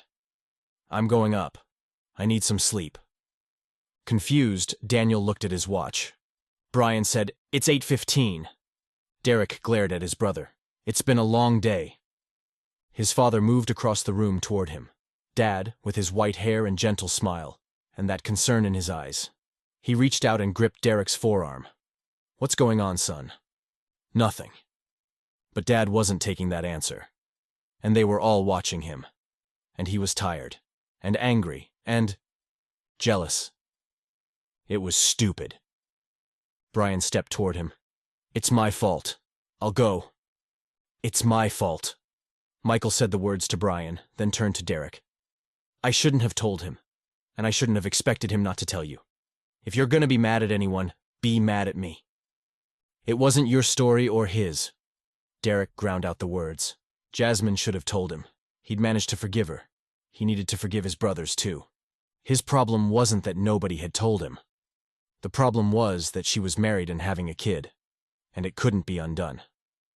But she hadn't told the rest of the family yet, so nobody else in the room had any idea what they were talking about. He wasn't about to spill the beans. I'll get over it.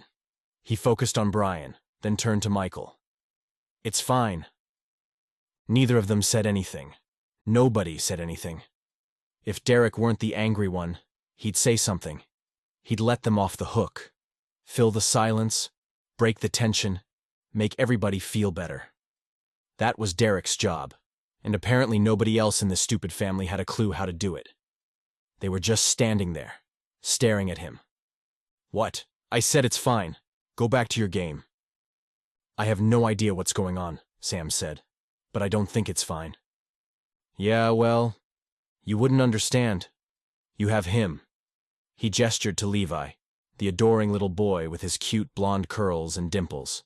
You have Eliza, and Grant has Summer and a kid on the way, and Daniel has Camilla and an amazing family. Stupid emotion. Derrick looked up, shook the tears back. He shouldn't have come down. He should have stayed in his room and slept. Michael said, Bro, it's fine. It's fine, I'm alone. It was just easier when I wasn't alone. By myself, that's all. But you're gonna get married, and I'm happy for you. He looked at Brian. And you. You get your beautiful. He thought of Brian's nickname for Sophie and blurted, Princess Bride. His brothers stared at him as if he'd grown a second head and 3 more arms, like they didn't know who he was. And he felt like an idiot. And then, Mahwich. The word came out in a perfect imitation of the priest in The Princess Bride. Surprising, and even more so because it came from Grant. Mahwich is what brings us together today. Derrick gaped at his brother, the quiet one, the tough one. Grant's lips twitched at the corners. He shrugged. What? It's a classic. That did it for Derrick. All of it just hit him. His idiotic behavior, the absurdity of the moment. He laughed. It took a second for the rest of them to join, watching him like maybe it was a trick or something. but they couldn't hold it in very long. Even little Levi, who couldn't possibly understand what was so funny, giggled uncontrollably. The whole thing was ridiculous and hilarious. Derrick was so tired and he didn't know what else, that when tears streamed from his eyes, he wasn't sure if they were tears from laughing or all the other things that he'd been feeling that day, and it didn't matter. His brothers weren't perfect, but they were his, and if all he ever got to be was a son and a brother and an uncle, well, it was a good life. He'd find a way to live with it. Chapter 29. Jasmine must have fallen asleep. Embarrassed, she sat up and stretched, thankful for the clean clothes Layla had brought her from home. She'd showered and changed into a fresh dress, this one dark blue, after they arrived at the island that afternoon. Nobody seemed to mind that Jasmine had nodded off. In fact, somebody had draped an afghan over her. The women were seated in the beautiful living room on sofas and chairs facing the fireplace. The flames from earlier were now mere flickers and glowing coals. The room still held the scent of wood smoke that was coming to smell like home. She'd been here the weekend before, but it felt different this time. Like a fortress, a hiding place. Even though she'd suggested to Derrick that perhaps she shouldn't come, she couldn't imagine having been left alone in Shadow Cove, without the protection of these friends who meant so much to her. The boat ride over had been choppy, and poor Layla had sat beside her, holding her hand with such a tight grip that even hours later it still ached. On her other side, Michael had held her other hand, whispering promises in her ear. Layla feared water, Summer feared boats, Jasmine feared Khalid. But here, on this island, she felt safe. As safe as she'd felt since before she'd gotten that email almost a week before. She checked the time on her phone. Almost 2 o'clock in the morning. Yet, though others yawned, nobody seemed ready to go to bed. Eliza was telling a story about her childhood, and though Jasmine had missed most of it when she finished, the rest of the ladies smiled. "My childhood wasn't like that," Summer said. "But this little one," her hand rested on her growing belly, "is going to have it so much better." "Is he?" Peggy threw out the question as a guess. Summer just shrugged. "Or she?" The older woman scowled. Family rumor had it that Summer and Grant knew the baby's gender but hadn't shared it yet. Maybe they had some big surprise planned. Maybe they wanted it to be private, just between the two of them. To have someone to share secrets with. Jasmine envied her that. She wouldn't complain, though. God had been good to her. She was here, wasn't she? And safe. Her child, boy or girl, was going to have this kind of freedom. Jasmine would see to it, no matter the cost. Her child would know the one true God and walk with him. Her child would know joy. In the corner, the 20-foot Christmas tree sparkled, seeming all the brighter because of the darkness beyond the windows that made up the entire wall. The Wrights didn't bother with curtains or shades. Their island was private and far from the mainland, and the house so high on the cliff that they didn't worry about strangers peeking inside. The world outside sparkled. Was it snowing?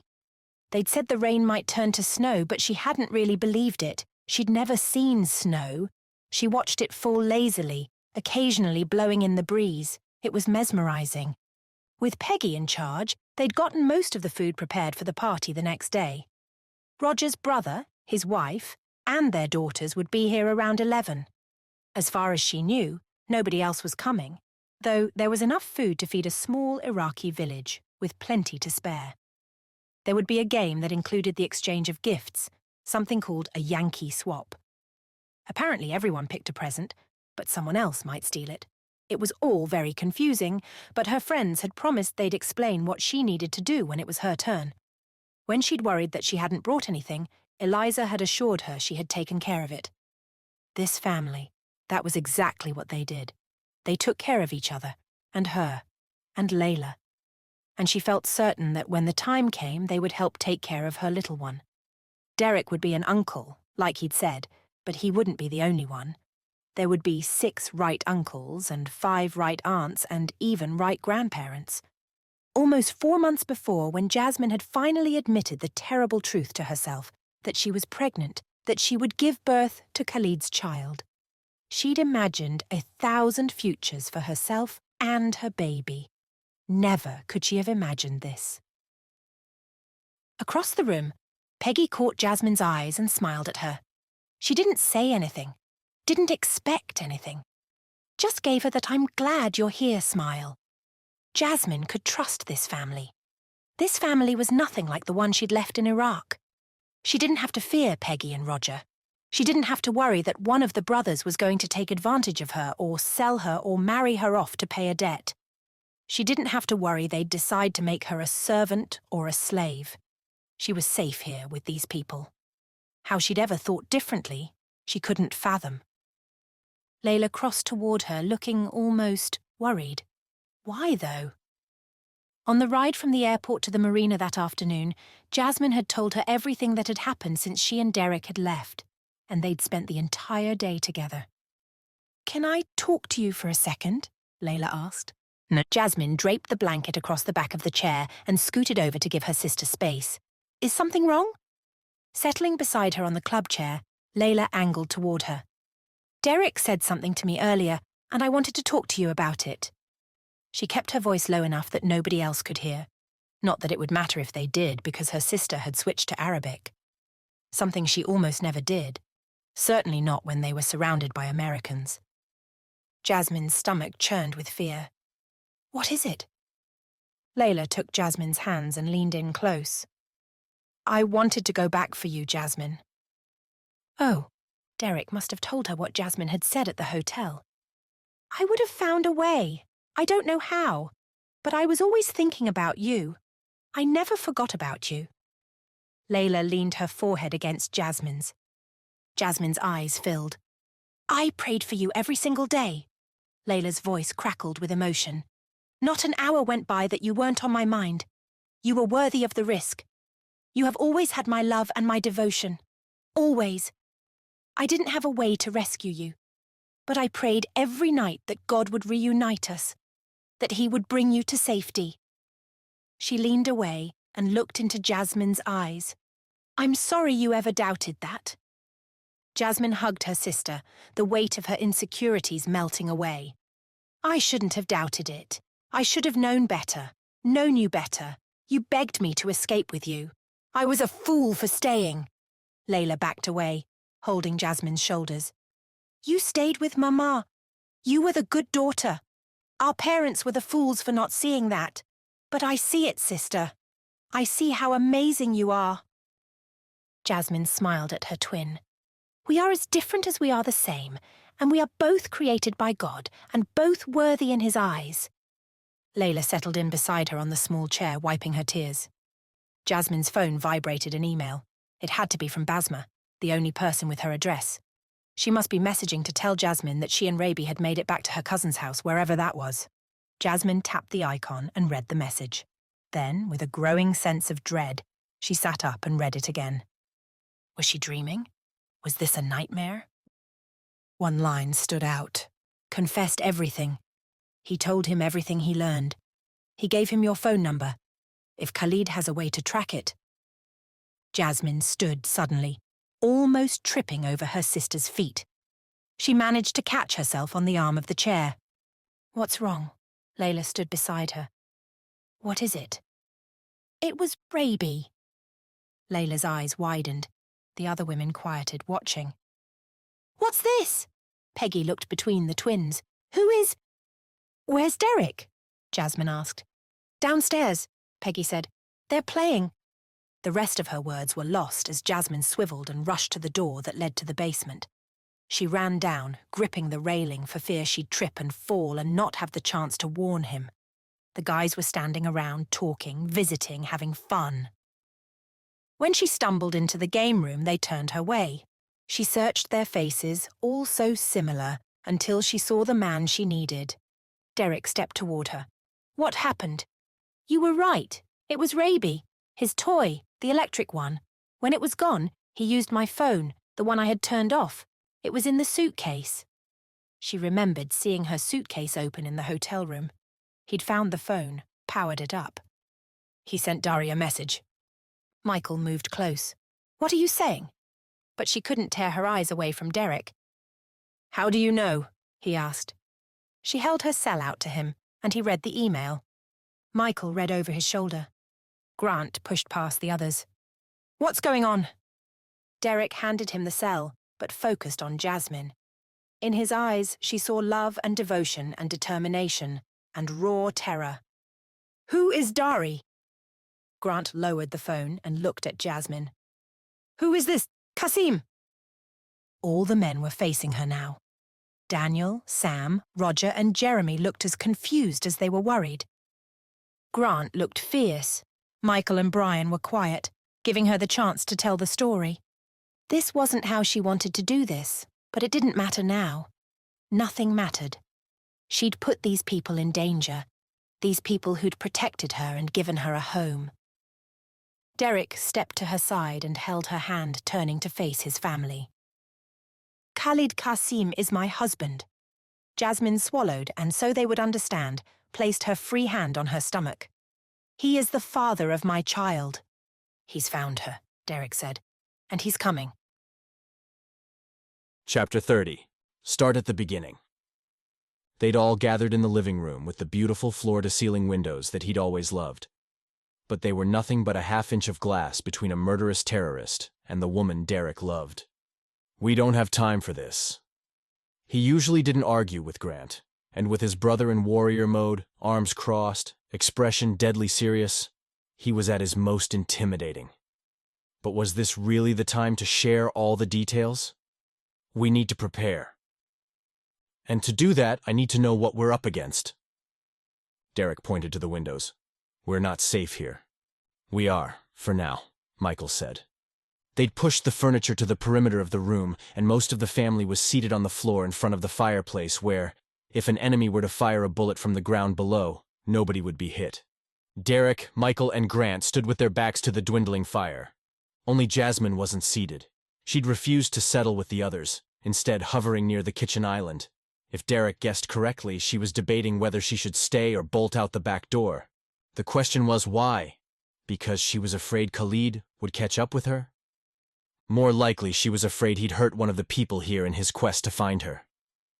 Initially, Layla had gone to stand with her, but Michael had insisted, practically dragged her, into the living room and settled her there. "They won't know you from Jasmine," Michael had said. "You're in as much danger as she is." Derrick had tried to get Jasmine to join her sister, but she'd absolutely, adamantly refused to budge from her spot, saying something about how she couldn't sit still, though half the words had been in Arabic, so he'd had to guess at her meaning. He was considering throwing her over his shoulder and dumping her on the floor. Daniel stepped up from the basement with 2 rifles under his arms, 2 pairs of binoculars, and a couple boxes of ammo. "I only found a few walkie-talkies." He dropped his finds on a couch and yanked the old communication devices from a jacket pocket, then tossed one to Grant, who snatched it out of the air. Brian pushed off the wall where he'd been waiting and snatched a rifle and ammunition. "I'll head to the attic. I'll let you know if I see any boats approaching from the east and south." Brian climbed the stairs. "I'll cross to the north side of the island." Grabbing the other rifle, Daniel turned to his father. "That deer blind still there?"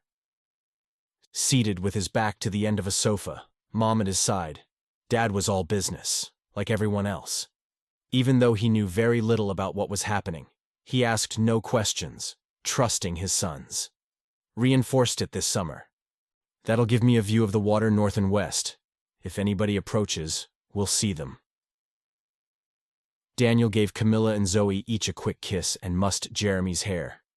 Then, he grabbed the other walkie-talkie and headed toward the door, squeezing Jasmine's arm on his way, whispering something in her ear before he donned his coat and stepped outside. "The rest of us need to get into position," Derrick said. "We need to do something." He needed to do something. "We're working out a plan." Michael was too calm. "They'll keep an eye out and tell us—" "What if Khalid's already here?" He couldn't help his demanding tone.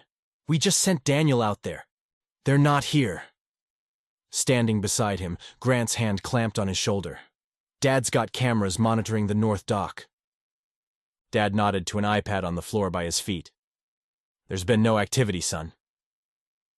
Most of the island sat high above the ocean, steep cliff walls protecting the land. If not for the rain and snow, it was possible enemies could land anywhere and climb. but it was highly unlikely Khalid and his men were prepared to scale slippery cliffs during a snowstorm. "We know what we're doing." Grant looked past Derrick at Michael. "We need to work together." Yeah, well, maybe they were. Derrick was too antsy to stay still. He wanted to pace, but with everyone gathered, there wasn't much room. They'd turned off most of the lights in the house right after Jasmine had shown him the email, so the large space felt dim and creepy. Qasim and his men might not have landed yet, but they could be watching from a boat. No sense leading them right to their target. Michael quickly explained to his family about how Jasmine had been forced to marry, how she'd run away, how her husband wanted his kid, how Derrick and Jasmine had gone to DC to try to help an old friend of hers. "Because I'm a fool," Jasmine said from the far side of the room. Everyone turned her direction. Dari never cared about finding Rabi and Basma. It was all to find me. Yeah, that was what the email had said. According to Rabi, though Dari had said he'd retrieve him eventually, promising to buy him gifts and take him fun places, he'd never asked about where he and Basma were going. And he hadn't asked him to get in touch with him after they relocated. All his questions had been about Derrick and Jasmine. Rabi had confessed everything to his sister when she'd told him, during the train ride to her cousin's house, the truth about Dari and his cruelty. Rabi had admitted his electronic game had been rigged, that he'd been communicating with Dari through it. He hadn't had access to the game at the hotel in DC, and he hadn't known where he was at Gavin's cabin, which explained why Qasim's men hadn't caught up with them sooner. But Rabi had answered all of Dari's questions about them and passed along their whereabouts when he could. And what had he learned? Derrick's first name, and that his contact, Michael, was also his brother, which Derrick and Jasmine had said they weren't going to tell him, but they'd let it slip. That Derrick owned a jet. That wouldn't have been enough, not nearly enough. But the kid was clever. Jasmine's cell phone had been in her suitcase. The night she'd gone to the pharmacy, Rabi had found it and powered it up. After Derrick had thrown all Rabi's things out the window, including the game he'd used to communicate, he'd been furious. So he'd texted Dari from her phone and shared all her contacts, all the Wright's phone numbers and last names. If that was all he had, it would probably be enough to track them down. But it might not. As if following Derrick's line of thought, Sam asked, "How could they find us here, though? At camp?" "Darius is connected." Michael's gaze flicked to Sophie, seated on the floor. All the color leached from her pale skin. It can't be the Darius from Germany?" "It is." Michael's tone was grim. "It's him." Derrick focused on Brian's future bride. "What are you talking about? You know him?" "He was one of the guys who—" "Darius Ghazi, a.k.a. Darius Shaheen." Michael took a breath and blew it out. "We've been looking for him, but he's slippery, and he knows people." He met Grant's eyes. "We have to assume he's already pinged her phone." "Even if he didn't, we told Rabi where we'd be." Derrick thought back to the conversation they'd had in the car after leaving Uncle Gavin's cabin. "We told him the island was on Lake Huron. But Rabi knew about the house on the island, even about the party. He knows everything. If Qasim checks real estate records, he'll be able to find this place." Qasim was out there, getting closer every minute. "What about the police? What did they say?" Mom's eyes flicked from Derrick to Grant to Michael. She scooted closer to Dad, and he wrapped his arm around her and held her close. Summer was seated cross-legged at the edge of the group. "Local police don't have any boats running tonight. Got a call into the Coast Guard, but I haven't heard back. The guy I talked to didn't give me a lot of hope. The storm's stronger farther south. He didn't think there were any vessels this far north, certainly none equipped for battle." What Derrick feared. They were on their own. "So, Qasim and his people know we're all here." Grant paced toward the windows, then turned to face the family. "They'll come prepared. What they don't know is that we've been warned. They don't know we're trained, and we'll be waiting for them." The thought seemed to amuse him because his lips did that twitch thing. His gaze flicked to Dad. "We'll need all the weapons and ammo you have." "I'll go with you." Sam popped up from the floor and held a hand out to their father to help him up. They went downstairs to the gun safe. We need the rest of the walkie-talkies. Michael leaned down and held a hand out to their mom. Can you find those? There's a box around here somewhere.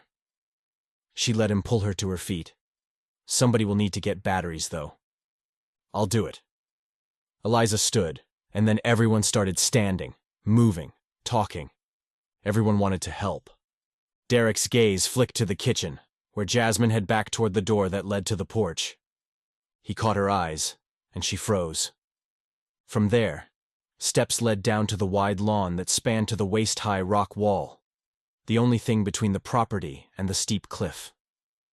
Below that were the dock, the boathouse, and the churning Atlantic. The island had no roads, just dirt paths leading to the family's favorite and most visited places. A stream with a little swimming hole. A tree they used to love climbing when they were kids. A grove of Christmas trees. There were no cars, just a couple of golf carts they used to transport things from the sea-level dock on the far side. Things that were too heavy or too cumbersome to maneuver up the cliff. 2 boats bobbed in the boathouse below, but the quays were here, and the steps leading down to it would be snow-covered and slick. Jasmine wouldn't know how to drive the boats anyway, even if she could find the quays, even if she could find her way back to the mainland. Derrick's family members were all talking at once, ignoring Grant, who was trying to get them to settle down so he could make a plan. Derrick stepped around them, walking toward Jasmine. He stopped just short of her. What are you thinking? Her eyes were wide and filled with tears. I cannot put your family in danger. You're part of our family, Jazz. I am not, and if they wanted me before, I am sure they do not want me now. People could die. We've got this. You just need to... I could go down to the dock and wait. No! He hadn't meant to shout, but obviously he had because the voices in the other room quieted. She took a step back as if he'd scared her. Well, too bad. He was tired of her. I don't deserve your help, crap. He reached for her hand, but she snatched it back. Fine then. He scooped her into his arms. He'd hefted luggage heavier than she was, and carried her into the living room, where he unceremoniously dumped her on one of the couches. She thinks we'll be safer if she leaves. He addressed the room at large. He heard a gasp. Probably Layla, but he didn't look. Grant cleared his throat. It's too late for that, and it's not necessary. He nodded to the other couch, which was already covered in weapons. We've got this! She blinked at the guns. Her gaze scanned the people looking down at her and landed on Dad, who'd just come back. I did not mean for this to happen. Of course you didn't. His smile was kind, like Dad always was. We knew you and Layla were in danger, that people were looking for you. We knew what we were getting into when we welcomed you into our family. You're worth protecting. Derrick had always loved his father, but he didn't think he'd ever loved and respected him more. Tears filled Jasmine's eyes.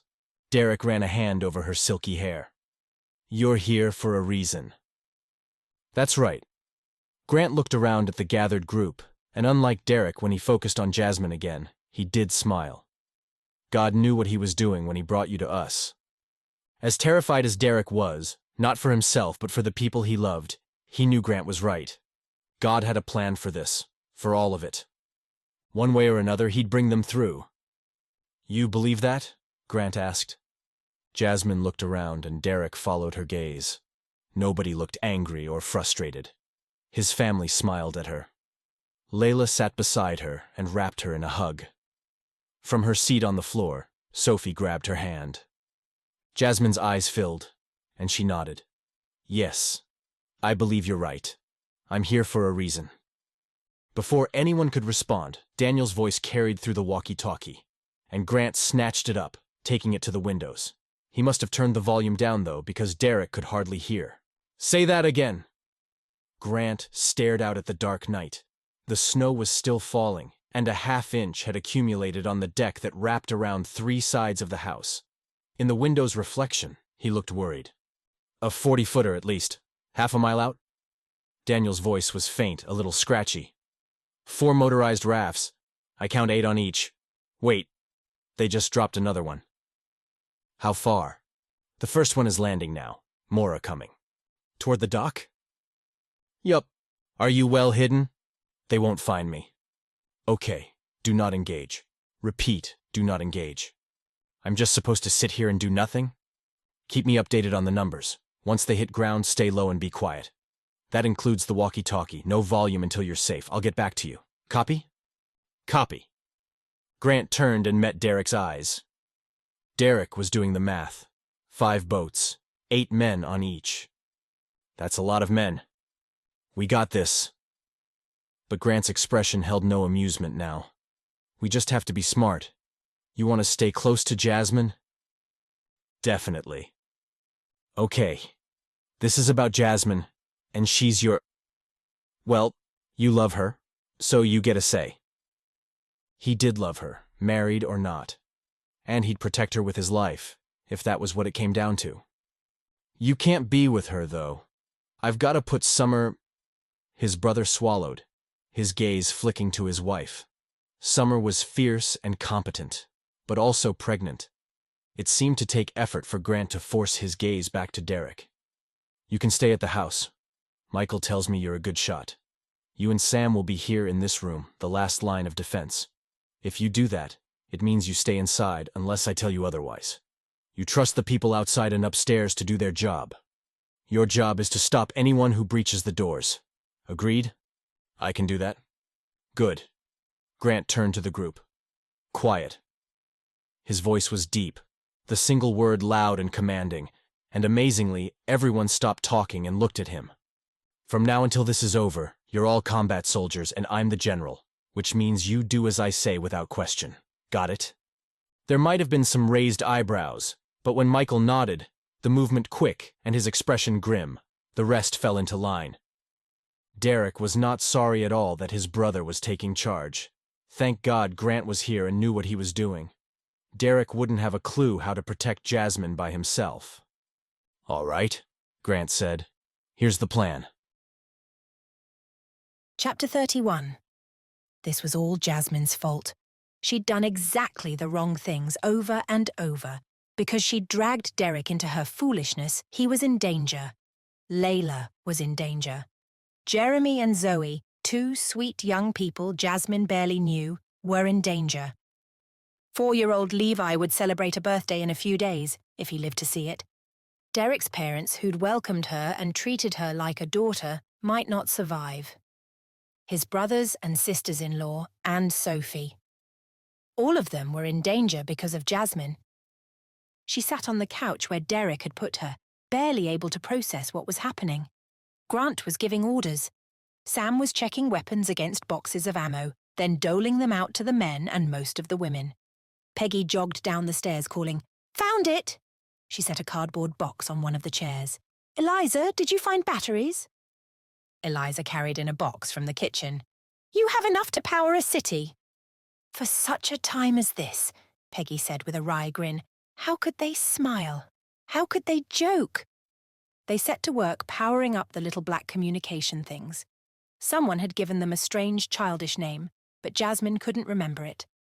Derrick stood a few feet away from her, peering out the window through binoculars, though he kept looking at her, probably making sure she was still there. She'd considered running. Maybe to do so would be noble, to protect this family by sacrificing herself. But would it work? Or would there be a battle anyway? Roger had said her life was worth fighting for. A year before, maybe even a week before, she might have scoffed at the idea. But now, he was right. Christ had died for her. She must be valuable. Her child definitely was. She wouldn't sacrifice herself or her future. She wouldn't sacrifice the baby she carried. Did that make her selfish? No. Because Jesus would leave the 99 to save the one. To him, every life mattered. It wasn't about weighing the worth of one against the worth of many. They were all precious and too valuable to measure. If she tried to sacrifice her own life to protect these new friends, she'd only prove how little she trusted God. But she did trust him. If God chose to take one of his children home tonight, she didn't want to consider it. All she knew was that she'd spent years studying his word, learning from him. Now it was time to prove that she believed. After giving the binoculars to his father, who watched out the window, Derrick approached, holding out one of the little black things to her. "Take a walkie-talkie." She did. It was black, a little smaller than a cell phone, but thicker, with a big button on the side and a speaker on the front. "How does it work?" Derrick took it back and twisted a knob on one side. Nothing came through but static. "That's the volume. When you want to talk, you press this button and hold it down." He indicated the big one on the side. "Then you have to remember to take your finger off it when you're done talking or you won't hear a response." He handed it back to her. "Give it a try." She looked from it to him. "Why do we not just use cell phones?" "Grant's worried Khalid will be able to track us through them." "Oh." She pulled hers from her pocket. "I should shut mine off." "No, don't." Grant must have been listening because he stepped toward them. "Keep it on. We don't want them to know we're onto them. Plus, if they are tracking it, we want them to come straight here." "It is bait?" Derrick shot his brother a look that showed what he thought about that, but Grant either didn't see or ignored it. "If you have to evacuate the house, leave the phone behind." When she nodded, he turned to speak to Michael. Derrick looked like he wanted to say something to his brother, but after a moment he shook his head and focused on her. "Our cells only work here because we have Wi-Fi, which runs off the satellite. If we lose power, we lose the signal. It'd be easy enough to disable the generator. Walkie-talkies are old technology. They don't rely on any of that. They're how we communicated before we had cell phone coverage out here." He nodded to it. "Go ahead and try it." "What should I say?" "Ask if there are any updates." She felt foolish but pressed the button and said, "Hello, are there updates?" A scratchy voice said, "Who's that?" "Jasmine. It's Brian. All clear up here." 8 boats now." That sounded like Daniel. "The men are holding in the woods." "How many?" Grant asked. "I'd say 50. Jasmine's horror must have shown. "It's okay, sweetheart." Derrick settled beside her on the couch and took the walkie-talkie, turning the volume down. "They have numbers, and they think they have the element of surprise, but they're wrong. We'll be surprising them. We have the high ground. We have Grant and Michael to strategize and fight, which is saying something. This I know." She'd seen Michael in action. He was a man who liked to control everything, but he'd willingly handed the reins to Grant, proving how much respect he must have for Grant's abilities. She had no doubt both men were fierce warriors. "Brian can shoot the button off a jacket from 1,000 yards, Derrick said, "and Dad taught him everything he knows. Daniel, Sam and I can hold our own in a fight." She'd witnessed Derrick's abilities. He'd already saved her life once. "Sam is a trained bodyguard," he continued. "Mom knows how to handle a gun, and Camilla and Eliza have learned to shoot. Michael's been working with Layla, who feels comfortable enough to try. Trust me, we've got this." She did trust him, of course. She trusted all of them. But a stray bullet could end a life. How would she live with that? "If anyone comes," Derrick handed back the walkie-talkie, "or if you see anything or hear anything or think of anything we need to know, don't hesitate to contact me. Us, I mean." "You will not be with me?" Grant had given assignments to the rest of the men. The women who were comfortable with guns would be at upstairs windows, watching, shooting if necessary. The rest of the women, her, Sophie and Layla, along with the 2 young people and Levi, would stay out of the way. Because Grant hadn't given Derrick an assignment, Jasmine had assumed that meant he'd be with her. "Sam and I will be on this floor making sure nobody gets up those stairs." He leaned over and kissed her on the forehead. "Oh." His eyes widened. "Sorry, I shouldn't have." He pushed himself up, giving her a tight smile. "It's going to be fine." She reached out and took his hand. "You do not apologize to me, not for anything. And I wish you to know." She shouldn't say it, it would do no good. But if he were to die, or if she were to die or be taken, or perhaps one of his family members would die, and his feelings for her would change. Maybe this would be her only chance. All around, there was chaos. The women had gathered coats and hats and gloves and boots. For what purpose, Jasmine didn't know. Men placed other gear onto the table. fire extinguishers and flashlights and backpacks and first aid kits. They were preparing for every possible contingency. Nobody was paying any attention to Derrick and her. He looked at her on the sofa, his face softening into that kind, gentle expression she'd seen so often. "I never knew men like you existed. If I had known, I don't think I could have changed anything, but I would have tried. I would have tried to wait for you." He sat again, took her hand and leaned in. His kiss to her cheek was so light and tender that it felt like a warm breeze. "I love you too, sweetheart." The words were a whisper in her ear. "No matter what happens, that's never going to change." Before she could formulate a response, he stood. She thought he'd return to the window, but Sam stood there now. Derrick went to the kitchen and took up a position inside the door, looking out the window at the long patio. Already waiting for the first enemies to arrive. She couldn't stand to see him there, in danger, for her. It wouldn't be long before she was told exactly where to go and with whom. Until then, she'd pray. She slid to her knees and bent her face to the floor, asking for the Lord's protection and guidance and help. No matter how prepared they were one family against an army. They needed God on their side. She didn't know how long she stayed like that before someone touched her back. "Come on, Jazz." Sophie's voice pulled her from the haze. She sat up. "You all right?" "Yes, only praying." Sophie nodded to the other sofa, piled high with outer gear. "They want us to take our coats upstairs with us, just in case." She found hers, which had gloves in the pockets. "Grab a hat," Derrick called from the other room. "If you have to go out, hide your hair." She selected a red knit cap and put it in one of the pockets of her winter coat. "We're going upstairs to one of the bedrooms." Sophie had her own coat draped over her arm. Jasmine turned to Derrick, wanting to say something, or perhaps just to see him again. He still stood by the far door. He wore jeans and his bomber jacket. His hair was messy, dishevelled after he'd pushed it back 1,000 times, a common gesture when he was worried. His gaze was on her. "Go on. Be safe. Please." "I will." He flicked a gaze outside, then walked toward her. He grabbed the walkie-talkie off the sofa, which she'd forgotten. "Can I trust you to do the same? No running away, because that won't work, you know. And then we'll have to get you back, which will put us all in jeopardy." "I understand." And she did. All that time in prayer, the Lord had given her peace about where she was. These were his people, and he was using them for a purpose. "I trust all of us in God's hands. I won't go to Khalid, I promise." "Okay, good." He held the walkie-talkie out to her. As she took it, it crackled, and then Daniel's voice came through. "They're on the move, going quiet." Derrick stepped close, kissed her cheek. "I'll see you soon." Sophie's hand slid around her arm. "Come on." Most of the women had already gone up. Aside from her and Sophie, only Summer remained. She and Grant seemed to be having some kind of argument. "This is ridiculous." Summer's voice was low but vehement.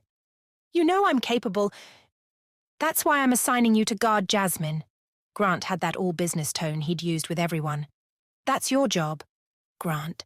"Summer." He groaned, and for the first time Jasmine saw a trace of fear in the warrior's eyes. "Your job is to guard her." He nodded toward Jasmine, but he didn't take his eyes off his wife. "And her." His hand pressed to Summer's expanding middle. "Please?" That last word came out imploring. Sophie tugged Jasmine's arm, and she shook out of her stupor. She should not be staring. She should not be watching the private moment. She followed Sophie and the flashlight she carried up the stairs. The hallway was dark, but faint light carried out from a few of the rooms. There were 3 on each side, and from the steps that had been lowered from the ceiling at the far end. Sophie led the way into the first bedroom. This one faced the back of the house, away from the sea.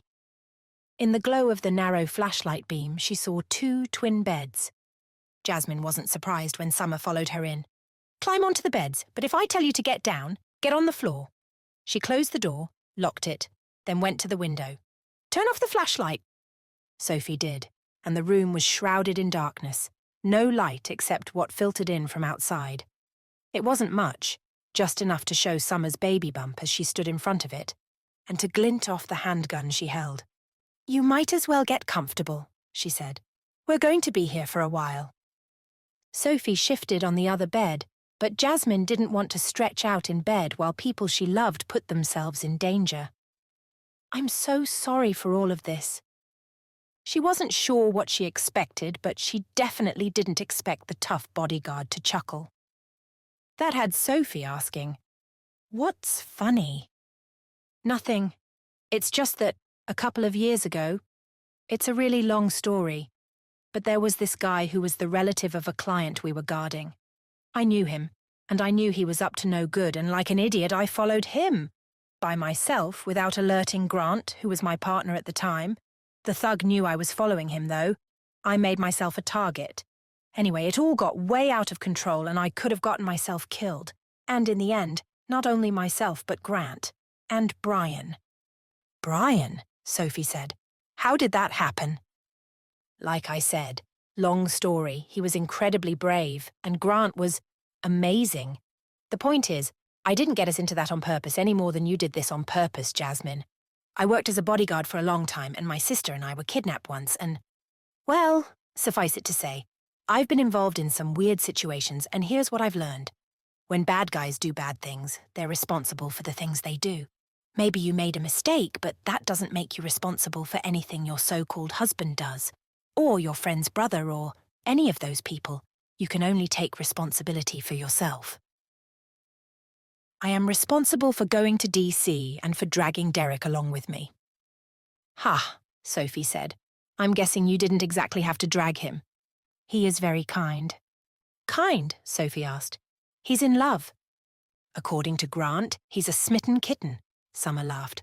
"I think if you'd asked him to fly you to the moon, he'd have fitted rockets to his jet." These two were not nearly as afraid as Jasmine, or perhaps they used humour to make themselves feel less so. "Did everybody know about Derrick's feelings?" "Everybody but you." Sophie's tone was gentle. "I'm glad he finally confessed." "Perhaps he is not, though, now that he knows about Khalid." Neither of them seemed to know what to say about that, and silence settled. "What's the plan?" Sophie asked a few minutes later. Summer answered, "We want Qasim's men to believe they've succeeded in taking us by surprise. They'll creep through the woods. Grant and Michael will approach from the sides. Daniel will follow from behind. There's a tree they used to climb, I guess, so he's going to go up that. His job is to report what he sees and to stop anybody getting away with Jasmine, or any of us." "And Grant and Michael?" Jasmine asked. "What is their job?" "To confuse. Make the enemy believe they're outgunned and outflanked. We want them to give up and run. If necessary, Grant and Michael will take out as many as they can from the sides. Brian and Roger will focus on the woods near the house, and Eliza, Camilla, Layla, and I will watch for enemies who get close to the house. If a few manage to breach a door, Sam and Derrick will stop them." The thought brought terror which escaped on a gasp. "Don't worry," Summer said. "Grant doesn't think anyone will get that far. We have the element of surprise, the high ground, and cover. We shouldn't have any trouble pushing them back. Hopefully they'll figure that out and run long before they get here." Maybe the others would, but Khalid? If he was in charge, he'd let every man die for him. He wouldn't care who perished if it meant getting his only child back. A staticky sound filled the room.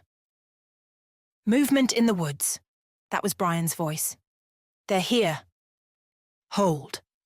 Even speaking in a whisper, Grant sounded commanding, fully confident in the role of general. 30 seconds. Let them get closer." Time dripped slowly, and then Grant said, "Now." The first bullet was fired and gunshots exploded all around. Huddled in coat and hat, Jasmine gripped Sophie's hand. They'd moved to sit beside each other seconds after the first gunshot. Now they prayed aloud, their words more gibberish than logical pleas. But God knew what they meant.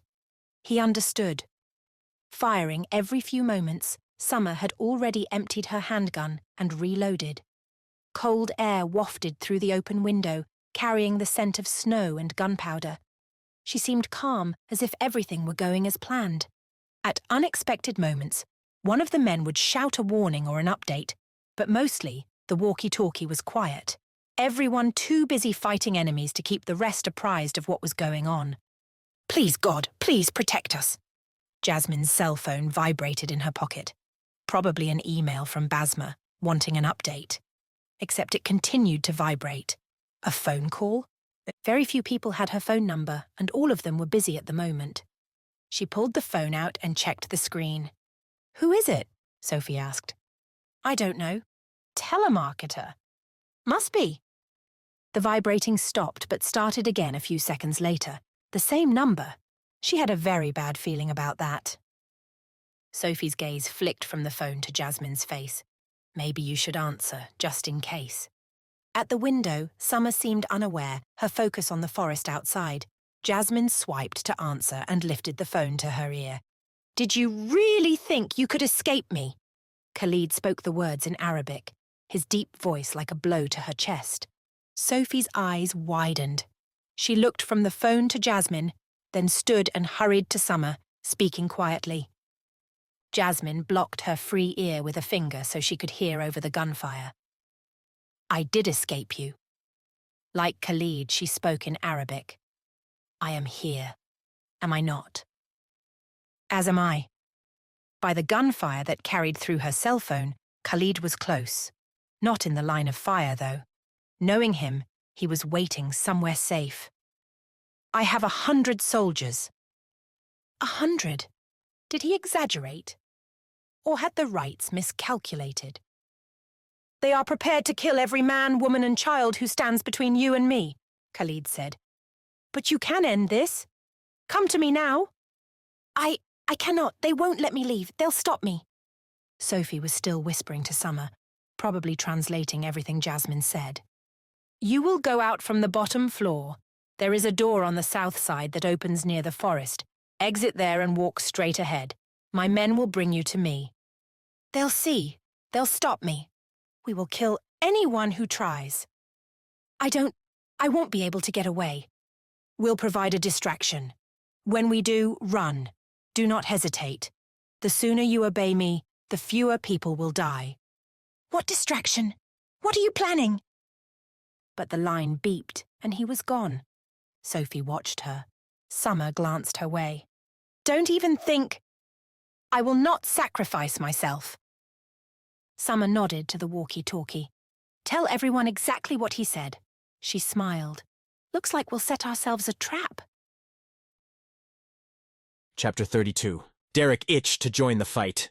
His brothers were putting their lives on the line while he did nothing but stare out the back door at the empty patio. "One got through," Michael called. The boom of gunfire, then Grant's low. "Got him." "Watch out, Mike!" Daniel yelled. "Watch out!" Silence stretched for seconds. A minute. Felt like an hour. Then Michael spoke, sounding out of breath. "He's down. Thanks, bro." What had happened? Derrick wanted a play-by-play, as if his brothers had nothing else to do. He twisted toward Sam, who was watching out the windows on the other side of the room, glancing back to the door that led up from the basement, just in case. "You see anything?" "Just flashes," Sam said. "Nobody's gotten through." Good, good.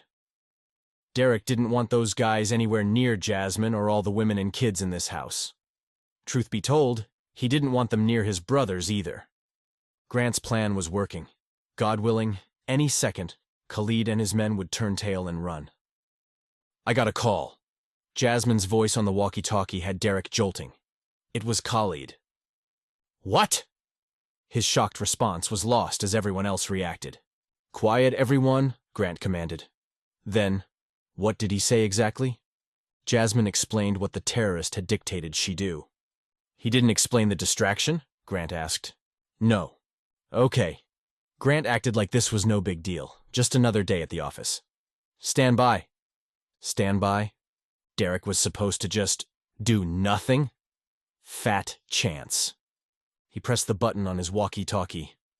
"Let me go out there, Grant. I'll surprise him." "Stay where you are. Be ready for that distraction." He glared at the walkie-talkie as if Grant could see him, then called, "Sam, trade places with me." If they switched places, Derrick could easily slip down the stairs and meet Khalid beneath the patio himself.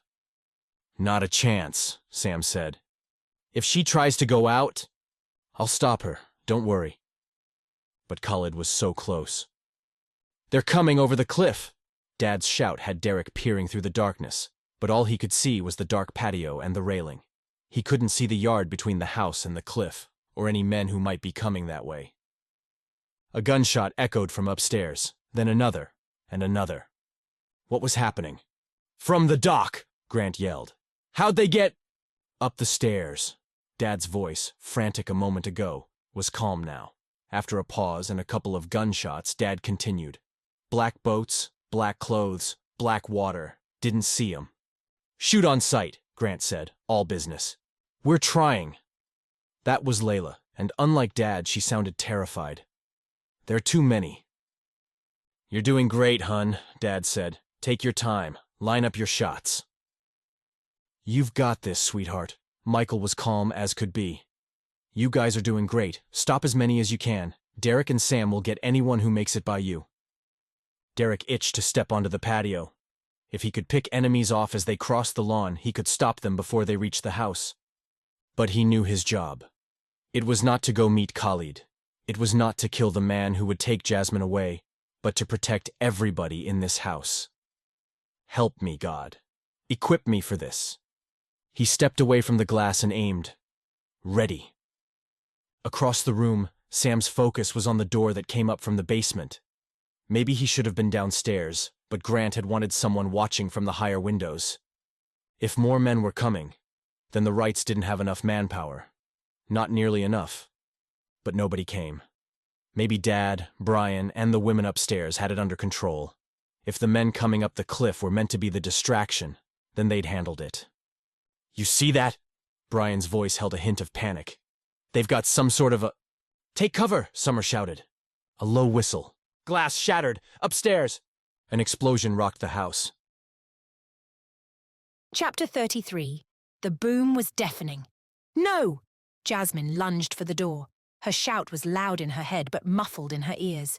Where had the bomb hit? Was Layla hurt? Peggy? One of the children? Please, God, please! Another explosion. And another. Sophie grabbed her arm. Behind her, in the pale light coming from outside, Summer pointed to their feet. Jasmine wanted to check on the others, but Sophie yanked her to the floor. In the strange and muffled silence, a high-pitched whistle was unmistakable. Summer dove on top of Jasmine and Sophie, knocking them to the hard floor. Jasmine banged her shoulder and elbow, but everything felt numb in the surreal world. The next explosion was so close that her hair lifted. She squeezed her eyes closed, but blinding light pierced her eyelids. Smoke filled the space, thick and heavy. She inhaled an acrid, chemically scent and coughed, sure she'd never get another clean breath. She pulled the knit hat from her pocket and covered her mouth and nose, breathing through it. Summer rolled off them and crawled toward the doorway. Somehow, despite the bomb, the bedroom seemed undamaged. There was no debris from fallen walls. The bed beside her felt intact. No flames brightened the darkness, and she felt no heat. What kind of a bomb did no damage? Summer peered into the hallway, then pointed. Downstairs. Stay low. Her words were clear, though faint, as if they'd been shouted from far away. But Jasmine's hearing was already coming back. Heeding her instructions, Sophie started for the hallway. Before Jasmine could follow, Summer got in her face and shouted, making herself heard. Stay away from windows. Don't go anywhere alone. Understand me? Jasmine nodded, and Summer returned to the window. What was she doing? She wasn't coming. No. Summer was back at her perch, firing, determined to keep up the fight, to defend the house and the people in it. Protect her, Lord, protect her child. Jasmine couldn't fight. She'd never fired a gun in her life, but she could care for the wounded. The hallway was pitch black. Though Sophie had only been a few feet ahead of her, she was lost in the haze of smoke and darkness. Jasmine crawled back to the bed, snatched the flashlight, and flicked it on. Thank God the smoke rose to the ceiling. In the hallway, if she stayed low, she could breathe. She pulled the hat on her head, shoving her hair inside it, then swung the light toward the stairs. Sophie was gesturing her forward. She swung the flashlight in the other direction and caught sight of someone crawling toward her from farther down the hallway. "Layla!" Jasmine lit the way between them. "Are you all right?" "I think—" Layla said something else, but she didn't catch it. The faint, hazy light showed a gash on her twin's forehead and a line of blood dripping from it. "You're hurt. Only a little. Peggy told me to—" The rest of her words were lost as she twisted to look behind. "I'll get her. Go with Sophie." Jasmine pointed to where their friend waited. "She's hurt. Help her." Sophie called, "Come on, hurry!" Layla grabbed Jasmine's wrist. "Come. I'll be right behind you." And she would, soon. But first, she'd see if anyone needed help. Layla wanted to keep Jasmine safe. But what about Camilla and Eliza? Brian and Roger had been in the attic. Were they all right? Where were Zoe and Jeremy and Levi? They were children. Well, one of them was anyway. But they might be hurt. Jasmine's ears were clearing, picking up the sound of gunfire. The attack was still on, and most of the adults in this house were involved. Layla had been shooting from one of the windows, but with her injury, Peggy must have insisted she get downstairs. Was Peggy searching for her family? Or at a window taking out targets? Jasmine wasn't going anywhere until she knew if anyone needed help. Layla followed Sophie, and Jasmine aimed the flashlight the other way. These bombs had been all lights and smoke and sound, but they hadn't done much damage. Except Layla had been hurt. How had that happened? This was the distraction Khalid had told her about. She was supposed to go now to meet him. Derrick and his brothers would take care of Khalid. While they did, she would take care of the people they loved. Movement in the flashlight beam showed Eliza walking, bent low, with her 5-year-old hanging onto her octopus style. "Are you okay?" Eliza called. "Yes, Sophie and Layla are downstairs. Follow them." Eliza didn't argue, just took Levi to safety.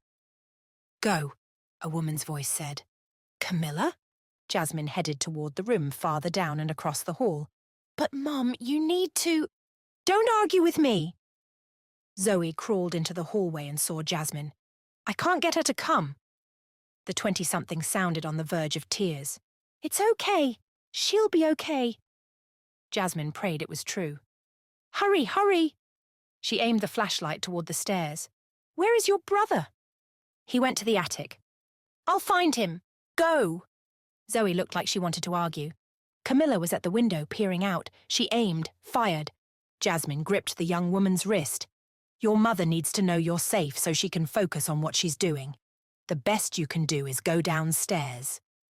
Camilla glanced back and gave Jasmine a grateful look. "I love you, Mum." Zoe gave her mother a final look, then crawled toward the stairs. "I can't find Levi!" Peggy's frantic shout came from the end of the hall.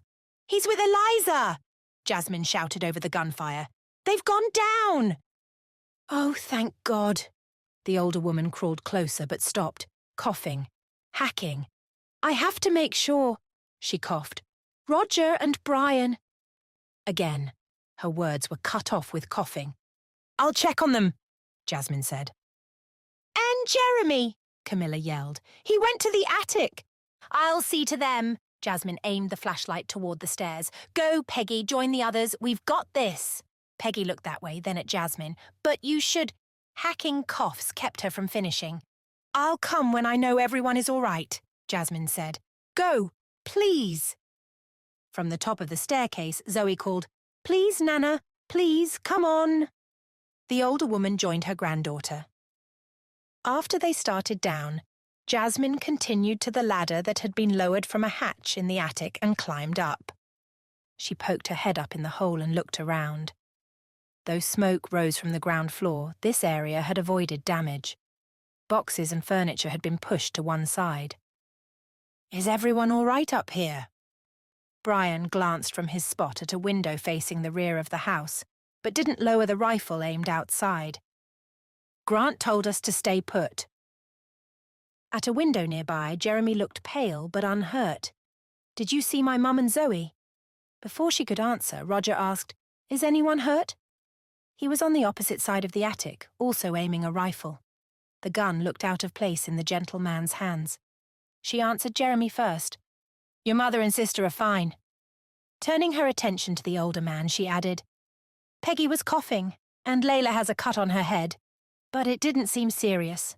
Otherwise, we are okay." "You're sure?" Roger's gaze flicked to his grandson.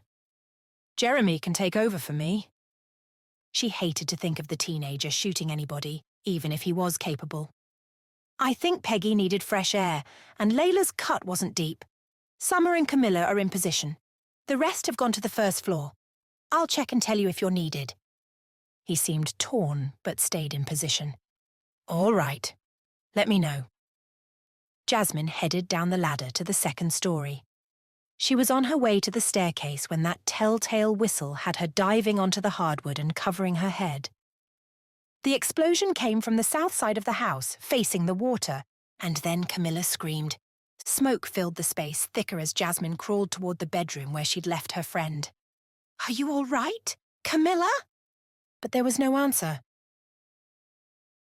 Chapter 34. The latest boom came from right on top of Derrick, followed by a scream. "Camilla!" Jasmine shouted. She was upstairs dealing with it. These things weren't bombs but flashbangs, intended to create chaos but do little to no damage. That was what Grant had said through the walkie-talkie, and Derrick figured he knew what he was talking about. He knew it in theory, anyway. Still, he itched to run up there, to make sure everyone was all right, which was exactly what the terrorists wanted. He stayed at the door, waiting for someone to breach it. So far, so good. Gunshots still came from above, a constant barrage. How many people were out there? What was their plan? Sophie had come downstairs with Layla, then Eliza and Levi. Zoe and Mom had followed. Per Michael's instructions, Sam had sent them all into the basement. With the explosions, it would be safer down there. 3 of the 4 walls were built partially or completely into the hillside, where the only access came from the bulkhead doors on either side. The 4th wall had windows and a sliding glass door beneath the patio, but even it was somewhat protected.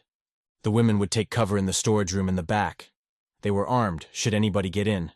They should be safe there. Grant had talked about keeping all the women in the basement from the start, and Derrick had been all in on that suggestion. Ultimately, Grant had decided he wanted their help fending off the attack. Obviously, he hadn't counted on the terrorists bringing rocket launchers.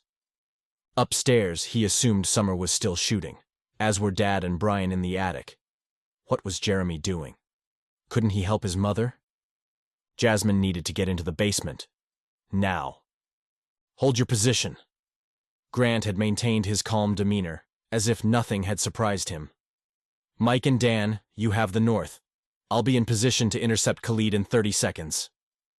"Got it," Michael said. "In position," Daniel said. A moment passed, and then Jasmine spoke. "Camilla is hurt." She sounded slightly panicked. "Hurt? How?" That was Daniel, of course. "I think she's—" "I'm fine." Camilla spoke over her, her voice coming from a distance away. "It's nothing. I'll be back at the window in just a sec."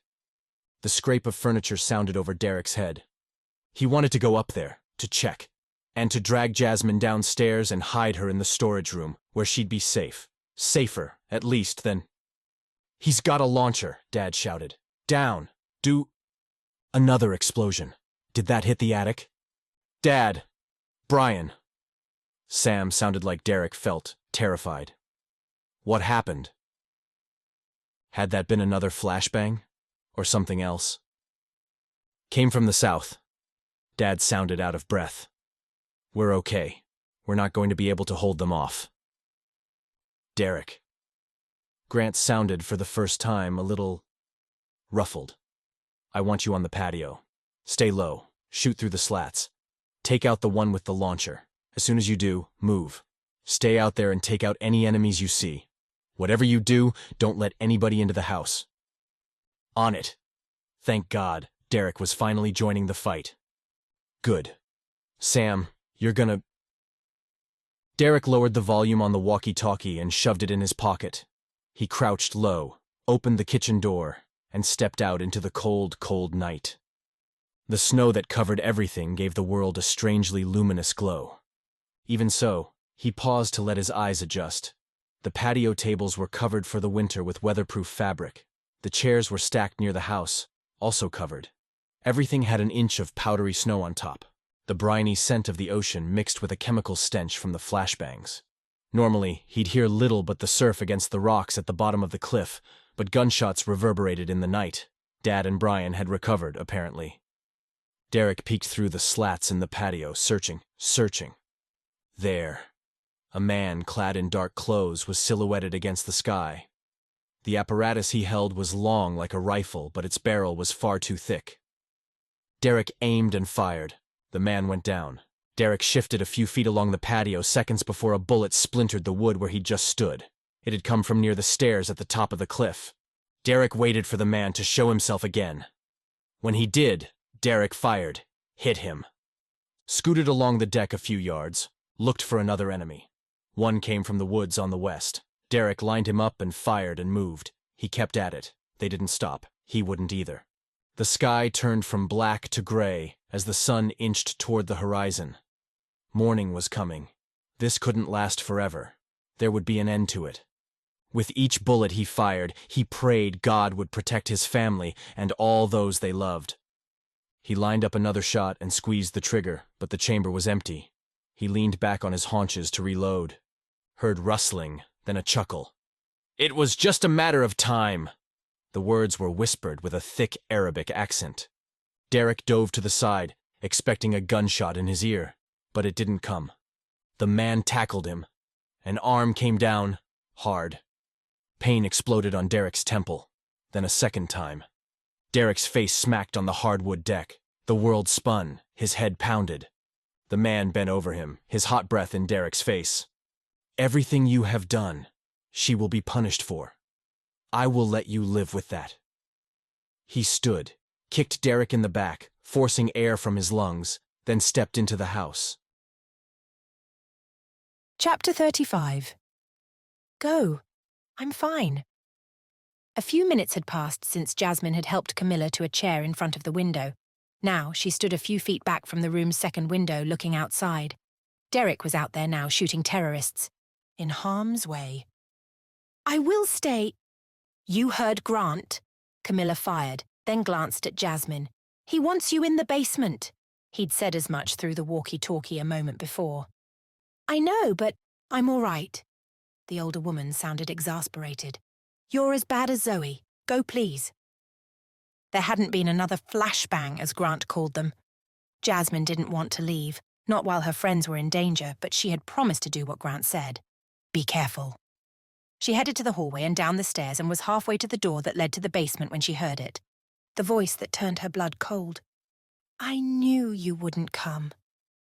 Terror rose from her midsection and clogged in her throat, blocking a scream that tried to claw its way out.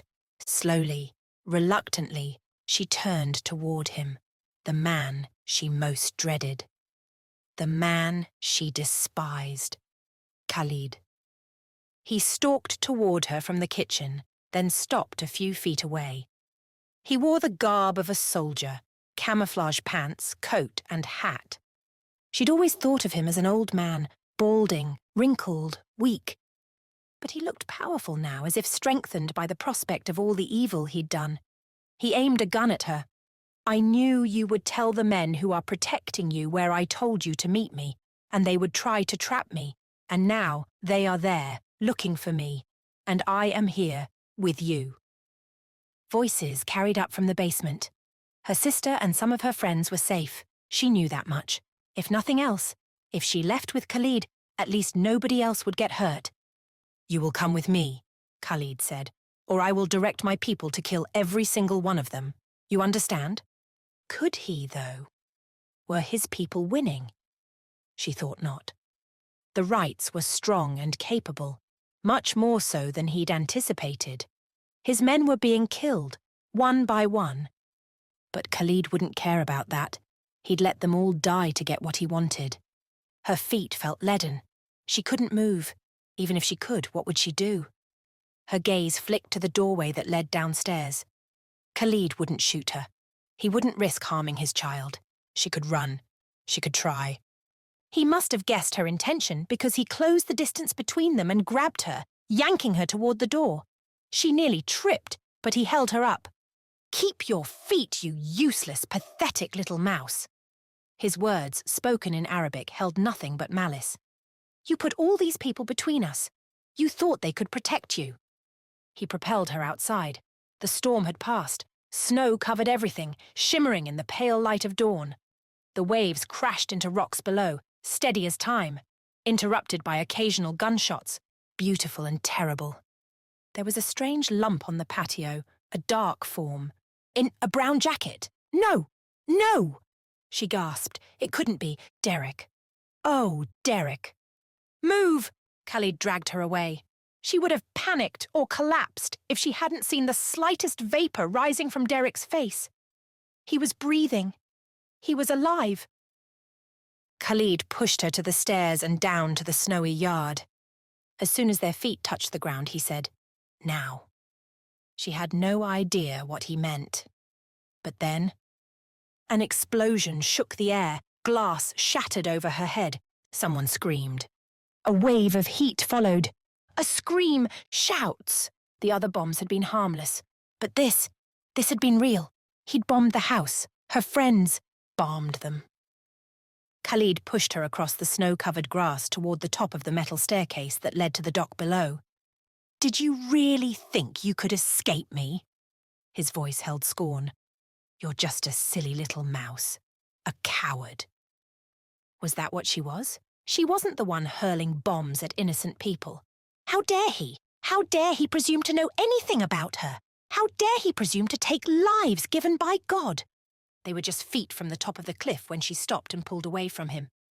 "A coward? Is that what I am?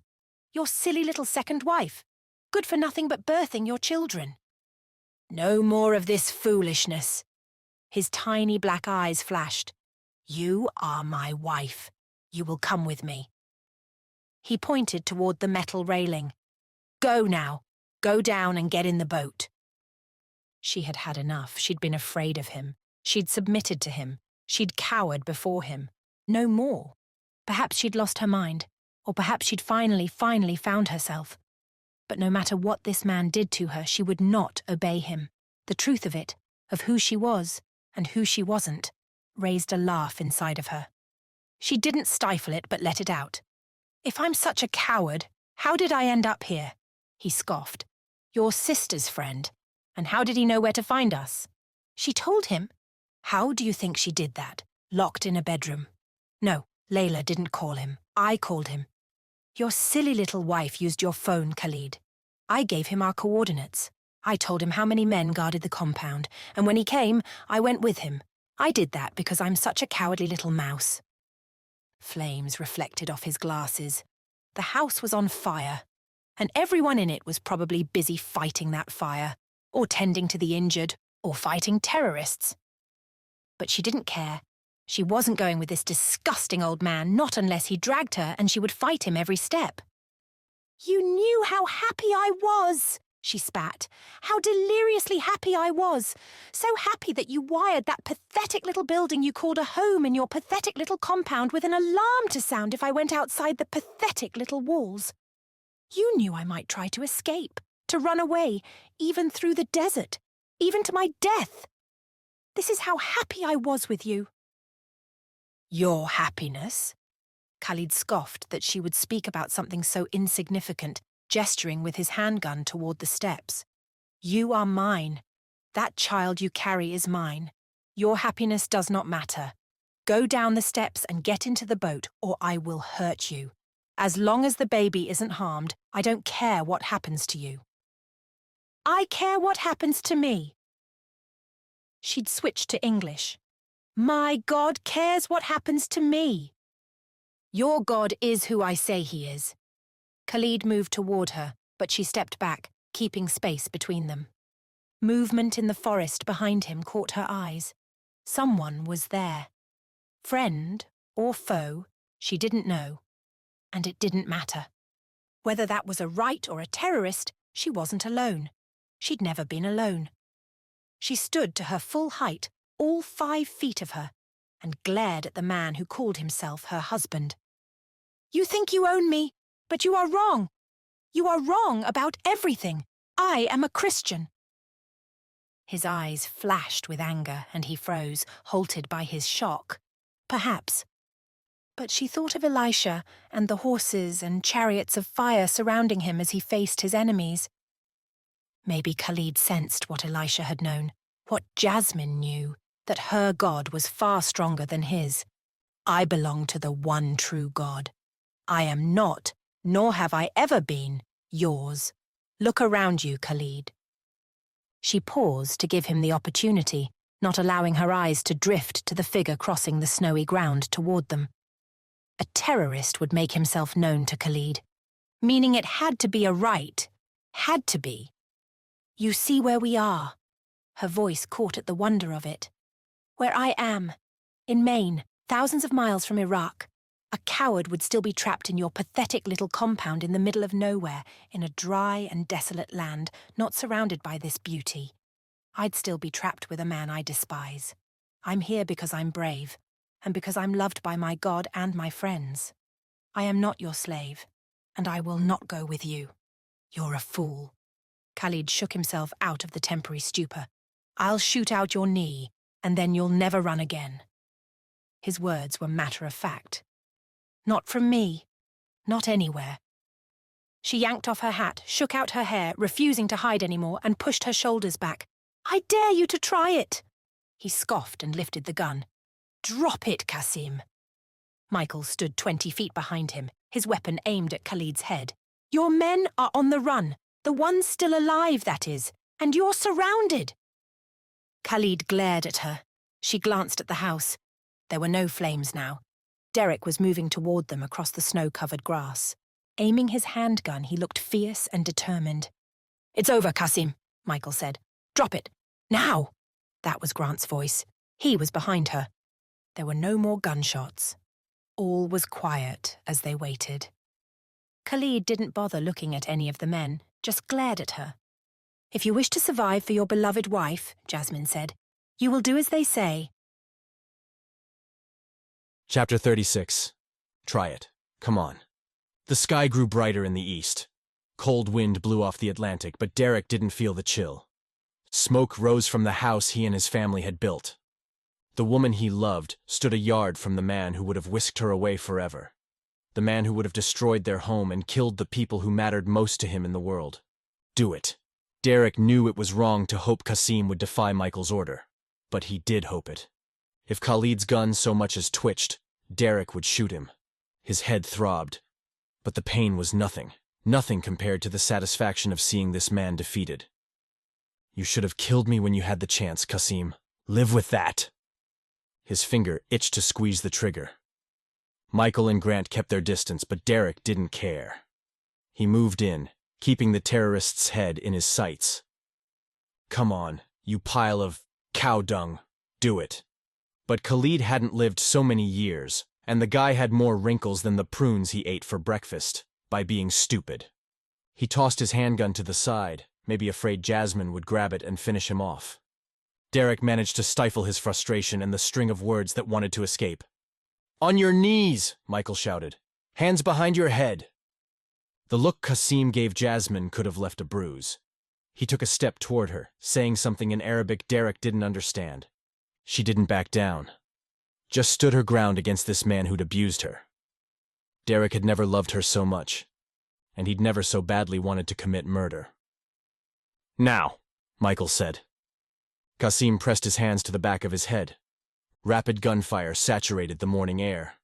Qasim dropped to his knees. Then fell forward, splat. The snow stained red. Derrick hardly registered what was happening, just ran. Grant shouted, "Down! Down!" Derrick was already diving. He wrapped Jasmine in his arms, bringing her to the ground with him, taking their weight on his shoulder and hip. He rolled over her, protecting her with his body. Another volley of gunshots. Jasmine stared up at him with wide, terrified eyes. "What's happening?" "I don't know. Not much, anyway. Someone had a machine gun, shooting from a boat," he guessed. The staccato rhythm stopped, leaving nothing but silence. Slowly, other sounds drifted in. The surf crashing against the cliff below. The distant call of a seagull. Jasmine's quick breaths, the most beautiful sound of all. There! Dad's shout came over the walkie-talkies. Derrick angled up and saw the back of a boat as it sped away. Michael yelled, "Can you stop him, Brian?" A rifle shot was followed by 2 more. "He's too far," Brian finally said through the walkie-talkie. "I could have gotten him if not for the waves." Michael uttered a curse. Beneath Derrick, Jasmine squirmed. He was crushing her and angled off. "Sorry, sweetheart. Are you okay?" "I think so." She rolled to her side as if to stand. "What is happening?" "Stay down. Let's find out what's going on." She did, shivering beside him. She'd taken her hair down, standing brave and strong against her tyrant husband, and long silky tendrils lay across the trodden snow. Her skin was flushed from cold, and dark smudges lined her red-rimmed eyes, but her expression held a mixture of fear and wonder. She was here, safe and alive, the most beautiful woman in the world. He wrapped his free arm around her and crushed her to his chest. Thank God. Thank God. As soon as Qasim and Jasmine had disappeared down the steps from the patio, he'd grabbed his walkie-talkie, but the explosion had cut off his words. There'd been screams and shouts of, "Fire! Fire!" He had no idea what had happened inside, only that it had taken precious seconds to get through on the walkie-talkie with everyone asking questions and trying to figure out what was going on. "Qasim has her!" Derrick had said the words over and over, all the while, standing, trying to get his bearings despite the dizziness caused by the blows to his head. He'd watched her walk across the grass, watched her stop and refuse to go another foot. Finally, Grant had said, "Quiet, everyone. Derrick, repeat. Qasim has her. They're headed to the cliff." If she hadn't stopped, they'd have been motoring away before Derrick and his brothers closed in.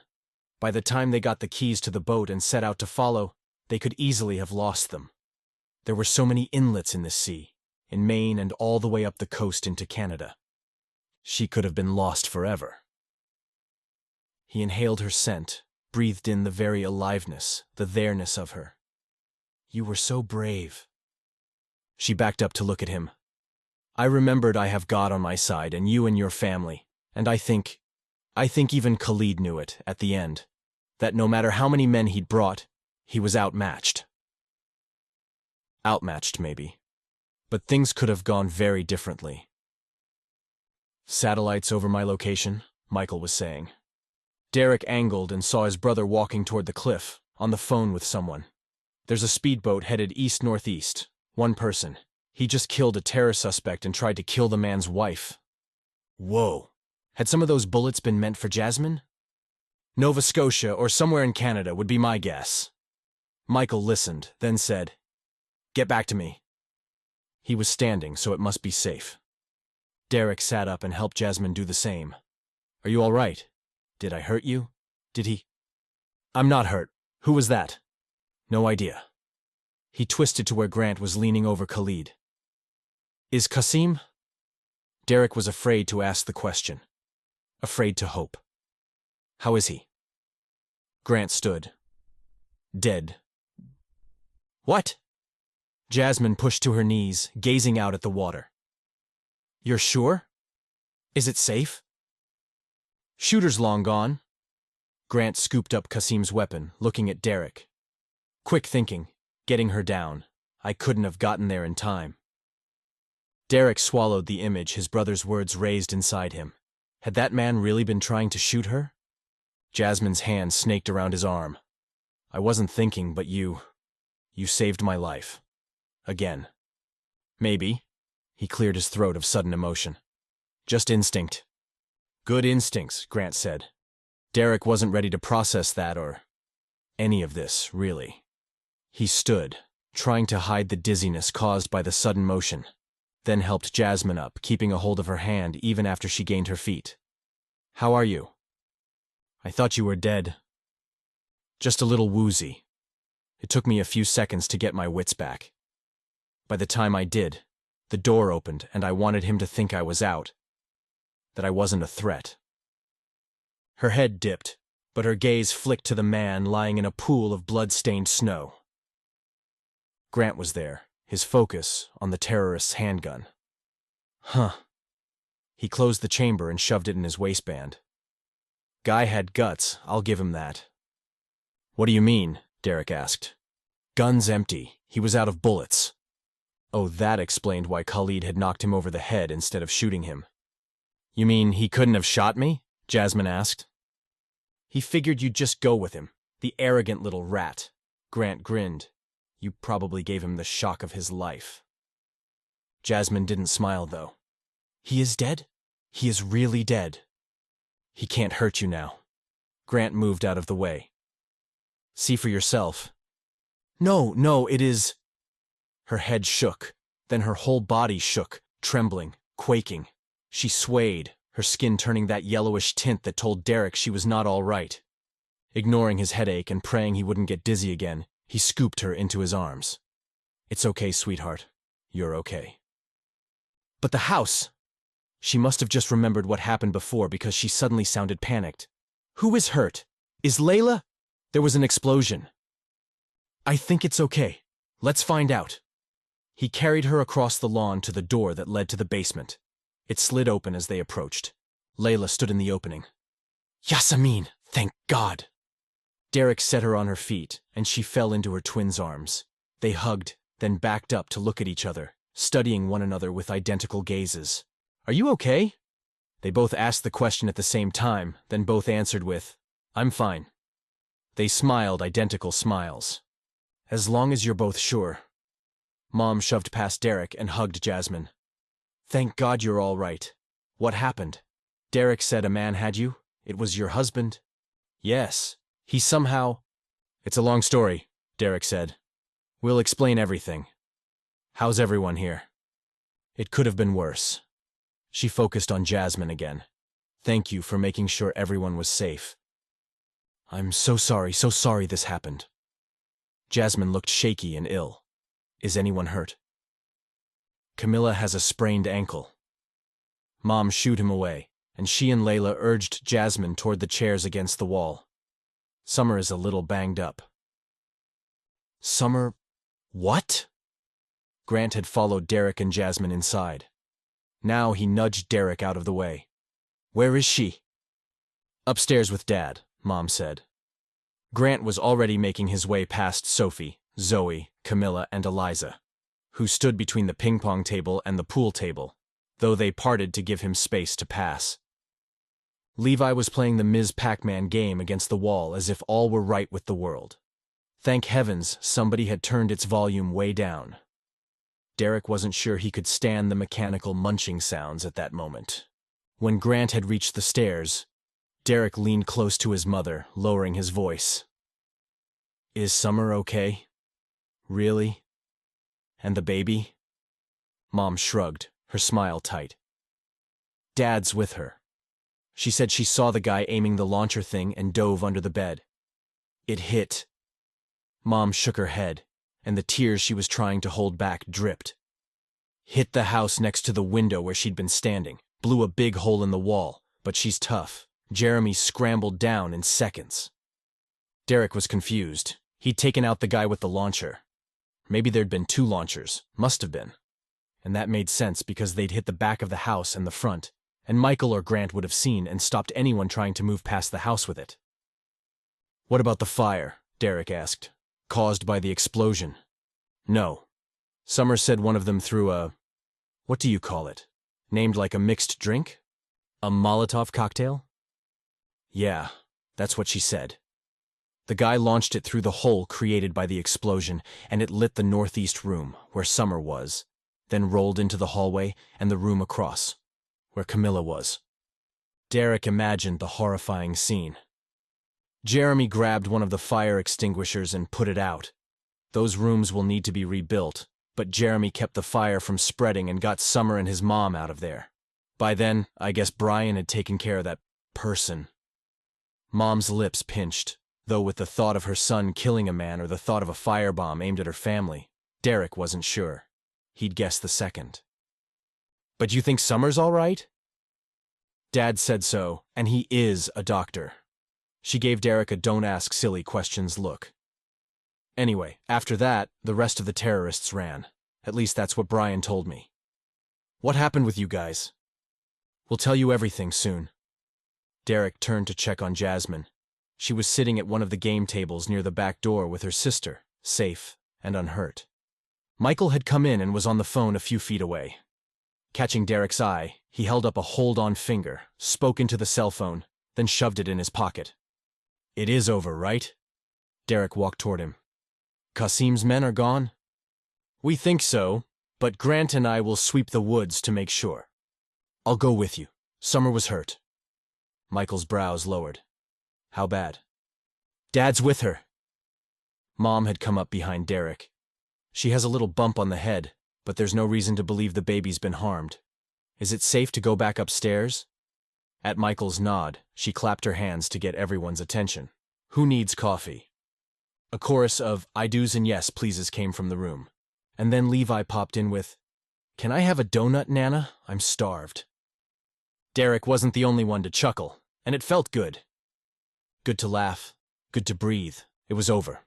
Somehow it was really and truly over. The next few hours were a whirlwind. Derrick and Michael swept the woods for terrorists and found a handful of wounded men who hadn't made it back to the boats to escape. The enemies were disarmed, given medical attention. Daniel was brought in for that, and then turned over to the police, who showed up about 30 minutes after all the excitement was over. The police had alerted the fire department, who'd sent someone over from the mainland to ensure the fire was completely out. Except for Levi. Every member of the Wright family was questioned about what happened. Not shocking, considering the number of dead bodies. But they'd been attacked. It wasn't as if Khalid's men had given the Wrights any choice but to defend themselves. When Michael's team landed at the dock a couple of hours after the police, flashing IDs and dropping names, it didn't hurt that they worked directly for the president. The local cops stepped aside. Finally, after all the questions were answered and everyone felt certain the island was safe from imminent terror threats, Derrick helped Daniel, Jeremy, and Sam close up the hole in the second story and board up all the broken windows. Perched on an aluminum ladder leaning against the exterior wall, Derrick nailed a piece of plywood securely to a window frame, trying not to think about the stench that carried from inside. Charred wood, of course, ammonia from the fire extinguishers, and a sharp, pungent odor produced by all the other stuff that had burned, he figured. And the flashbangs. Would they ever get the stink out? He hadn't gone upstairs inside the house, but the view from the ladder was enough to give him a sense of what it had been like. A bomb. Someone had bombed his family's vacation home, and then hurled a Molotov cocktail through it. Camilla had sprained her ankle. Dad and Brian had been shooting terrorists. Summer had been trapped under a bed, trying not to burn to death. He hated to think what might have happened if they hadn't had the fire extinguishers close by. Fortunately, Mom and Dad had always kept plenty on hand, just in case. Considering the closest first responders were a boat ride away, they'd prepared for every emergency they could imagine. They'd never imagined terrorists, but they'd been prepared for a fire. Even the fire extinguishers would have been useless if not for Jeremy, who'd been quick to grab them and get the fire out. The teenager was a hero. Everybody had helped, whether firing weapons or protecting the weak or just being there, not panicking, offering moral support. Derrick had always known he had a good family, despite the conflicts and broken relationships. He'd lived his life in fear that he would do something or say something that might harm his family. He'd walked on proverbial eggshells, afraid of offending, afraid of breaking bonds that felt as fragile as glass. He pulled a nail from his pocket and hammered it into the wood. Fragile? Nobody in his right mind would consider the Wrights fragile. They were strong, and not just physically, though that was certainly true. But his family was strong as a unit, together, no matter what happened. And he realized, looking back, they always had been. Even the years Grant had been gone and Brian had been bitter, if anything had threatened them, they'd have come together. They'd always loved each other, and they always would.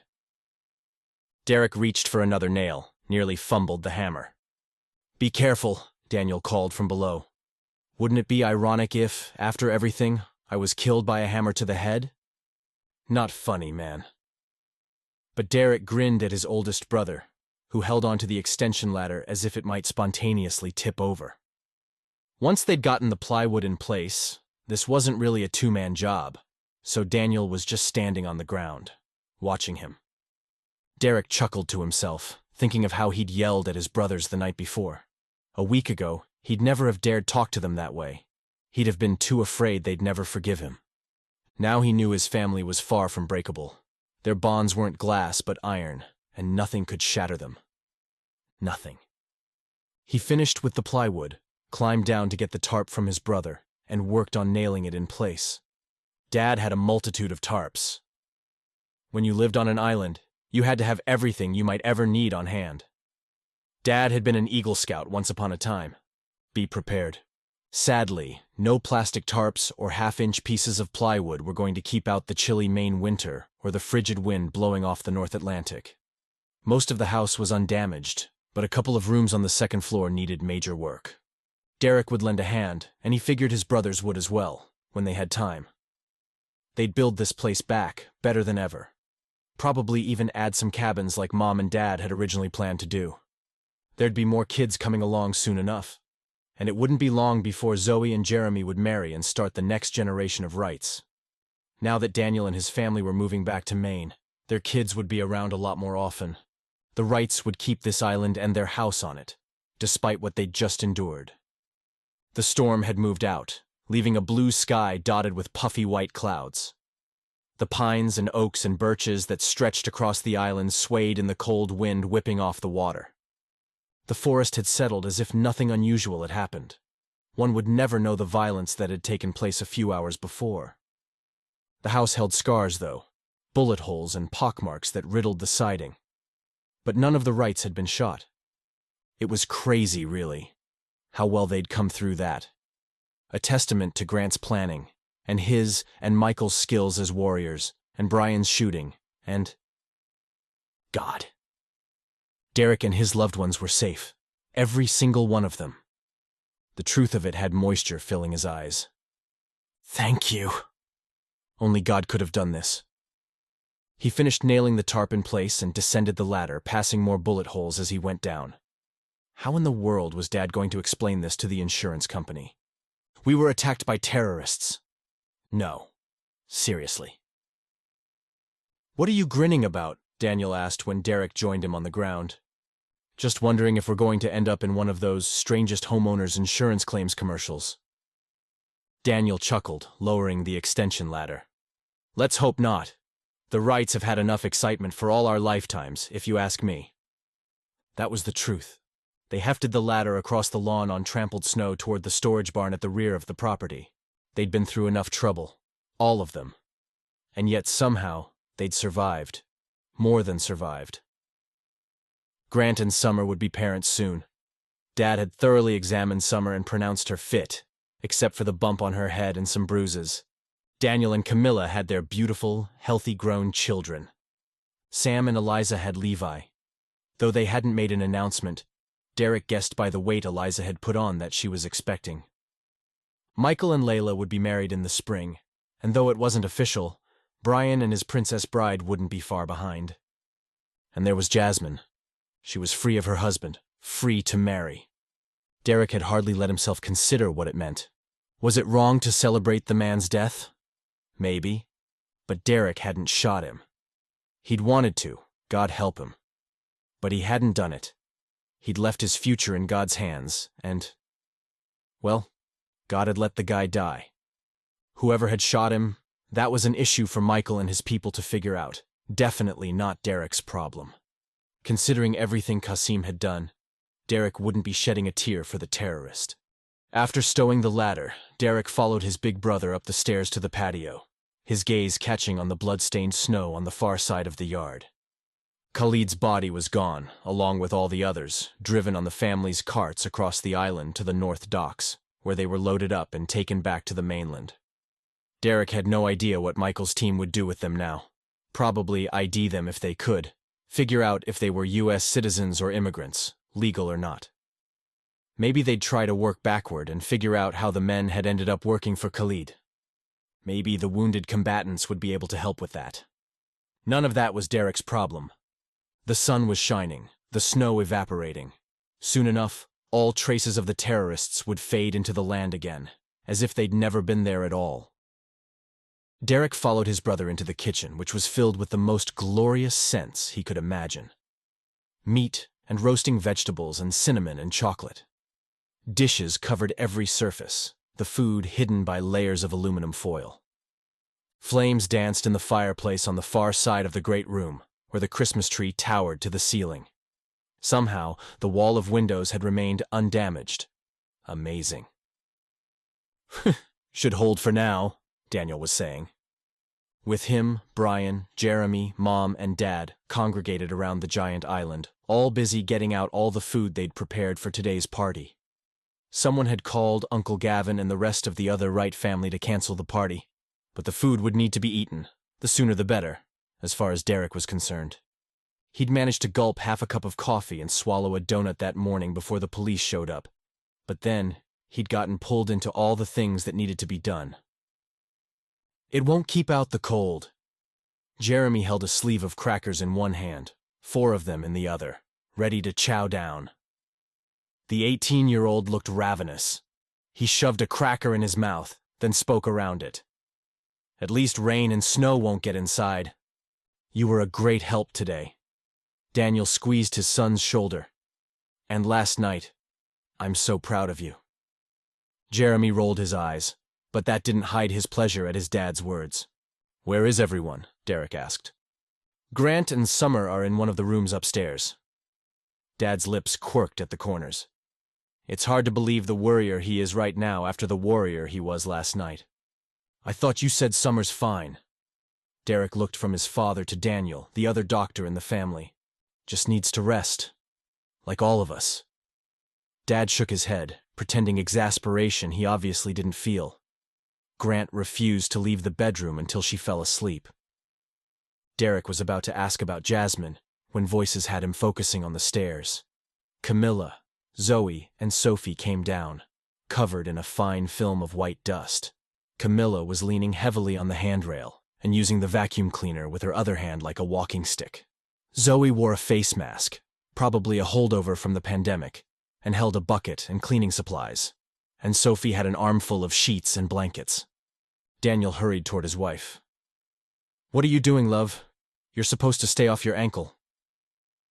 It already feels better. Camilla handed him the vacuum. That probably needs to be wiped down before we put it away. Fire extinguisher dust gets on everything. So I see. He set the vacuum aside and brushed dust out of her hair. You wore a mask, right? Yes, doctor. She lifted her wrist where a mask dangled.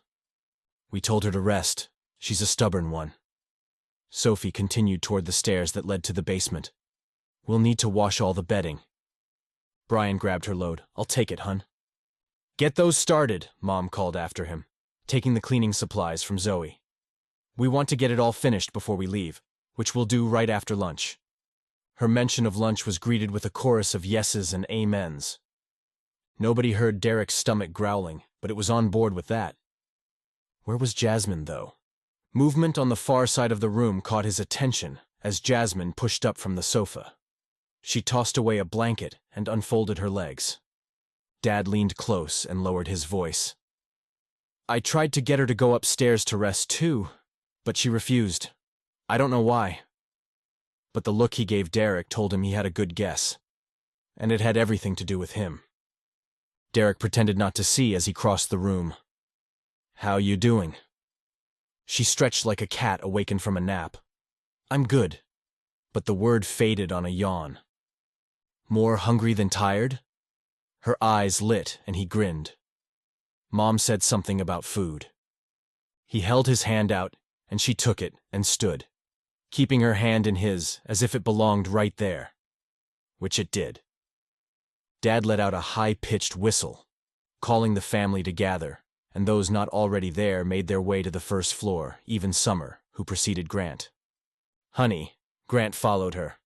Let me bring you a plate in bed. You can rest. That's enough. Summer's voice was loud as she rounded on her husband and jabbed her finger into his chest. I'm hungry. I'm rested. And I'm fine. If you suggest I go back to bed one more time, I'm going to punch you. Got it? Conversation stopped. Nobody breathed. And then Grant chuckled, kissed her on the forehead, and looked over her head at Dad, who was standing near the island between the kitchen and the living room. You're right, Dad. She's fine. Which made everybody laugh. Even Dad, but his smile didn't last long. He cleared his throat and turned to Michael, who'd come in from outside a moment before. Your brother wants to talk to us before we eat. Michael stepped into the room and took Layla's hand. The whole family was there, watching him. Waiting. Sorry. Mom said lunch would be another 5 minutes or so. Michael looked at her, and she nodded. He turned back to the crowd, gaze skimming until it landed on Derrick, then settled on Jasmine. I thought you might want to know what we learned. She squeezed Derrick's hand. Yes, please. Most of the men we caught aren't talking, but one of them is young and in the mood to chat. He's homegrown. Michael's lips pressed closed in his trademark smirk, and he shook his head. Guy's from Ohio, born and raised, part of a terror cell that was called up.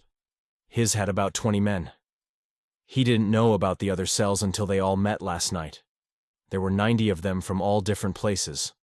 Qasim activated them all up just for this. Derrick slipped his hand around Jasmine's waist and pulled her close, needing the connection and figuring she did too. All those men, all that trouble, just to get her back.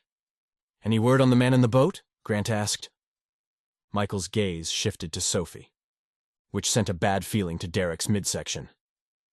Dariush Ghazi was spotted in Portland yesterday afternoon. Our theory is that he either rented or stole a boat. We're working on confirming that.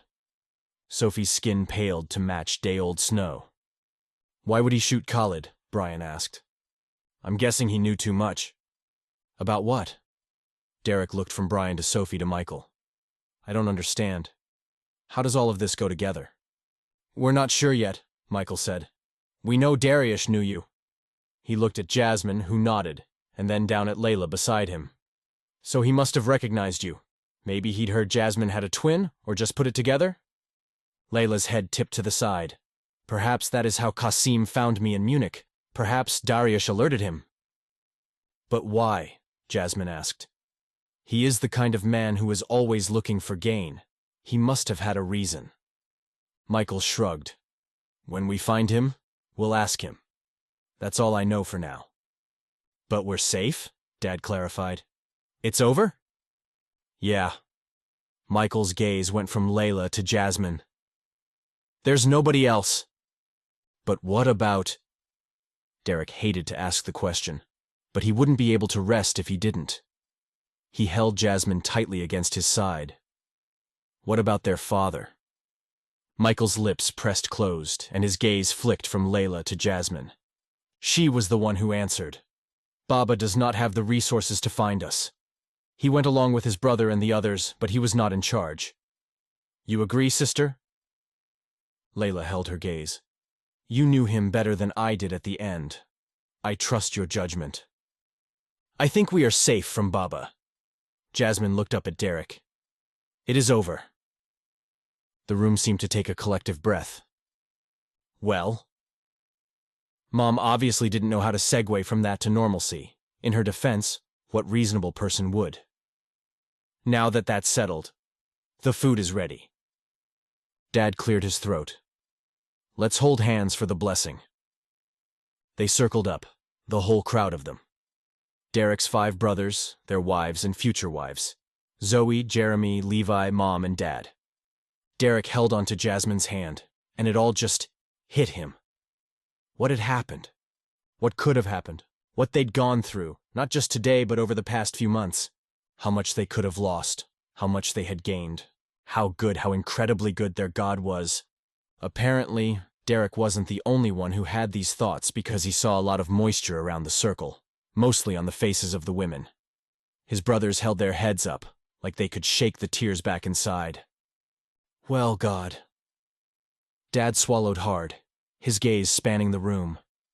I don't think there are words big enough for this moment. Thank you doesn't cover it. You did this. You saved us and... He took a breath and blew it out. We owe you Everything. Derrick kissed the top of Jasmine's head, and she gazed up at him with more wonder than even she'd ever held before. And for the first time, he figured his expression mirrored hers. Dad seemed at a loss. The rest of them were just nodding along, sniffing, smiling and crying. He and his brothers pretending not to cry. Then Daniel said, "I think that covers it. Amen." The room chorused, "Amen." They filled their plates and talked and laughed and stoked the fire and gathered at the oversized dining room table in the shadow of the Christmas tree and ate. And all the while, Derrick couldn't keep from watching the beautiful woman who was safe and healthy, and maybe, God willing, might someday be his. An hour later, Derrick crossed the yard from the cliff. He'd helped haul luggage to the dock. Even with both speedboats here, it would take a couple of trips to get everyone back to the mainland. Dad had headed across the choppy water with Mom, Grant, Summer, Brian, and Sophie in his boat. Michael followed with Daniel, Camilla, Zoe, and Jeremy in the other. The sun was already dipping in the west. It would be fully dark by the time Dad and Michael would be back to collect the rest of them. Not that it mattered. Traveling the few miles over the choppy water would be a piece of cake after the danger they'd endured. Derrick climbed to the patio and crossed to the kitchen door. It opened before he reached it. Jasmine must have showered because her hair was damp, hanging over her shoulder, her face scrubbed and glowing in the pale evening light. She wore a red dress that didn't manage to hide her beautiful shape. She'd slipped into a jacket and a pair of fuzzy boots. Had she been about to go looking for him? She smiled, the expression so open and fresh that he stopped where he was, just to look at her. He'd rarely seen her look so unguarded. So happy. "Well, are you coming?" Her head tilted and her voice held teasing. "I think your father would say heat doesn't grow on trees, no?" Wow. The way she looked at him was heating far more than the outside air. Derrick's inside was getting pretty warm. "Though I think, when you build a fire, heat does grow on trees." She grinned. "This is kidding, yes? This thing your father always says?" And then she laughed, as if she'd just gotten Dad's joke, and it was the funniest thing she'd ever heard. Derrick couldn't stand it, not for one more second. He crossed the space, pulled her outside and into his arms. "Oh." She looked up with wide eyes, but she wasn't afraid, just surprised and pleased. She was so perfect right there, tucked against him. Tiny and vulnerable and strong and amazing and everything he'd ever wanted. "You're not married anymore." And why was his voice so husky? "This is true." Her words were barely a whisper. He held her eye contact. "Are there any rules I need to know about? With the mourning, the whole widow thing?" "For a beloved husband, yes. But for Khalid?" Her head shifted back and forth, the gesture slight as if she didn't want to move, as if she didn't want to risk breaking their connection. He dipped his head and inhaled her scent, shampoo and Christmas and everything he'd ever wanted. He yearned to taste her. He wanted her lips against his. But he would give her time. He wouldn't force himself on her the way Qasim had. He wouldn't pressure her. He had all the time in the world, even if his body was telling him differently. But she rose to her tiptoes and touched her lips to his. The slightest pressure. He was almost afraid to move. Slow. Take it slow. He tried. Honestly, he tried. She started it. When her lips moved, he responded in kind. At least, he hoped it was in kind. He wasn't completely sure. Her mouth opened, and he had no choice but to dive in. To explore. To claim this woman he loved. This woman he would love until his last breath. Chapter 37. As a schoolgirl, Jasmine had dreamed of her first kiss. She'd expected it to be romantic and beautiful. And then it had come from Khalid, and it had been ugly and hard. She'd hated it. She'd hated every kiss he'd ever given her. Though she had never said so, Khalid must have discerned how she felt, or maybe he'd felt disloyal to his beloved wife because he had stopped kissing Jasmine. The things they did were intimate, and she'd loathed his every touch.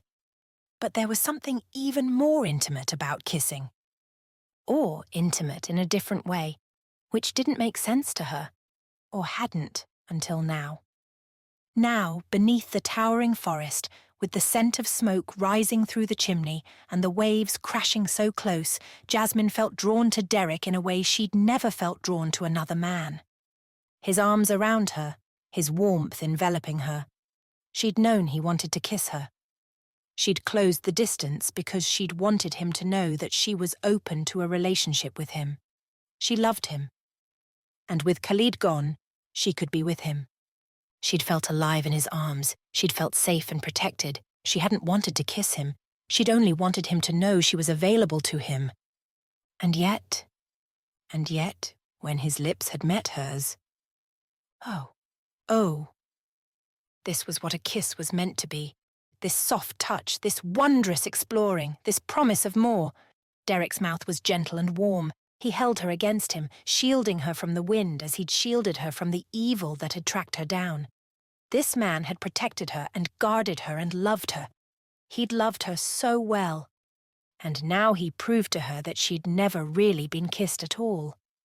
Perhaps the other things she'd done with Khalid could also be different with Derrick. Of course. Of course, everything would be different with Derrick. He didn't want to use her. He wanted to love her. He did love her. She felt it in the way his lips moved against hers, in the way his hand pressed against the small of her back, in the way his fingers weaved into her hair. His touch sparked feelings she'd never experienced, making her want things she'd never wanted. Was this what it meant to love a man? To want to be with him? To be free? To be free? To truly love was to be free to say no, and to say yes, and yes, and yes. Derrick ended the kiss, crushing her against his chest. His jacket was unbuttoned, his heart beating against her ear.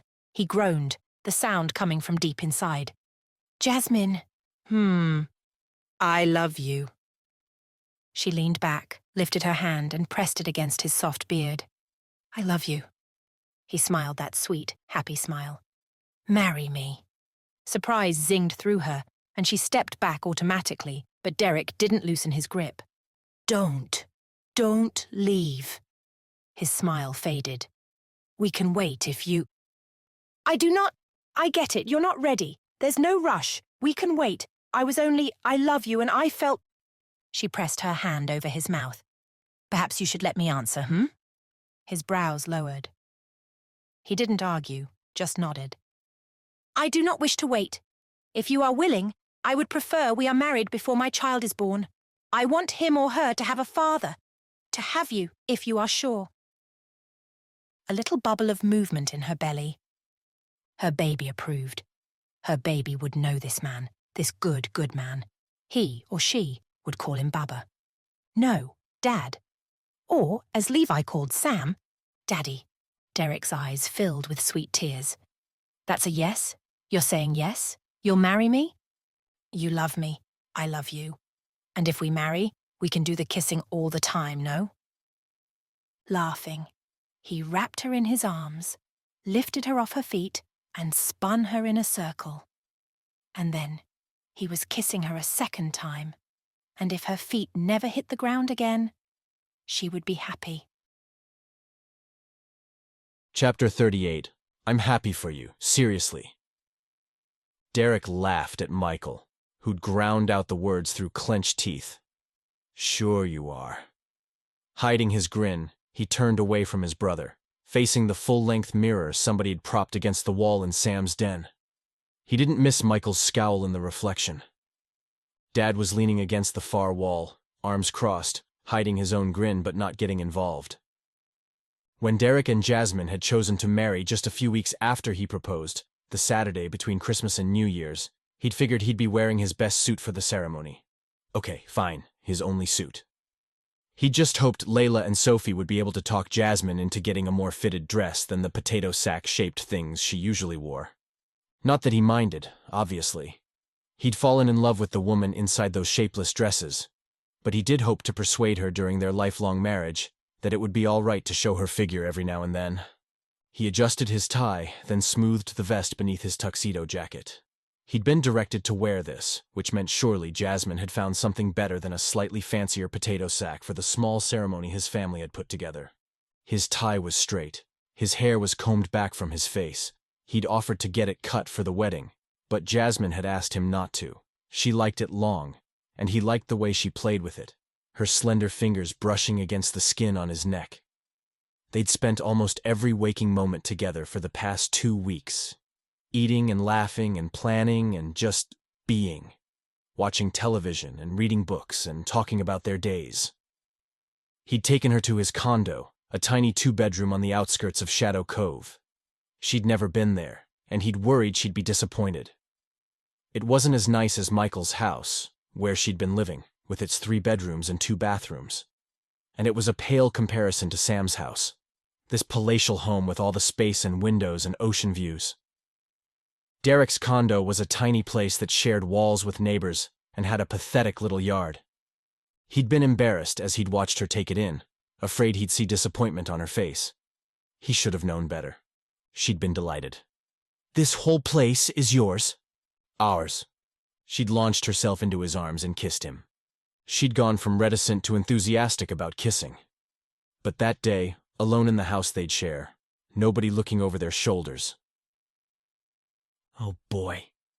He'd practically run out the door into the cold December morning, leaving a very confused, slightly hurt Jasmine behind. Hurt until he'd explained, and then she'd blushed and gotten all shy and…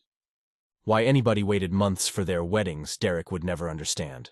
As far as he was concerned, the ceremony couldn't happen fast enough. And did they really have to stay here and entertain guests afterward? Because he could think of a few better things to do. "You okay over there, bro?" Brian was seated on one of Sam's leather sofas, his bum leg propped on the coffee table. "I'm fine."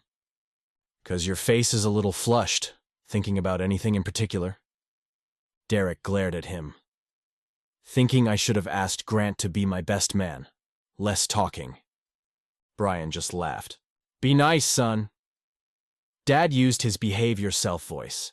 He and Brian both wore dark gray tuxes, like Derrick's, though while his tie was the same dark gray as his suit, theirs were pale blue. As if it had decided to coordinate with Jasmine's color scheme, the sky beyond the wall of windows was also pale blue, the sun not quite at its zenith. Fresh snow covered everything in a few inches of powder, making the hillside between Sam's house and the Atlantic below look fresh and pure. Perfect for Derrick's bride. Brian pushed himself up and leaned on his cane. "Michael might not say so, but I'm not afraid to admit that I'm a little annoyed." Michael leaned against the door, crossing his arms. Funny how similar he was to their father, who stood in almost the exact same posture just a few feet away. Michael wasn't in the wedding party. Only Layla and Brian would stand up with Jasmine and Derrick, but he'd donned a suit for the occasion. Glaring at Brian, Michael said, "You and Sophie just met. I've been with Layla for a year, and we aren't getting married for months. She wanted to put it off so Jasmine wouldn't be pregnant at the wedding, which was fine. But now the maid of honor's going to be a matron, and my baby brother's beating me to the altar." "As long as you're not annoyed," Derrick said. "Shut up." Dad shook his head. Brian laughed, and Michael, though he was trying very hard to play the part of the irritated brother, couldn't completely hide his smile. "Do you guys need anything?" he finally asked. "Mom wanted me to make sure there were no pre-wedding jitters." Derrick turned, anxiety spiking. "No jitters here." "Why? Is Jasmine?" "She's fine." He crossed the room and clamped his hand on Derrick's shoulder, eyes twinkling. "I heard her tell Layla the clock has never moved so slowly." Derrick couldn't stop his grin. Michael gave him a quick hug, slapping him on the back. "You got a good one, bro." He stepped away and checked his watch. T-15. As soon as you hear the music, get in place. You remember everything you need to do? It's just the family. It's not that complicated. Michael was chuckling as he walked out. Derrick glared at the closed door, then turned to Dad and Brian. "You'd think we were performing for the president or something." "Son." Dad peered at him over his glasses. "This is the most important day of your life.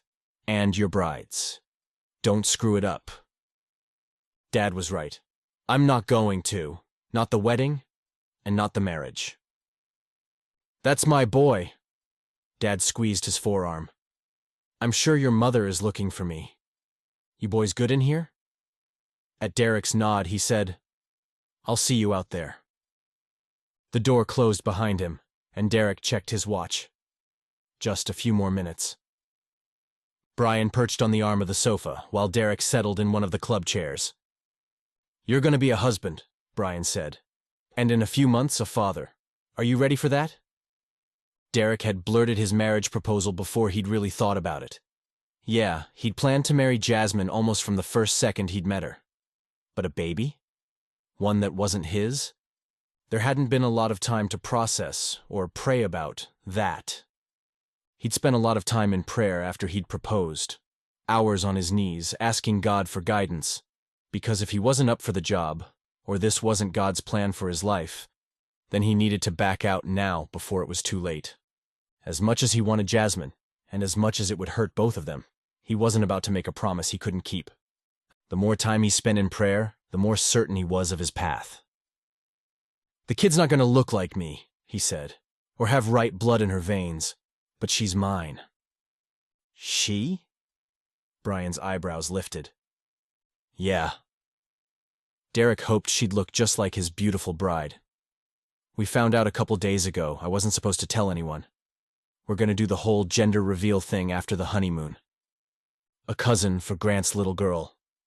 They'd learned that news on Christmas when Summer and Grant had presented a snow-white cake that, when cut, had spilled pink M&Ms all over the table. Brian was grinning. "Your secret's safe with me." "It doesn't matter who her biological father is. She'll be my daughter. She's meant to be my daughter. She is my daughter." He considered his brother's question again. "Am I ready?" The music started, a CD playing over Sam's sound system because they hadn't been able to find a single suitable musician available on 2 weeks' notice in the middle of the holiday season. Derrick popped to his feet. "Can you ever be ready for something like this?" Brian pushed off from his perch. "I suppose if you thought you were ready, that would only prove arrogance." Maybe. Derrick didn't know if he was supposed to feel confident or terrified or what. All he felt was eager to make Jasmine his wife. As he followed Brian down the hall, he inhaled the scent of flowers. Jasmine. Sweet and strong. Just like the woman who'd chosen the name when she'd escaped her past. One side of the formal living room was open to the foyer. The Christmas tree towered in the corner, and beside it, a low fire flickered in the fireplace. Flower arrangements in blues and whites draped from stands that had been placed around the seating area. Bows made of puffy white fabric adorned every surface, and a white carpet stretched down the aisle created by the chairs. Derrick had no idea how his family had pulled this off so quickly. At first, he'd thought it was silly to have a fancy wedding with only a few weeks' notice. But now, seeing the beauty of it, he understood. They'd all pitched in, these people he loved so much, to honor him and his bride. They'd always loved him so well, and they'd already made Jasmine one of them. Mom and his brothers and their wives, girlfriends, and kids were seated in the first few rows. Besides Jasmine and her twin sister, only Eliza and Levi were missing. But they'd come soon enough. Behind Derrick's immediate family, Uncle Gavin sat at the end of the row beside his oldest daughter, Alyssa, and Aunt Evelyn. Funny how similar Alyssa and Evelyn were with their long, silvery blonde hair, though Evelyn's was more silver than blonde these days. The rest of the sisters sat in the row behind them. Delaney, Brooklyn, and Cecilia were bent over one of their phones. Kenzie, the youngest, seemed not to mind that her sisters paid her no attention. She caught Derrick's eyes and smiled. In the next row of seats back, Logan sat with his girlfriend, Darcy, who'd come as his date. Or were they engaged now? If not, they would be soon enough. Logan was the caterer for the retreat center where Layla and Jasmine worked, and both he and Darcy had gone out of their way to make the twins feel welcome in Shadow Cove. Derrick nodded to them and the other guests, who were all beaming at him. His heart rate spiked for the first time all morning. These must be the jitters everyone kept asking about. He took his place between the minister and Brian, and waited. Finally, Levi came down the stairs and around the corner, holding a little black pillow with the fake rings. The ones Derrick and Jasmine had chosen were safely tucked in Brian's pocket. Eliza guided the now 5-year-old, whispering in his ear, and he practically skipped down the aisle toward Derrick. The kid was so cute in his tiny tuxedo and those little blonde curls, and Derrick stifled the urge to muss his hair. He sat beside his dad, and Eliza scooted down the outside edge of the aisle and settled on his other side. They were the perfect little family.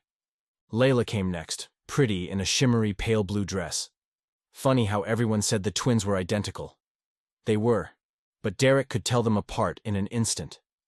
Layla was pretty, of course, but she was not his beloved. As she passed him to take her place on the opposite side of the minister, his almost sister-in-law gave him a smile that said, "Just you wait." Finally, the music changed. And then there was Jasmine on his father's arm. Holy moly.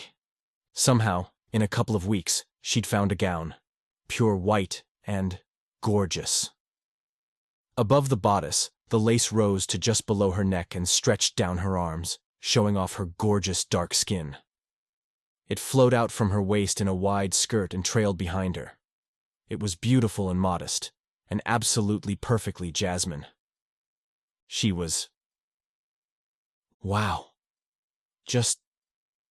wow. He swallowed again, swiped moisture from his eyes to keep her image from blurring. This was a picture he never wanted to forget. This woman. He was marrying this woman. She gave him a shy smile. Her eyes looked bigger, her lips redder, her cheekbones higher. Her black hair was in some sort of updo with little bits curling down by her face. Her veil hung behind her like a halo. And okay, maybe he was going too far, but he didn't care. He saw what he saw. Beautiful, holy, pure, and perfect. His bride. She walked slowly, and he savored every moment. When she reached him, Dad kissed her on the cheek and stepped back. Derrick took her hands.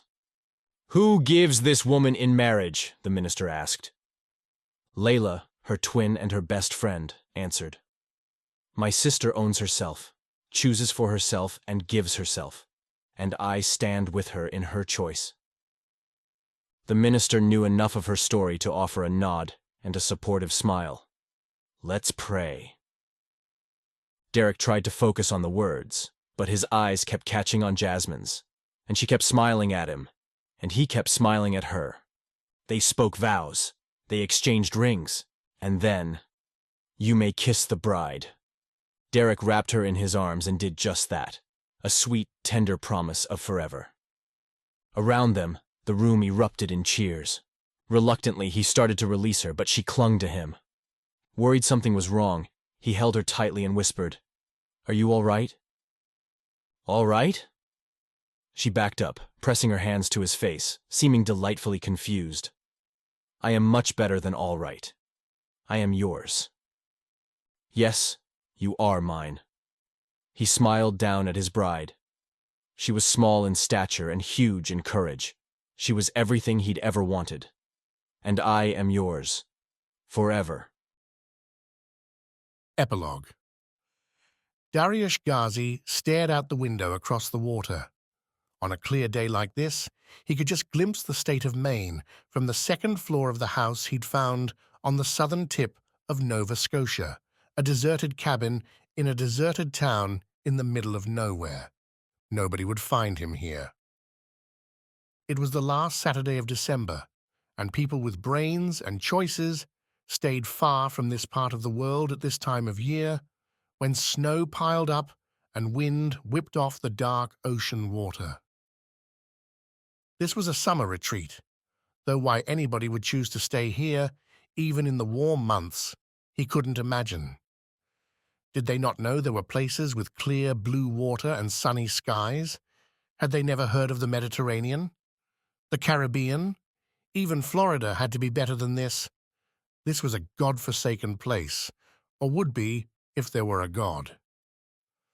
Dariush had been trapped in Canada ever since he'd barely escaped the bullets that had come too close that cold and terrible morning. The morning his plans had been thwarted. Again. The day Khalid Qasim, the old fool, had almost surrendered to the Americans, the only thing he could not do. Darius had shot him, of course. In his fury, he'd tried to kill the man's pathetic little wife, who carried his pathetic spawn. But the woman lived. Jasmine, now Jasmine. Her twin sister also lived. Layla French, née Naura Farad. The curly-haired blonde from Munich, Sophia Chapman, lived. And all those Wright brothers lived, all in Maine.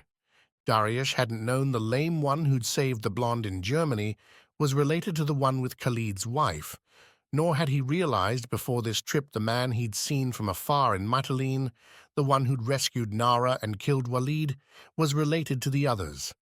He hadn't put it together until he'd seen them all through his binoculars the day of the failed attack. Rabbi had told him that Derrick was one of 6 brothers.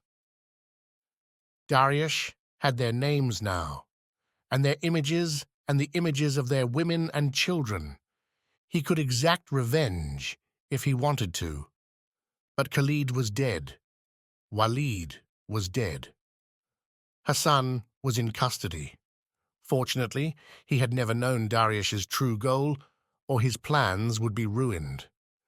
Khalid had known, though. Darius hadn't had a choice.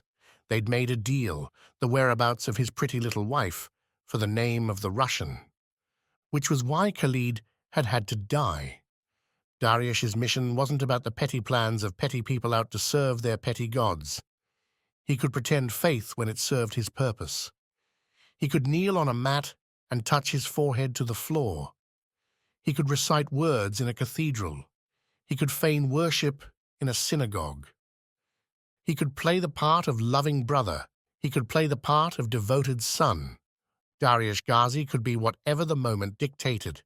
What he could not be, would not be, was defeated. And yet, here he was, in a drafty cabin in Nova Scotia, all his plans ruined, the people he'd planned to use, dead. He stalked away from the window and into the sad little brown kitchen, all wood siding and linoleum. He flicked the top of his lighter open, sparked the flame, and snapped it closed, over and over. Thinking. He was safe here, for now. Infuriating as the snow was, Darius's footprints, which had led from the back door of this house to the deserted store down the road and all the nearby cabins, were hidden beneath the fresh powder. He'd helped himself to provisions, food and supplies and everything he needed to stay alive and accomplish his goals. He'd ransacked all the homes and found a decent computer and an old cell phone. Couldn't risk using his own, of course. There was no Wi-Fi in this house, but there was cell service here, so he'd connected the phone to a plan using one of his many aliases and then used his hotspot to connect the laptop. While he waited until it was safe to travel again, he did research. He gazed at the website he'd found a few days earlier. Alyssa Wright, cousin to Derrick and Michael, and the rest of those brothers. An interesting family, these Wrights. Darius had had enough run-ins with the men and didn't relish facing them again. But women were a different story. Alyssa's father, Gavin, had worked for a government contractor and had contacts in the U.S. government and other high-ranking officials around the world. It seemed Alyssa did some work for Daddy on the side, as well as for her cousin Michael, the CIA agent. Thanks to his own connections, Darius had learned many things he wasn't meant to know. Alyssa Wright's website claimed she was a programmer, but he dug, and some of the treasures he unearthed told a different story altogether. He sat back and flicked his lighter, enjoying the flashes of light, quickly snuffed out. Yes, he had a feeling about this woman. He'd lie low, for now. And then, when it was safe to move, he'd connect with Alyssa Wright. Through her, he'd get what he needed, one way or another. The end. For now, but I couldn't resist writing one more chapter, and you're going to love it. Download the bonus epilogue to find out what happens next. Find the link in the video description. And be sure to click the follow button so you won't miss any of my new audiobooks. You've been listening to Sheltering You, Book 4 in the Right Heroes of Maine series, written by Robin Patchen, copyright 2024 by Robin Patchen, narrated by Josh and Lily, with cameo scenes by Daniel. Created in 11 Labs, audio copyright by Robin Patchen.